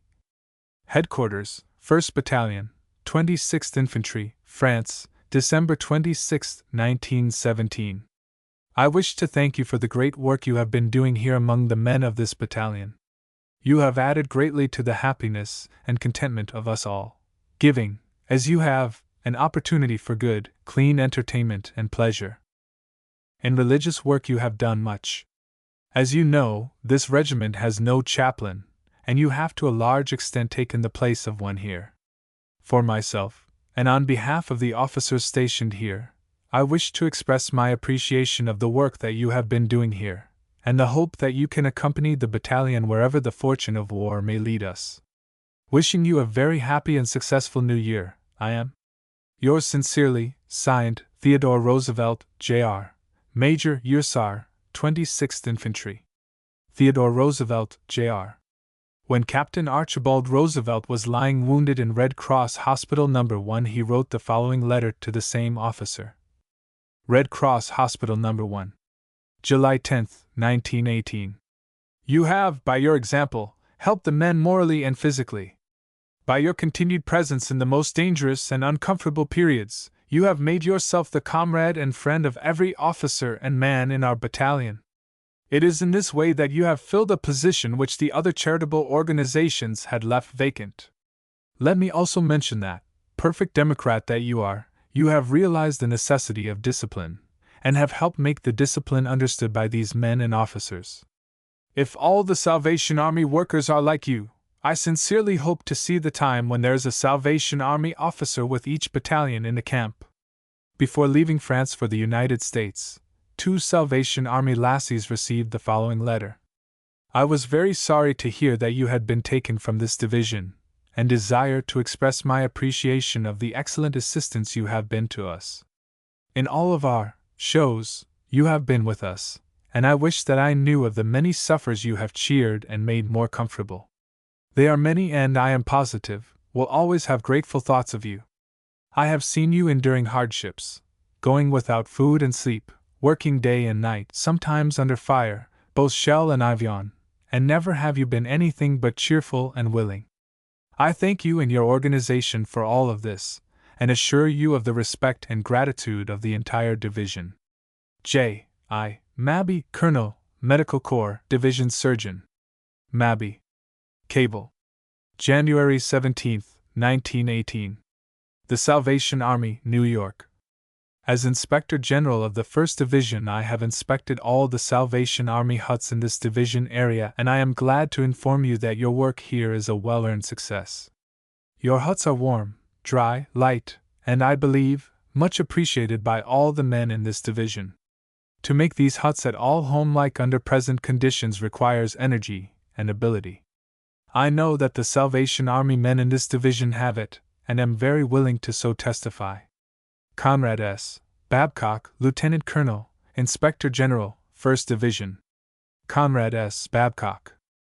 The Salvation Army keeps open house, and any time that a body of men come back from the front lines, in from a convoy, there is hot coffee and sometimes homemade doughnuts, all free to the men. I was in command of a town where the hut never closed till 3 or 4 in the morning, and their girls baked pies and made doughnuts up to the front, under shell fire, for our infantrymen. A Salvation Army lassie is safe without an escort anywhere in France where there is an American soldier. That speaks for itself. I am for any organization that is out to do something for my men, and I think that it is the idea of the American people when they give their money. What we want is someone who is willing to come over here and do something for the boys, regardless of the fact that it may not net any gain, in fact, may not help them to gather enough facts for a lecture tour when they return home. Headquarters, 3rd Division, September 5, 1918. My dear Mr. Leffingwell. My dear Mr. Leffingwell. Your letter of July 22d just received. It has, perhaps, been somewhat delayed in reaching me, owing to the fact that I have recently been transferred to another division. I only wish things had been so that I might have granted you or a representative of the Salvation Army an interview when I was in the States recently, but being under orders, I could wait for nothing. Whatever I may have said, in a casual way, of the work of the Salvation Army in France, I assure you was all deserved. Your organization has been doing a splendid work for the men of my former division and other troops who have come in contact with it. I have often remarked, as have many of the officers, that after the war the Salvation Army is going to receive such a boom from the boys who have come in touch with it over here that it will seem like a veritable propaganda. Why shouldn't it? For your work has been conducted in such a quiet, unostentatious, unselfish way that only a man whose sensibilities are dead can fail to appreciate it. I have found several of your workers, whose names at this moment I am unable to recall, putting up with all sorts of hardships and inconveniences, working from daylight until well into the night that the boys might be cheered in one way or another. Your shacks have always been at the disposal of the chaplains for their regimental services. Whether Mass for the Catholic chaplains or Holy Communion for an Episcopalian chaplain, they always found a place to set up their altars in the Salvation Army huts, and the Protestant chaplains, also the Jewish, always, to my knowledge, were given its use for their services. I have found your own services have been very acceptable to the boys, in general, but perhaps your donut program, with hot coffee or chocolate, means as much as anything. Not that, like those of old, we follow the Salvation Army because we can get filled up, but we all like their spirit. More than on one occasion do I know of troops moving at night, and pretty wet and hungry, that have been warmed and fed and sent on their way with new courage because of what some Salvation Army worker and hut furnished. And as they went their way, many fine things were said about the Salvation Army. I am sure, as a result of this work, you have won the favor and confidence of hundreds of these soldier lads, and if I am not terribly mistaken, when we get home the Salvation Tambourine will receive greater consideration than heretofore. I am glad to express my feelings for your work. God bless you in it, and always. Sincerely yours, Lyman Bolins, Division Chaplain, Headquarters, 3rd Division A, E, F, via New York. Lyman Bolins. At the front in France, June 12, 1918. Commissioner Thomas Estill, Salvation Army, Chicago. My dear Commissioner. My dear Commissioner. We are engaged in a great battle. My time is all taken with our wounded and dead. Still, I cannot resist the temptation to take a few moments in which to express our appreciation of the splendid aid given our soldiers by the Salvation Army. The work of the Salvation Army is not in duplication of that of any other organization. It is entirely original and unique. It fills a long-felt want. Some day the world will know the aid that you have rendered our soldiers. Then you will receive every dollar you need. Your work is also greatly appreciated by the French people. I have never heard a single unfavorable comment on the Salvation Army. They are respected everywhere. Their unselfish devotion to our sick, wounded, and dead is above any praise that I can bestow. God will surely greatly reward them. I heartily congratulate you on the class of workers you have sent over here. I pray that your invaluable aid may be extended to our troops everywhere. God bless you and yours. In his name, signed Thomas J. Dixon, Chaplain with rank of Major, 6th Field Artillery, 1st Division U.S. Army. Thomas J. Dixon. An appreciation written concerning the first Salvation Army chaplain that was appointed after the war started. Camp Cody, New Mexico. January 16, 1918. Major E. C. Clemens, 136th Infantry, Camp Cody, N.M. Commissioner Thomas Estill, Chicago, Illinois. I have been associated with the chaplain now for nearly 4 months. I have found him a Christian soldier and gentleman. He is on the job all the time, and no chaplain in this division is doing more faithful and effective work.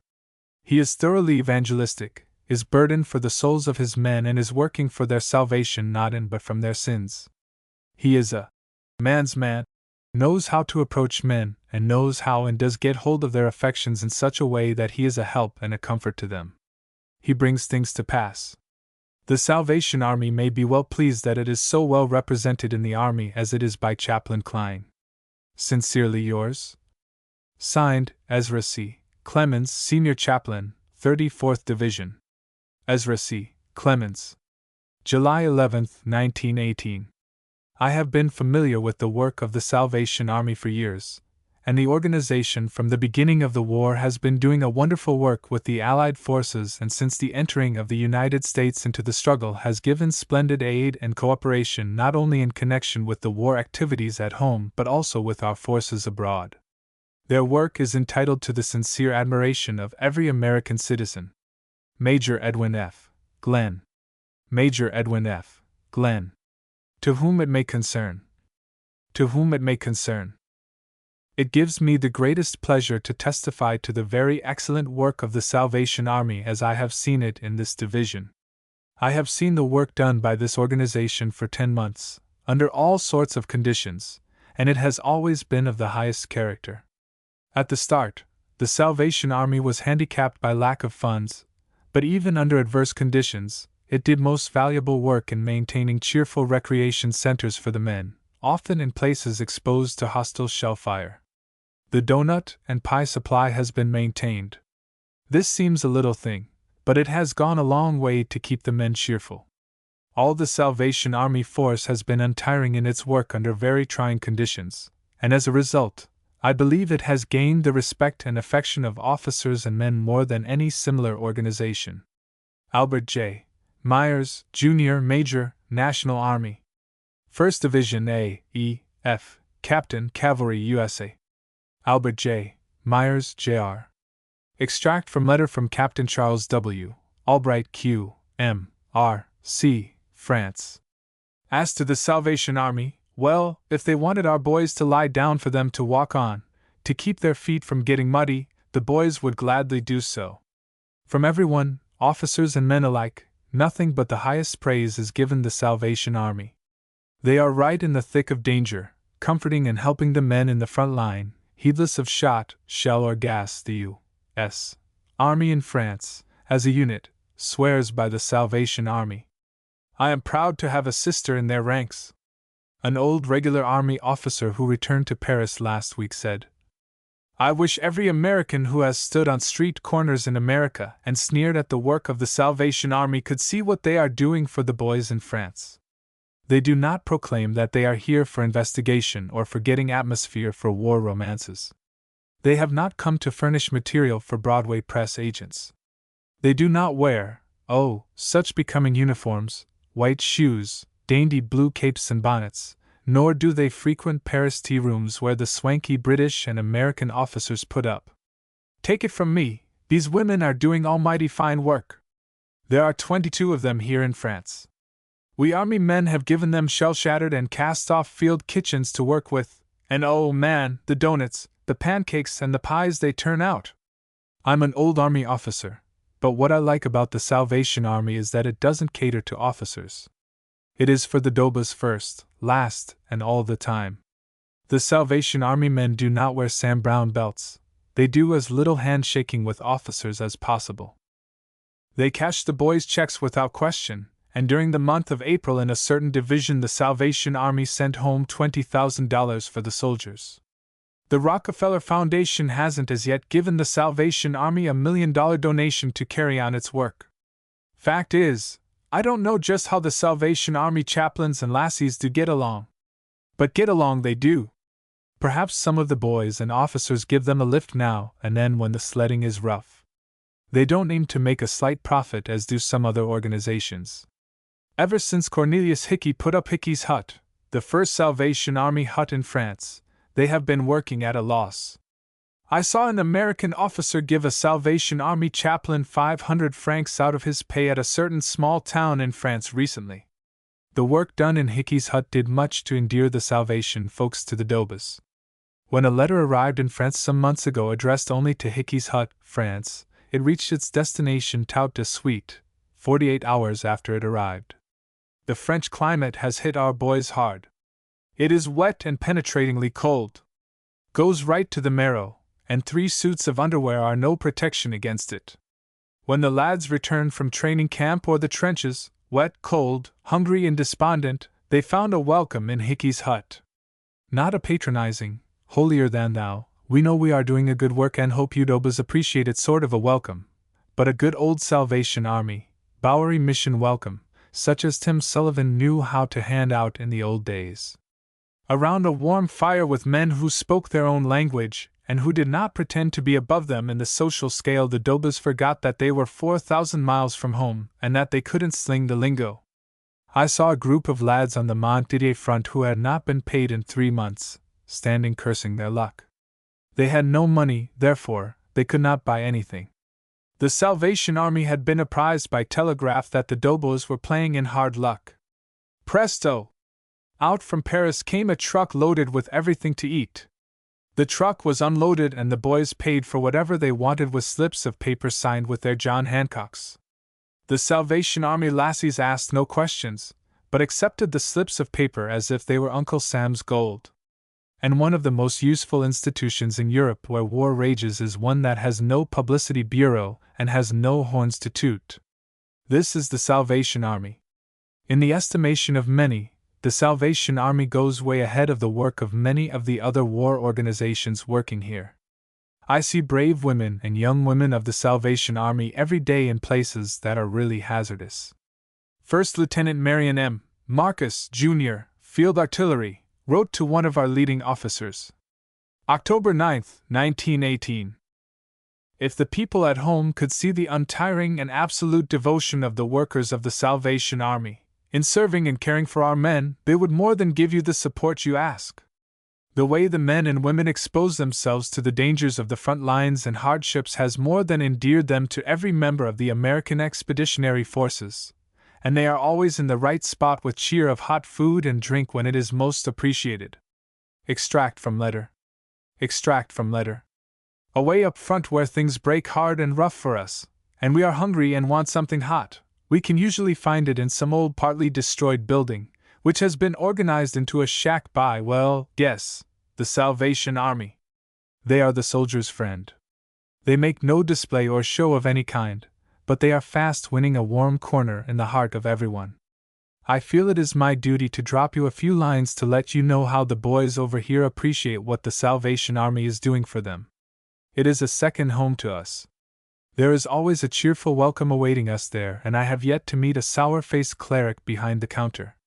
One Salvation Army worker has his home in a cellar, located close to the front-line trenches. He cheerfully carries on his wonderful work amid the flying of shells and in danger of gas. He is one fine fellow, always greeting you with a smile. He serves the boys with hot coffee every day, free of charge, and many times he has divided his own bread with the tired and hungry boys returning from the trenches. In the evening he serves coffee and donuts at a small price. Say, who wouldn't be willing to fight after feasting on that? In the many rest camps you will find the Salvation Army girls. They are located so close to the front-line trenches that they have to wear their gas masks in the slung position, and they also have their tin hats ready to put on. The girls certainly are a fine, jolly bunch, and when it comes to baking pies and donuts they are hard to beat. The boys line up a half hour before time so as to be sure they get their share. I had the pleasure of talking to a mother and her daughter, and they told me they had sold out everything they had to the boys with the exception of some salmon and sardines on which they were living, salmon for dinner and sardines for supper. They stood it all with big smiles, and those smiles made me smile when I thought of my troubles. In the trenches the boys become affected with body lice, known as cooties. A good hot bath is the only real cure for them. While on the way to a bathhouse a Salvation Army worker overtook us. He was riding in a Ford which had seen better days. The springs on it were about all in, and it made a noise like someone calling for mercy. The Salvation Army worker pulled up in front of us and with a broad smile on his face said, "Room for half a ton." We did not need a second invitation, and we soon had poor Henry loaded down. I thought sure it would give out, but the worker only laughed about it and kept on feeding the machine more gas as we cheered until it started away with us. I want to tell you what the Salvation Army does for the moral side of the soldier. The American soldier needs the guidance of God over here more than he ever did in his whole life. Away from home and in a foreign land in every corner, one must have divine guidance to keep him on the narrow path of life. If it was not for the workers of God over here, the boys would gradually break away, and then I'm afraid we would not have the right kind of fighters to hold up our end. Of course, prayers alone won't satisfy the appetite of the American soldier, and the Salvation Army girls get around that by baking for the boys. They believe in satisfying the cravings of the stomach as well as the craving of the soul and mind. I always enjoyed the sermons at the Salvation Army. A good, everyday sermon is always appreciated. The Salvation Army helps you along in their good old way, and they don't believe in preaching all day on what you should do and what you shouldn't do. The girls are a fine bunch of singers, and their singing is enjoyed very much by all of the boys. It is a treat to see an American girl so close to the front, and a still better treat to listen to one sing. The Salvation Army does much good work in keeping the boys in the right spirits so that they are glad to go back to the trenches when their turn comes. There is no Salvation Army hut on this front. I often wish there was one on every front. I believe the Salvation Army does not get its full credit over in the States. Perhaps the people over there do not understand the full meaning of the work it is doing over here. I want the Salvation Army to know that it has all of the boys over here back of it, and we want to keep up the good work. We will go through hell, if necessary, because we know the folks back home are back of us. We want the Salvation Army to feel the same way. The boys over here are really back of it, and we want you to continue your good work. There is just one thing more I wish to speak of, and that is the little old Salvation Army. You will never see me, nor any of the other boys over here, laugh at their street services in the future, and if I see anyone else doing that little thing, that person is due for a busted head. I haven't seen where they are raising a tenth the money some of the other societies are, but they are the top-notchest of them all as the soldier's friend, and their handouts always come at the right time. Some of those girls work as hard as we do. The Salvation Army over here is doing wonderful work. They haven't any shows or music, but they certainly know what pleases the boys most, and feed us with homemade apple pie or crullers, with lemonade, a great big piece of pie or 3 crullers, with a large cup of lemonade, for $1.18. These people are working like beavers, and the people in the States ought to give them plenty of credit and appreciate their wonderful help to the men over here. We were in a bomb-proof semi-dugout, in the heart of a dense forest, within range of enemy guns, my Hebrew comrade and I. We were talking of the fate that brought us here, of the conditions as we left them at home. There was the thought of what might happen if we were to return to America minus a limb or an eye. We were discussing the great economic and moral reform which is a certainty after the war, when through the air came the harmonious strumming of a guitar accompanying a sweet, feminine voice, and we heard. It was the Salvation Army. In a desert of human hearts, many of them wounded with heartache, these brave, brave servants of the Son of David came to cheer us up and make life more bearable. In our outfit are Greeks, Italians, Bohemians, Irish, Jews, all of them loyal Americans, and the Salvation Army serves each with an impartial self-sacrifice which should forever still the voices of critics who condemn sending army lassies over here. Those in the ranks are men. The Salvation Army women are admired, almost worshipped, but respected and safe. Men by the thousands would lay down their lives for the Salvationists, and not till after the war will the full results of this sacrifice by Salvation Army workers bear fruit. But now, with so many strong temptations to go the wrong way, here are noble girls roughing it, smiling at the hardships, singing songs, making donuts for the dobas, and always reminding us, even in danger, that it is not all of life to live, bringing to us recollections of our mothers, sisters, and sweethearts, and if anyone questions, is it worthwhile, the answer is, 1,000 times yes. And I cannot refrain from sending my hearty thanks for all this service means to us. A few miles in back of us now, a half-dozen Connecticut girls representing the Salvation Army are doing their bit to make things brighter for us, and say, maybe those girls cannot bake. Every day they furnish us with real homemade crullers and pies at a small cost, and their coffee, holy smoke! It makes me homesick to even write about it. The girls have their headquarters in an old tumble-down building, and they must have some nerve, for the Boche keeps dropping shells all around them day and night, and it would only take one of those shells to blow the whole outfit into kingdom come. In a letter from a private to his mother while he was lying wounded in the hospital, he says of the Salvation Army and Red Cross, "Most emphatically let me say that they both are giving real service to the men here, and both are worthy of any praise or help that can be given them. This is especially so of the Salvation Army, because it is not fully understood just what they are doing over here. They are the only ones that, regardless of shells or gas, feed the boys in the trenches and bear home to them the realization of what God really is at the very moment when our brave lads are facing death. Their timely phrases about the Christ, handed out with their donuts and coffee, have turned many faltering souls back to the path, and they will never forget it. Man's extremity is God's opportunity surely holds good here. You may not realize or think it possible, But a large majority of the boys carry Bibles, and there are often heated arguments over the different phrases. I have just turned my pockets inside out, and the tambourine could hold no more, but it was all I had, and I am still in debt to the Salvation Army. For hot coffee and cookies when I was shivering like an aspen, for buttons and patches on my tattered uniform, for steering me clear of the camp followers, but more than all for the cheery words of solace for those gone west, for the blessed face of a woman from the homeland in the midst of withering blight and desolation. For these I am indebted to the Salvation Army. Cablegram. Paris, December 17, 1917.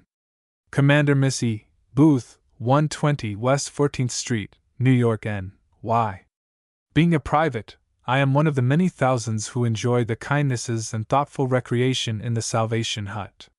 The huts are always crowded when the boys are off duty, for 'tis there we find warmth of body and comradeship, pleasures in games and music, delight in the palatable refreshments, knowledge in reading periodicals, convenience in the writing material at our disposal, and other home-like touches for enjoyment.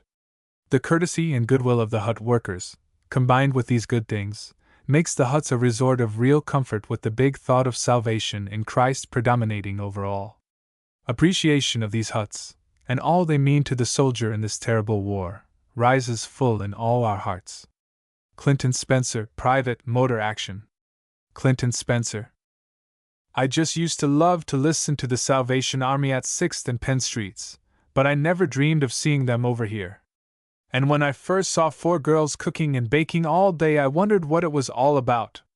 But I didn't have long to find out, for that night I saw these same girls put on their gas masks at the alert and start for the trenches.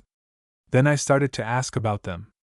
I never spoke to the girls, but fellows who had been in the trenches told me that they came up under shell fire to give the boys pies or doughnuts, or little cakes or cocoa or whatever they had made that day. I thought that great of the Salvation Army. And many a boy who got help through them has a warm spot in his heart for them. You can see by the paper I write on who gave it to us. It is Salvation Army paper. Altogether I say give 3 hearty cheers for the Salvation Army and the girls who risked their own lives to give our boys a little treat. I am going to crow about our real friends here, and it is the verdict of all the boys. It is the Salvation Army, Joe. That is the boys' mother and father here. It is our home. They have a treat for us boys every night, that is, cookies, doughnuts or pie, about 9 o'clock. But that is only a little of them. The big thing is the spirit, the feeling a boy gets of being home when he enters the hut and meets the lassies and lads who call themselves the soldiers of Christ, and we are proud to call them brother soldiers. We think the world of them. So, Joe, whenever you get a chance to do the Salvation Army a good turn, by word or deed, do so, as thereby you will help us. When we get back, we are going to be the Salvation Army's big friend, and you will see it become one of the United States' great organizations. My life as a soldier is not quite as easy as it was in Rochester, but still I am not going to give up my religion, and I am not ashamed to let the other fellows know that I belong to the Salvation Army. Sometimes they try to get me to smoke or go and have a glass of beer with them, but I tell them that I am a Salvationist. There are 20 fellows in the hut, so they used to make fun at me when I used to say my prayers. Once in a while I used to have a pair of shoes or a coat or something thrown at me. I used to think what I could do to stop them throwing things at me, so I thought of a plan and waited. It was 2 or 3 nights before they threw anything again. One night, as I was saying my prayers, someone threw his shoes at me. After I got through, I picked up the shoes and took out my shoe brushes and polished and cleaned the shoes thrown at me, and from that night to now I have never had a thing thrown at me. The fellow came to me in a little while and said he was sorry he had thrown them. There are 4 or 5 Salvationists in our company. One was a captain in the States. The Salvation Army has 3 big huts here among the soldier boys. We have some nice meetings here, and they have reading rooms and writing and lunch rooms, so I spend most of my time there. Letter of Commendation re Salvation Army. Letter of Commendation re Salvation Army. USS Point Bonita, October 15, 1918. Miss Evangeline Booth, Commander, care of Salvation Army Headquarters, 14th Street, New York City. Dear Miss Booth. Dear Miss Booth. We want to thank you for presenting our crew with an elegant phonograph and 25 records. We are all going to take up a collection and buy a lot of records, and I guess we will be able to pass the time away when we are not on watch. We have a few men in the crew who have made trips across on transports, and they say that every soldier and sailor has praised the Salvation Army way up to the sky for all the many kindnesses shown them. We also want to thank you for the kindness shown to one of our crew. The major who gave us the present was the best yet, and so was the gentleman who drove the auto about 10 miles to our ship. That is the Salvation Army all over. During the war or in times of peace, your organization reaches the hearts of all. We all would like to thank Mr. Leffingwell for his great kindness in helping us. The undersigned all have the warmest sort of feeling for you and the Salvation Army. Many, many thanks from the ship's crew. I was down to the Salvation Army the other day helping them cook donuts, and they sure did taste good, and the fellows fairly go crazy to get them, too. Anything that is homemade don't last long around here, and when they get candy or anything sweet there is a line about a block long. Notice the paper this is written on? Well, I can't say enough about them. They sure are a treat to us boys, and almost every night they have good eats for us. One night it is lemonade, pies, and coffee, and the next it is donuts and coffee, and they are just like Mother makes. There are 2 girls here that run the place, and they are real American girls, too. The first I have seen since I have been in France, and I'll say they are a treat. Hogan and I have been helping them, and now I cook pies and donuts as well as anyone. We sure do have a picnic with them and enjoy helping out once in a while. One thing I want you to do is to help the Salvation Army all you can, and whenever you get a chance to lend a helping hand to them, do it, for they sure have done a whole lot for your boy, and if you can get them a write-up in the papers, why do it, and I will be happy. From Lord Derby. From Lord Derby. The splendid work which the Salvation Army has done among the soldiers during the war is one for which I, as Secretary of State for War, should like to thank them most sincerely. It is a work which is deserving of all support. State of New Jersey Executive Department, Trenton. State of New Jersey Executive Department, Trenton. My dear Mr. Battle, December 27, 1917. My dear Mr. Battle, I have learned of the campaign of the Salvation Army to raise money for its war activities. The work of the Salvation Army is at all times commendable and deserving, but particularly so in its relation to the war. I sincerely hope that the campaign will be very successful. Cordially yours. Signed, Walter B. Edge. Walter B. Edge. Mr. George Gordon Battle, Governor. General Chairman, 37 Wall Street, New York City. Governor Charles S. Women's Address at Luncheon at Hotel 10 Ike, Albany, New York, December 8, 1917. Governor Charles S. Women's Address at Luncheon at Hotel 10 Ike, Albany, New York, December 8, 1917. I take a special pleasure in offering my tribute of respect and appreciation to the Salvation Army. I have known of its work as intimately as any man who is not directly connected with the organization. In my position as a judge and a district attorney of New York City for many years, I always found the Salvation Army a great help in solving the various problems of the poor, the criminal, and distressed. Frequently, while other agencies, though good, hesitated, there was never a case where there was a possibility that relief might be brought. Never was a case of misery or violence so low that the Salvation Army would not undertake it. The Salvation Army lends its manhood and womanhood to go over there from our states, and our state, to labor with those who fight and die. There is very little we can do, but we can help with our funds. The Salvation Army is worthy of the support of all right-thinking people. Its main purpose is to reclaim men and women to decency and good citizenship. This purpose is being prosecuted not only with energy and enthusiasm but with rare tact and judgment. The sphere of the Army's operations has now been extended to the battlefields of Europe, where its consecrated workers will cooperate with the YMCA, K.F.C., and kindred organizations. It gives me pleasure to commend the work of this beneficent organization, and to urge our people to remember its splendid service to humanity. Very truly yours, Albert E. Sleeper, Governor. Albert E. Sleeper. Endorsement of January 25, 1918, Governor Hugh M. Dorsey of Georgia. The Salvation Army has been a potent force for good everywhere, so far as I know. They are rendering to our soldiers, somewhere in France, the most invaluable aid, ministering not only to their spiritual needs, but caring for them in a material way. This they have done without the blare of trumpets. Many commanding officers certify to the fact that the Salvation Army is not only rendering most effective work, but that this work is of a distinctive character and of a nature not covered by the activities of other organizations ministering to the needs of the soldier boys.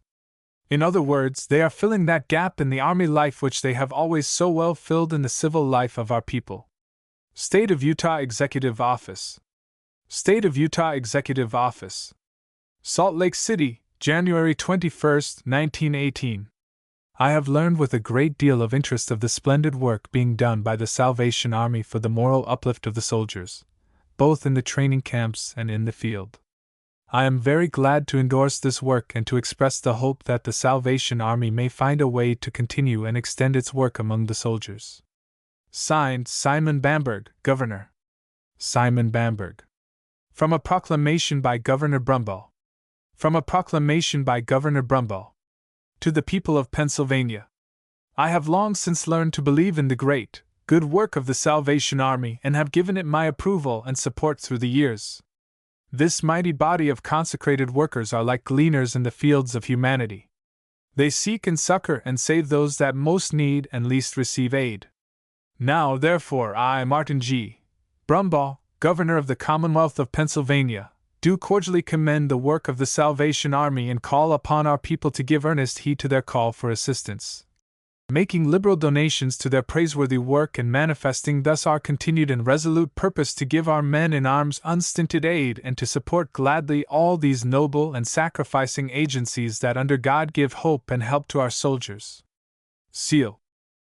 Given under my hand and the great seal of the state, at the city of Harrisburg, this 7th day of February, in the year of our Lord 1918, and of the Commonwealth the 142nd. Given. By the Governor, Secretary of the Commonwealth. Copy/H. The Commonwealth of Massachusetts, Executive Department, State House, Boston, February 15, 1918.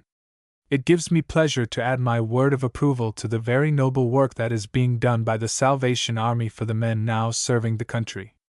The Salvation Army has for many years been doing very valuable work, and the extension of its labors into the ranks of the soldiers has not lessened in any degree its power of accomplishment. The Salvation Army can render most efficient service. It should be the aim of every one of us in Massachusetts to assist in every way the work that is being done for the soldiers. We cannot do too much of this kind of work for them. They deserve and need it all. I urge everybody in Massachusetts to assist the Salvation Army in every way possible, to the end that Massachusetts may maintain her place in the forefront of the states of the Union who are assisting the work of the Army. Signed, Samuel W. McCall, Governor. Samuel W. McCall. Proclamation. Proclamation. To the people of the state of Maryland. I have been very much impressed with the good work which is being done in this country by the Salvation Army, and I am not at all surprised at the great work which it is doing at the front, upon or near the battlefields of Europe. It is doing not only the same kind of work being done by the YMCA and the Knights of Columbus, but work in fields decidedly their own. It is now undertaking to raise $1 million for the National War Service, and it is preparing a hutment equipped with libraries, daily newspapers, games, light refreshments, etc., in every camp in France. Now, therefore, I, Emerson C. Harrington, Governor of Maryland, believing that the effect and purposes for which the Salvation Army is asking this money are deserving of our warmest support, do hereby call upon the people of Maryland to respond as liberally as they can in this war drive being made by the Salvation Army to enable them more efficiently to render service which is so much needed. Therefore, the Great Seal of the State of Maryland.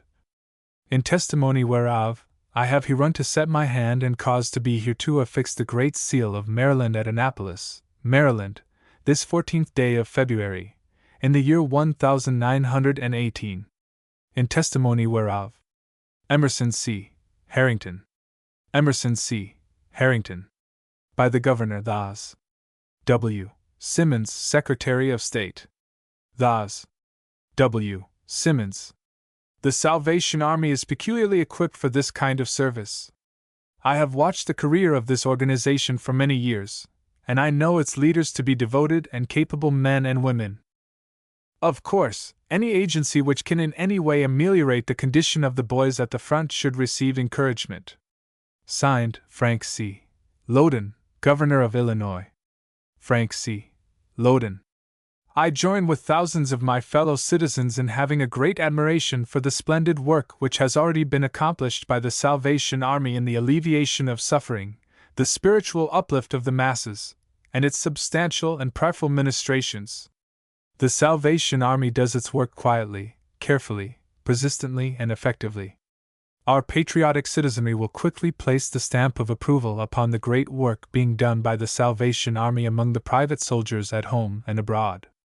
Signed, Governor Brough of Arkansas. Brough. Lansing, Michigan, June 13, 1918. To whom it may concern.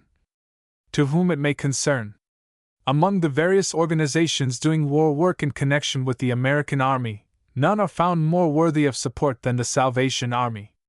Entering into its work with the wholehearted zeal which has characterized its movement in times of peace, it has won the highest praise of both officers and soldiers alike. It is an essential pleasure to commend the work of the Salvation Army to the people of Michigan with the urgent request that its war activities be given your generous support. Albert E. Sleeper, Governor of the State of Michigan. Albert E. Sleeper. Mark E. McKee, Secretary, Counties Division, Michigan War Board. Mark E. McKee. State of Kansas Arthur Capper, Governor, Topeka. State of Kansas Arthur Capper, Governor, Topeka. August 8, 1917. I have been greatly pleased with the war activities of the Salvation Army and want to express my appreciation of the splendid service rendered by that organization on the battlefield of Europe ever since the war began. It is a most commendable and a most patriotic thing to do, and I hope the people of Kansas will give the enterprise their generous support. Very respectfully, signed, Arthur Capper, Governor. Arthur Capper. Best wishes for the success of your work. As the Salvation Army has done so much good in time of peace, it has multiplied opportunities to do good in the horrors of war, if given the necessary means. Signed, Miles Poindexter, Senator from Washington. House of Representatives, Washington, D.C. Miles Poindexter. House of Representatives, Washington, D.C. January 8, 1918. Colonel Adam Gifford, Salvation Army, 8 East Brookline Street, Boston, Massachusetts. My dear Colonel Gifford. My dear Colonel Gifford. I desire to write you in highest commendation of the work the Salvation Army is doing in France. During last November I was behind the French and English fronts, and unless one has been there they cannot realize the assistance to spirit and courage given to the soldiers by the hut service of the Salvation Army. The only particular in which the Salvation Army fell short was that there were not sufficient huts for the demands of the troops. The huts I saw were crowded and not commodious. Behind the British front I heard several officers state that the service of the Salvation Army was somewhat different from other services of the same kind, but most effective. With kindest regards, I remain, very sincerely yours. Signed, George Holden Tinkham, Congressman. George Holden Tinkham. This condolence card conveyed the sympathy of the commander to the friends of the fallen. Forethought had prepared this some time before the first American had made this supreme sacrifice. Greater love hath no man than this, that a man lay down his life for his friends. Greater love hath no man than this, that a man lay down his life for his friends. 122 West 14th Street, New York. My dear friend, I must on behalf of the Salvation Army take this opportunity to say how deeply and truly we share your grief at this time of your bereavement. It will be hard for you to understand how anything can soothe the pain made by your great loss, but let me point you to the one Jesus Christ, who acquainted himself with all our griefs so that he might heal the heart's wounds made by our sorrows, and whose love for us was so vast that he bled and died to save us. It may be some solace to think that your loved one poured out his life in a war in which high and holy principles are involved, and also that he was quick to answer the call for men. Believe me when I say that we are praying and will pray for you. Yours in sympathy. Signed, Evangeline Booth, Commander. Commander Evangeline Booth. Commander Evangeline Booth. The comfort and solace contained in the beautiful card of sympathy I recently received from you is more than you can ever know. With all my heart I am very grateful to you and can only assure you feebly of my deep appreciation. It has made me realize more than ever before the fundamental principles of Christianity upon which your army is built and organized, for how truly does it comfort the widow and fatherless in their affliction. Tucked away as my 2 babies and I are in a tiny Wisconsin town, we felt that our grief, while shared in by our good friends, was just a passing emotion to the rest of the world. But when a card such as yours comes, extending a heart of sympathy and prayer and ferrets us out in our sorrow in our little town, you must know how much less lonely we are because of it. It surely shows us that a sacrifice such as my dear husband made is acknowledged and lauded by the entire world. I am so proud of him, so comforted to know I was wife to a man so imbued with the principles of right and justice that he counted no sacrifice, not even his life, too great to offer in the cause. Not for anything would I ask him back or rob him of the glory of such a death. Yet our little home is sad indeed, with its light and life taken away.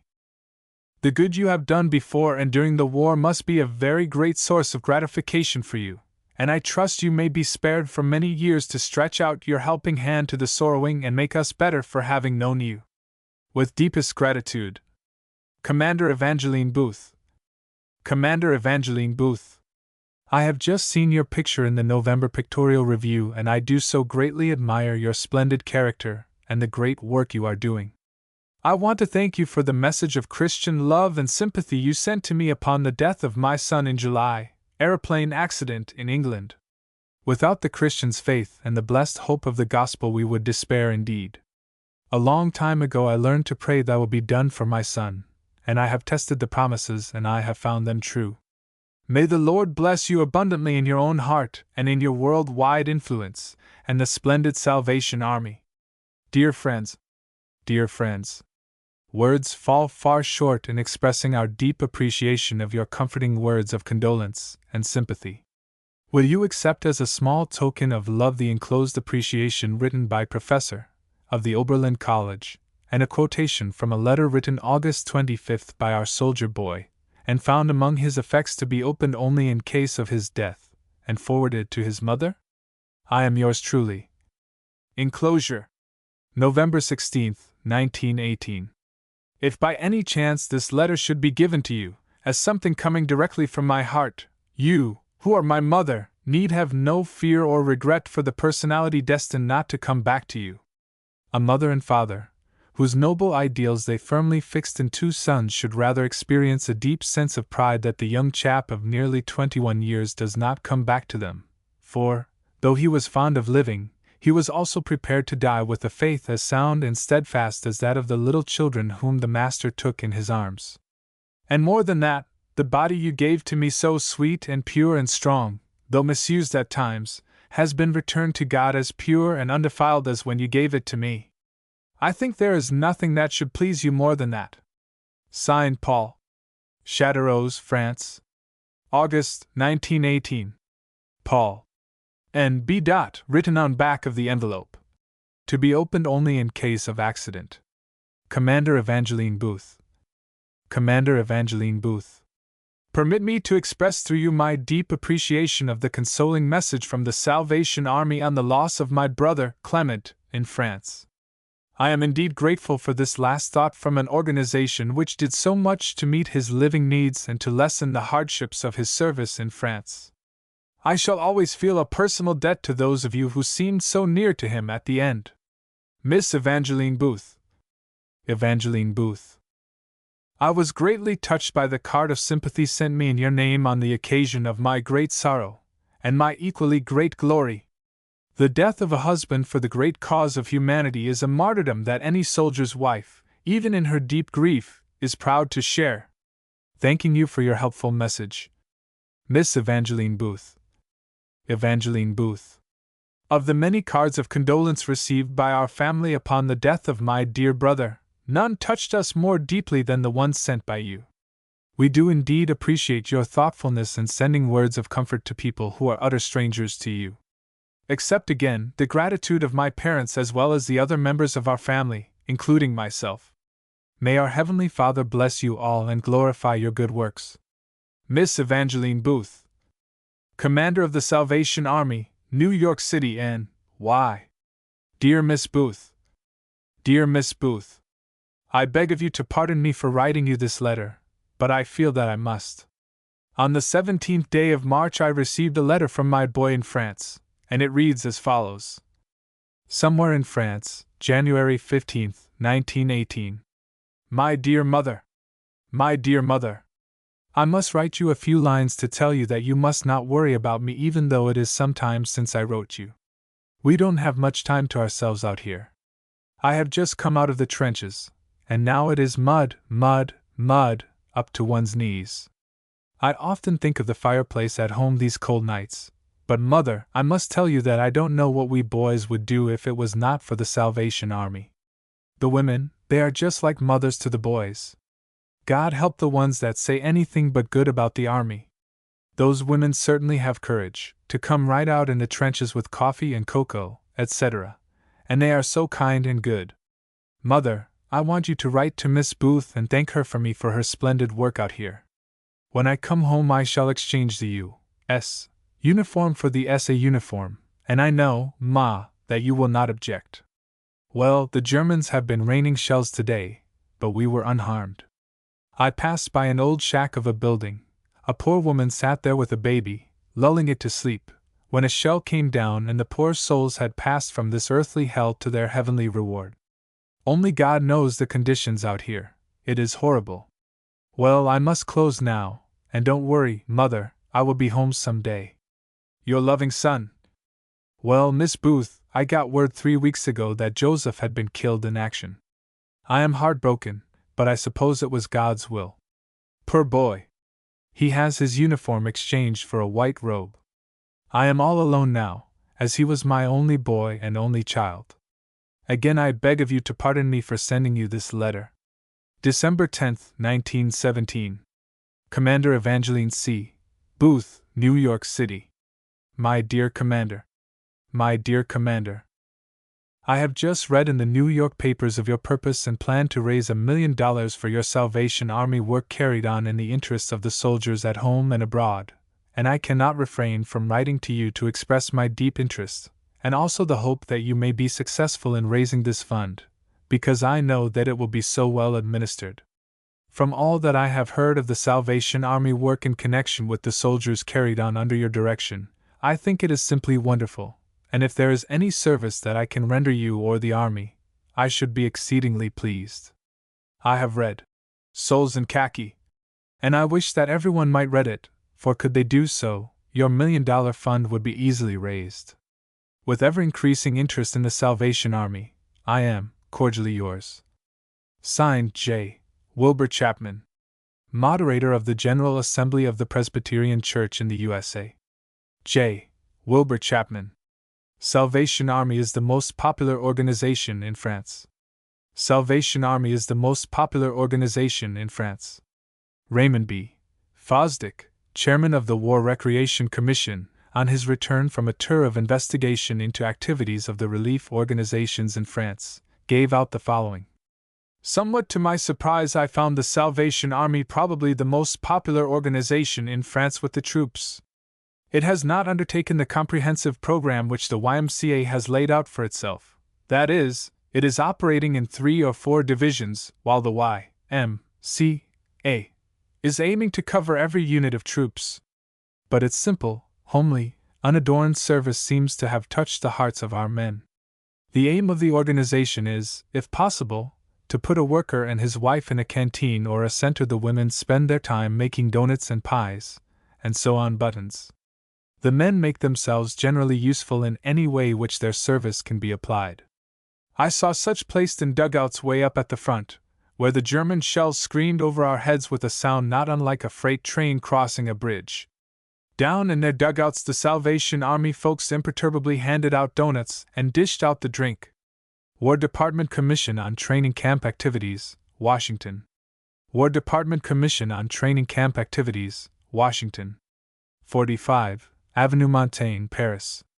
Commander Evangeline Booth, April 8, 1919. Salvation Army, New York City. My dear Commander Booth. My dear Commander Booth. The work of the Salvation Army with the Armed Forces of the United States does not need any word of commendation from me. Perhaps I may be permitted to say, however, that as a representative of the War and Navy Departments I have been closely in touch with it from its inception, both in Europe and in the United States. I do not believe there is a doughboy anywhere who does not speak of it with enthusiasm and affection. Its remarkable success has been due solely to the unselfish spirit of service which has underlain it. Nothing has been too humble or too lowly for the Salvation Army representative to do for the soldier. Without ostentation, without advertising, without any emphasis upon auspices or organization, your people have met the men of the army as friends and companions in arms, and the soldiers, particularly those of the American Expeditionary Force, will never forget what you have done. Faithfully yours, signed Raymond B. Fosdick. Raymond B. Fosdick. From Honorable Arthur Stanley, Chairman, British Red Cross Society. British Red Cross Society Joint War Committee. British Red Cross Society. Joint War Committee. 83 Pall Mall, London, S.W. December 22, 1917. General Bramwell Booth. Dear General Booth. Dear General Booth. I enclose formal receipt for the check, value £2,000, which was handed to me by your representative. I note that it is a contribution from the Salvation Army to the joint funds to provide a new Salvation Army motor ambulance unit on the same conditions as before. I cannot sufficiently thank you and the Salvation Army for this very generous donation.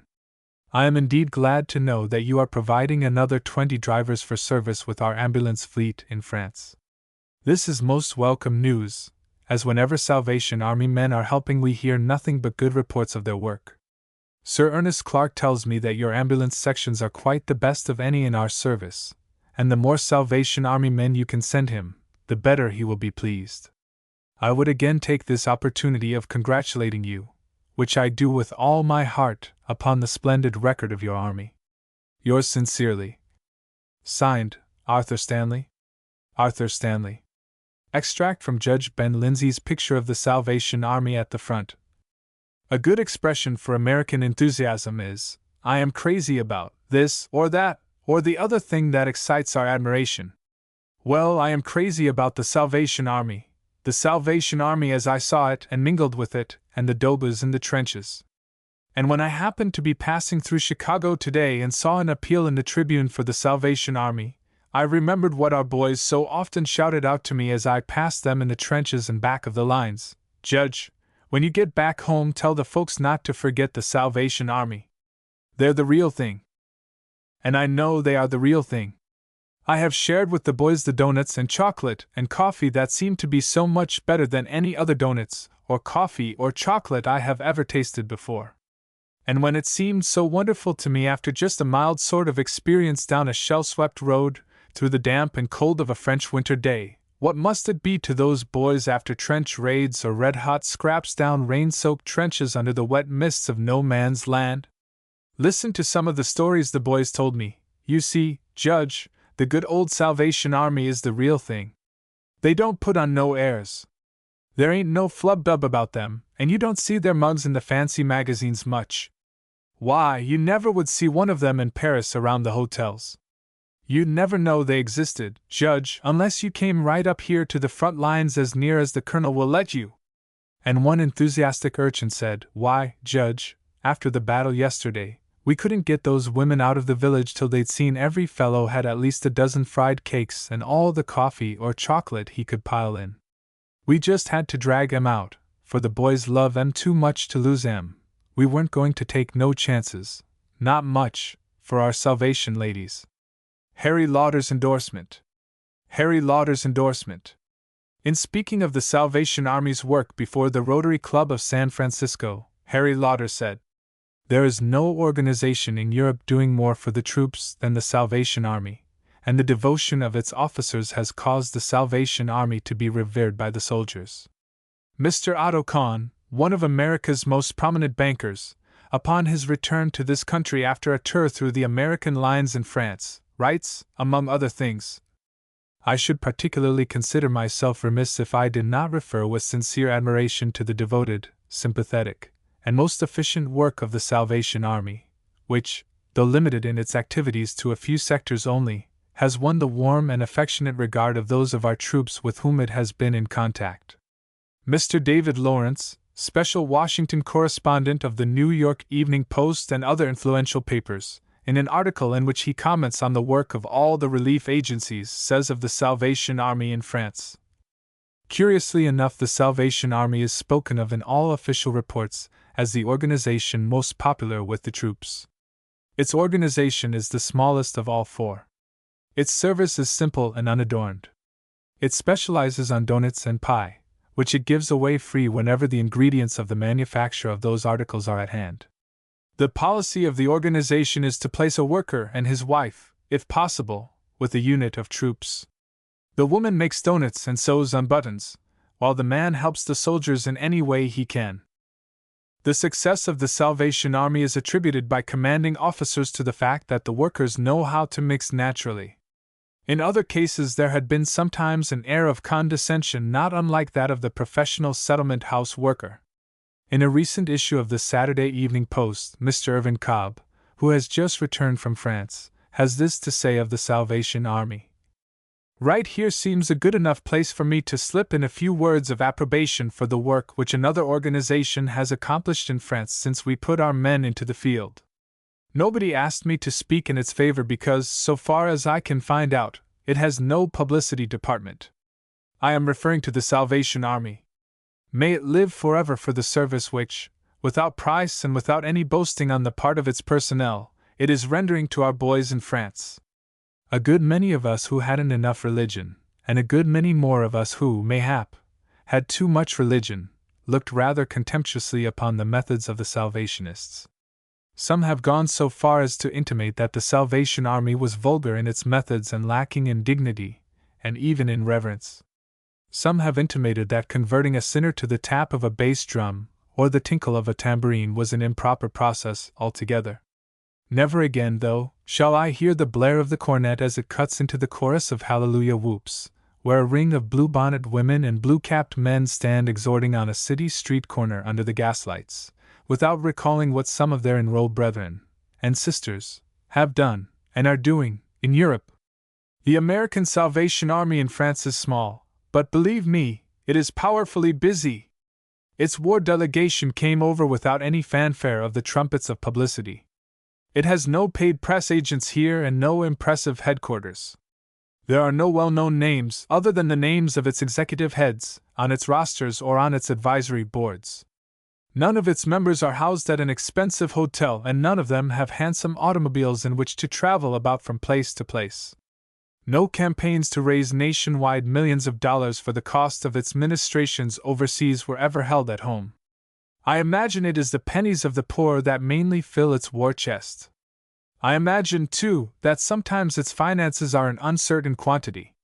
Incidentally, I am assured that not one of its male workers here is of draft age unless he holds exemption papers to prove his physical unfitness for military service. The Salvationists are taking care to purge themselves of any suspicion that potential slackers have joined their ranks in order to avoid the possibility of having to perform duties in khaki. Among officers, as well as among enlisted men, one occasionally hears criticism, which may or may not be based on a fair judgment, for certain branches of certain activities of certain organizations. But I have yet to meet any soldier, whether a brigadier or a private, who, if he spoke at all of the Salvation Army, did not speak in terms of fervent gratitude for the aid that the Salvationists are rendering so unostentatiously and yet so very effectively. Let a sizable body of troops move from one station to another, and hard on its heels there came a squad of men and women of the Salvation Army. An army truck may bring them, or it may be they have a battered jitney to move them and their scanty outfits. Usually they do not ask for help from anyone in reaching their destinations. They find lodgment in a wrecked shell of a house or in the corner of a barn. By main force and awkwardness they set up their equipment, and very soon the word has spread among the troops that at such and such a place the Salvation Army is serving free hot drinks and free donuts and free pies. It specializes in donuts. The Salvation Army in the field does, the real old-fashioned homemade ones that taste of home to a homesick soldier boy. I did not see this, but one of my associates did. He saw it last winter in a dismal place on the Toul sector. A file of our troops were finishing a long hike through rain and snow over roads knee-deep in half-thawed icy slush. Cold and wet and miserable they came tramping into a cheerless, half-empty town within sound and range of the German guns. They found a reception committee awaiting them there, in the person of 2 Salvation Army lassies and a Salvation Army captain. The women had a fire going in the dilapidated oven of a vanished villager's kitchen. One of them was rolling out the batter on a plank, with an old wine bottle for a rolling pin, and using the top of a tin can to cut the dough into circular strips. The other woman was cooking the doughnuts, and as fast as they were cooked the man served them out, spitting hot, to hungry, wet boys clamoring about the door, and nobody was asked to pay a cent. At the risk of giving mortal affront to ultra-doctrinal practitioners of applied theology, I am firmly committed to the belief that by the grace and the grease of those doughnuts those 3 humble benefactors that day strengthened their right to a place in the heavenly kingdom. My dear Colonel Jenkins. My dear Colonel Jenkins. I take pleasure in sending you a copy of my report as Commissioner to France, in which I made reference to the work of the Salvation Army with our American Expeditionary Forces. I cannot recall ever hearing the slightest criticism of the work of the Salvation Army, but I heard many words of enthusiastic appreciation on the part not only of the generals and officers but of the soldiers. I saw many evidences showing that the unselfish, sometimes reckless, abandon of your workers had a great effect upon our men. I am sure that the Salvation Army also stands in high respect for its religious influence upon the men. It was pleasant still further to hear such words of appreciation as I did from General Duncan regarding the work of Chaplain Allen, the divisional chaplain of General Duncan's unit. He has evidently risen to his work in a splendid way. It is a pleasure to have this opportunity of rendering this testimony to you. Faithfully yours, Charles S. McFarland, General Secretary. Charles S. McFarland. The New York Globe printed the following. Huns don't stop Salvation Army. Meeting held in deep dugout under ruined village. Mandolin supplants the organ. Huns don't stop Salvation Army. Meeting held in deep dugout under ruined village. Mandolin supplants the organ. By Herbert Corey. Just behind the Somme front, May 31st. Somewhere in the tangle of smashed walls there was a steely jingle. At first the sound was hard to identify, so odd are acoustics in this which was once a little town. There were stub ends of walls here and there, bare, raw snags of walls sticking up, and now and then a roof tree tilted pathetically against the ruin, or a pile of dusty masonry that had been a house. A little path ran through this tangle, and under an arched gateway that by a miracle remained standing and down the steps of a dugout. The jingling sound became recognizable. Someone was trying to play on a mandolin. Just behind the Somme front. Jesus, lover of my soul. It was grotesque and laughable. The grand old hymn refused its cadences to this instrument of a tune-loving bourgeois. It seemed to stand aloof and unconquered. This is a hymn for the swelling notes of an organ or for the great harmonies of a choir. It was not made to be debased by association with this caterwauling wood and wire, this sounding board for barbershop chords, this accomplice of sick lovers leaning on village fences. Then there came a voice. By golly, brother, you're getting it! I actually believe you're getting it, brother. We'll have a swell meeting tonight. I went down the steps into the Salvation Army man's dugout. A large soldier, cigarette depending from his lower lip, unshaven, tin hat tipped on the back of his head, was picking away at the wires of the mandolin with fingers that seemed as thick and yellow as ears of corn. As I came in he stated profanely that these damn things were not made to pick out condemn hymn tunes on. The Salvation Army man encouraged him. You keep on, brother, said he, And we'll have a fine meeting for the brigadier when he comes in tonight. Taking his chances? Taking his chances? Another boy was sitting there, his head rather low. The mandolin player indicated him with a jerk. He got all roughed up last night, said he. We found a bottle of some sweet stuff these frogs left in the house where we're billeted. Tasted a good deal like syrup. But it sure put Bull out. Bull turned a pair of inflamed eyes on the musician. You keep on talkin', and I'll hang some ben on your eye, said Bull hoarsely. Then he replaced his head in his hands. The Salvation Army man laughed at the interlude and then returned to the player. See, said he. It goes like this. He hummed the wonderful old hymn. The floor of the dugout was covered with straw. The stairs which led to it were wide, so that at certain hours the sun shone in and dried out the walls. There were few slugs crawling slimily on the walls of the Salvation Army's place. Rats were there, of course, and bugs of sorts, but few slugs. On the whole it was considered a good dugout, because of these things. The roof was not a strong one, it seemed to me. A 77 shell would go through it like a knife through cheese. I said so to the Salvation Army man. Ah, brother, said he. We've got to take our chances along with the rest.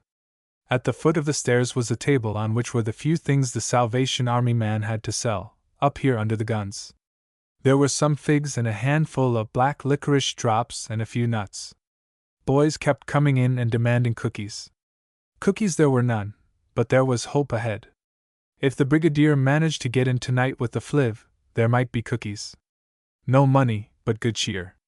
No money, but good cheer. Just our luck, said some morose Dobel. If a shell hit the fliv. It's a hell of a road. No shell has hit it yet, brother, said the Salvation Army man, cheerily. $15 would have bought everything he had in stock.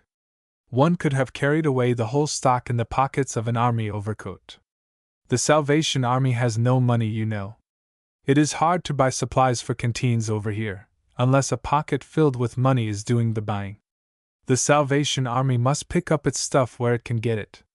Yesterday there had been sardines and shaving soap and tin watches. Today there were only figs and licorice drops and nuts. But if the brigadier gets in, said the Salvation Army man, there will be something sweet to eat. And we'll have a little meeting of song and praise, brother, just to thank God for the chance He has given us to help. Here there is no one else to serve the boys. Other organizations have more money and more men, but for some reason they have not seen fit to come to this which was once a town. Shells fall into it from 6 directions all day and all night long. Now and then it is gassed. A few kilometers away is the German line. One reaches town over a road which is nightly torn to pieces by high explosives. No one comes here voluntarily, and no one stays willingly, except the Salvation Army man. He's here for keeps. Men come down into his little dugout to play checkers and dominoes and buy sweet things to eat. He is here to help them spiritually as well as physically, and they know it, and yet they do not hear him. He talks to them just as they talk to each other, except that he does not swear, and he does not tell stories that have too much of a tang. He never obtrudes his religion on them. Just once in a while, on the nights the brigadier gets in, there is a little song and praise meeting. They thank God for the chance they have to help. That night the brigadier got in with his cookies and chocolates and his message that salvation is free. Perhaps a dozen men sat around uncomfortably in the little dugout and listened to him. The man of the mandolin had refused at the last moment. He said he would be damned if he could play a hymn tune on that thing. But the old hymn quavered cheerily out of the little dugout into the shell-torn night. The husky voices of the brigadier and the ensign and Holy Joe carried it on, while the little audience sat mute. Then there was a little prayer and a few straight, cordial words from the brigadier, and then, somewhere in that perilous night outside, taps sounded and the men were off to bed. They had no word of thanks as they shook hands on parting. They did not speak to each other as they picked their way along the path through the ruins. But when they reached the street, someone said very profanely and very earnestly, "I can lick any man's son who says they ain't all right. I have just received your letter of the 30th of July, and it has cheered my heart to know you take an interest in a poor Belgian prisoner of war. Since I wrote to you last, we have been changed to another camp. The one we are now in is quite a nice camp, with lots of flowers, and we are allowed more freedom, but it is very bad regarding food. We have so very little to eat, it is a pity we can't eat flowers. We rise up hungry and go to bed hungry, and all day long we are trying to still the craving for food. So you will understand the longing there is in our hearts to once again be free, to be able to go to work and earn our daily bread.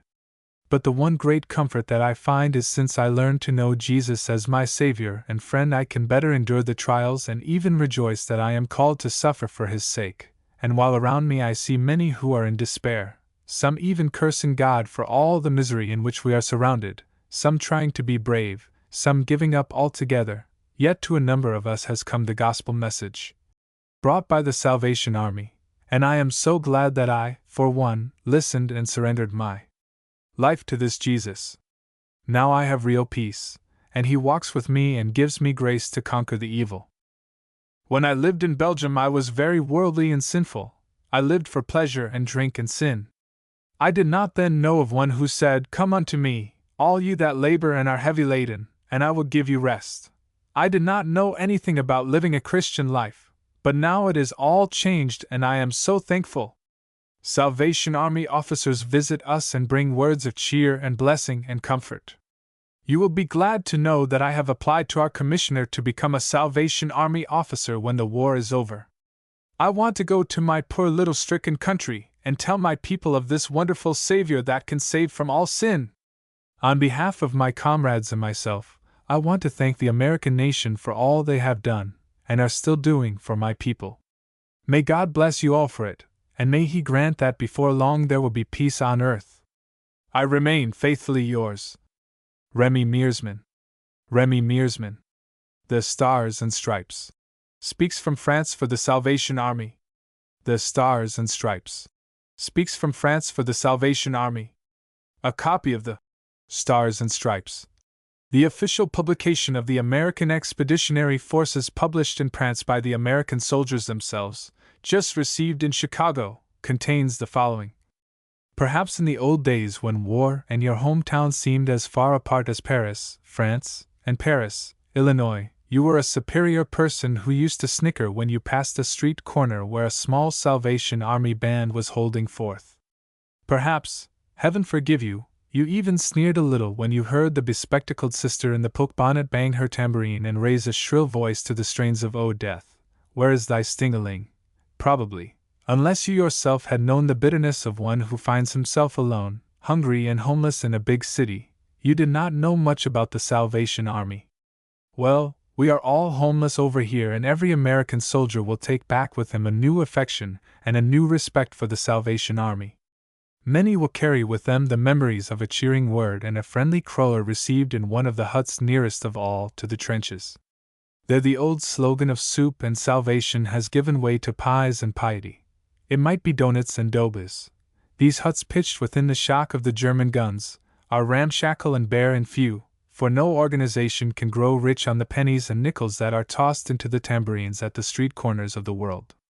But they are doing a work that the soldiers themselves will never forget, and it is an especial pleasure to say so here, because the Salvation Army, being much too simple and old-fashioned to know the uses of advertisement, have never asked us to. You, however, can testify for them. Perhaps you do in your letters home. And surely when you are back there and you pass once more a meeting at the curb, you will not snicker. You will tarry a while, and take off your hat. We have received a letter from Mr. Louis Strauss, secretary to Mr. Herbert Hoover, who has just returned from France, and he says that Mr. Hoover's time while in Europe was spent almost wholly in London and Paris, and that he had no opportunity for observing our war relief work at the front. The concluding paragraph of the letter, however, is as follows. Mr. Hoover has frequently heard the most complimentary reports of the invaluable work which your organization is performing in invariably the most perilous localities, and he is filled with admiration for those who are conducting it at the front. The Chicago Tribune, May 17, 1918, quoting from the above, also speaks editorially. The Chicago Tribune, May 17, 1918, quoting from the above, also speaks editorially. The acid test of any service done for our soldiers in France is the value the men themselves place upon it. No matter how excellent our intentions, we cannot be satisfied with the result if the soldiers are not satisfied. Without suggesting any invidious distinctions among organizations that are working at the front, it is nevertheless a pleasure to record that the Salvation Army stands very high in the regard of American soldiers.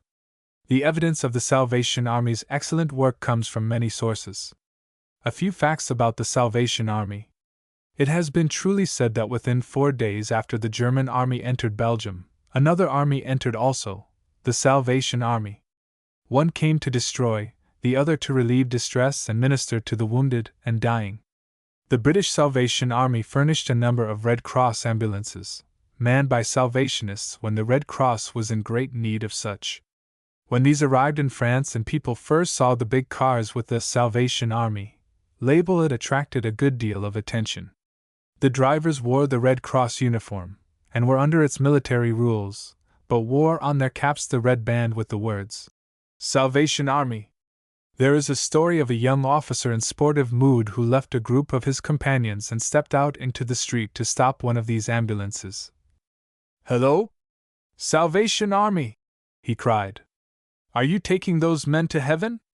Amid the derisive laughter of the officers on the sidewalk, the Salvationists replied pleasantly, "I cannot say I am taking them to heaven, but I certainly am taking them away from the other place."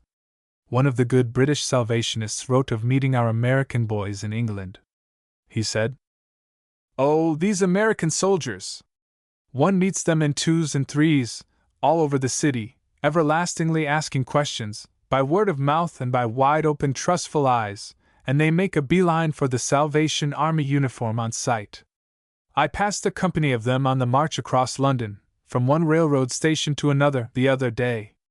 They were obviously interested in the sights of the city streets as they passed through at noon, but as they drew nearer, one of the boys caught sight of the red band around my cap among the hate crowding the sidewalk crowd. My! But that one man's interest swept over the 100-odd men. Like the flame of a prairie fire, it went with a zip. They all knew at once. They had no eyes for the crowd any more. They did not stare at the facade of the railway terminus which they were passing. They saw nothing of the famous London stone set in the wall behind its grid on their right hand. What they saw was a Salvation Army man in all his familiar war paint, and it was a sight for sore eyes. Here was something they could understand. This was an American institution, a tried, proved, and necessary part of the life of any community. All this and much more those wide-open eyes told me. It was as good to them as if I was stuck all over with stars and stripes. I belong, that's it, belong to them, and so they took off the veil and showed their hearts and smiled their good glad greeting. So I smiled, and that first file of 4 beamed seraphic. 2 at least were of Scandinavian stock, but how should that make any difference? Again and again I noticed their counterpart in the column which followed. It was all the same, file upon file, those faces spread out in eager particular greeting, those eyes, one and all, sought mine expecting the smile I so gladly gave. And then when the last was past, and I gazed upon their swaying forms from the rear, I wondered why my eyes were moist, and something had gone wrong with my swallowing apparatus. Great boys! Bonny boys! The Salvation Army was founded July 5, 1865, as a Christian mission in East London by the Reverend William Booth, and its first headquarters opened in Whitechapel Road, London. 3 years later work was begun in Scotland. In 1877 the name of the Christian mission was altered to the Salvation Army, and the Reverend William Booth assumed the title of General. December 29, 1879, the first number of the official organ, The War Cry, was issued and the first brass band formed at concert. In 1880 the first training school was opened at Hackney, London, and the first contingent of the Salvation Army officers landed in the United States. The next year the Salvation Army entered Australia, and was extended to France. 1882 saw Switzerland, Sweden, India and Canada receiving their first contingent of Salvation Army officers. A London orphan asylum was acquired and converted into Congress Hall, which, with its large auditorium, with a seating capacity of 5,000, still remains the mammoth international training school for Salvation Army officers, for missionary and home fields all over the world. The first prison gate home was opened in London in this same year. The Army commenced in South Africa, New Zealand, and Iceland in 1883. In 1886, work was begun in Germany, and the late General visited France, the United States, and Canada. The first International Congress was held in London in that year. The British slum work was inaugurated in 1887, and officers sent to Italy, Holland, Denmark, Zululand, and among the Kaffirs and Hottentots.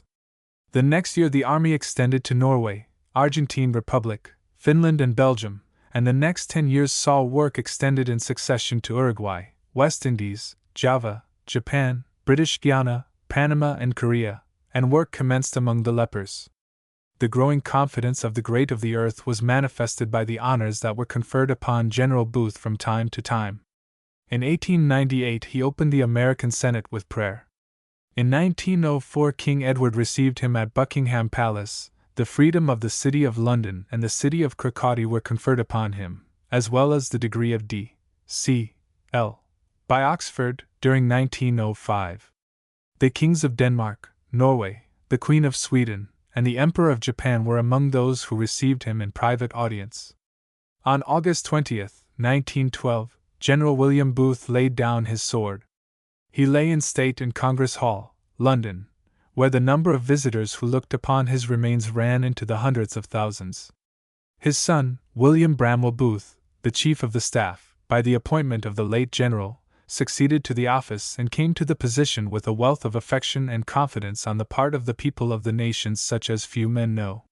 Salvation Army War Activities: 77 motor ambulances manned by Salvationists, 87 hotels for use of soldiers and sailors, 107 buildings in United States placed at disposal of government for war relief purposes, 199 huts at soldiers' camps used for religious and social gatherings and for dispensing comfort to soldiers and sailors, 300 restrooms equipped with papers, magazines, books, etc., in charge of Salvation Army officers. 1507 Salvation Army officers devote their entire time to religious and social work among soldiers and sailors. 15,000 beds in hotels close to railway stations and landing points at seaport cities for protection of soldiers and sailors going to and from the front. 80,000 Salvation Army officers fighting with Allied armies. 100,000 parcels of food and clothing distributed among soldiers and sailors. 100,000 wounded soldiers taken from battlefields in Salvation Army ambulances. 300,000 soldiers and sailors daily attend Salvation Army buildings. $2 million already spent in war activities. 45 chaplains serving under government appointment. 40 camps, forts, and navy yards at which Salvation Army services are conducted or which are visited by Salvation Army officers. 2,184 war widows assisted, legal and other aid, and visited. 2,404 soldiers' wives cared for, including medical help. 442 war children under our care. 3,378 soldiers' remittances forwarded, without charge. $196,081.05 amount remitted. 600 parcels supplied prisoners of war. 1,300 cables sent for soldiers. 275 officers detailed to assist soldiers' wives and relatives. Number assisted, 275.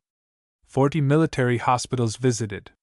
360 persons visiting hospitals. 147 boats met. 324,052 men on board.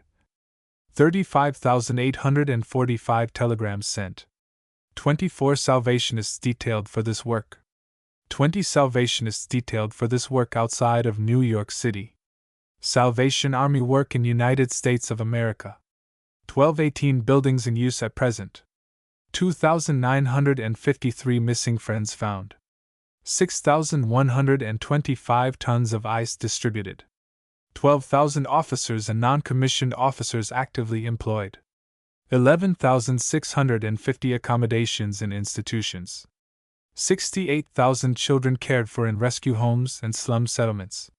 22,161 women and girls cared for in rescue homes. 30,401 tons of coal distributed. 175,764 men cared for in industrial homes. 342,639 poor families visited. 399,418 outings given per people. 668,250 converted to Christian life. 984,426 jobs found for unemployed poor. 1,535,840 hours spent in active service in slum districts. 6,900,995 per people given temporary relief. 40,522,990 nights shelter and beds given to needy poor. 52,674,308 meals supplied to needy poor. Constituency reached with appeal for Christian citizenship. 132,608,087 outdoor meeting attendance. 134,412,564 indoor meeting attendance. National War Board.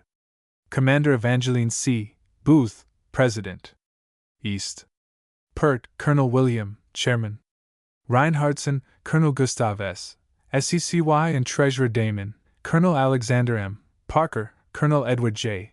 Jenkins, Lt. Col. Walter F. Stanion, Lt. Col. Thomas, Welty, Brigadier Charles.